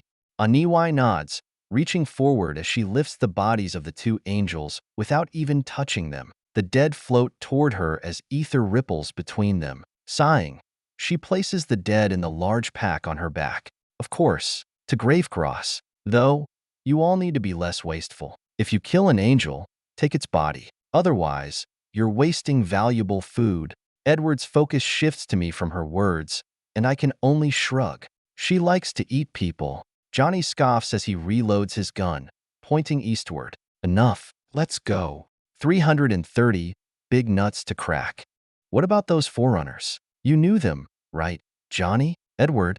A thought strikes my mind of the other sigil that were helping us, the forerunners, and Johnny's head droops. My heart falls in a similar way, as I expect them all dead, and Johnny speaks as we stride hurriedly eastward through the city. Even Edward pays full attention as he sheathes his long sword onto his belt, especially when Johnny mentions Laura. The two old-timers, Phineas the Razor-Rope, finished off their angel after Judas gave his life to hold it down. As for Laura, I believe she survived. The angel that her group was fighting retreated once it sensed Karn's defeat. For now, it's a regroup and retreat on all sides kind of maneuver. As far as we know, Blackstone was the only city to repel the attacks from the Alliance. I nod sadly as we approach a man in the middle of the road, sitting with his back turned to us. In his hands is a poker, with an entire thigh on it of some dark blue humanoid. My concern skyrockets as I find Bonfire.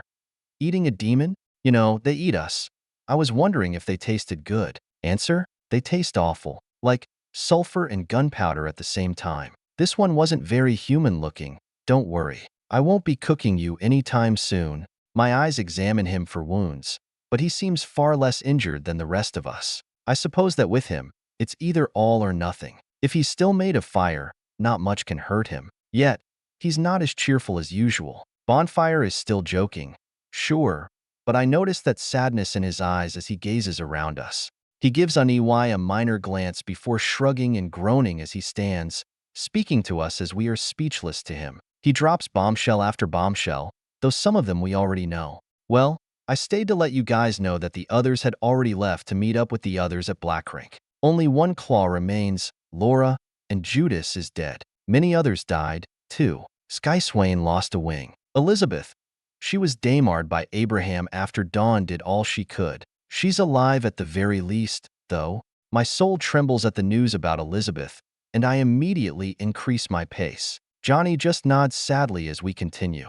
We did what we could. Some more may be trapped beneath rubble, but there is simply no way that we can save them. It's best if we go now. I nod to him as we gradually increase our pace as a group. All of us are wounded and exhausted, some more than others, meaning our speed back to Blackrink is far slower than our pace here. Exhaustion courses through my body like a relentless tide as I stagger across the unforgiving, moonlit terrain. My limbs feel like lead, and each step is a struggle against the weight of fatigue. The battle we've endured has taken its toll on every fiber of my being, and I can barely muster the strength to put one foot in front of the other. Anawai's ether remains, but the weakness in my body is returning fast. How I ever thought I could do something in a fight after this is beyond me. I'd be completely useless.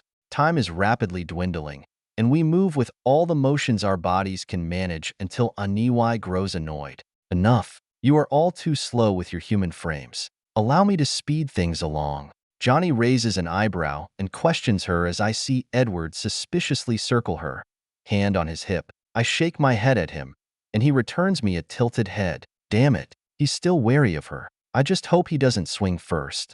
And how will we do that? Are you going to carry us or something? Bonfire snickers at the question despite the sweat pouring down his face. Ironically, Aniwai nods. How else? Stand still. I shall deliver you all with my mind. Confused, I simply gaze up at her before my salvation arrives in the most unexpected form. Aniwai, whose power transcends the bounds of the physical world, reaches out her hand toward us all, opening it invitingly. With a mere thought and, of course, a colossal stream of ether, she harnesses the ether within her mind, reaching out to me far beyond her hand with an unseen force that lifts me from the ground. It's as if I'm cradled in the hands of an invisible titan, weightless and borne aloft. It's not uncomfortable as my body sits in the air like I'm placed within a bundle of pillows, and the others with me are affected in the same way. Bonfire, struggling to resist the efforts with gouts of useless flame, rises into the air. Johnny and Edward are the same, though they oppose this whole thing far less. They are more so curious and suspicious of her ether as she furrows her brows in focus. See? Now, this will be far easier. As I move, so will you. Edward opens his mouth to speak, but he doesn't get the chance as Anawai's whole body vanishes. The massive creature that she is shifts with such speed that I only see a lingering blur. Then, the world muddies around me in mere moments as my mother races across the flat, rocky expanse beneath the pale moonlight. Time becomes a fleeting concept, and the ground beneath us becomes instinct colors. The wind whistles past, tugging at my clothes and hair without force as I'm carried forward with breathtaking speed. There is a palpable urgency in the air, a sense that every second counts. Yet, as we hurtle through the night, Anawai's mind cradles me in her psychic embrace, ensuring that I keep up with her incredible pace. I had no idea she could move this fast, but I suppose it makes sense. How else could she have killed Kai? That man moved beyond the speed of sound. Without at least a comparable speed, Aniwai would have been lost as to what to do. It's a surreal experience, moving this fast without effort and suspended in the air, but I welcome it. It reminds me of those piggyback rides with Ma when I was young. Unlike before, I don't push away the memory, but instead savor it. She might not have been real, the love might not have been real, but the feelings it gives me are. There is no point in denying them. We swiftly approach a moving light in the distance, rumbling and shifting object that is audible even from nearly half a mile away. It's fast, but not as quick as Anawai's threatening form. It's the steam train. That's how they got out of Blackstone so fast.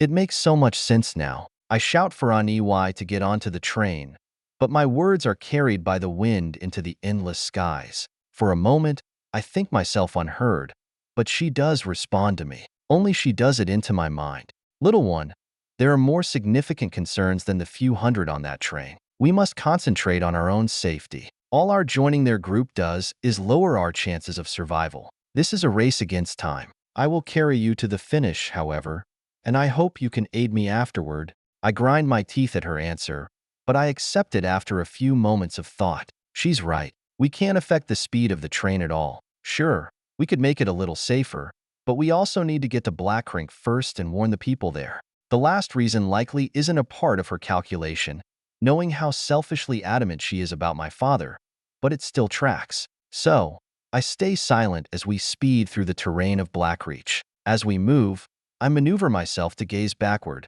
discovering many red and yellow lights on the westward horizon. All those cities are gone. The sigilled and hunters in each of them were in contact with Edward as of days ago. They were planning a rebellion against the estates, helmed by the bloodied beast.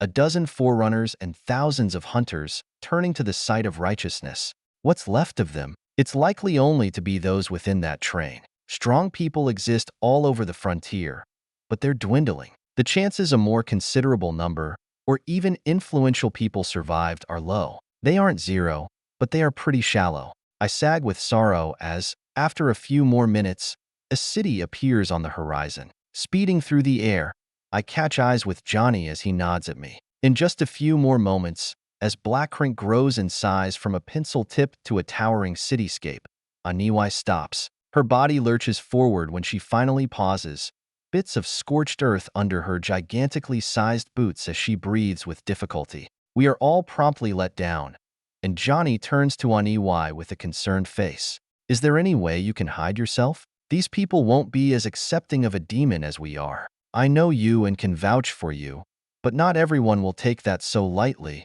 Aniwai chuckles light-heartedly as I feel a wave of ether covers her form. A prickle enters my mind before being quickly rebuffed by Blodwyn and me as we make each other aware of it. An illusion. It must be. Edward nods to her before walking toward the city's gates, a pair of colossal cold steel bars that keep the unwanted out. With a wave of his hand, the guard at the gate opens it. Following that, in a rush, we enter and hurry through the city, only to find everyone inside already packing up to leave. Carts and carriages are speeding eastward toward either Gravecross or Lawless Lake. How did they learn of what's happening? My mind roars with thoughts as Aniwai spits out an answer, pointing to a hunter who is loading boxes onto a horse and buggy. He heard it from another hunter who heard it from Eli Weiss command. It would appear the old bastard is less heartless than I thought. Some of my respect down the drain. I ignore her latter half, finding it odd that she judges Eli for caring for his own kind when she is so fixated on Killian. Shaking my head, I listen to Johnny and Edward discuss plans between themselves. I'll go to the train station and prepare all the things they need to continue onward. You go and gather everyone else that's worth taking? If the others didn't inform the masses and Eli did, I can only assume they already made a break for it. We don't have room for every random person. With our injuries, the train is the fastest way to Gravecross. Aniwai can't bring hundreds at once. She's sweating after getting us 4. Those 2 can follow or go with Aniwai, whatever they want. Aniwai shuffles with an unmistakable tinge of annoyance, so I distract her. I doubt she likes to be thought of as weak or lackluster in any way, even if she's misunderstanding a compliment. Johnny and Edward split up, leaving Bonfire, Aniwai, and I. Hey, so, what do you think Eli Weiss is actually planning? Aniwai shrugs as Bonfire tries to sneak away, and I grab him by the arm, whispering with a sharp tone. Hey, we need to stick together. Emmett Knox throws his hands up, irritated. I know, but can't we make sure people are okay? I haven't seen Frozen or Clumsy running around. Have you? Sighing, I nod, motioning him to follow as Aniwai finally delivers an answer. I can only imagine he'll do it here. Whatever it is, as far as my eyes can see, a sea of humanity surges eastward, a ceaseless tide of men, women, and children united by a singular purpose: escape. Eli Weiss' current headquarters is simply a place of chaos as so many do all they can to live, making it even harder to find our friends. Each footstep is a collective effort to distance themselves from the impending storm. Though, not all are kind. I spot several would-be thieves and promptly stop them with non-lethal force. There is simply no need to kill more people, and I don't think I could kill these people even if I raised my hand. Not because they are strong, but the opposite. Most are unsigiled, looking for profit during the harsh times. But one is a sigiled. I don't have it in me to do such things to such people. They are simply afraid, and fear changes people. The urgency in the air is palpable, a sense that time itself is slipping through the hourglass. There's a rawness in their movements, an instinctual drive to flee from the gathering death that threatens them all. Yet, not everyone is in a mad scramble. Among the evacuees, I spot a select few who take a moment to pack their belongings. A calculated few, armed with a measure of strength and a confidence that they can outpace the impending cataclysm. Their forms sheen with a color higher along than yellow. The fourth sigils and above move with a reckoned grace, securing their possessions with a calm resolve that sets them apart from the frantic crowd.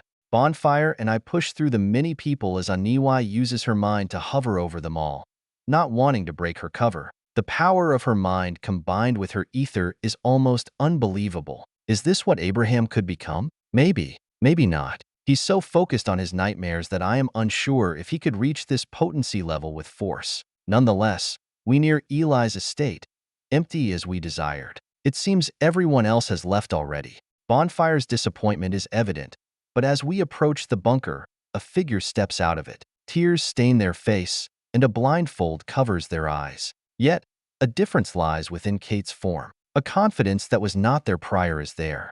A presence that is not usual. Mia. A hand raises and waves to me as the artifact speaks. She immediately deciphers the changes within my body, but doesn't discern who Aniwai is. In fact, she doesn't even notice the demon. Wyatt. It would appear today is a day for celebration. Both our other halves have grown, though. It is also a day for sadness. I nod to her, trying to explain things to her, but she interrupts me. Yeah, I don't know what happened to you down there, but we need to run for the hills? Yeah, I already know. Kate is hibernating just as your artifact was. I have no clue when she will awaken. It could be hours. It could be days. It could be seconds.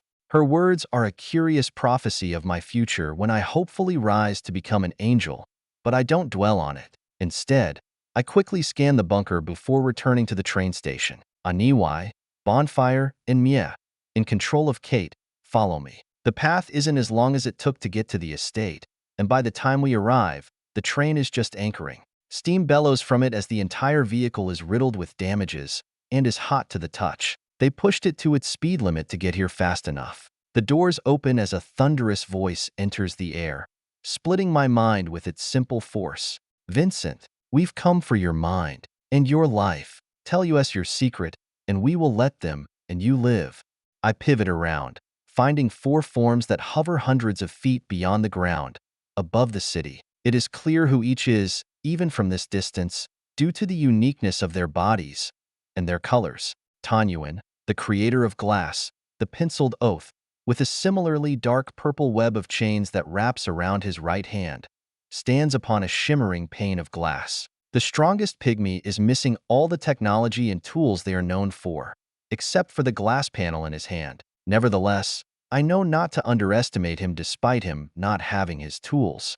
Etern, the stalwart spine, the chilling grasp, with a deep midnight purple pendant that crisscrosses over his open chest, hovers with a heart in his left hand, a platform of viscera beneath him. The Nahullo is pale like all his brethren, but he is far from them in aura. He stands like a noble sovereign, detached from reality. The eldest Northman presents himself toward the back, as if not wanting to draw all the attention. Behemoth, the mountain crasher, the horned giant, crackles the very air with his step, compressing it to a foothold. His figure is the largest and the most outwardly threatening as he bears the brunt of the attention. Nearly 100 feet tall, he forces the others to appear tiny with his horns, fur, and claws clad a surprising hue of pure darkness. Unlike the Nahullo and Pymgy, the two binary lords bear a different shade of chain. It must signify something, only I have no clue what.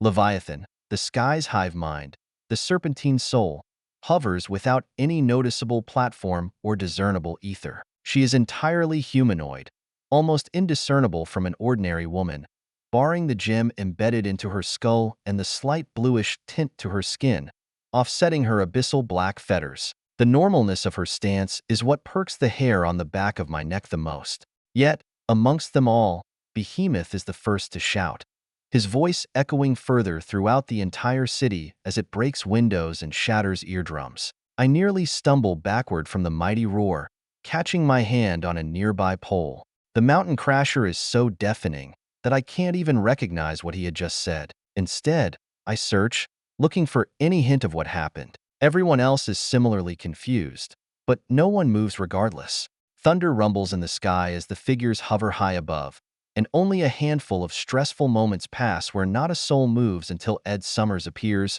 his form normal and usual as he uses his cane to walk across a rooftop toward them. He stands far below them, and from my angle, and I can only see his upper body. Yet, for how insignificant he is, the old man speaks loudly enough to echo back. Vincent is preoccupied, my lords. You'll have to settle for us. 3 more figures join him without pause, covering different rooftops in a triangular formation. 2 of them are porcelain forms, identical in every way to the one from the bunker. They must be the 2 vessels we saw. How many remain besides these? 4? 3? It can't be that many. It's the last figure that surprises me the most, however. It is a man nearly forgotten by the world, the worst of the hindrances. A man banished to a cellar deep within Northene. It is a man with missing eyes, the old ones burn out, as he holds his hands behind his back. Richard Lang, the blinded man. I squint at him, finding something eerily familiar about him. Then, I notice it, the stance. How his back is slightly bent with his hands behind his back. He stands just as the conductor would. Flashes of suspicious points from the conductor flow into my mind until I remember that he wore a locket that he no longer has. Instead, it dangles at the side of his hip with an aura that distorts my sight. He was hidden from us, from everyone. But how and why? The air itself pauses with tension at an all-time high, the stakes never being at such a level before. Behind me, Kate and Bonfire shuffle into the train, but I can't help but watch. Other figures approach the train as well, Earl and Elizabeth coming into my sight from the street. But still I cannot do anything other than watch the sky. And neither can Aniwai. 331. Bloody Toplights. My feet stay glued to the ground as the most destructive demon in the world moves upon Eli Weiss words. Behemoth smiles with his colossal mouth of fangs opening to display a bloody interior and immediately attacks. The creature is, in one moment, hundreds of feet in the air, and in the next, he is standing face to face with Eli Weiss, his body extending from the ground and far beyond the building the man stands on. His inhuman paws touch the street, but he's vivacious enough that his eyes pour downwardly at Eli's, who is atop a multi-story building. None of those dominions near him raise a hand to stop him. You dare? 2 words growl out of the awful creature, the winds powerful enough to shake the construct of concrete and metal. As Behemoth shouts, Ed Summers appears with a swirling wind, walking toward the creature with a flapping duster against his winds. Yet, in just a moment, Behemoth chooses the newest member of the defense and snatches his claw outward. In but a moment, Ed Summers is in his grasp while Richard Lang stumbles back, a hole in his stomach from an unknown strike. At the same time, one of the vessels of Eli Weiss is shattered while the other 2 observe. It seems like they are struggling to even be within the company of Behemoth. Machinery moves behind me as shouts try to reach me, but they all fall wayside to the happenings beyond. The dark chains of the binary lord prevent me from doing anything but focusing on him. Behemoth chuckles a dry laugh, his chest bellowing in and out as he holds Ed Summers' struggling body aloft. What is this? Are you all killing yourselves? Behemoth asks the question that Leviathan answers. The floating woman raises a lithe hand as she lowers herself, gradually approaching the rooftop of the Virtues. Careful. Their minds are guarded. Yet the only female dominion has her words interrupted as a bright light appears in the distance. All the 9th Sigils twist their heads backward with confusion. I join them only to discover a blooming cloud of fire as an explosion rocks the world. In the blink of an eye, it transforms into a blazing inferno that paints the horizon in fiery hues. The explosion rips through the city with an unforgiving force, sending shockwaves that ripple through the very fabric of the world, visible from here as the air winds and curves, distorting my view. The sight is both mesmerizing and unnerving. My brain nearly breaks, trying to reason what is happening, but a whisper from Aniwai solves my conundrum. The statue, a remnant. What vibrancy! Like that of a dying star.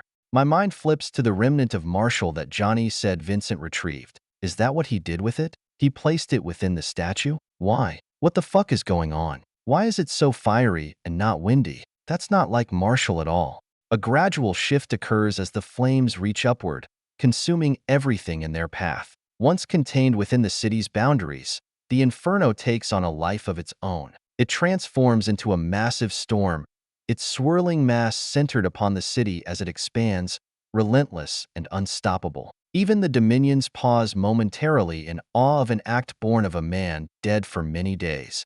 The brilliance of the blazing storm is blinding, an incandescent fury that defies the darkness of night. Its radiance sears my vision, leaving an indelible imprint upon my retinas. Even as the light dies down, it remains within my gaze. Moments after the cataclysmic explosion, I feel it. The pressure of the winds, an unseen force that gathers momentum with each passing second. It sweeps across the land, carrying with it the tumultuous energy of the storm. Ether swirls in dangerous amounts, threatening us all as it shifts over the earth. A breeze passes over me, heralding what's to come as this storm, unlike Marshall Storm's hand, is on the move. Ed Summers laughs despite his predicament as the figures twist back around, focusing on the figure in Behemoth's hands. As he speaks, the old man's laughter only grows louder and louder, echoing throughout the city as Behemoth grows frustrated. Etern and Tanyuan land upon opposite spires, choosing to watch instead of interfering. That should hold back the Greyskins King. You all are so confident. You think you can force the answers from our prime. You forget who he is. The Wastelander listens to no man, no being. If you are demigods, then he already is a god. A hand pulls me back, ripping me from the scene as Johnny is screaming at me. His mouth moves, and his neck bulges with veins, but I hardly hear the words. Get on the train. We need to go now. Now. Slowly, I move as if still transfixed on the gap in power before me until Aniwai raises a hand. She places her oversized fingers around Johnny's arm, stopping his force upon me. She speaks without room for negotiation. He stays. We stay. You all should go. The child must see what the peak looks like. I have to see what it looks like. It will be the most important lesson he'll ever learn. Her words open my mind entirely, and I refuse her along with Johnny. Our thoughts in sync. What the hell do you mean? We'll die. Are you insane? You'll both die. Johnny struggles against her grasp, fighting against it, but with his injuries and exhaustion, he holds no hope other than glitch. Not wanting to waste it, he lets her speak as things grow more insane far away. I vaguely catch a glimpse of Ed Summers' form crushed, turning into a pile of blood and gore that slinks down through Behemoth's hands like that of a slough. Seemingly endless cries of horror resound all around as Aniwai plants her foot down with a hand on my shoulder, freezing me in my place despite the death of such an influential figure. He might not have his weapon, but he's still a virtue. I will protect him. He has to see this. Johnny's face twists incredulously, and I try to haul the situation back from the edge of no salvation. I can already see the distrust in his eyes reaching a peak. He doesn't believe her in the slightest, and I don't really either. I think she holds hope that Killian may appear in this once-in-history scuffle. I have a skill. I can see through your eyes from far away. Let me do that. Aniwai stares downward at me, releasing the two of us as she sighs and pushes us toward the train already starting to move.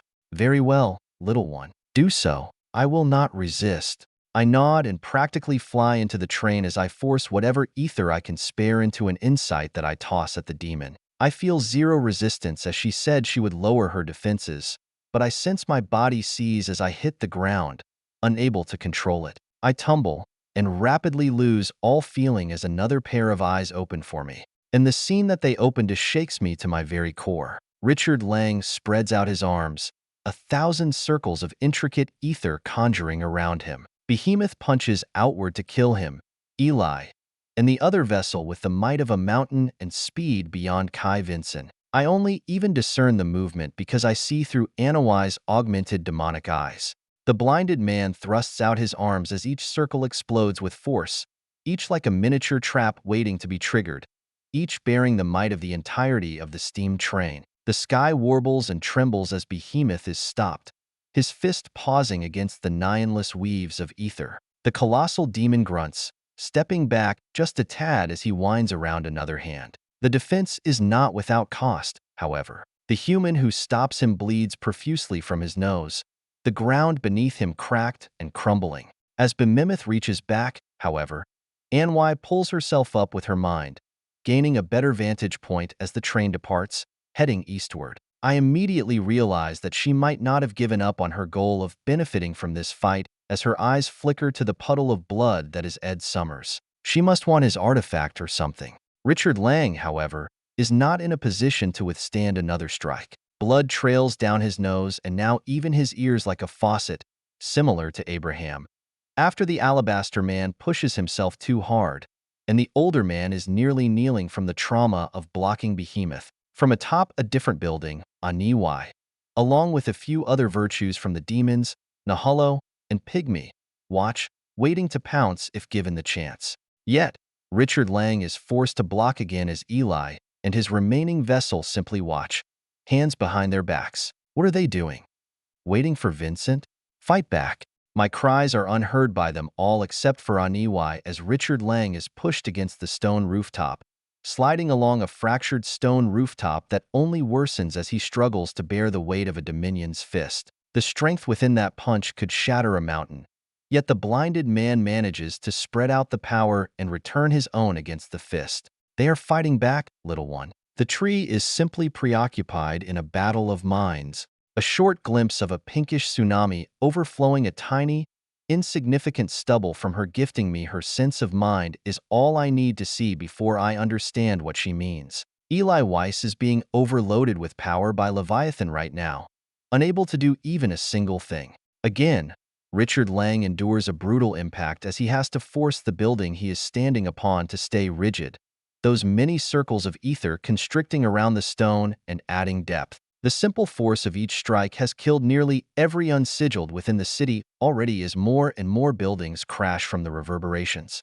Only those who have already left have a chance of survival. As he does so, I notice a stream of blood flowing from Ed Summers' body that saunters up the building wall into a puddle of blood beside Eli Weiss. Once the gruesome aftermath of violence, the gore and incarnadine defy all expectations and begin reassembling themselves. The transformation is as bewildering as it is alarming. The viscous, crimson pool of blood churns and twists with an unnatural vitality, as if the essence of life itself were being summoned forth from the cardinal. From within this grotesque maelstrom, a figure emerges, gradually taking shape. But it's not the old man I expect. Ed Summers does not emerge from the crimson. Instead, it's the form of an even more deadly old man. In fact, it's the most aged man alive. Yet, he seems much younger than the stories I've heard.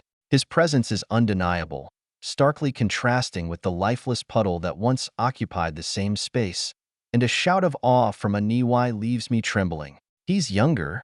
As this eerie spectacle unfolds, I can't help but notice the peculiar tints of dust and sand that seem to intermingle with the flowing blood as the entirety of Vincent Harvey's body reveals itself. These minute details add to the surreal nature of the scene, hinting at the unique strength of the man brought from the fold of blood. Behemoth doesn't wait a single moment and roars with strength as a turn joins him, appearing behind Vincent with an outstretched hand. Both dominions strike at him, the colossal one swinging a punch and the alabaster one squeezing the heart in his hands. Against their threats, as the sky shakes and an abyssal orb shoots at Vincent Harvey from the depths of the heart, the eldest human simply raises his right hand to the sky as he laughs. Sand forms from the stone around them, as if contorting matter into ether. The dust is in a state that confuses me. It's both ether and it's not. It's a solid object, but it still responds like ether. Vincent uses this dust to coat his hand, grab the abyssal orb with ease as the sound of 1,000 dying screams resounds, pivot with a slight step, and hurl it at Behemoth. The demon grunts as he shifts to the side, going right through a bank instead of wasting time going around. The abyssal orb enters the horizon from Vincent's throw as the old man glances down, speaking to the remaining splotches of blood. "Thank you, child. I shall use this gift well even if you were unwanting to give it."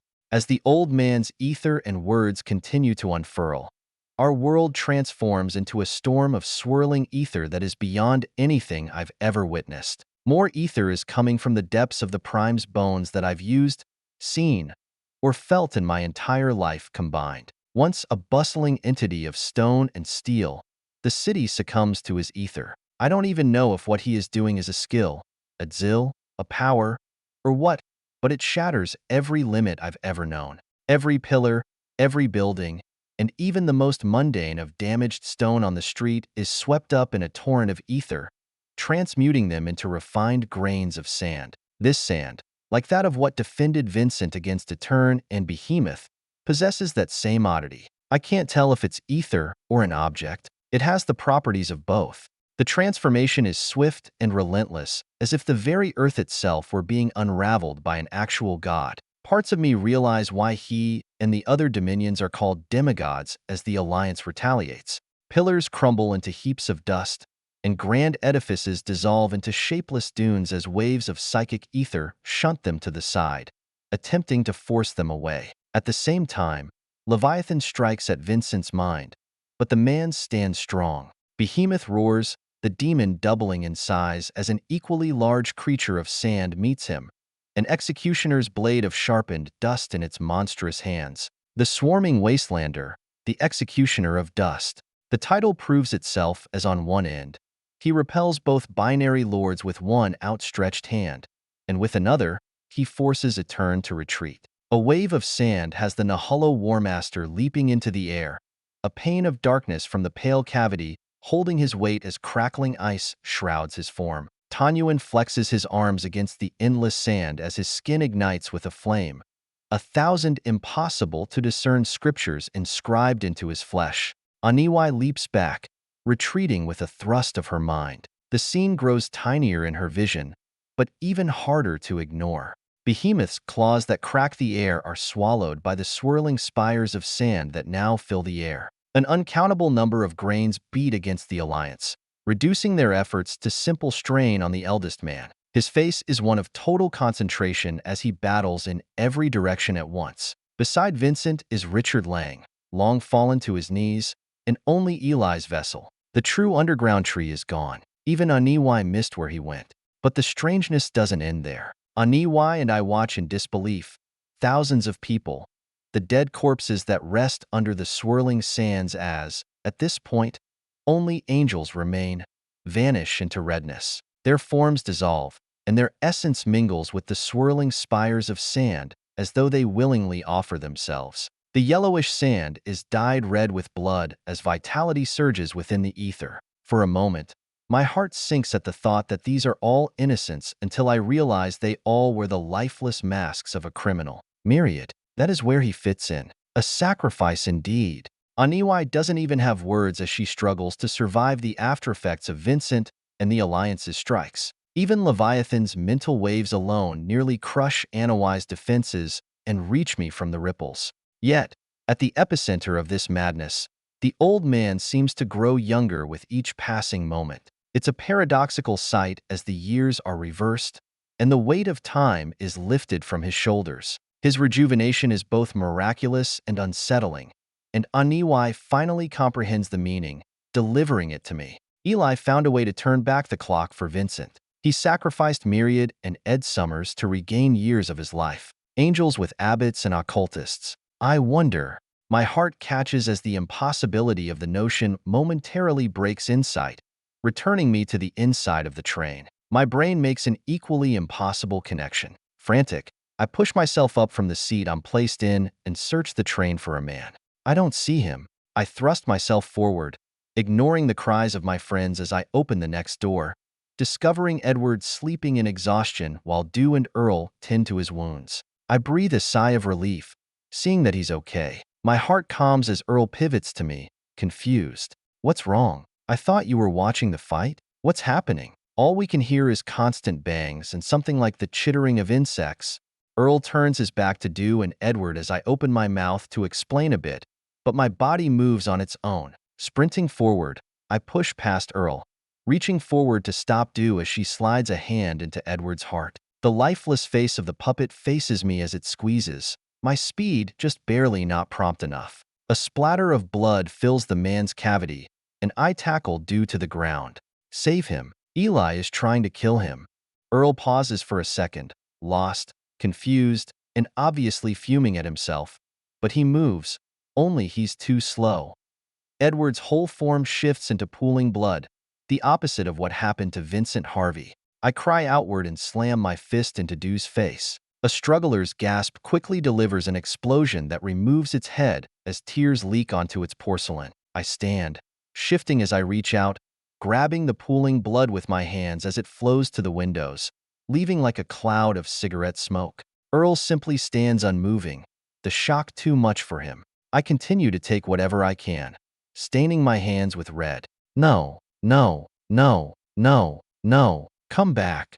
I stop, realizing that it's fruitless as I consider my options. What can I do? Is there anything I can do? Maybe if I stop the blood long enough, then Edward can reform? He is an angel of the occultist. After all, no, I can't gather all that blood. No one can, except Aniwai. Earl recovers just as I run to the window, opening it fully and staring outward. I take the serum that he gave me, stabbing it into my leg as I reach outward with my eyes. So much ether fills the depths of my bones that then encompass my eyes that I can hardly feel the ends of my fingers.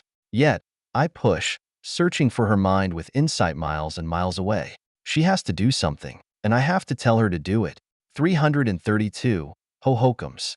My eyes bleed, releasing a warm liquid onto my face as the burning lava of the serum enters my veins. The sound of the world leaves me, forcing Earl's crazed scream to become nothing but motion as my focus leaves him. I stretch out my gaze westward, reaching out with my mind with all I can. Agony tears through my veins, and Pain's Forge boldens my focus as the serum combats the skill angrily. You're never supposed to use ether during an injection, but I wrestle away from that rule with every inch of will I possess. Each of my heartbeats grows in volume as they accelerate in worry. More blood leaves my eyes as my pupils are the only segments of my vision not filled with red. I extend my gaze further, searching for my mother, who is not my mother. I reach, hoping to find her with insight. My internal plea becomes a daydream as my fingers clench onto the window of the train, crushing the metal beneath my grip as if made of paper. Anger fumes as I push myself even further, physically and mentally. My head exits the window, opening me to the winds of the world, and that's when I feel a connection. As Blackcrink turns into a storm of sand, dust, and blood that surrounds a mighty figure of fur, horns and fangs, raging, visible from miles and miles away. I feel her, and I latch on, not taking no for an answer. I see through her eyes for only a split second before I nearly lose my mind in the chaos. It feels as though the world itself is to shatter. In the heart of this cataclysm that we've managed to partially escape, the sky shudders under the colossal impact of the demigods' conflict. Each of these beings, wielding powers beyond my comprehension, attack Vincent with things I never even thought possible. Behemoth, growing increasingly more gigantic and robust, engages in a fierce duel with an equally massive adversary of reforming dust. Since my mind left, Behemoth and the creature of sand that he battles have increased in size many times over. The binary lord's head nearly reaches the clouds above that have long since faded from the battle. As they clash, the earth trembles beneath their colossal blows. A single impact leaves Aniwai sprawling and tumbling head over heels away at nearly 100 miles an hour as she stabilizes herself with her mind, digging a ditch into the ground. Behemoth punches the sand puppet, removing its chest entirely. However, that doesn't stop the executioner's blade that it wields as it leaves a resounding imprint on the terrain, creating a vast gully that will forever scar the landscape. The edge hardly misses Behemoth, the being known to never dodge, evading like his life depends on it.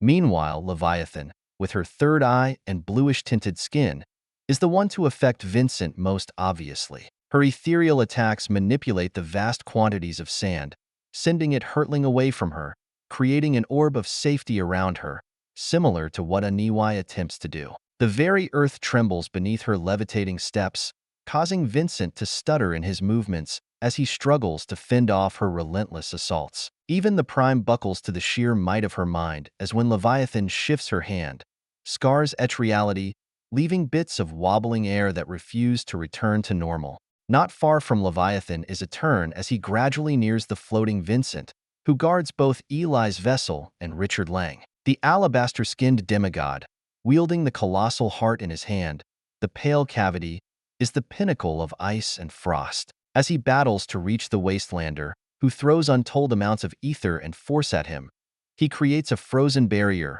winds of majestic, shimmering ice that coils and swirls around him. The ice slams into and deflects the sand, leaving trails of frozen earth wherever they land. Upon impact, too, the chill freezes, expanding and shifting into icicles that return to protect a turn as they move in rhythm to the heartbeat in his hands. He attempts to break through the relentless sands. Each mark of sand and ice colliding sparks mist into the air, further spreading the cold. Yet amongst them all, the demigod with the most demanding time is not Vincent.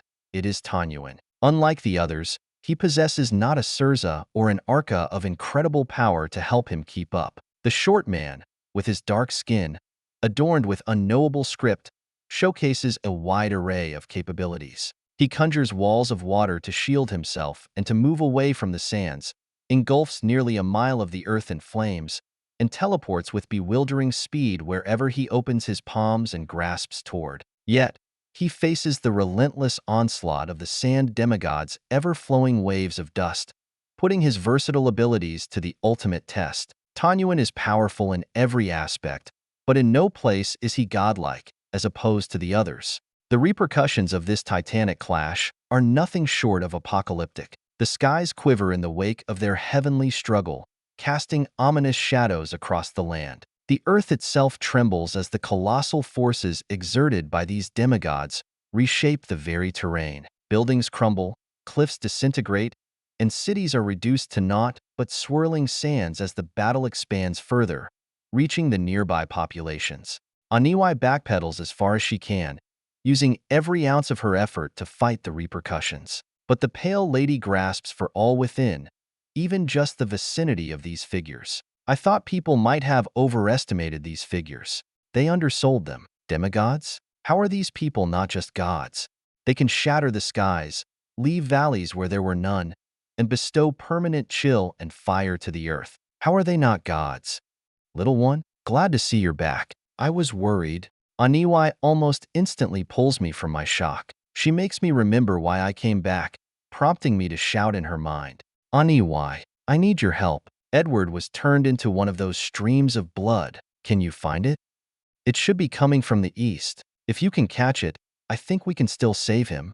Aniwai's brow furrows, and I can feel her do so as she analyzes the battlefield of demigods that has stretched to miles in diameter at this point. Even Behemoth's foot is probably a quarter-mile in length. Scrawling text, burgeoning from Tunyun, etches itself across the vast expanse of the ground as Aniwai searches for Edward's blood. Reality itself seems to fracture and splinter under Leviathan's influence, making it hard even to see clearly, as if the fabric of existence struggles to contain their immense confrontation. Our eyes scour the dark stone of Blackreach that is quickly consumed only by sand. The grains cover all in every direction as far as the eye can see as more and more ether consumes the earth. Bits of knowledge from Marshall enter my mind as I realize it. He spoke of the peak of ether as a Zil. But to go beyond everything, it is a Surza. To leap past the bounds of humanity, the limits of ether, and the suppression of self, that is a Surza. It is something near impossible even for the figures with the most agile ether, demons. For a human to possess a Surza, as far as history goes, Vincent is the first. This is a Surza. I find a trail of blood surging over the sands toward a mighty spire as the strongest demigod controls the sands, a force of unmatched power. My heart sinks, seeing the might I have to contest with. In the distance, Mountains crumble, cities disintegrate at his will, and rivers vanish, transforming into a torrent of sand and dust. Massive spires and columns of sand erupt from the ground from these torrents, rising like monumental obelisks as they swerve to fight the alliance levied against him. Over there by where Blacktithe used to be, there is a stream of blood. Please, Aniwai, please save him.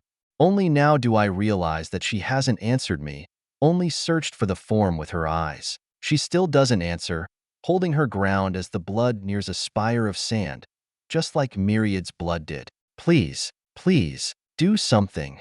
Aniwai sighs, speaking aloud as she crushes my heart. Her words are a quiet cry against the roaring, terrible sandstorm that covers her like a defeated gasp. He is already dead, little one. There is no mind in that blood. There is no soul, only vigor. The pale lady has already claimed him. As I stand here, trapped within Aniwai's body, unable to help, a helpless witness to the death of one of my dearest mentors, a storm of rage and helplessness brews within me. The pain of losing him, a teacher, a mentor, and a figurative brother, to the distant hands of Vincent burns like a white-hot fire. From my core, sears an agony worse than that of the serum I left behind in my body. I now understand Bonfire's virulent anger, the rage that flows from him without a possible pause. He must have felt this, too, the absolute helplessness when his friends died. The first time, when Edmund died, made me want to get stronger, to no longer become helpless. The second, when Edmund was devoured by that god, gave me a faraway dream of becoming a god to prevent anyone from becoming helpless. But I can't move. Aniwai's body is my prison, as if the sands themselves hold me hostage. Yet even she isn't without struggle as the sands encase us,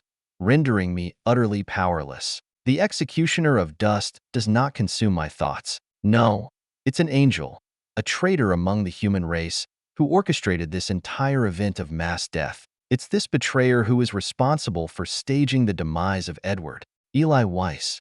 I can't see him from here anymore, not even his vessel. Even Aniwai's demonic eyes can't reach. The sands are simply too thick, preventing the sight of all but the most cataclysmic of encounters, of which there are many. My heart, once filled with reverence for my mentor and his father, is now eclipsed by a searing hatred that grows brighter and more consuming with each passing moment. It's a hate that burns with the intensity of 1,000 suns, fueled by the betrayal and treachery that led to this moment.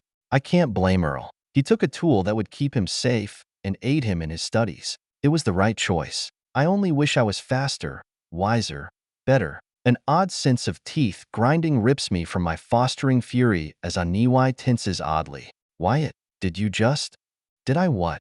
The demon flips head over heels backward, slamming her cleaver into the few solid rocks that remain as she grounds herself. Her words grow in volume as she intensifies.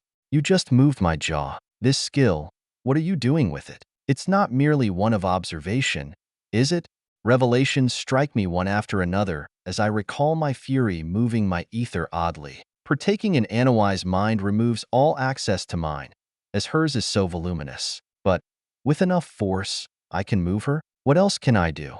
I don't know. Let me see if I can help. Aniwai nods as I reach for my skills, previously thinking they were useless. Payne's Forge is unresponsive, and so are Arbalest and Ironbound, the skills most likely to help in this situation. Even Chainlink Boots is beyond me. But, the second I lust after strugglers gasp, Aniwai inhales a deep breath. Bones crack, muscles creak, and tendons stretch as the height of my view increases. Aniwai grows taller, more expansive, and significantly tougher as her chains loosen. The violet fetters don't fade or vanish but recede, reducing their pull on her. The spiraling sands no longer leave lesions and bruises on her skin. Instead, they bounce off. Her feet steady, even as her mind's might remains the same.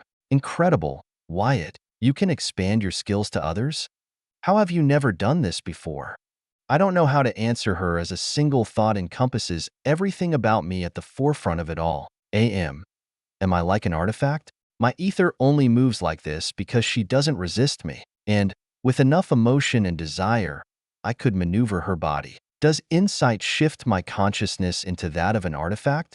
This realization only emboldens me as the rage reignites. Far in the distance is Eli Weiss as the bloody stream of the last Dudley nears the spire of dust. Trapped beneath the suffocating weight of the sands and the body I share, I am rendered impotent, unable to avenge the fallen or bring justice to the traitor. But as I seethe in impotent rage, I make a silent oath to myself. No matter the cost or the obstacles that lie ahead, I will find a way to kill Eli permanently. All his vessels, his will be put into the dirt with no way out.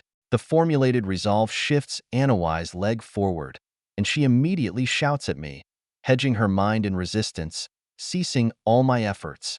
Hey, stop. This is my body. I didn't even truly mean to affect her. My emotions are simply overflowing. Is this what it's like for artifacts? Possessing feelings, but without having your body to ground you into sanity? Nevertheless, I apologize. Sorry. I want Eli Weiss dead. More than anything. Aniwai nods as she somehow understands me. We can do it together. Based on what I'm seeing here, the nearest gatherings of ether suitable for a crossroads are going to be completely covered by this fight. We just may have to travel to Onyx Gate for their stairway. Vincent went out of his way to remove all the gatherings deep in the territories of man. I surmise it was both for Killian and any others who might know how to manipulate them. On the way, we can get your revenge, little one. A smile covers her face as she doesn't move an inch to do so, and in the distance, my heart pours over the blood that joins the sands. The crimson dye flows to Vincent. The Wastelander rears back as the man de-ages even further, reaching a time more like Edward than that of his over-a-century life. Then, the man steps forward, the sands rushing with even more volume than before. The old man is no longer old. Thus, his years of gathering might are no longer suppressed by his lifespan. Vincent's words resound to the entire world as I hear them twice, once through Aniwai and once forced through my faraway ears as more blood flows into him, returning him to his 20s. The Prime spreads his arms wide as Behemoth is forced back. Leviathan stumbles away in the air.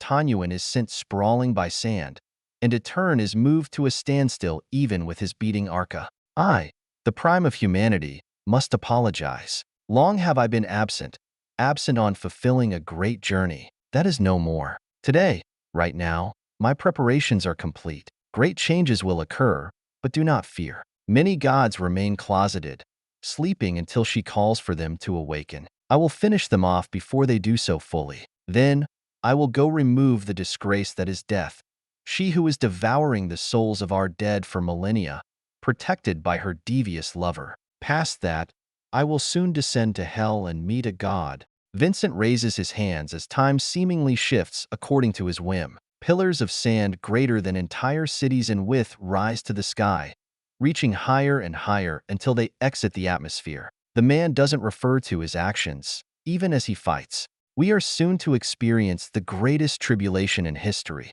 I will bear the weight of the gods, and you must all bear the weight of the mortals. Yet, fear not. I will provide a shield to protect those who remain. Though, I must apologize once more. The trials to come will not be easy. Were it to be anyone else but me, it would be easier. Yet, I am who I am. Time is scarce, so I had to steal some. I apologize for those I have hurt. I am sorry for the lives lost. Ultimately, more will live than those who would otherwise die to her.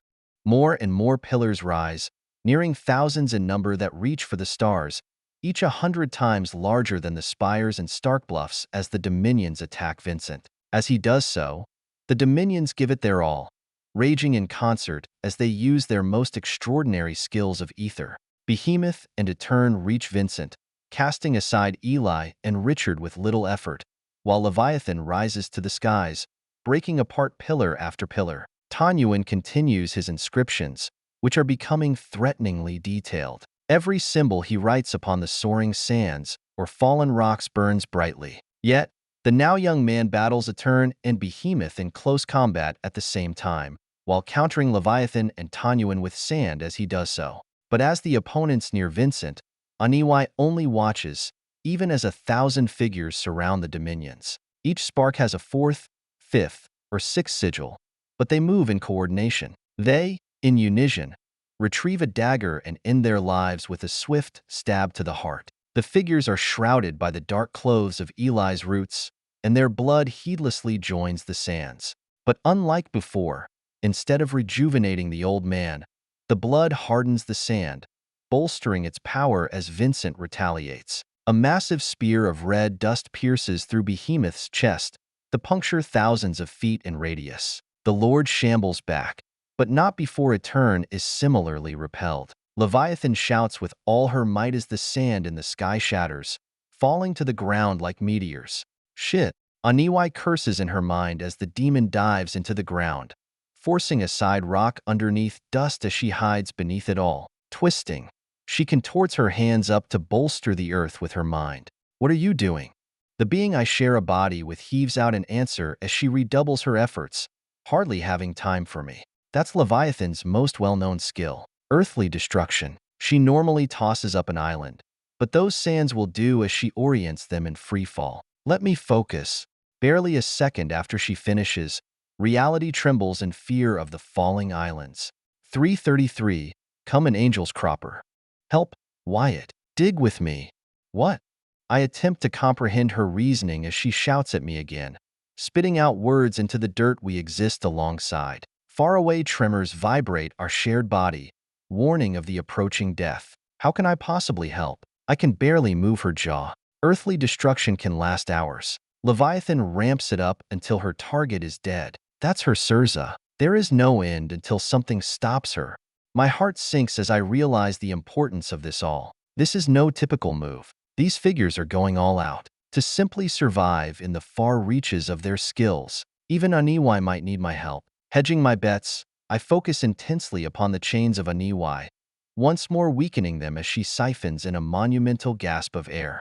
I fast find myself entrenched in a frantic battle for survival, the likes of which defy reason and imagination as Aniwai surges through the dirt further below. Above me, the apocalyptic meteor storm unleashed by the psychic demigod rages on, an unyielding torrent of debris plummeting from the heavens. Each insane impact registers like a thunderclap, reverberating through the very marrow of our shared bones. The ground beneath my trembling form quivers in sympathy, each tremor sending shockwaves of panic rippling through Aniwai's body into my consciousness.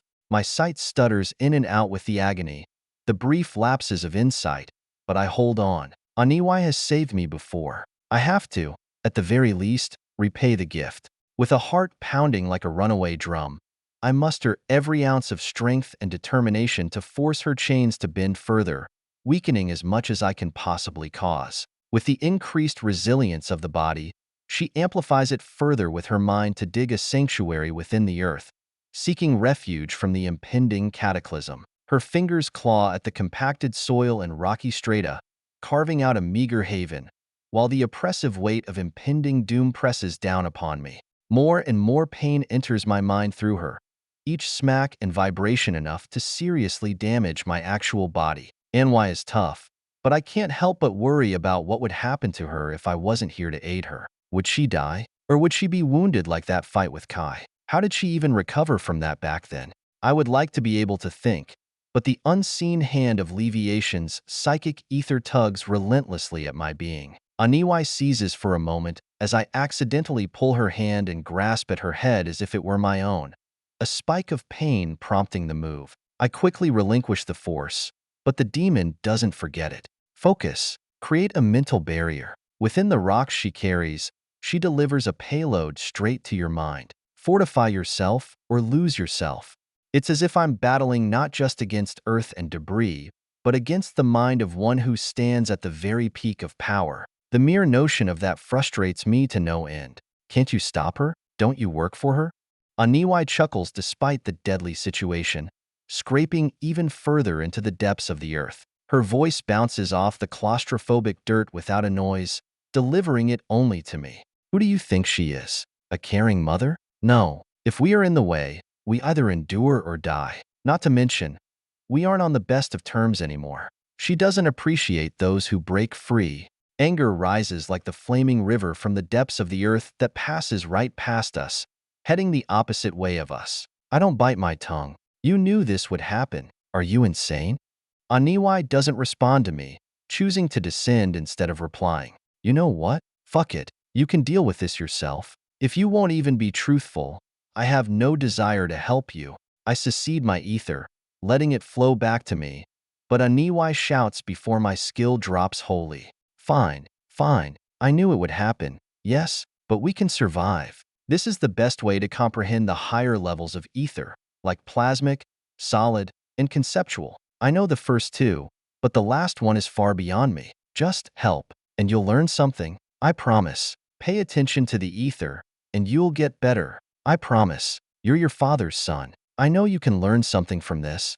Verbal desperation exits Aniwai's mouth, so I halt my succession. The emotion, desire, and ambition are palpable in her words, so I believe them. Understanding ether from watching it? That's how I comprehended Payne's Forge, right? But what is she talking about? Plasmic is the 7th sigilled ether transformation, like a more advanced gaseous. Solid and conceptual? Are those the 8th and 9th? They must be. But how would she know about those? A piercing wail, one that burrows into the depths of my mind and rips out every meaning within my thoughts, narrows my view to a pinpoint. I falter for a moment before redoubling my efforts with Aniwai, aiding her escape into the earth. Desperation courses through our shared veins as we fight to descend deeper into the sanctuary of soil, clawing our way past stubborn roots and unyielding stones. The earth yields begrudgingly, our fingernails leaving trails of raw determination in their wake with lingering figments of our ether. But the insatiable force from above prevails, tugging us upward with inexorable strength. Then, with a sudden and violent wrench, we are torn from the fragile refuge, ascending into the sky with all the grace of a leaf caught in a typhoon. My surroundings blur into a whirlwind of disorienting motion, and I find Aniwai's mighty form suspended high above the tumultuous battlefield below. A surreal sensation of weightlessness engulfs me as pain lathers my mind from the impacts of the rock. I've never been this high up before. Is this what it's like to be a Bado? No, I'm way beyond that. I can see distant cities, their lights turning off from the incoming storms.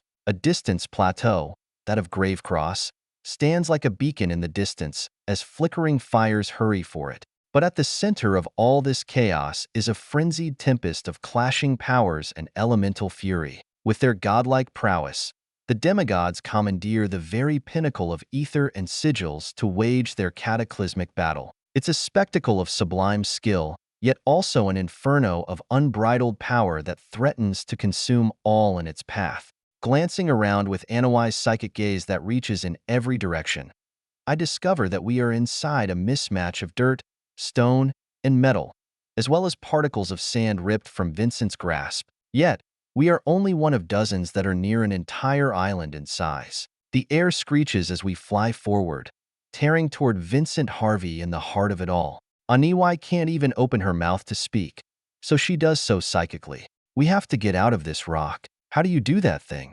What is she talking about? I eke out a question as another wave of remnant ether burrows into my mind from the rocks, eating away at my sanity. What? What do you mean?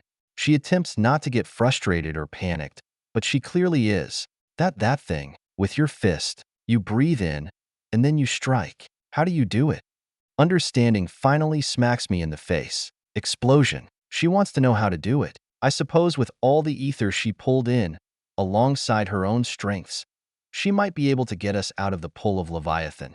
I guide her with thoughts and words, attempting to help her understand my skill. I could simply use it on my own, but she must already realize it won't work as well with her flesh. You force the ether out of the chains. I can do that, but after the ether is retrieved, you compel it through your veins without pause. If it halts for even a moment, you will get severely hurt. Then, expel it out of an extremity, whether it is a hand, fist, or even mouth. Though, I don't recommend that last one. This is my most dangerous skill. If you fuck this up, you might die. No, you most likely will.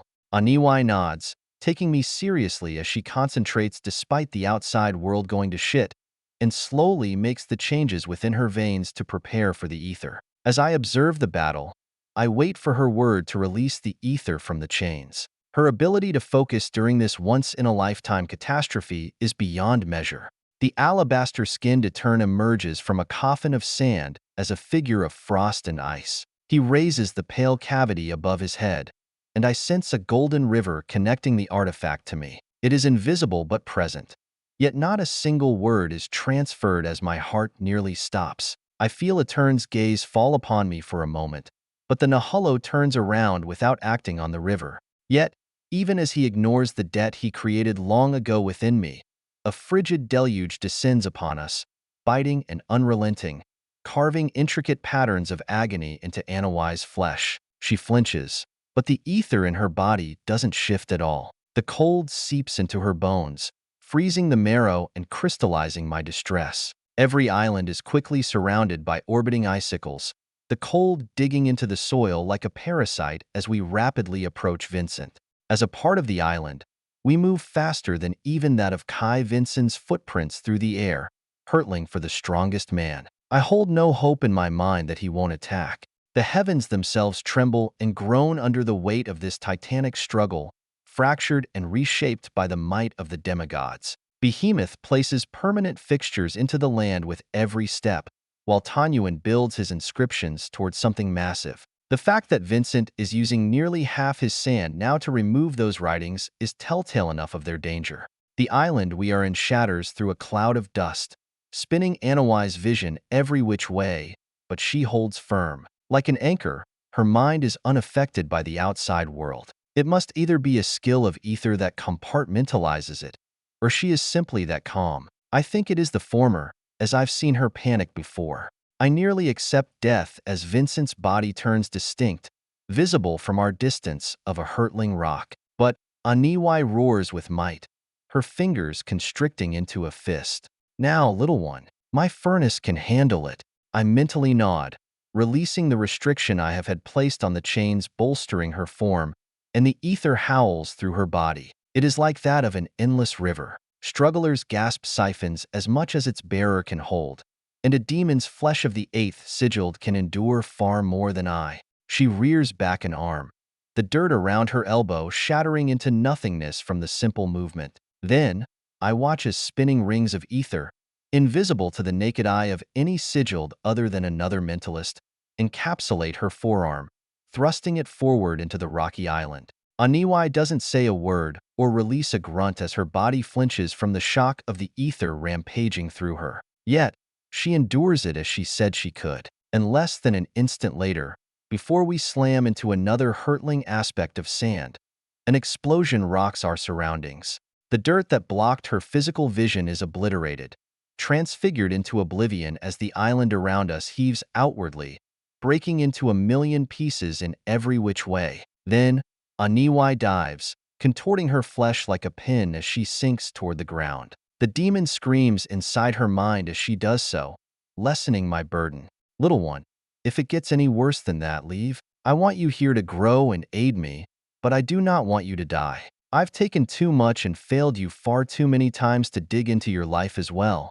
I can hear not personal guilt over the consequences of her failure, but actual, sincere remorse over the full situation, something that she did not have the last time we met. It's like even though she doesn't care for me as a person, she is extending her love for my father to me. She couldn't do it while I was a child, but she can now. She's not Ma. She won't ever be Ma. She took Ma from me, that loving figure who never stopped caring. She ruined her, desecrated every memory with her. But I can't not see Ma when I look at her. And I miss Ma. I don't hold any hope that she can recreate that version of her, but I can't let her die. I don't know how much I can help, but I've lost too many people I care about. She's a demon. She's a murderer. She's a man-eating monster. She took away my childhood and has conspired to kill the most important man in the world. Yet, amidst it all, I find so much truth within her words. A deep, grating truth that rings throughout every bit of my mind. A little bit of madness. I got way more than a little. Aniwai. The demon dives for the ground, using her mind to dodge stray bits of sand, rock, and ice. A zephyr created from behemoths swing almost a mile away nearly knocks her unconscious, but she remains steady even after the weakening effect of strugglers' gasp. She must be tired. She must be exhausted, barely hanging on. Angels gather ether saturation, too, even if it is far slower than mortals like myself.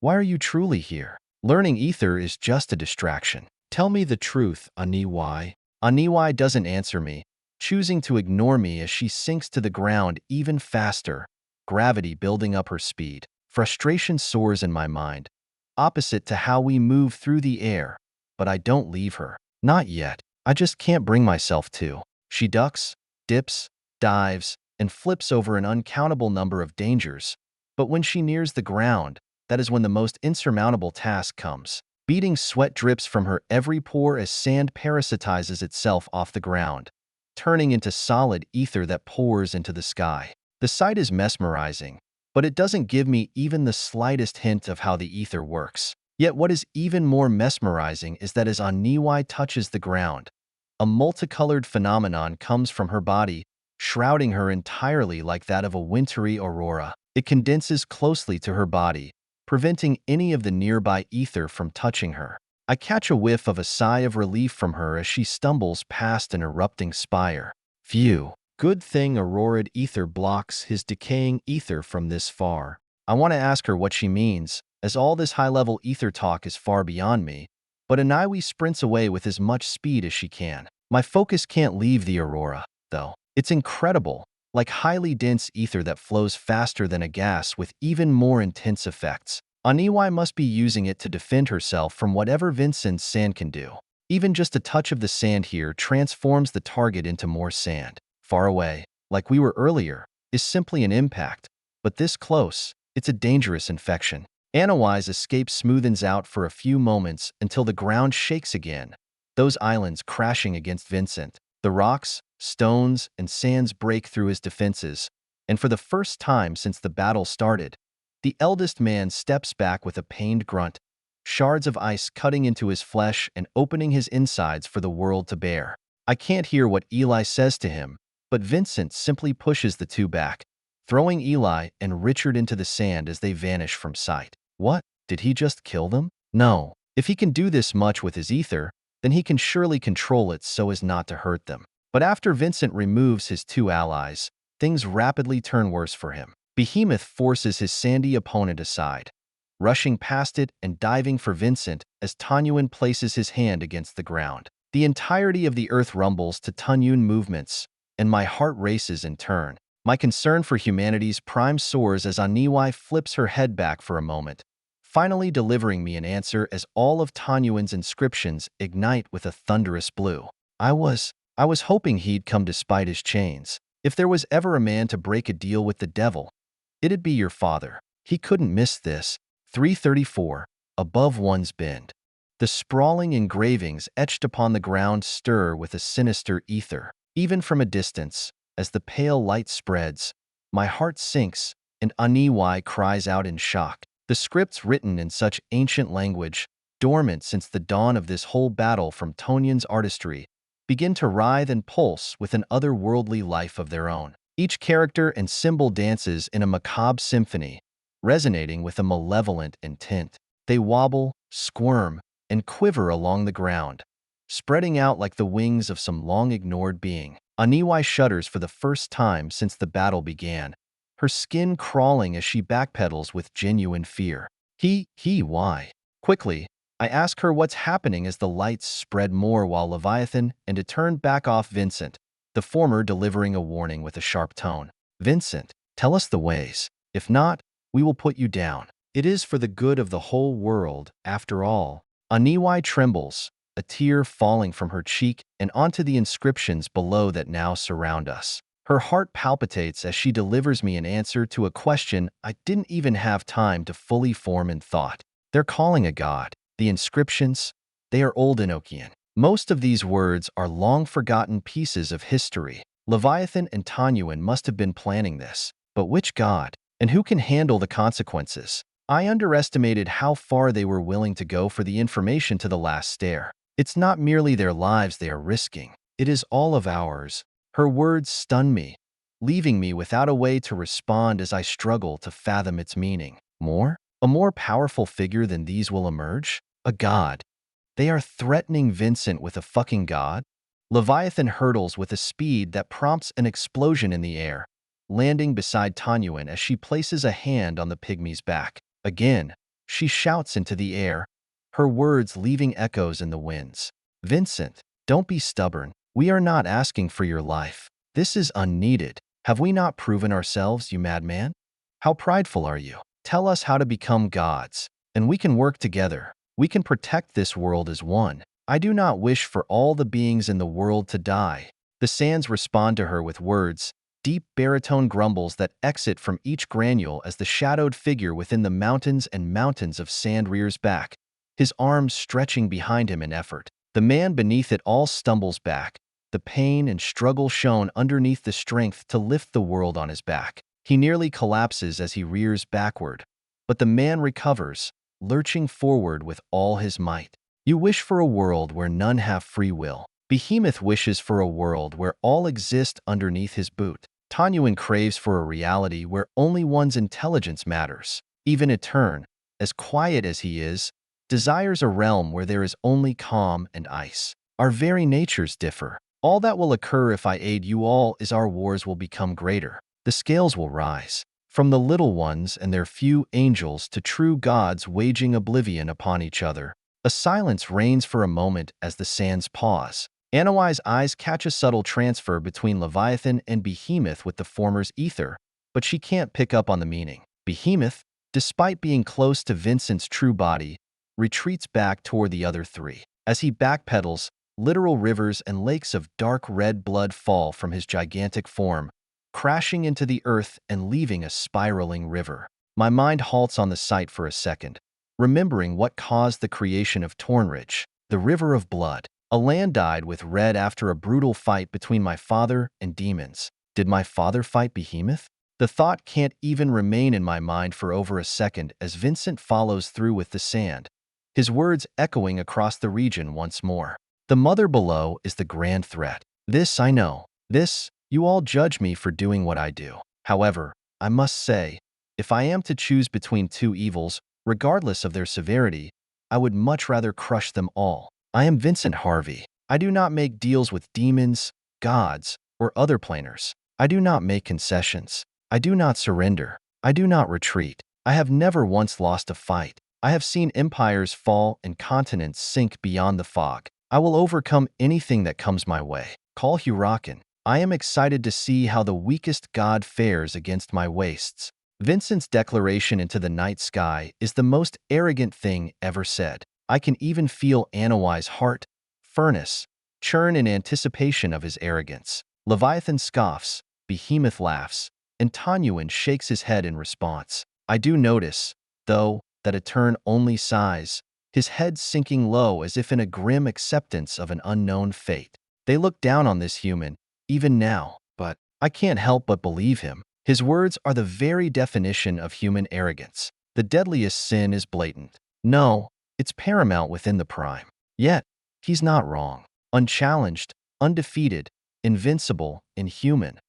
Those are all words that describe the man's life. He's never had a true equal. There are those who have stood against him, but none who have stood alongside him. Not even against the demons thousands of years older than him. Underneath his pride and desire to save the world, though, I sense an even greater need. He wants a challenge, and I think he's about to get one. Anawai shifts back even further, not even caring to gaze back anymore as she runs for her life. Vast lines of sand fade with her every step, but no matter how far she runs, there is more sand to follow. The wastes go as far as the eye can see, and even beyond that. As she runs, however, I bolster her with every skill I can manage within this frame of mind. The only sigil skills that I can't push into motion are liberation and burdenless. I think they are either impossible, or I'm not yet practiced enough with them to do so. While the Alliance retreats, preparing to conjure Hurakan, the Tempest, the Storm's Eye, and the Wings of Air, Vincent simply continues his rising sands, spreading them further and further in his grand act. Without having to defend himself, the waste infects the world even faster, jumping into the air. Anawai's breath hitches as portions of the very air turn to dust, forcing her to cover her mouth with a skill that filters the air. It's no longer a simple skill propagated by a solid or liquid vein of ether. It's moving on its own via some concept. I don't know how it works, but it gives me pause, especially as some of the air in Anawai's lungs turns to sand. Moments of preparation from the Alliance pass until the ground rumbles beneath our feet. Sinister wisps of dark energy emerge from the engravings, coiling and spiraling into the night sky. An eerie chorus of whispers echo through the air, carrying an ancient, foreboding message. I can't decipher the meaning of the whispers that sound more like whistling air, and before I can listen to even a few, Aniwai shouts at me. Ignore whatever you hear. Hurakan was corrupted by the one below long ago. He was one of the first to be taken by her, and he's a shell of his former self. Don't listen. Don't look.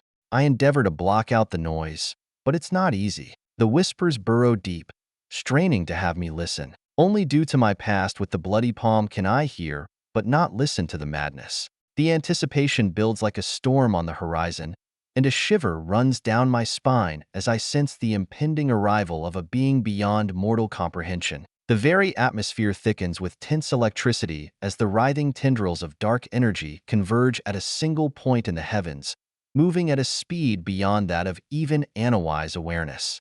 Those dark tendrils enter the sky, crashing into the heavens with a reverberating screech as Vincent continues to let them do as they please. His sand continues unperturbed as a crack in the sky opens from the tendrils, stabbing into it and wrenching it open. Sparks of vibrant black peek out from the hole as if testing the limits. I can't not look. My senses, using Anawai's as a medium, are honed onto the fissure. Slowly, almost agonizingly, the form of Hurakan begins to take shape above those tendrils. It starts as a shadowy silhouette, a vague outline in the night sky. His wings, countless in number, extend outward as he forces himself through the opening, blotting out the stars as they unfurl with a grotesque grace. Behind him in that opening is a long strip of land, forming out from the edge of some continent, stretching out over the ocean like a cliff. Yet, the being, despite his enormous size, is paltry compared to the construct of earth behind him. None of it matters as the god fully enters the sandy air. Leathery appendages, like gnarled branches of some accursed tree, hang from each accursed wing, swaying ominously in the tumultuous air. Dark black lightning with hints of silver stretches from each appendage, striking anything that comes near, whether cloud or speck of dust. The once majestic deity, now corrupted beyond recognition, continues to coalesce. His form twists and contorts with each passing moment, evolving into an abomination that defies all natural laws. 1,000 wings, mottled and grotesque, stretch across the heavens, casting an inky shroud over the earth below. The moon is covered as if never to be seen again. Darkness reigns without any hint of light. The only color that exists is black and sandy brown as Hurakan descends from the sky. Aniwai pauses, slowly turning around to face the god as winds of sand curl around her, the dust all heading toward Vincent. The tendrils that hang from his wings writhe and twitch in an awful dance as Leviathan finally acts. She reaches out with her arm as ether leaves her body, forming a visible psychic connection, similar to a bridge, between her and the god. Instantly, she falls to her knees in pain, but she doesn't relent. Hurakan, upon being touched by the demigod, roars at reality. Lightning sparks in every possible direction for miles, and arcs of darkness reach out toward even Aniwai. She throws her arms up, forming a shield with her mind and ether before being sent tumbling away from a single bolt. My vision swims and shakes as the sights of Hurakan boil their way into my mind. The way his leathery and pallid skin stretches, taut over a writhing mass of tendrils that squirm and curl embed themselves into my skull. Where eyes should be, there are only empty sockets, black voids that seem to consume all light around them. Those black voids eat into my mind. But Aniwai recovers first, wiping her head with her hand as the sights disappear, allowing me to see the happenings far away. Better now? That bolt just sent us nearly a mile away. I took the brunt of it, but I need a few seconds to heal. Probably about time I start using artifacts. Huh? A bit risky and costly, but better than dying. Hurakan's presence is suffocating, and the air is charged with an otherworldly electricity that pricks at my skin. As he hovers above the ground, his form seems to shift and contort, as if he exists simultaneously in multiple dimensions. And while he hovers, bound by Leviathan, Tanyuan and Etern make their moves. The former has countless steel links emerge from the ground from the remaining inscriptions that hurtle into the sky, wrapping around Hurakan's every limb. There must be millions of tons of steel in the sky as Etern climbs onto one and rides it up, spreading chill as he meets the god. The pale cavity in his hand threatens reality with each beat. Hurakan trembles. Even shortly after awakening from centuries of slumber, the being is still beyond compare. Yet, he's not beyond the power of the Alliance to manipulate minorly. With those chains, psychic binds, and the ice that covers Hurakan, Behemoth steps forth and holds onto the steel. And with one furious roar, he pulls the many links, forcing the god to come to Earth. Destination? Vincent Harvey. Time seems to slow as Hurakan hurtles through the air, a writhing mass of wings and tendrils. The Wastelander, perhaps sensing the impending cataclysm, reacts instinctively, contorting his towering spires of sand to shield himself from the oncoming force. Islands of mass are placed between him and the god that is cities in length. The impact is cataclysmic, as for a moment, it is day once more. Hurakan collides with the barricade of sand, and the world erupts into an explosion of elemental fury. Thunderous roars of wind and lightning clash with the relentless fury of the sand, creating a maelstrom of devastation. The lightning, while black, has its hints of silver bloom explosively as it digs into the sand, shining like that of a silvery sun in the sky. A shattering roar comes from Vincent as the sand around him vanishes from its speed, leaving the demigod alone and unprotected as he surrounds the god with so much earth that I worry there won't be any left to stand on. Around Anawai's feet, there is no more dust, only stone, but the ground is lower, several feet lower than it once was, and I can already see the sand returning from the rock, replacing what is left. His wasteland is almost done. I don't know how I know, but I do. My eyes return to the continent of sand high in the sky as it sparks with silver lightning, the arcs breaking through the dust as glass falls to the ground from the heat. Hurakan rages, his cries growing louder and louder, but Vincent doesn't retreat. The lone man strides forward, his efforts enough to temper a god. But then, a moment of awe-inspiring recklessness occurs. The Alliance of Demigods releases all restrictions placed on the god, realizing that a chained god is not enough to defeat the strongest man. The chains fall, the bridge of psychic energy fades, and Etern, who was upon the fetters, leaps to the ground with a slide of frosty ground. Before the War Master even touches the soil, however, an even more tremendous explosion of electricity emerges alongside a veritable tornado. It's as if they've uncaged a primal force of nature, unbridled and untamed. No, that's precisely what he is. Born from the earliest sigils in this world, forged from nothing but ether. That is what the old gods are, primeval forces of nature. Hurakan, now unleashed, becomes a tempest of unfathomable proportions. It is a storm visible until the end of the horizon forms, threatening all that live under the night sky. His wings and tendrils lash out in every direction, tearing through the very fabric of reality. Lightning crackles and dances across his form, the only source of light in this darkness. The executioner of dust, who once exuded confidence, is now obviously placed into a battle for survival. The once endless pillars of sand that defined his domain begin to crumble and dissipate in the face of Hurakan's unrelenting onslaught. Vincent is sent tumbling back from Hurakan as the god rushes for him. The wind's too much for the eldest man to bear. My heart, or at least Anawai's heart, accelerates with an unbridled concern. What happens if Vincent loses? The gods were all asleep, or those that were awake were too far and corrupted to make a move. But now, Hurakan is in the center of Mari. Can the Alliance bring him down? Maybe. Tanyuan is said to specialize in sealing, but I don't think it will be enough. The earth trembles beneath their titanic clash, and the sky itself seems to weep as rain pours down in torrents. As I watch this cataclysmic battle unfold, I can't help but feel the insignificance of humanity in the face of such divine power. But I have to remind myself of one fact. Even as Vincent is forced against a mountain of rock, his sand whirling in the tempest that Anawai, miles away, struggles not to be tossed into. That being is a human. He is made of flesh and bone, just as I and all the others slammed into the earth from the momentum pushed against him.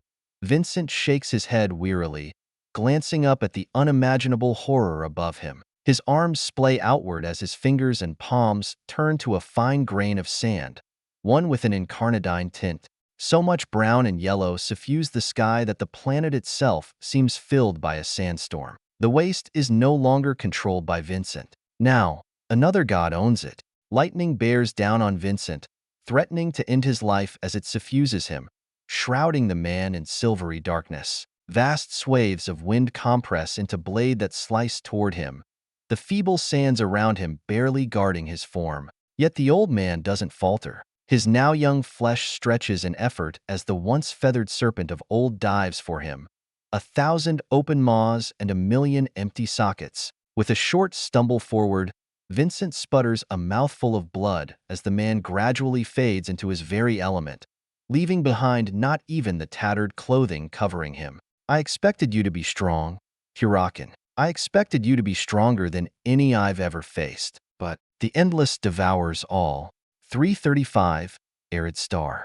The wastelander fades away, his flesh, bones, and blood turning into a swirling red dust that enters the air. And the moment it enters the atmosphere, it proliferates, the incarnadine expanding like the waves of a never-ending, vast, limitless sea of pure red. The yellowish granules in the air, swept away by the thunderous winds of Hurakan, shift in color instantly as Vincent becomes endless. The swirling chaos of dust and sand churned up by Hurakan storms, once pale and earthy, contorts into a deep, ominous, blood-stained river of earth.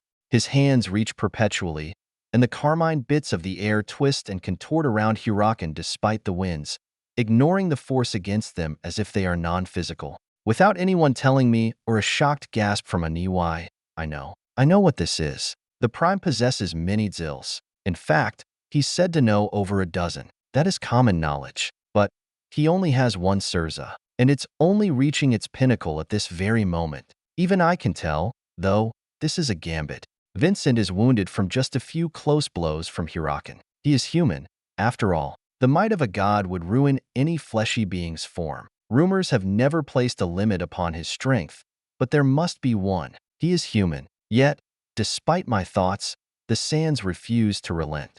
In this moment, the laws of nature seem to bend to the demigod's will. The furious winds that once raged around Hurakan's form are ignored by the crimson sands. They converge upon the mind-numbing deity, encasing him in a macabre cocoon that appears to devour him from the outside.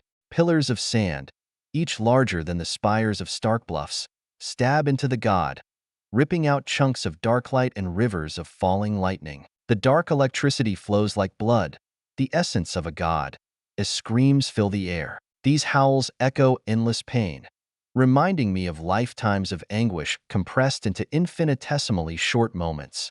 I watch in awe, entranced, as the sands tighten their grip, their hue growing darker with each passing second. Mountains upon mountains of sand encase Hurakan, melting into him with every second. It's as though they are consuming not just Hurakan's physical form but his very essence. The once mighty god of storms, winds, and lightning is being drawn into an abyss of sand, never to be seen again.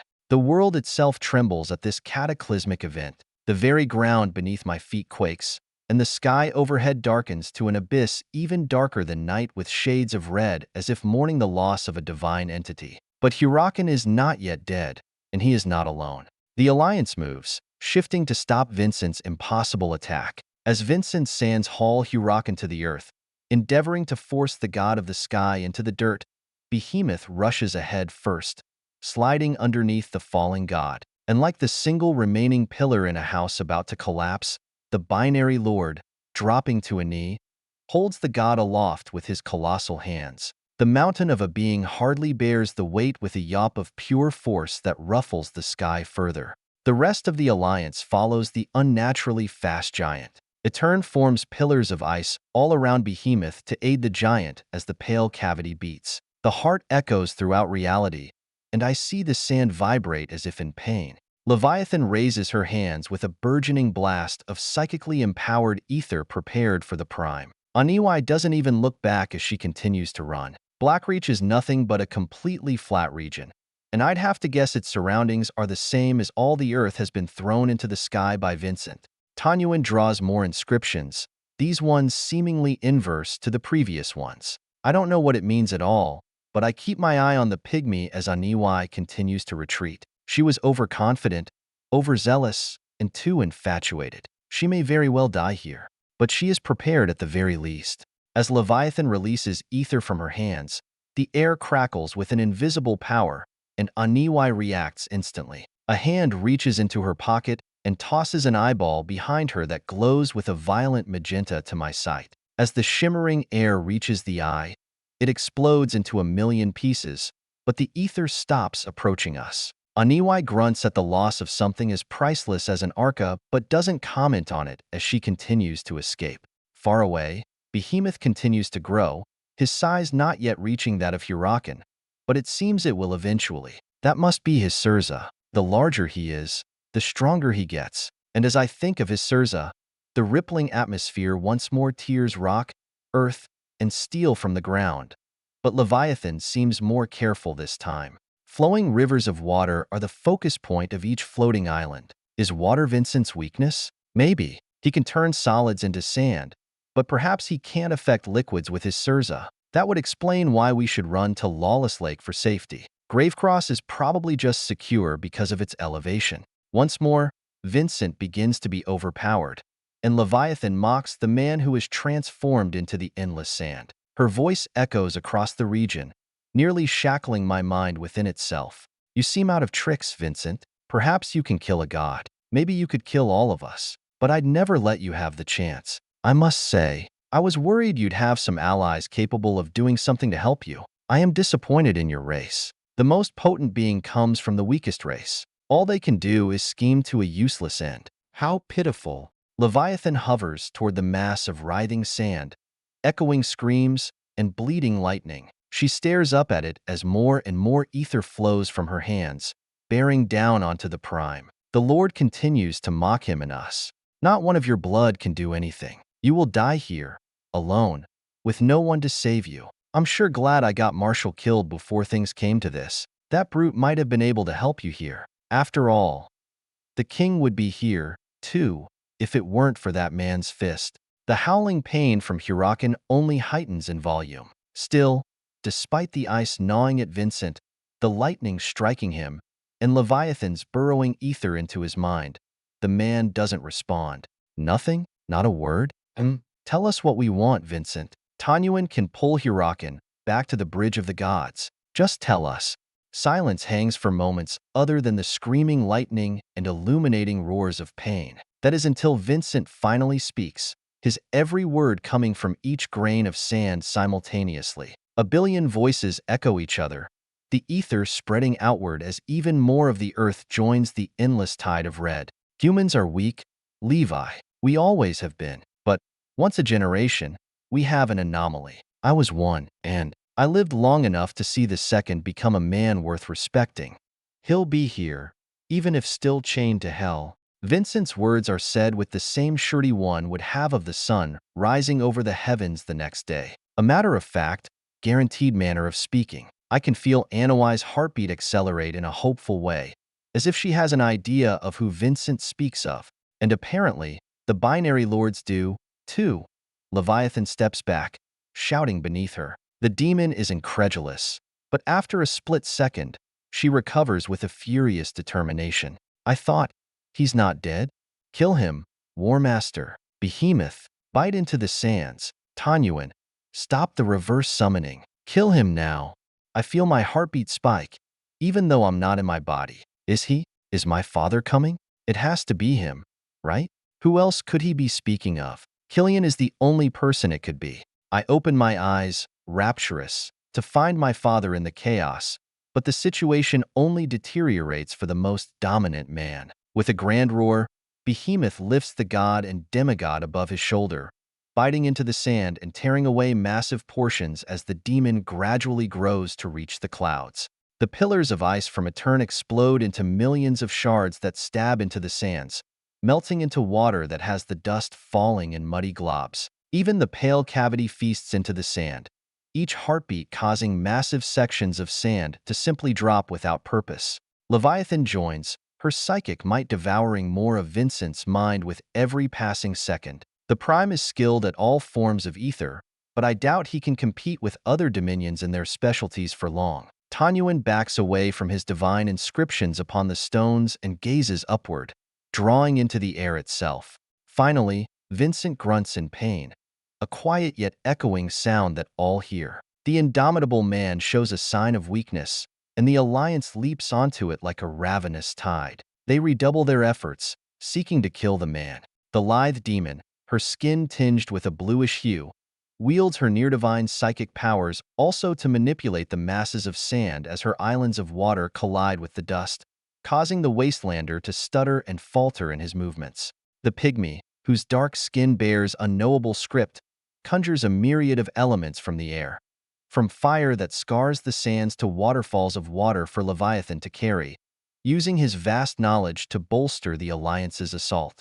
The tall, alabaster-haired, and snow-skinned Nahullo clutches a colossal heart in his hand, surrounded by an icy maelstrom as he slowly paves a way through the sand. He endeavors to break through the swirling sand and reach the heart of their foe. Together, they fight as one, their powers interweaving and amplifying in a symphony of destruction. At the core of their might is Hurakan, hidden within the depths of the sand, sparking grim lightning in all directions as his winds slowly pick up once more. Pillars of sand rise and fall, forming a shifting scene of chaos and power. They fight high above in the sky, but the earth rumbles with every act. Vincent Harvey, in his moment of desperation, allows himself to conspire with their onslaught, his confidence mingling with a hint of desperation. He unleashes the newly formed torrents of sand that came from his very words, attempting to engulf his adversaries and drown them in his dominion. But it's not enough.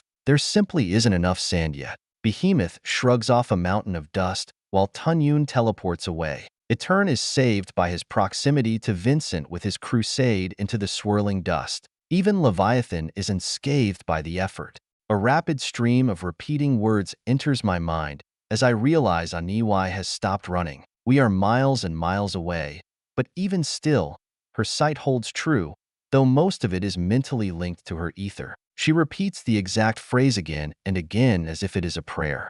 Killian, please, please show up. Killian, please, please show up. Killian, please, please show up. Killian, please, please show up. Killian, please, please show up. Killian, please, please show up. Killian, please, please show up. Killian, please, please show up.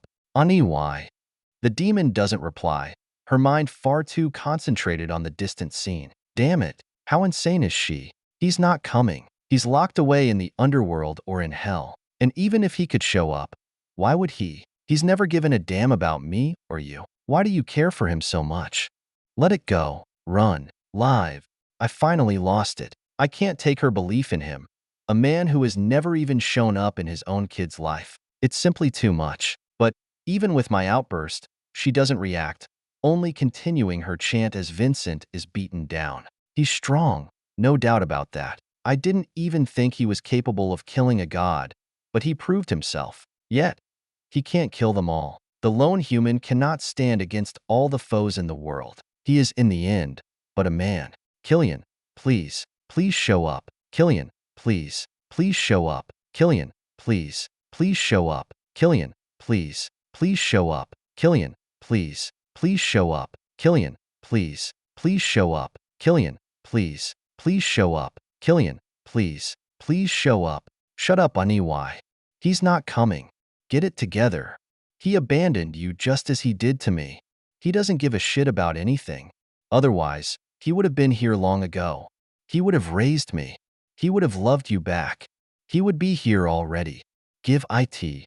A chill that enters my bones forces me to pause my shout into her mind. It burrows deep into the core of the vessel I don't even possess at the moment. It feels like stepping through the gate of the underworld. The moment I come to my conclusion, as humanity's demigod teeters on the precipice of defeat, a phenomenon unlike any other unfolds before me. A massive, semi-visible, semi-transparent maw of ravenous hunger materializes in the sky, casting an eerie shadow over the battlefield. It radiates an overwhelming sense of unrelenting death, a force beyond mortal comprehension. It is identical to the one I saw in the underworld, but Aniwai calls it something different than what I thought it was as she falls to her knees. Her Majesty Death, ruined, faded, yet still holding on by a tiny thread. Even the eldest god cannot hold back the dark light forever. Aniwai pauses for a single moment as a teardrop falls from her eye, the demon smiling like I've never seen before. It reminds me so closely of Ma's grin when I made her laugh. He's here. He did it. Coyote, the hungering design. The burning nail is not real. That god is long dead. The real god devouring souls in the underworld is the very same one that supplies them with forms. My breath hitches at the realization, but the profound dread is not over. Even if Aniwai is convinced my father is here, the sky above the fighting demigods and gods is a twisted maw, a gaping abyss of jagged teeth and razor-sharp fangs contorting into perpetuity, a seething mass of writhing tongues, slick with blood and oozing viscera, screams into the sky as the unbelievable happens. 8 figures, unmistakably dominions by the midnight purple chains that encompass them, emerge from the abyss. Their bodies are torn and mutilated, their limbs missing, and their forms bear the unmistakable marks of the Pale Lady. That mass of awfulness. Yet, they move with a purpose, their minds still possessed by individual wills.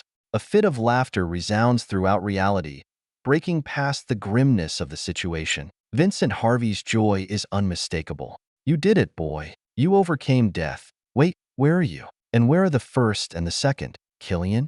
Vincent's questions are answered by the frontmost human, the one missing the right half of his head with a flickering flame of undeath that blooms from his left half. Has it been a year or a century, Vin? You look identical to when I died. The man who fuels our beings is unable to join us. His contract with the devil remains intact, but we are here to help. 336. Barreling Sands. A cheer cuts through the grim atmosphere as sand, ice, and death reign over all. Aniwai is laughing joyfully while the 8 undead fall from the sky. They sink with incredible speeds, each sporting that same dark midnight shade of fetters as the other dominions minus Vincent, Leviathan, and Behemoth. The names of the past primes run through my head as I recognize each and every one of these powerful beings from the portraits in Bent. A small smile opens in my mouth, meaning Aniwai's, even as Leviathan shouts with fear, ordering Tanyuan to pull another god. Above, in the swirling firmament, the nightmarish maw of ravenous hunger echoes a sense of unrelenting death. Yet the disgorged 9 figures, each bearing the unmistakable semblance of demigods, fall for Leviathan, Etern, Behemoth, and Tanyuan. Aniwai sighs at not seeing Killian, but I can tell she's happy enough seeing how his strength has grown. If he truly is the reason these past primes are undead, then he might just be even more dangerous than Vincent Harvey. In a flash of electrifying energy, the thunderbolt titan streaks across the sky like a living lightning bolt. Surrounding his form and making him seem 100 times larger is a figment of crackling blue. His avatar of electricity envelopes him as he is the first to plummet to the battlefield. The fastest human to ever live slams into Behemoth's leg with a roar of laughter, almost knocking the titanic demon down in one fell swoop. Ahaha, never thought you'd see me again, you ugly bastard. I've been waiting centuries for this.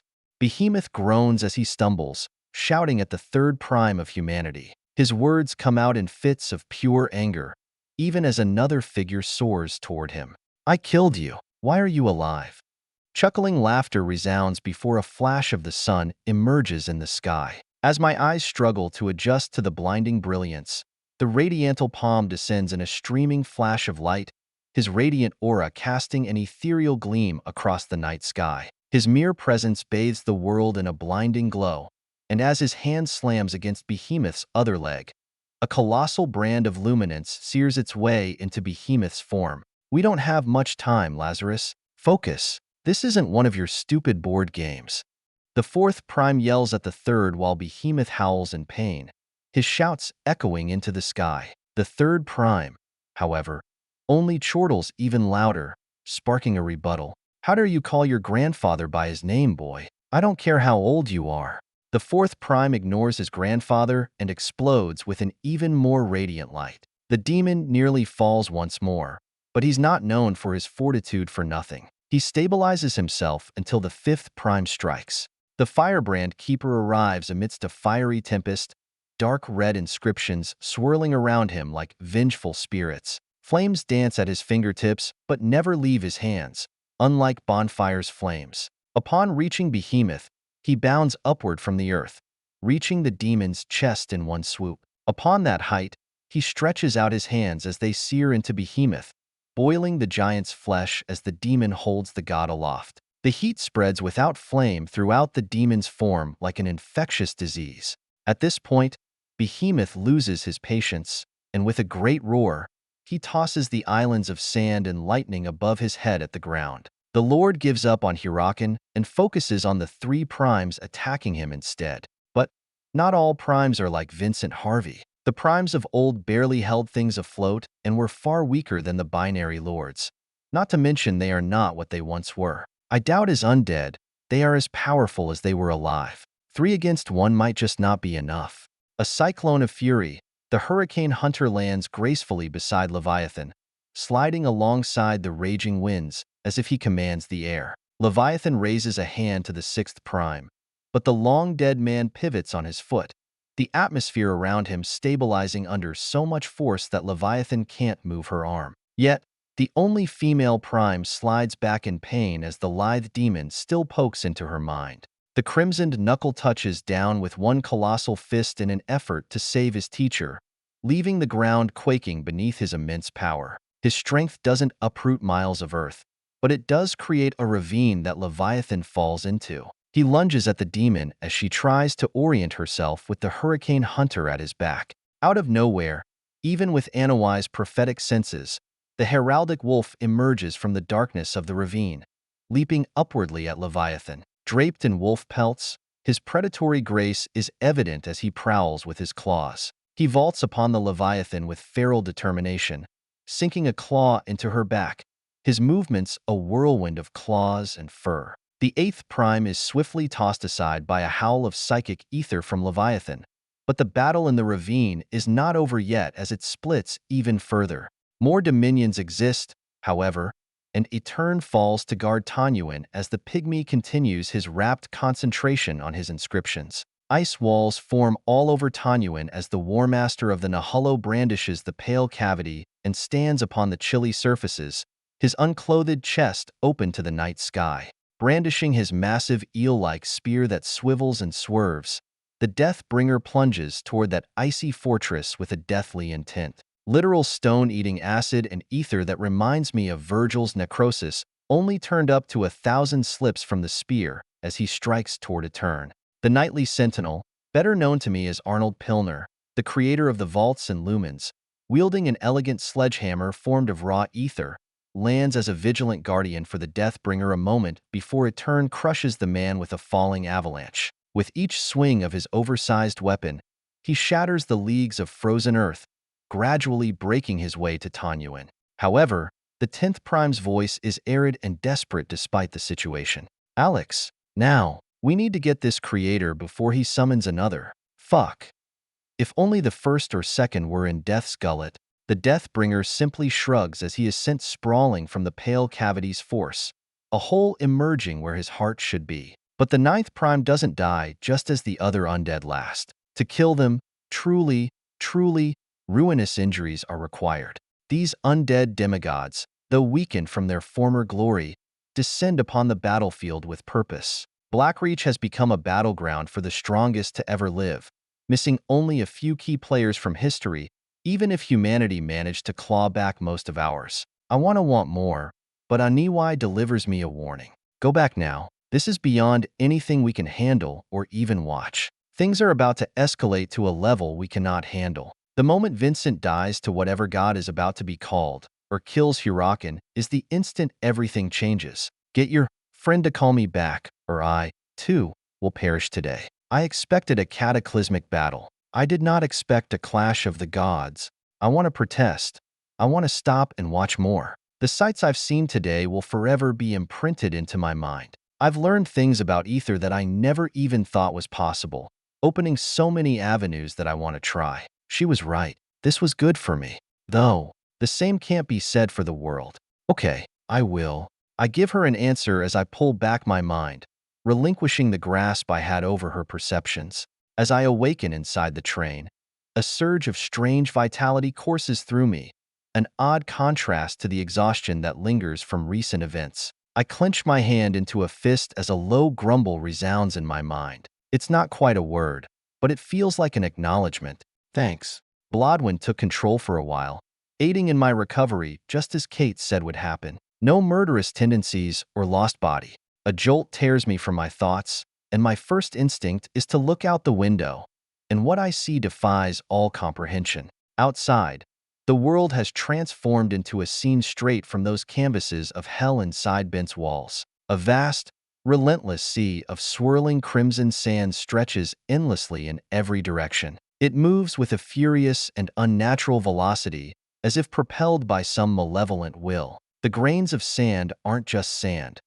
They seem alive, writhing and pulsating, as if imbued with some being's consciousness.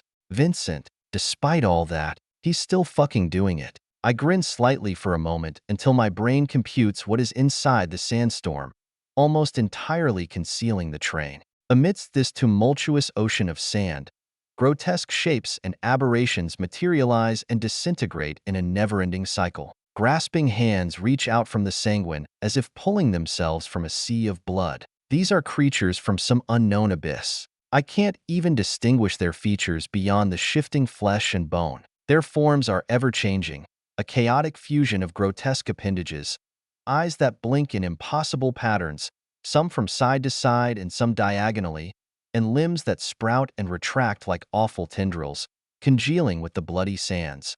My eyes lock onto the creatures in the sands, realizing the warnings that we've been given repeatedly. All the times we were told to leave. This is what we were running from. Not that battle. This. Some of these abominations have faces that appear momentarily, their expressions a physical representation of the indescribable horror they must endure in their existence. Others are more abstract, their forms defying any conventional sense of geometry or life. It breaks every rhyme and rhythm that I know. These have to be creatures from some other plane.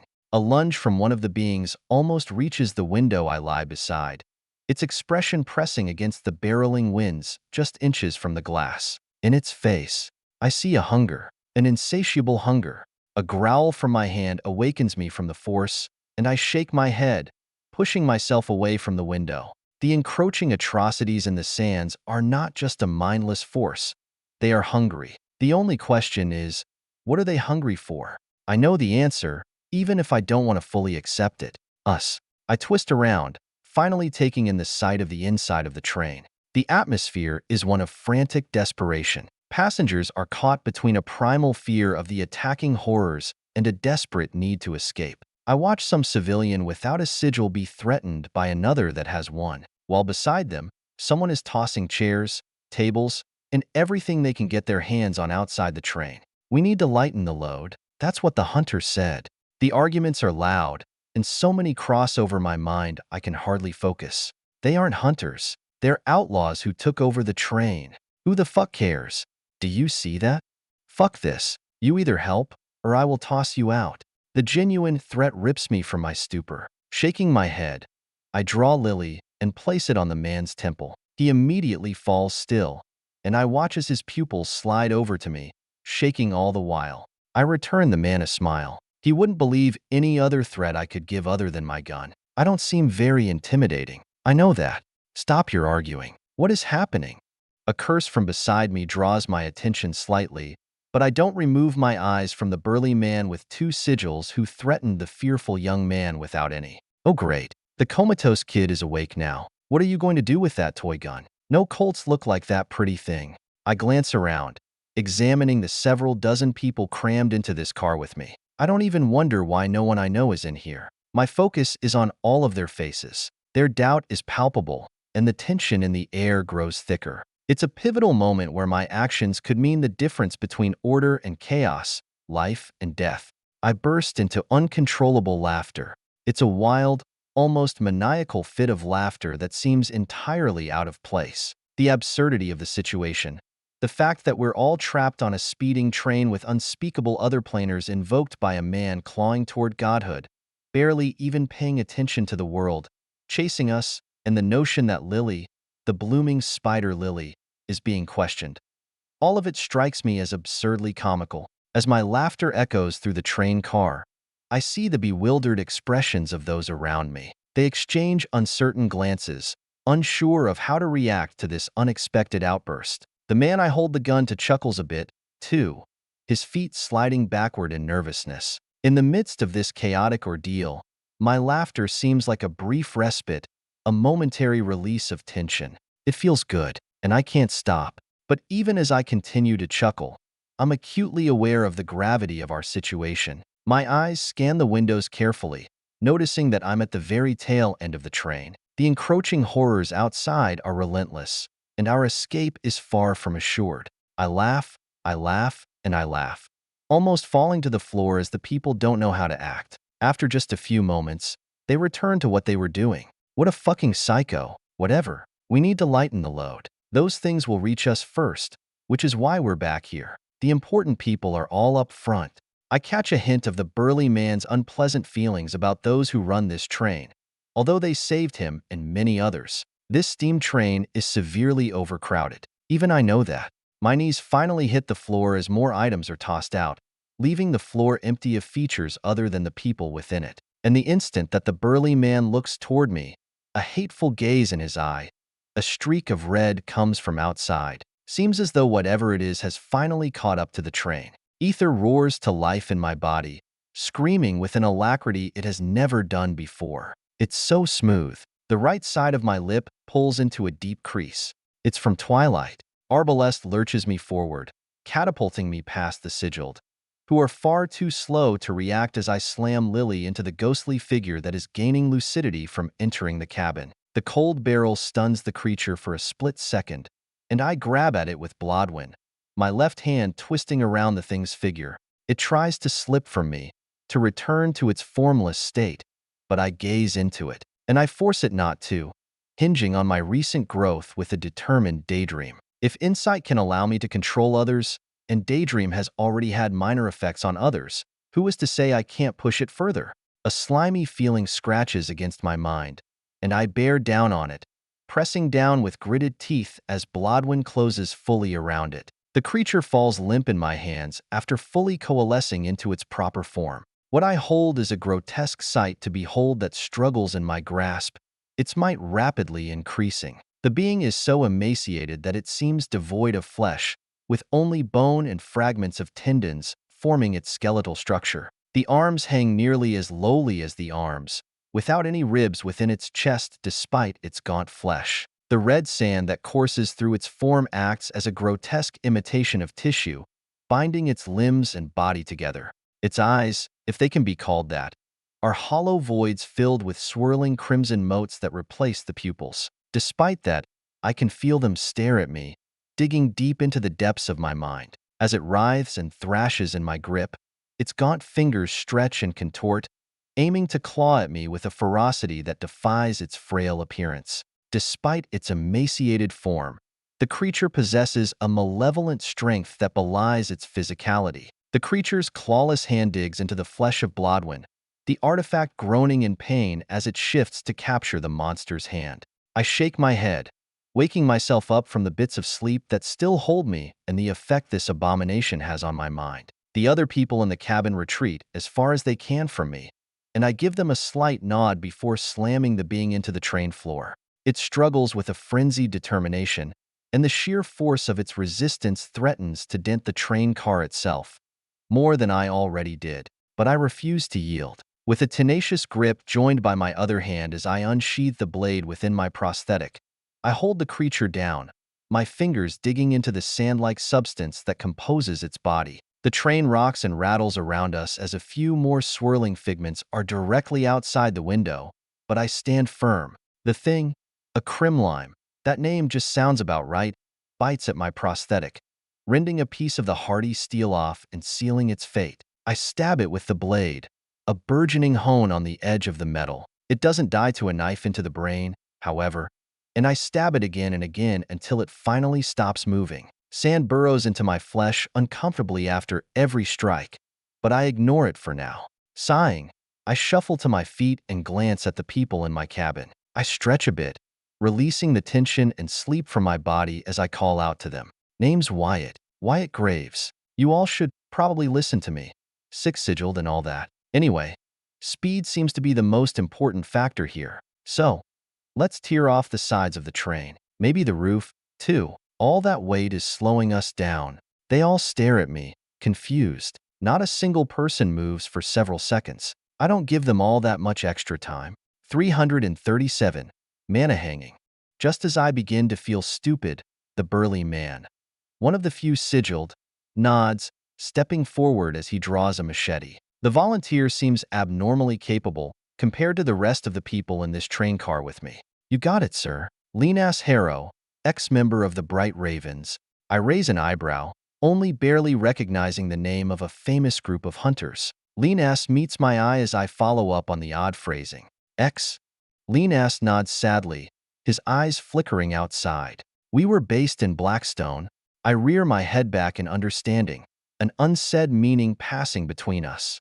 Very well, let's get started. Armed with my blade, I begin the arduous task of cutting into the steel that comprises this train car's structure. Lean-ass joins me, but he is far weaker, and his claymore, a fourth flam machete, pales in comparison to the crimpier blade made by Earl. Tightening my jaw, I put my back and ether into it, honing the steel. It's a laborious effort, each cut requiring my full concentration. But I don't have any focus to spare, leaving me with several cuts and lacerations while I work as my gaze never strays far from the outside windows, vigilant for any signs of further threats. However, as I continue to work, slicing open a man-sized portion of the wall, realization dawns upon me. There might be a better option that could save us even more time and effort. I stand up and move toward the connecting door to the next train car, cautiously pushing it open while the others work. I peer inside, assessing the situation in the adjacent cabin.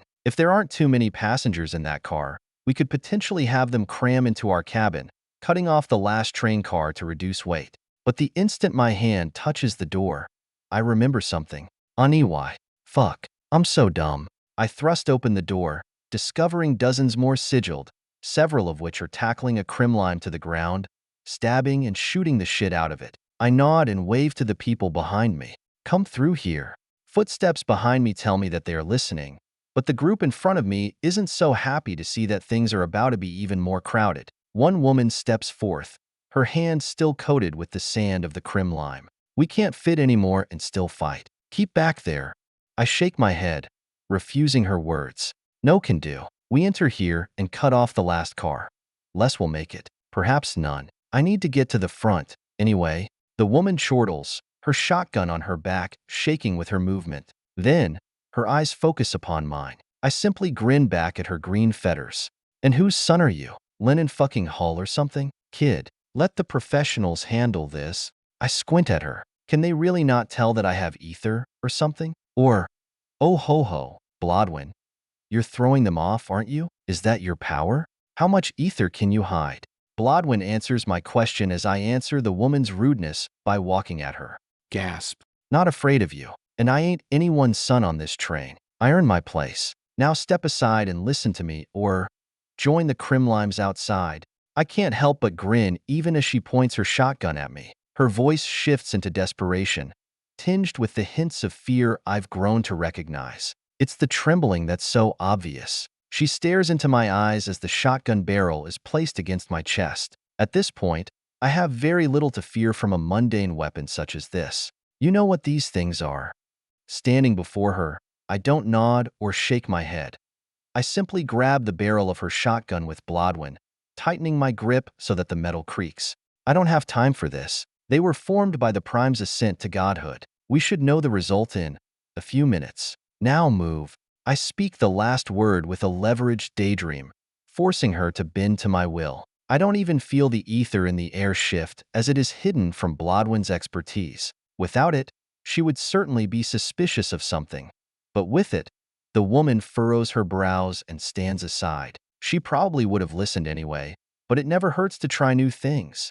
Good. Cut off the last train car when everyone is inside. I'll return after I'm done at the front to help fight these things. Without waiting to see what the woman says, I proceed. Shouts harass me as I step forward, but they are so numerous I ignore them, making my way to the next door. I push past almost 50 people before I reach the door, entering the next cabin. Inside is a similar situation, without anyone recognizable, and I rush past them, ignoring anyone who tries to stoop me like a buffalo in a porcelain store. I enter another train car, breathing a sigh of relief as I finally find some familiar faces. Earl is crouched over a wounded linen hull, pressed into the corner by all the bodies as a vigilant Abraham guards him. Bonfire is lounging beside them, smoking a cigar, seemingly without a care in the world. He is the first one to notice me, funnily enough, and smiles, pointing at me. See, I told you he'd be fine. Bastard. I arbalest beside Abraham, surging forward in a hurry as I ask my request. Can you damer on EY, please? She needs help right now. Abraham shakes his head in bewilderment, stepping back as even Earl stops his work on linen. The genius raises an eyebrow before returning to his position of putting linens inside. EY? You mean your mom that's a demon? I open my mouth to refute him but quickly cease that thought and simply agree. Why, yeah. Can you damer her? She has a super powerful mind. I'm sure you'll find her quickly, but you have to do it now. She's in danger. The Prime is fighting literal gods right now, and she might get caught in the crossfire. Abraham nods, still confused but willing, while Bonfire beside him, who is drinking a glass of water, sputters as it slashes all over him. Both of us ignore him as he dries himself with his flame. Gods? What? Which ones? What the fuck? How do you know this? I thought you were sleeping. I shake my head, trying to hurry this up. Earl twists around, gazing right at me with a knowing look. He knows I failed to save Edward. Wait, now he's blaming himself. I know that countenance. I've held it many times myself. Shaking my head, I concentrate on Abraham for the time being. There is only so much we can do. Huracan and some other one. Please just hurry. The alabaster man shrugs and steps backward against the wall of the train, slinking back until he sits with his elbows on his knees. Unlike usual, he needs to sit for this. Going beyond 2 damars in a single day isn't easy for him. I can only assume this is far beyond his first due to his bloodshot eyes. Abraham shudders abruptly. Then, his eyes roll back. As he does so, a concern brews within my mind. Where the fuck is she gonna appear? Aniwai is easily taller than the train, and her sheer weight will slow it down, possibly enough to get us caught in the sands. The tumbling and rumbling of the train is bad enough as it is down. If we fall into that crimson, we are not coming out. This steel coffin will crash, burn, and kill us all. Perhaps a few of us will make it out, but I doubt Earl will be included in those few. Looking up, I find my only answer. Aniwai can hover by attaching her form to the ground with her ether bolstered by her mind. I just need to give her room to do it. I'm removing the ceiling. I say my statement and move, pulling Bonfire with me as Earl raises a pair of bloodied gloved hands. What? Relax. We are outspeeding the sands for now. I nod to him, pointing above. Yeah, for now. What about when Vincent becomes an actual god? When his wasteland gets even worse? Who knows how far this sandstorm will go? Plus, Aniwai might just crush us all inside this place. She's too big and needs room. There are things in the sand. Fucked up things I call crim limes. Earl sighs, taking off his glasses for a moment as he rubs the bridge of his nose.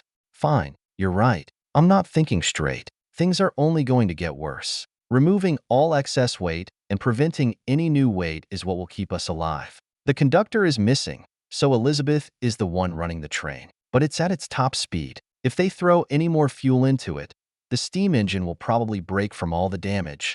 I thank him for his confidence and move on, climbing up a side of one of the walls, using the windows. Then, I start to cut into the ceiling as Bonfire hums a tune beside me, doing the same. While we work, Earl calls out to the people on the train. We are removing the roof to expel excess weight and move faster. No one will be thrown off or hurt in this process. Stay calm. If you have a sigil, be prepared to help or fight should the time come. As Earl speaks to the people, I look to Bonfire, the man now partially made of flame. His fingers sing of heat while he uses them to slice off sections of the steel. Why are you so cheery right now? So many people are dead? Bonfire shrugs, his index finger melting the steel as opposed to my cuts. The man seems completely uncaring of all this death and destruction. Everyone dies. It just ain't my time yet. Why fret over people you don't even know? I pause, staring at his flaming figure for a moment. Most of those in this cabin are sigiled, and many are powerful, so they don't react negatively to Bonfire. Some probably even know the fiery bastard. Even still, he's quite radiant in such a dark corridor. Squinting, I give him a good look, but even his burning features are the man I know. He cares about so little, but he's willing to burn himself to a crisp to protect the things he does concern himself with. Emmett Knox doesn't give a singular shit about whether or not humanity is all right. He couldn't care less if 1,000,000 people died as long as they had nothing to do with him. I wish I could be like him, truly, but my eyes shift to one of the few unsigiled in this train car. A child, at most 8 or 9. Their big eyes shift left and right, bordering on shedding salty water from the sides. I can't not care. There are many people I can push aside. The outlaws, some hunters, and most of the other races unless I know them. But children? They don't deserve any of this. They've never done anything wrong. It just feels wrong. So very wrong. Maybe Johnny's grown on me. I don't think I was always like this. Or perhaps I was, and he brought it out of me. You're right, Bonfire. But that doesn't mean we shouldn't care. The kindest psychopath I've ever met laughs, spitting out a phrase I never thought he was capable of. His hands don't stop even as he schools me, melting and cutting away large sections of the train. The windy velvet of the night sky is quickly revealed to us, and I feel the train grow a slight bit faster from the loss of weight. Life is long, a series of highs and lows. All seconds are the same. Not a single one is different from another. Death is simply the last second of life. Don't go burning your candle for those who wouldn't do the same, Wyatt. Soon, there won't be any more to burn. And when you're out of fire, you'll be wishing you had more to burn. Bonfire gives me pause. I furrow my brow, inquiring into the man's recent actions that speak of the opposite. What about in Blackstone? Why did you fight? You've gone out of your to help people before? You're talking like you don't want to save anyone. I help him, ripping off the rest of the roof as the giant steel frame tumbles backward, crashing noisily into the sands behind us that are surging to catch the rest of the metal. Bonfire pivots, planting his ass on the side of the cabin, his flames dying down partially, even to reveal his fleshy countenance. Because you went, don't you remember what I said? You're a part of the group now. I protect my own. Without me holding off a half-dozen sixth sigils, that fight against the angels would have been much more problematic. Really? He fought that many? Why isn't he exhausted like the rest of us? I have Blodwyn to help me recuperate, but everyone else is basically dead on the ground from ether saturation and exertion. Lennon is having surgery right this instant. Virgil could hardly take a single step the last I saw him, and the others are equally as bad off. And even with Blodwyn, I still feel like I've been kicked a dozen times and run 100 miles. But Bonfire? He's moving like he's brand new. Not a sign of exhaustion is on his flesh. Cuts, scrapes, and bruises are like tassels all over his face, not an inch uncovered. His arms and legs are the same, only suffused with his typical burns. I peer closer at the man, not believing his condition. Insight blooms as my sight of ether deepens, but I don't allow it to enter his body. I gaze only at his flesh, seeking his innards. He's almost burned himself to a crisp before, and when I search deeper, I find crackling and wavy patterns of ether within his flesh. They are unordered, chaotic, and almost broken. The ether swerves dangerously, crashing into his flesh and veins instead of moving smoothly through them. Bonfire. The repercussions of his pyre are not inwardly noticeable. He's hurting himself inwardly, burning his insides instead of his exterior. Bonfire. I forget about his black fire. Combustion. He doesn't use it as much anymore, thanks to our insistence, but he must have pulled it out. It's the only skill of ether I've ever heard of that doesn't build up saturation. Instead, it ruins his flesh, bone, and blood in exchange for those black flames. I didn't even pay attention to him during the battle. No one really did. He was simply there, fighting to fight and protecting everyone without a word of thanks. He says he did it for me, but the way his eyes glance at the people in the cabin makes me think he isn't telling the whole truth. It's not indifference or suspicion. It's care. I smile a tad, knowing that he's not as crazed as someone like Lenon. He's a candle burning himself at both ends to warm those around him for just a little longer. I shift over to him, climbing carefully on the side of the train now that this car's roof is missing, and I pat him on the shoulder, ignoring the heat with my prosthetic. Thank you. Emmett Knox twists his head curiously, gazing right at my face without pause. Then, he tilts his head, flicking a thumb backward at the ruinous sands on their way to devour us.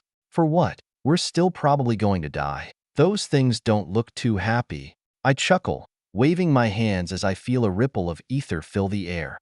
Abraham's skill. Can you hide that?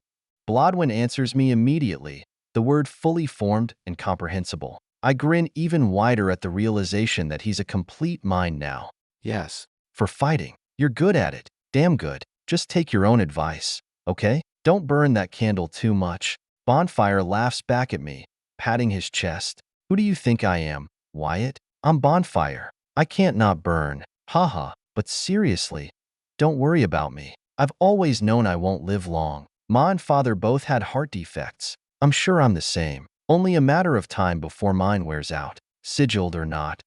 We only got so much to burn.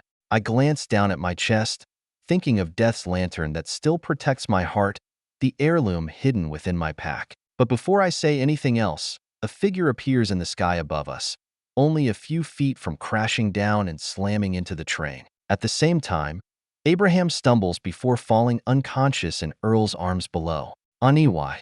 Blodwin hid the colossal surge of ether so that nothing would know of our location that didn't already, but she's so damn big that it might not matter.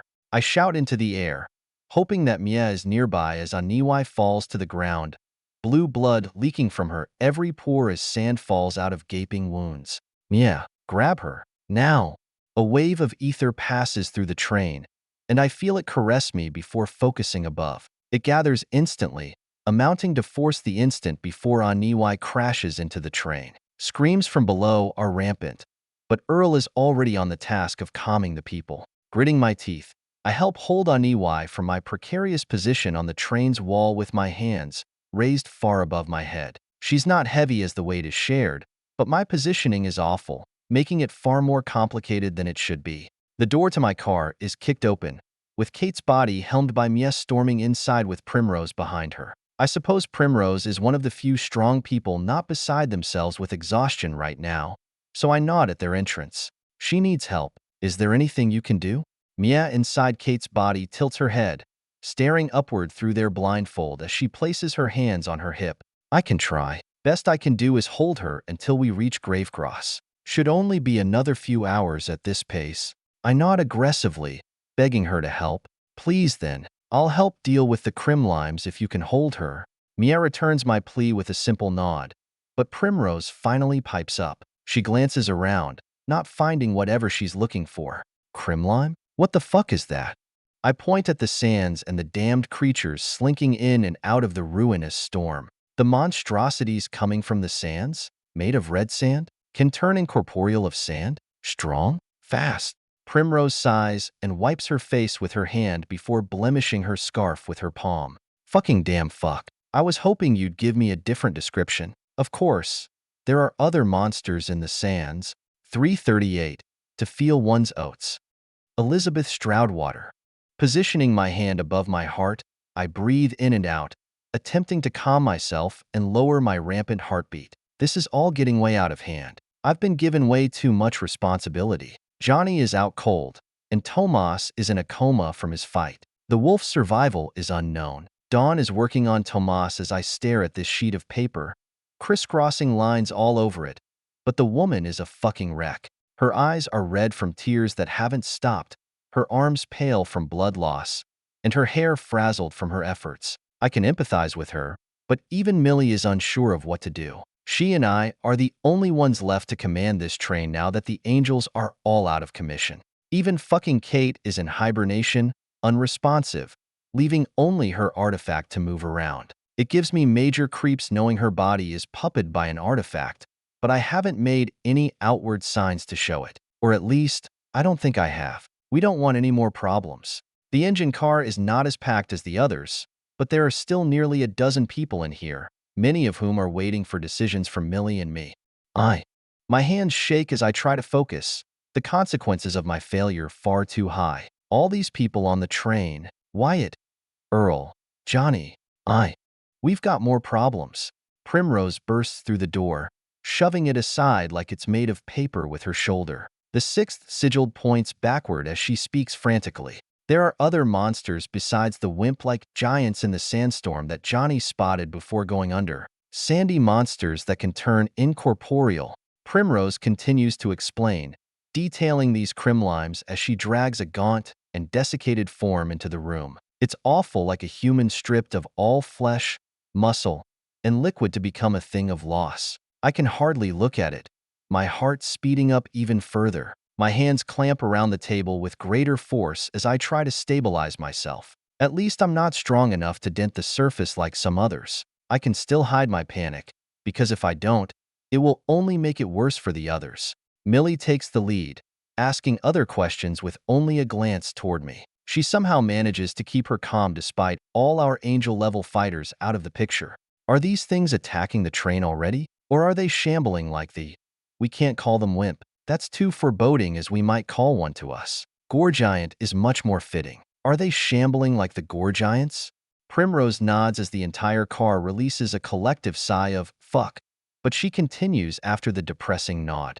Yes, but Wyatt's awake. He's fighting them right now with bonfire at the end of the train. At first, it was only one or two, but now there are almost a dozen at a time that reach us. We need to either go faster or help them. Blake shambles to her feet, waving Lennox to not follow her as she leaves Johnny's side on his temporary cot. Silas groans, the gambler not wanting to fight, but he stands nonetheless. The mention of Wyatt waking us brings me to focus, my eyes narrowing and my vision clearing. We aren't hopeless then. As long as he's awake, we'll be fine. A slow smile creeps onto my face as I procure a few questions from my mind. What about the sigil we picked up? Are any helping? There must be at least a dozen sixth sigils that we saved up among the hundreds. They and the fifth and 4THS can surely help, even if these beings are strong. Primrose nods again as Blake rushes past her, waving a hand to signal her exit. She's been even more antsy than I am, twiddling her thumbs in frustration while waiting. I allow her to go without raising a hand to stop her, as Wyatt probably needs the help right now. He's strong. In fact, I've never seen him lose a fight, no matter the odds, but he's been through too much today. An angel slayer? Sure, it wasn't alone, and it was with Virgil, but still. If he can do it with the man always shrouded in layers of darkness, then he's not that far from doing it alone. Primrose's answer brings my concentration back into order. Not many. We have about 2 that are, but the base realms are too scared to do anything. A single scratch from these things spreads like an infection, leaking out sand from the wound. Only Wyatt seems to be immune to it. Even bonfire is only resistant. I nod again as Millie looks around for inspiration. The unsaid is understood. Wyatt is only able to hand them because of the bloody palm protecting his body. That damned thing won't let any other being take what flesh it believes is its. Good for us, bad for Wyatt. But that's not the concern right now. We need to make the sigiled help. Plenty of martial soldiers remain, but the strong ones are all closer to the front of the train. I don't think any are even near the back. We'll have to send them back along with Silas, Millie, and Primrose. Those 3 should be enough to keep a chain of command proceeding back, especially once they contact Earl and Abraham. I wish Lennon wasn't so fucking hurt. If only he could be moved. Whatever. First, send the soldiers down. Then what? Make the hunters and sigiled help while protecting the unsigiled. After that, we can't fight forever. Almost 2 hours is the time frame before we reach the plateau of Gravecross, the earth brought into the sky by one of Wyatt's ancestors. Growing up, I always thought that was a myth while learning about the territories. It always seemed so impossible, so extraordinary. Then I saw a man shatter the sky. But we aren't like Marshall. We don't have his relentless endurance to fight for days straight. Everyone is already fatigued. Few of us have gotten sleep in the past day, and our only combatant capable of fending off any angels is Wyatt. Virgil is exhausted to his bones, sleeping just feet from me. He'll be rested soon. But not yet. We can't fight like this. So what then? Think. What do we do? I'm burning the fuel as fast as the engine can. Any more? And I may overload and break it. So what then? How do we go faster? Think. Outside the box. Think like Earl. What would he do? He'd think about something unrelated and related. How can I throw a rock faster if I can't throw it harder? Change the rock. Make it lighter. Shave off any part of the train that isn't needed. Toss out crates, barrels, and anything that weighs a lot. Save the contents only if they are important enough that you'd rather they survive than you, but otherwise, throw them out the train. We don't need our rations. Throw them out too. Millie, Primrose, Silas, and Lennox, you four should go to the back to help fight. Wait, Silas, don't go with them. Stay here and use your sigil skill to lighten as much of this metal as possible. We must go as fast as possible to stop these things from reaching us. They all look at me like I'm crazy, but Millie nods sagely, echoing my order. Though Lennox does bounce from foot to foot with joy, his stone fists clank together as I ignore whatever crazy shit he's saying for now. I'll have time to hear him later. Do as she says. It's clever and risky, but it is our only option. Go. Follow me, you too. Millie immediately sets off, pulling Lennox and Primrose with her. Sky Swain tries to rise, her wings bloodied and damaged, but I set my hand on her shoulder, shaking my head. No, you've done enough. If not for you carrying all those people to the train and out of rubble, many more would be dead. Be proud. Sky Swain nods, but her eyes stay lowered to the ground as she holds her leg, the bone twisted and cracked. Everything is so fucked right now. Turning around, I grab the shovel and hurl more fuel from the pile into the steam engine, the billowing smoke meeting my face. We don't have that much left since I've been burning through it like crazy to get us this far, but it'll have to do.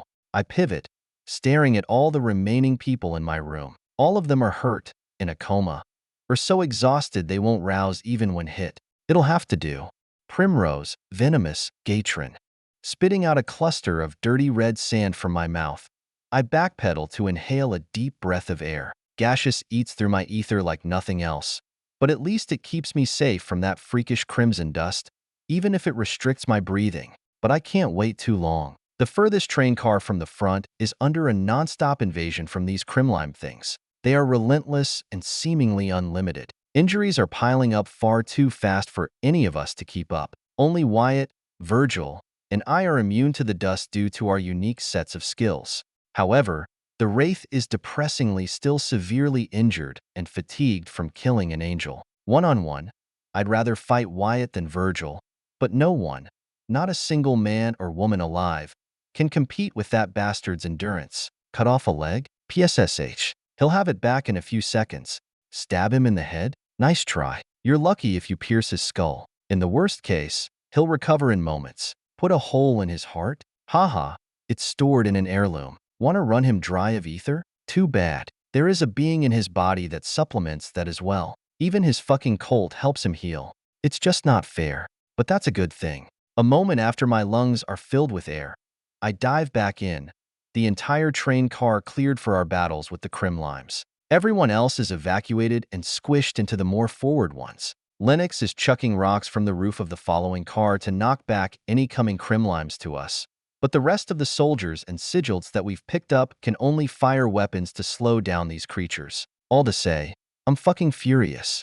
I'm sure Earl could devise some genius plan to kill all these fucking things in a single second, but he's too busy keeping the bladed monster and the soul eater alive. Shaking my head filled with thoughts, I flip over a crimlime slammed into the ground by Wyatt and dropkick another that's constituting itself for his flesh. My boots collide into their sandy form in less than an instant from my quilt of skills boosting me. It's a hard-earned combination of ether pathways that I can tell Wyatt does not possess from his barbarism. At first, my feet don't find purchase, but with a burst of ether that partially turns my lower half to noxious fumes, I make contact. The dust they turn into isn't an actual solid. It's a gas that appears to be swirling sand, which allows my gaseous to be particularly effective.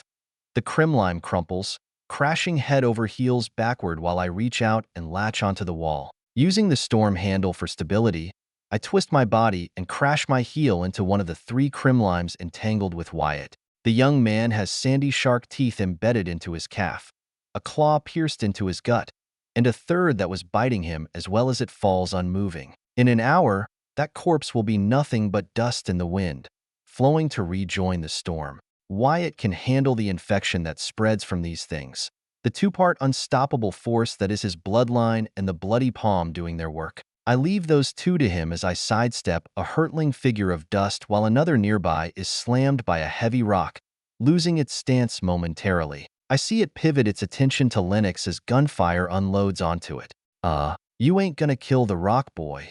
Sprinting right for my target, I draw its attention with a flash of my hand, the air turning indistinct and hazy from the ether leaving my hand. Poisonous mirage doesn't hurt these things per se, but it does blind them. As Wyatt and I battle the relentless onslaught of sand-formed monstrosities, I rely heavily upon my Colt. This extraordinary thing holds the extremely rare sigils that allow for teleportation, and each bullet I fire can instantly transport me to its point of impact, saving me from almost certain death every time. It's a unique advantage but comes at a cost. With every shot expended, I can feel my strength waning. Otherwise, I would have followed the rest to Blackstone. But sadly, I can't keep up the motion forever. The price of the first 8 or so shots is free, but the rest rise precipitously. I stutter in my movement, the entire train lifting a half-inch from the track as a rumble fills all reality, originating from the eye of the storm. Earth-shaking quakes sporadically strike the entire train length, jolting us with each terrifying convulsion. The tremors add an extra layer of chaos to our already perilous situation. Whenever a move from those faraway figures reaches us, I worry that the train will derail and kill us all. Wyatt can't pull the entire thing back onto course like last time. My heartbeat heightens every time I feel the train shudder and groan as it fights to maintain its course, the once sturdy rails now under siege by the relentless tide of sand. In the midst of this turmoil, I'm constantly on the move. My Colt becomes both my lifeline and my weapon, allowing me to shift across the cabin, firing shots that rip through the ethereal forms of our assailants. But with each teleportation, the quakes grow more punishing, and my ether depletes faster. Wyatt fights valiantly like a man already sentenced to death. It's his usual style, though he is far more careful than he used to be, pushing back the monstrous entities with his strength and leveraged ether. Yet, I can see the strain on his face, the toll that this relentless battle is taking. He was fighting long before I got here. He was fighting in Blackstone. He was fighting before that in Blackrink. I think he might have been fighting even while he was sleeping, based on what little I heard from him earlier. Even him, a man with 2 souls in one body, will run out of charcoal eventually. But I doubt I'll last until that point. Shifting and evading consistently, I slay more and more of these crimlimes to buy us time to reach the ever-nearing grave cross. Then, a tremor uproots my foot as I land from an evasion, disallowing my next sidestep. Frantically, I lift my Colt to teleport away, and I just barely fire too late. A laceration covers half of my side, tearing right through my garb as I reappear at the edge of the car beside Wyatt. I narrowly avoid the crimson dust swirling around the creature from invading my wound, but the injury alone is enough to force me to stop for a while. A shiver runs down my spine as grinding pain blossoms angrily in my side. I need to retreat before I'm overwhelmed. Reluctantly, I signal Wyatt as he bites a crimlime in turn, while holding another aloft in a strangle with his hand, making a quick gesture to indicate my need to pull back. The unspoken agreement between us is clear. He will continue to hold the line, buying me the precious time I need to recover and reload. I back away cautiously, leaving the man to face the horde alone for a moment. My breaths come in ragged gasps from the pain as it siphons what can only be my very life force as I seek a safe distance, ending beside the closed door to the next car to catch my breath. Pausing, I reload my Colt, taking out the magazine and refilling it as I close my eyes. My ether saturation is building dangerously, but I can't afford to quit now, even with this wound. Everyone is depending on me. Wyatt will be overwhelmed and devoured in a minute, at most without me to take the heat off him. Another deep breath fills my lungs as the grinding infection seeps through my veins. Gaseous, a bizarre mismatch of different ether types, fills my form as the sand is gradually driven out. The instant I feel my veins wash themselves of the taint, I release the skill, exhaling my breath to gain a new one. Still, I fall and hold onto the side of the train, hardly able to stand upright. Then I dive back into the depths of the car, a knife in one hand and my Colt in the other. We better fucking reach that damn territory before I get turned into a block of stupid fucking sand. 339. Old Rackety of Eyes. Elizabeth Stroudwater. Hanging off the side of the train from the front car, I keep the cloth wrapped around my face as tight as I can. The sands are only getting more invasive, making it harder and harder to breathe as the tremors grow in breadth.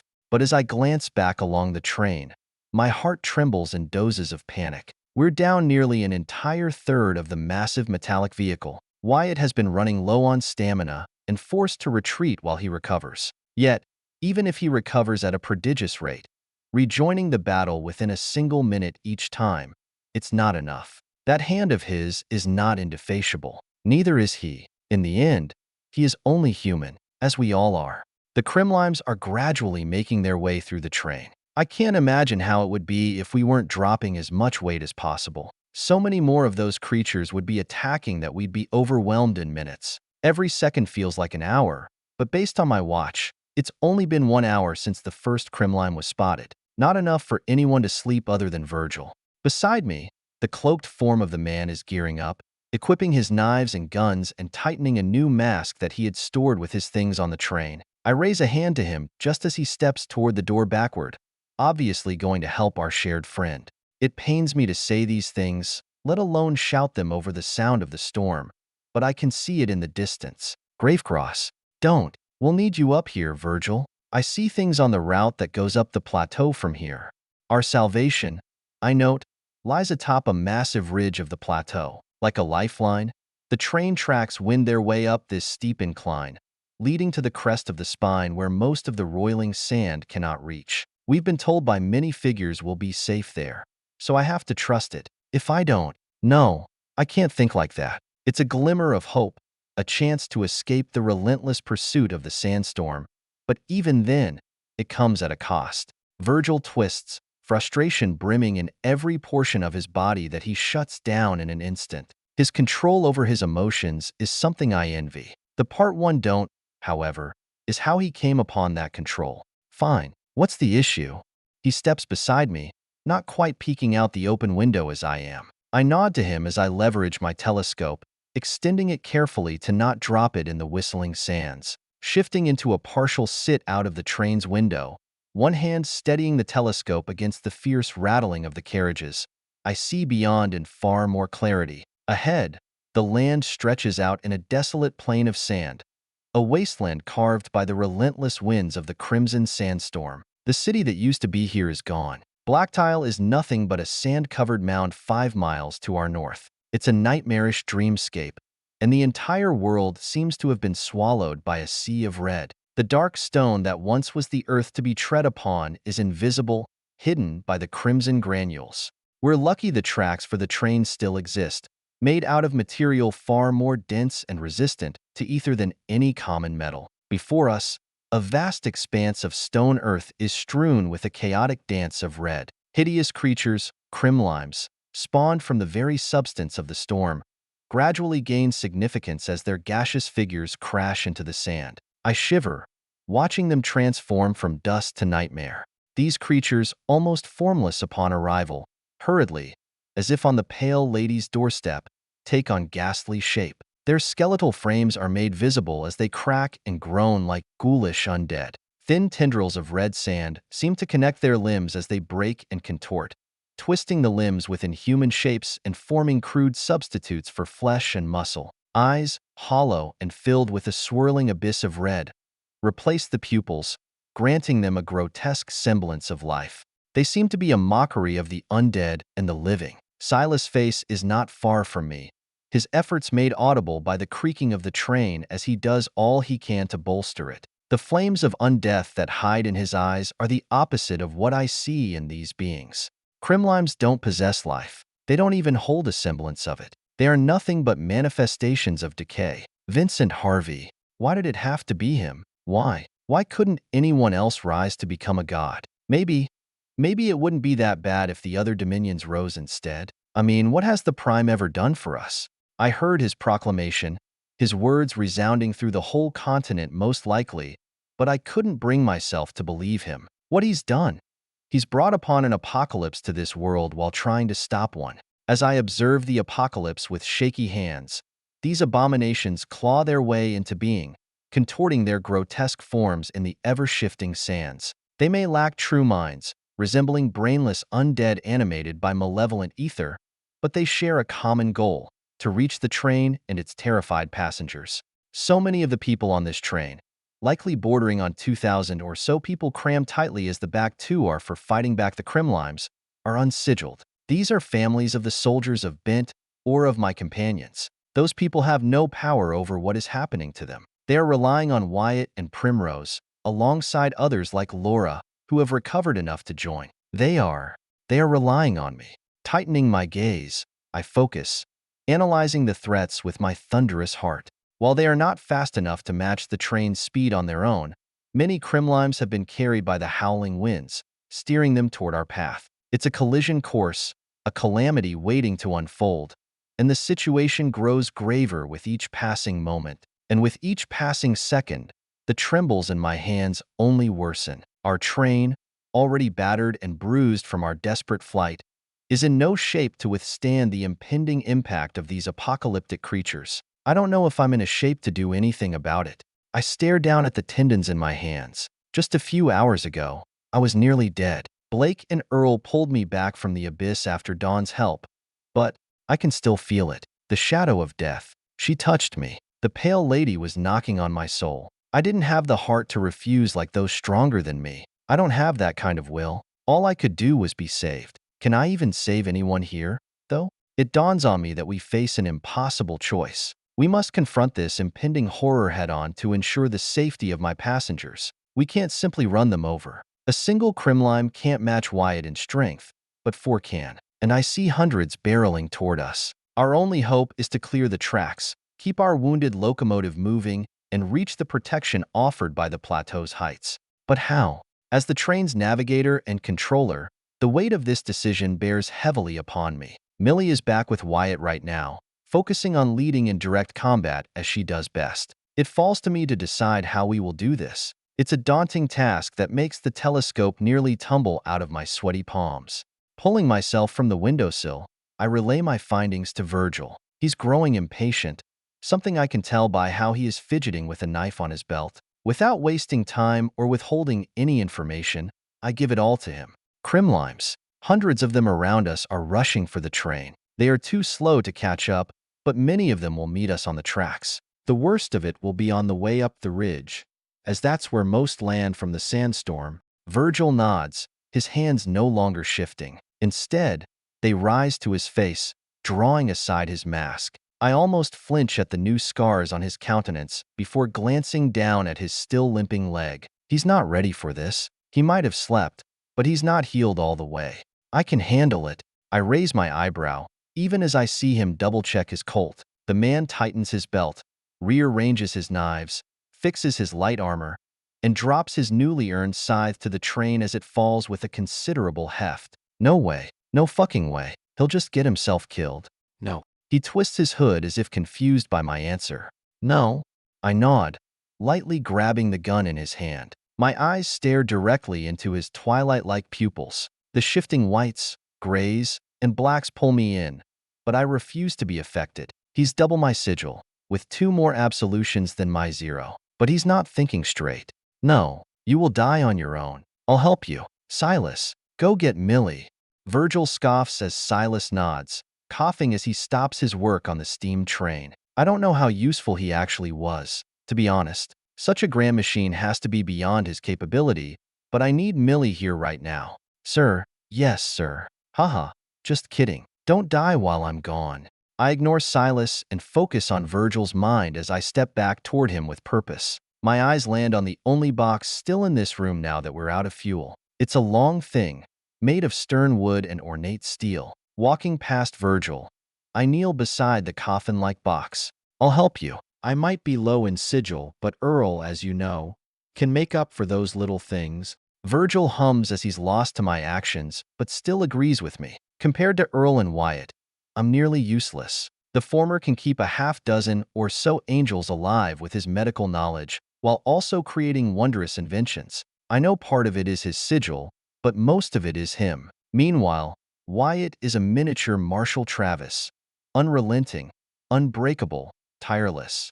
So, I asked my dear friend to create something for me. I push open the box and reach inside. My fingers curl around the cold, ominous grip of the weapon. This long rifle is an amalgamation of everything Earl has learned so far since we left our home. I could not be more proud of him or it. The stock of the rifle is hewn from dark, warped blue wood, etched with grooves for the flowing of blood. Placing it against my shoulder, I feel the unperturbed timber sit snugly. I stare down the lines of the wood, finding it shining to the eyes.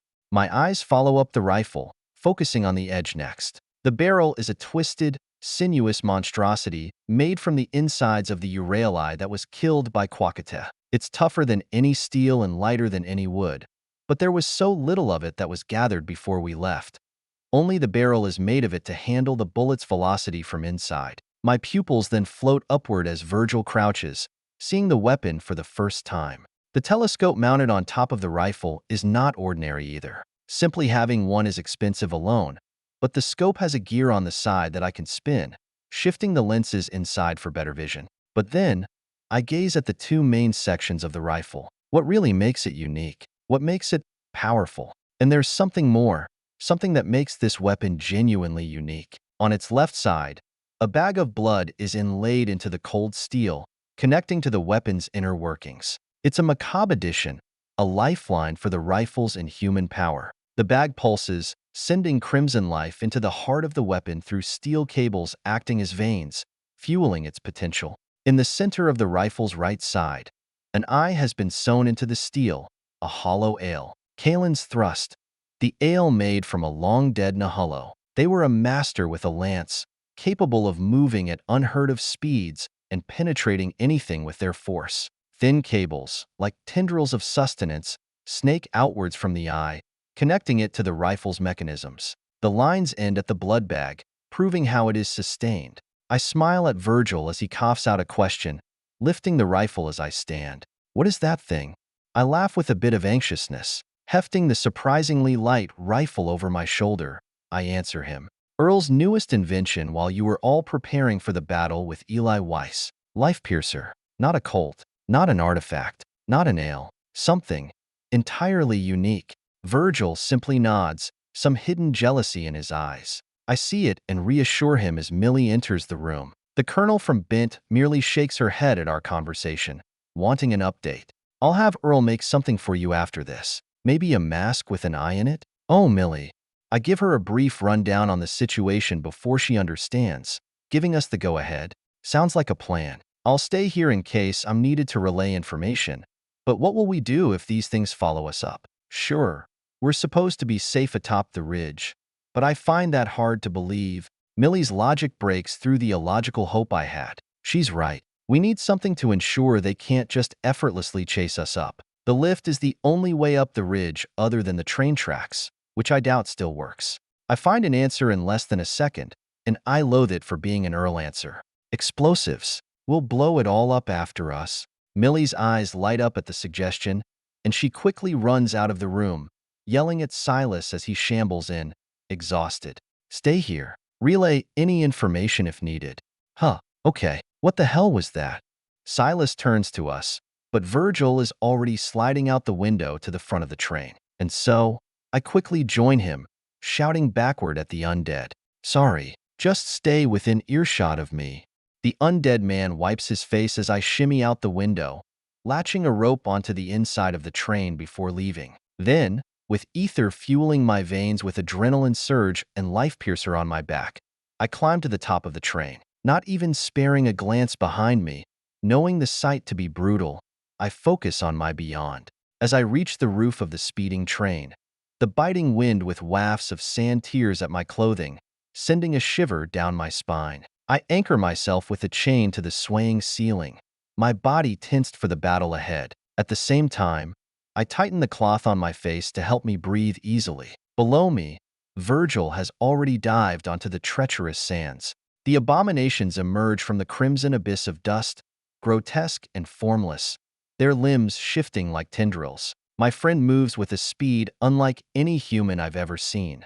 Simply a shadow that makes even the train pale in comparison. Virgil is a blur of motion once he reaches his first crimlime, his knives and tendrils of darkness dancing through the approaching horde on the tracks, but their numbers threaten to overwhelm him even as he flickers between them. His incredible speed is a marvel to behold, but even he struggles to keep up with the relentless advance of the abominations. He can't just kill the ones on the tracks either, as more are coming from his interceptions. I raise Life Piercer to my shoulder, my eye locked on the writhing horde. I pull the trigger upon finding one close to ambushing my friend. With a quiet whisper of a shot, the abomination explodes into a gruesome spectacle of mist and sandy flesh, their forms disintegrating under the rifle's insidious power. It's a silent death, proof of the weapon's horrifying capabilities. With the death, I tally a number in my mind, focused only on doing the best that I can. 1. Smiling, I place my eye behind the scope again, searching for another target. The blood fueling this weapon comes from Johnny, and it's enough to fuel the ALS usage for approximately 100 shots. Within the bag on my side are enough bullets to also fulfill that limit. Together, we form a lethal partnership, Virgil's incomprehensible agility and my marksmanship as a deadly balance against the unrelenting tide of crimlimes. Just barely are we able to clear the tracks before the train reaches them, and closer, we come to the ridge. 340. Lost Cracklings. Virgil Wraith Boon.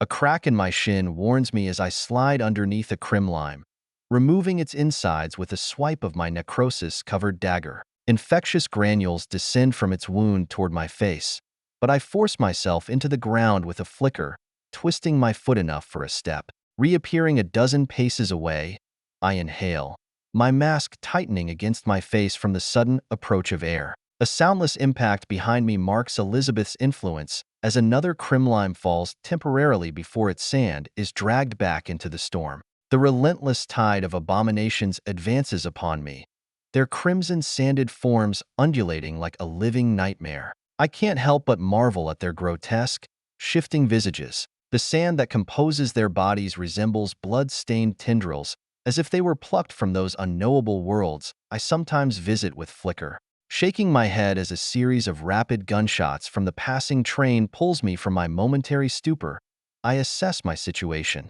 I shift my gaze downward when a burst of pain demands my attention. The pang from my leg, the bone protruding like an accusing finger, serves as a reminder of the toll the battles have taken on me. It mocks me, telling me that I should rest. I look away. My energy is waning, and my body feels like it's on the verge of collapse. When I woke up, my figure was pure of ether saturation. Now, I dare not pay attention. I slept a whole night's sleep for a nightle such as myself, but it was not nearly enough.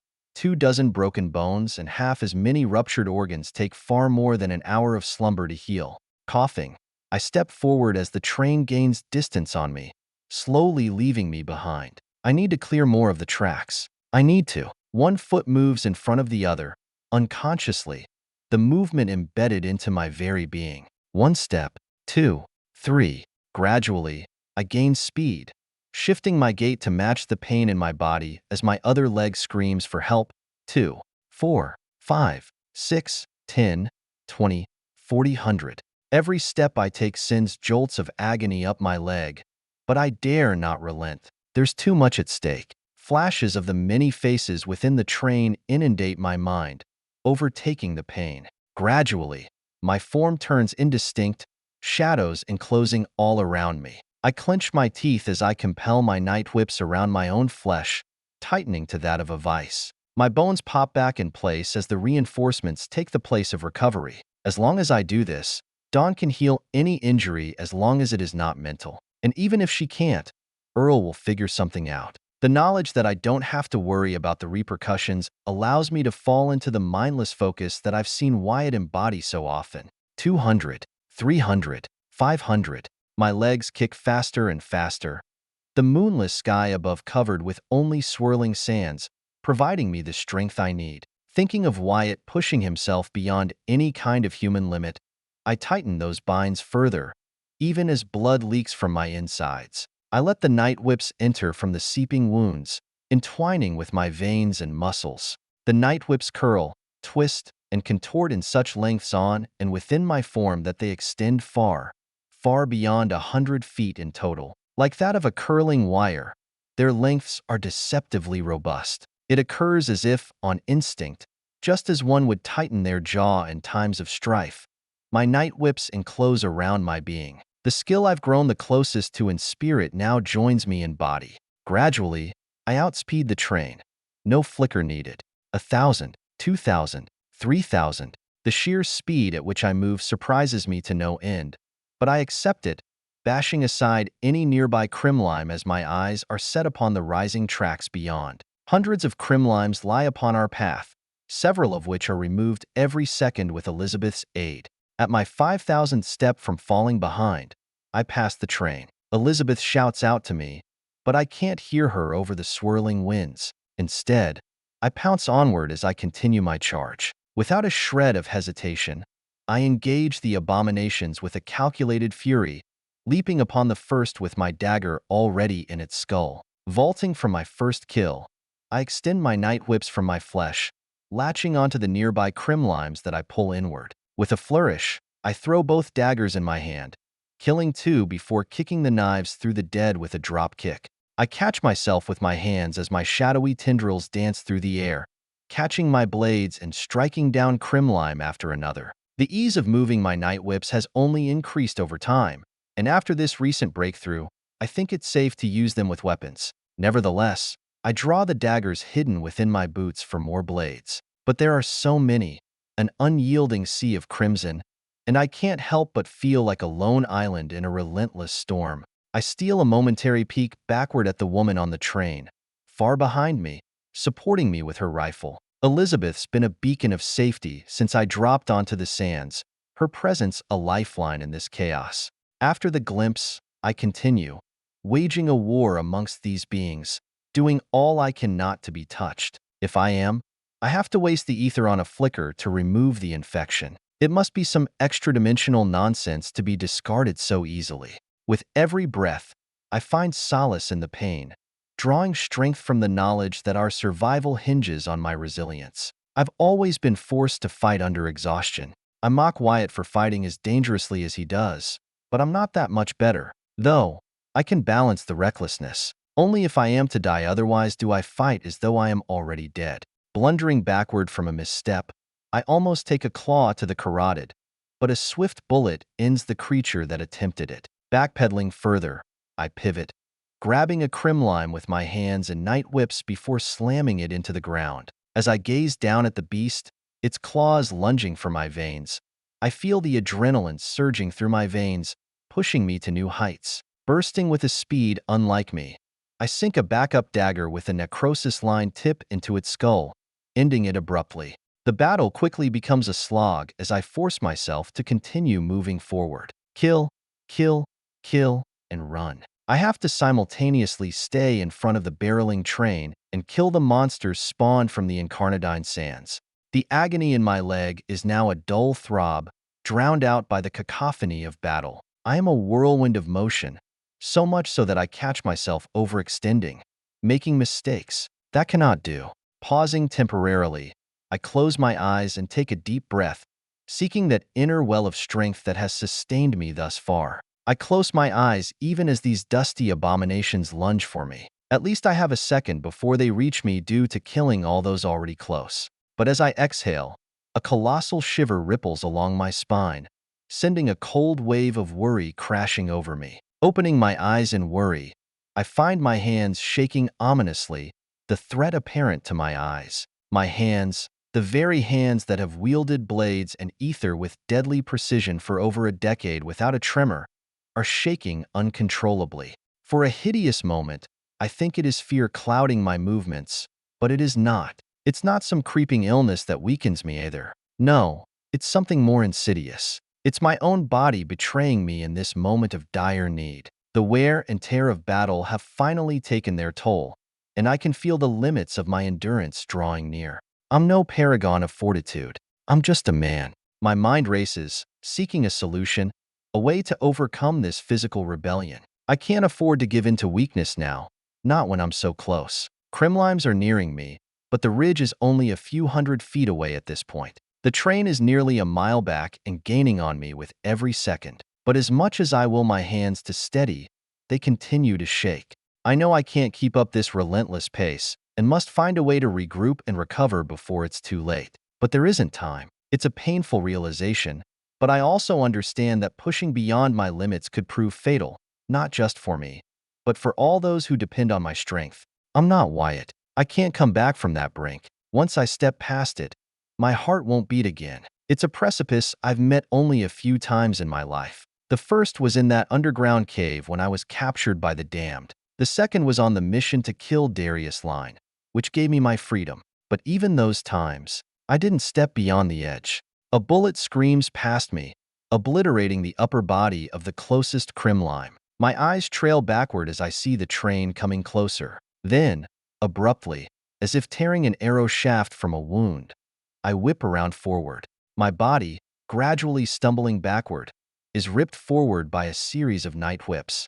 Sorry, Aaron. My words are swiftly eaten by the wind, but I crash my destroyed leg into the ground, propelling myself at the crimlimes. My vision blurs and my strength wanes as I tread the bloody sand, but I hold on with crushing night whips. My right hand, flexing a dagger, cleaves through the flesh of one more crimlime after dodging a swipe creature before I stumble, my legs giving way beneath me. I collapse to the ground, pain lancing through my body. Instantly, I heave beneath me, forcing myself to my feet. One of the abominations, driven by an insatiable hunger, lunges for me, its jagged form eager to devour my weakened flesh. Shouting a grunt of effort, I throw myself to the side with my arms. The teeth of grinding sand swallow a fist-size hole of dust, revealing the ruined stone beneath.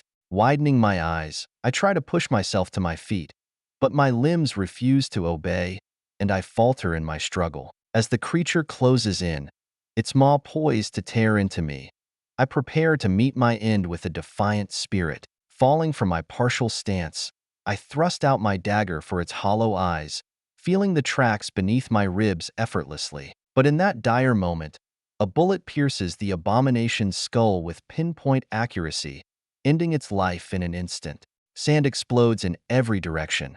Before I can fully process what has just occurred, a pair of boots crashes down on the fallen creature, crushing it into the ground. The body slides several feet before a pair of legs steps off it, walking for me. I gaze upward as Millie stands over me, her piercing gaze locked onto the surrounding abominations. She holds a familiar pistol in her hand, Primrose's Colt, that allows the wielder to teleport to the location where the bullet lands. A breath I didn't know I was holding departs me. Just in the nick of time, Millie laughs with a dry tone. Extending a hand toward me, she offers her assistance. I take her hand and am swiftly pulled to my feet as I notice what's upon her back. A supply of explosives is strapped around her chest, the box closed tightly on her back. Unsteady, I stumble as she rapidly fires the other Colt in her hand, Johnny's, as she kills the charging aberrations of life. How'd you get those?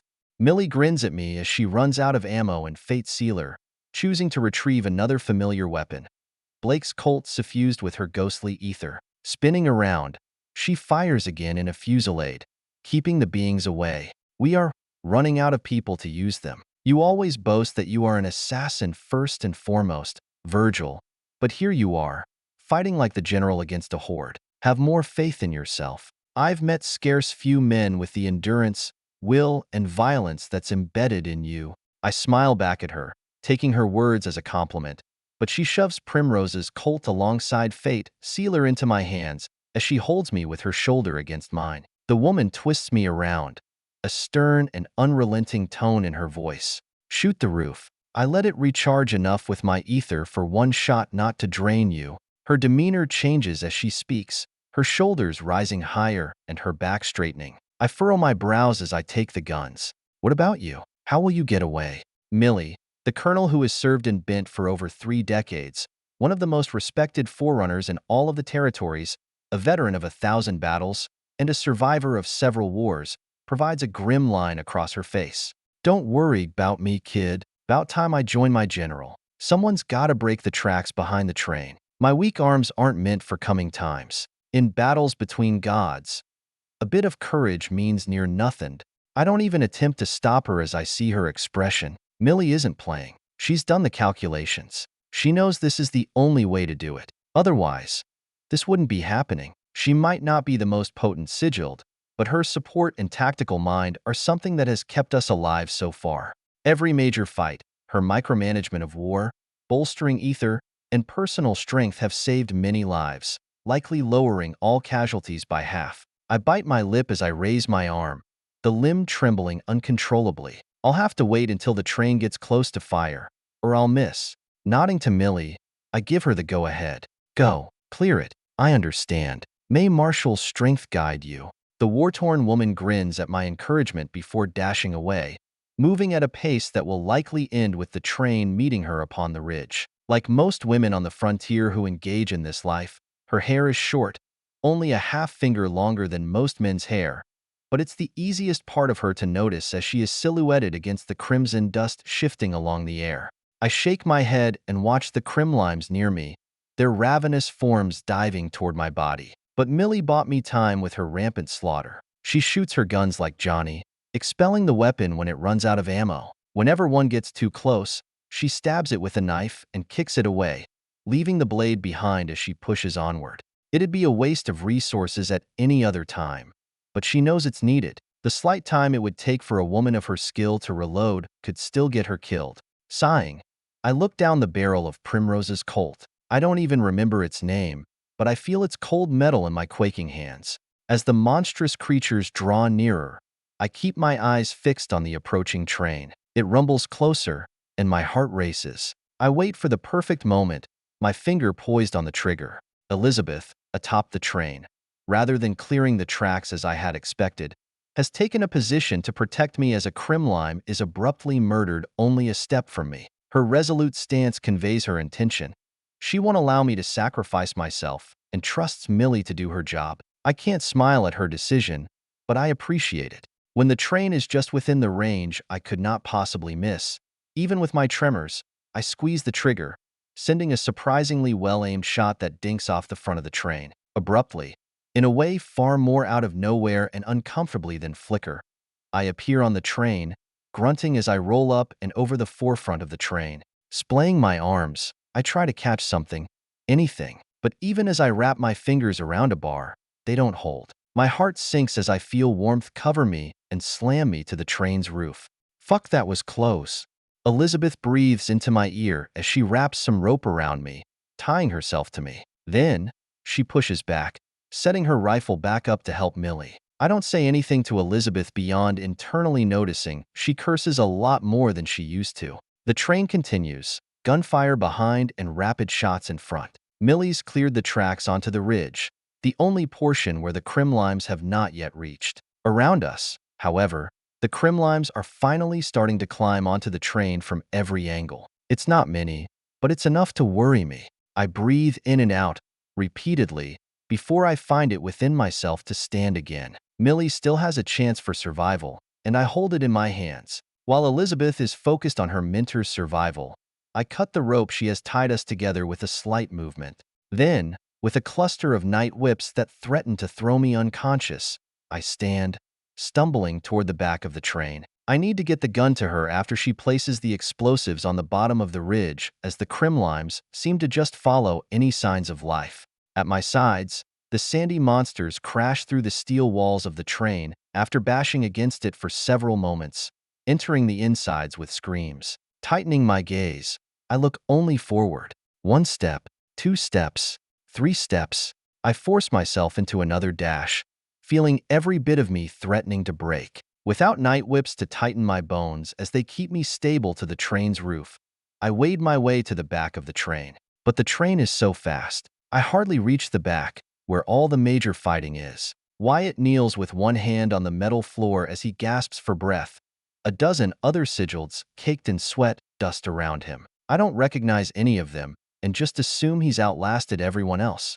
Instead, I search with my eyes, finding Millie as she lunges onto the tracks as the train finally lurches, angling diagonally to head upward. The angle isn't dangerous, but it is noticeable. Millie, I scream for her, my voice echoing over the winds and against the dust. She looks up with a match in her hand, ready to blow it all up. Her eyes widen seeing me, and she stops her endeavor to explode the rocks below, not having the strength to throw the weapon at her. I toss it down to Wyatt, yelling at him as I point her out. Wyatt, toss this to Millie. She's over there.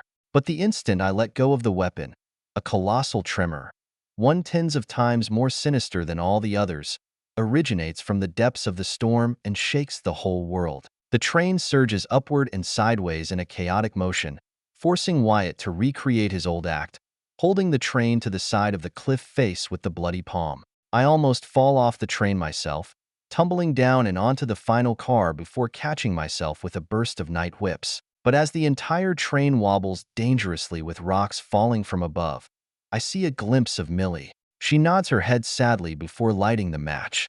3:41. Allers bleed. Wyatt, Wendigo Graves. Time nearly freezes in my sight as liberation pauses the coming doom. I quickly analyze the only thing I can do in this situation, and with a heavy heart, I turn away from Millie. Then, starting to cough out bloody phlegm with hints of dust in it, I heave my ether with all my being. Dozens of leashes extend from my hand onto the high above ridge as I attempt to keep the train from shaking off the cliff that we are riding up. The moment I release the skill upon my mind, I nearly falter. My heart pounds in my chest as I dangle from the chain-like strings of ether, my body trembling from the strain. The train, a behemoth of steel and people, swings precariously on the edge of the ridge. The weight I'm endeavoring to stabilize is thousands of times beyond my own, but I don't let my confidence falter. It's a battle between gravity and the willpower of a desperate man, the same as almost any other. Sweat pours down my face, mixing with the crimson dust and sanguineous blood that coats my skin. The leashes above me groan and creak in protest as I struggle to maintain the connection with my trembling ether, and I can hear the straining metal beneath my toes echo in the tumultuous roar of the tremors. The force against my figure only continues to surmount as I'm pulled across the train car, the steel under my boots crumpling like paper. Eventually, I'm drawn to the side of the train, digging my heels into the corner as I'm at a loss for what to do. The passengers inside the train are terrified, their voices a slowed chorus of panic, even that of the Sigiled who were just fighting alongside me bravely. I can hear their cries, their pleas for salvation, and it only fuels my determination. Virgil shouts something as rocky dust covers my vision from falling stone, and I focus intensely, a daydream tightening the metal beneath me by force. Following that, I conjure 3 steel beams made of shimmering madness to better hold my weight and that of the train.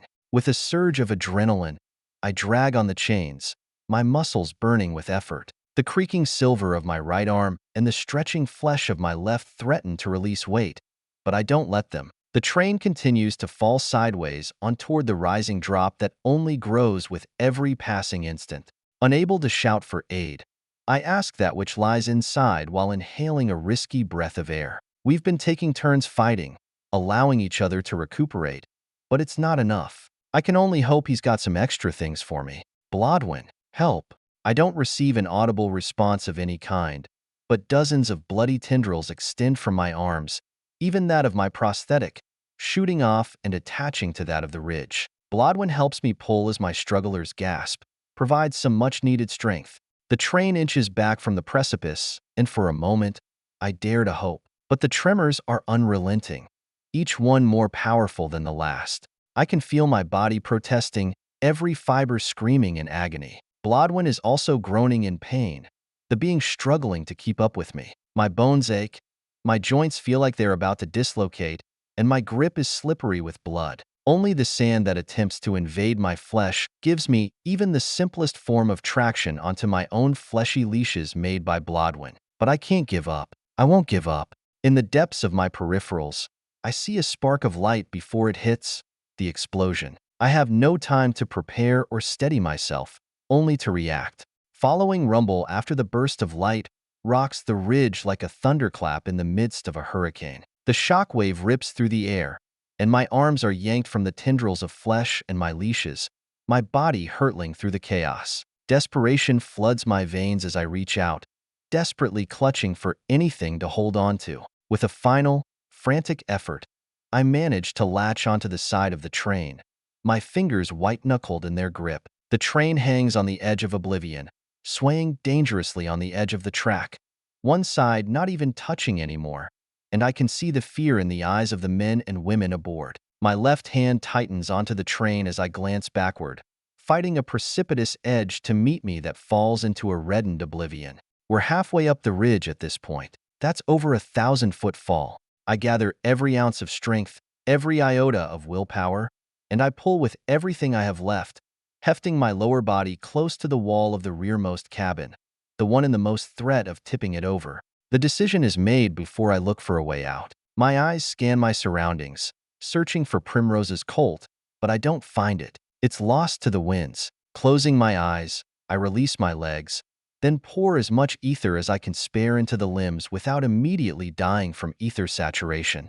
I sense a gaze lock onto my body as I finish my preparations, and as the train tilts beyond the point of simply being pulled back on track by anyone, Virgil finds me dangling from the side. Embalmed by a dozen night whips, he extends his hand for me, but I shake my head. My legs press against the train with all the force I can possibly muster. The metal groans and shatters under the weight of the impact, and my heart pounds in my chest as I watch the wall buckle and bend while growing smaller in my sight, inching back toward its proper place. It's a reckless gamble, but it's our only chance.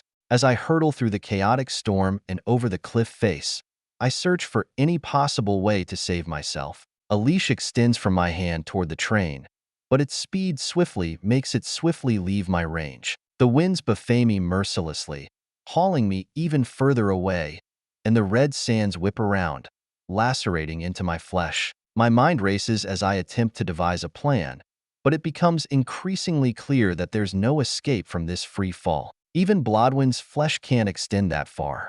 With a heavy heart, I contort my body, trying to minimize the damage that's sure to come. I brace for the inevitable impact, hoping it won't be as painful as it seems. Having my legs underneath me and my head tucked in will likely keep me from instantly dying. And as long as I don't perish in a moment, Blodwen can bring us back. But something unexpected happens before I fall further to my demise. From the swirling shadows, a figure emerges, lunging toward me with incredible speed. They leap from what appear to be platforms of solidified darkness, reaching out to save me from my impending doom. Virgil, like greased lightning, the man shifts through the air, sprinting upon his own ether, but my heart wavers as I know his condition. He could barely even stand. What is he doing? Despite my thoughts, hope flares in my chest for a brief, surreal moment. Salvation is within reach, an unexpected rescue from the depths of despair. But then, as the shadowy figure reaches for me, only a single step away, disaster strikes. Virgil's leg gives out, and I see a bone jutting out, a gruesome injury that's impossible to walk on. He crumples with a silent cry, and I see him tumble sideways, something he can't possibly recover from before we hit the ground. We both begin to fall in that instant, and there's no way to alter our course. We're plummeting toward the ground, caught in the relentless grip of gravity, and there's no escape from the impact that awaits. The ground, invisible now due to the red sand that covers us in every direction from the storm arriving, is fast approaching. I look at Virgil as we tumble in a free fall and reach for him. He won't survive the impact. His eyes are rolled into the back of his head. The bastard complains about me pushing myself too far, and look at him, gritting my teeth. I extend my arm toward him, not quite reaching before I use a long and used skill. Reach, exploding tiny bits of air in my arm, extends the length of the limb, just far enough to touch him as I yank him in close. It takes less than a leash, and I have very little energy to spare, let alone ether. Covering him with my arms, I twist in the air, placing myself beneath him in a tiny moment. Then, less than a second later, I feel a brutal impact against my spine. The bone cracks and contorts as pain flashes and then abruptly halts. My eyes widen in alarm as we only continue our plummet. Though the situation is deadly, my vision wavers with darkness, threatening to put me out. Each moment is stretched into an agonizing eternity, and I fight to stay awake every second, to keep my consciousness intact. Blodwyn grumbles into my ears as he floods me with warmth, doing all he can to recover my spine. Our journey downward is fraught with peril, and each collision with the jagged rocks is brutal proof of our doom. My body absorbs the brunt of successive impacts without much issue as I expect them, absorbing the punishing blows as they come. The wounds multiply quickly, adding up despite Blodwyn's angelic prowess. A relentless barrage of pain and suffering overflows my whole body as my spine returns to capacity. Tightening my jaw, I force myself to be conscious despite the pain and exhaustion. Virgil is out, and Blodwyn, while capable, can't do this alone. As we tumble through the crimson chaos, my back is suddenly perforated by a starkly red rock as my right arm crashes against the wall, getting stuck in the ridge. I can feel the pointed stone emerging slightly from my chest, poking against Virgil, and despite the pain threatening to overwhelm me, I realize that we've reached a point of calm. The stone through my body has temporarily prevented us from falling. Blood gushes from the wound, mingling with the swirling sands before falling down, only to be caught by the winds. I gaze upward, hoping to find something, anything to help, but there is only sand. My eyes shift over to my right arm as my left holds Virgil close to me. I rip myself off the rock with a pain-infused cry, letting us dangle from my stuck arm. More blood sinks to the distant ground as I tighten my grip around Virgil. I leverage my hanging arm, attempting to wrench myself free to grab onto a nearby handhold, but my arm doesn't budge. Gazing up, I find the prosthetic partially bent sideways, my arm sporting 2 elbows. The pain is far duller than all others, thanks to it not genuinely being my flesh, but I still grimace at the sight. No one ever wants to see their own arm this fucked up. Exhaustion abruptly dives into my eyes, nearly closing them as I realize just how much blood I've lost. Blodwyn's healing is prodigious, roughly unstoppable, in fact, but he's been healing me for hours. It's about time he falls into slumber. Mia told me earlier that he is not at his full potential just after awakening. Blodwyn needs time to grow into his new being, time to learn how to speak, how to better use ether, and how to grow more resilient. As my thoughts race, they begin to splinter, the darkness creeping in as the warmth from Blodwyn fades. One moment, the moon is vaguely visible through tons of sand. The next, it's gone, so indiscernible with the rising tides of sand that I can't even be certain whether the sun is up either. My consciousness ebbs and flows, a disjointed journey through time as we both try to recover. I wake, each time clawing my way back from the abyss for only moments at a time, just long enough to make sure I still hold onto Virgil. It's like emerging from a bottomless pit, only to be dragged under again by the relentless undertow of agony and exhaustion. Every moment I rest, the sand digs into Virgil and me, even as I cover him with my own flesh. It's grating, infectious, and unrelenting as I'm drawn back into the dark. Time loses its grip in this shattered reality. Minutes stretch into agonizing eternities, while hours compress into fleeting moments. It's impossible to tell whether I've been trapped here for minutes, hours, or days. The world around me is a swirling chaos of agonizing clouds of dust. Suddenly, I'm overwhelmed by a cacophony of sensations, screams, roars, the howling wind, and my own labored breathing. Trembling, I gasp as I wake up, my mind clear and spacious. Yet, even with this lucidity, my wounds are not entirely gone. My chest feels like a gaping wound, throbbing with pain. Glancing down, I find it still raw, the opening only barely closed with tender flesh. As I inspect myself, I notice Virgil's condition. He is still unconscious, his skin hot to the touch, then cold, then both. No. Dangling. I try to force myself free as roars from below fill the air and frantically search for any sign of time. Ether fills my eyes as insight pierces through the clouds momentarily, allowing me to see the moon that has only slightly shifted in the sky. My heart settles slightly. I wasn't out for very long, only an hour at most, despite what it felt like. That, or I was out for a full day. No, if Virgil is still alive, it could have only been a short time. Blodwyn and I must have been constantly switching back and forth. Blodwyn, I plead for my companion, but he hardly responds with a word. Fuck. Blodwyn must be beyond fatigued. I need to get Virgil out of here and up the cliff now. Acute ether saturation does not play around. How long did I have before the effect started to kill me the first time? It gets worse with each consecutive instance, and with the distance one goes beyond the edge. But the first took time to affect me. An hour? 2? I don't remember. It was all so fuzzy. It might have even been several hours. What I do know now, however, is that my resilience is uncommon, and my body was fully recovered when the woes of the condition befell me. Virgil? He's not at the Pale Lady's door, but I wouldn't say he's far from it. He's low on time, and I'm stuck on the side of a half-mile tall cliff. Which one of my fucking ancestors made this damned thing? By the devil. They're kicking me in the ass from the grave. Heh.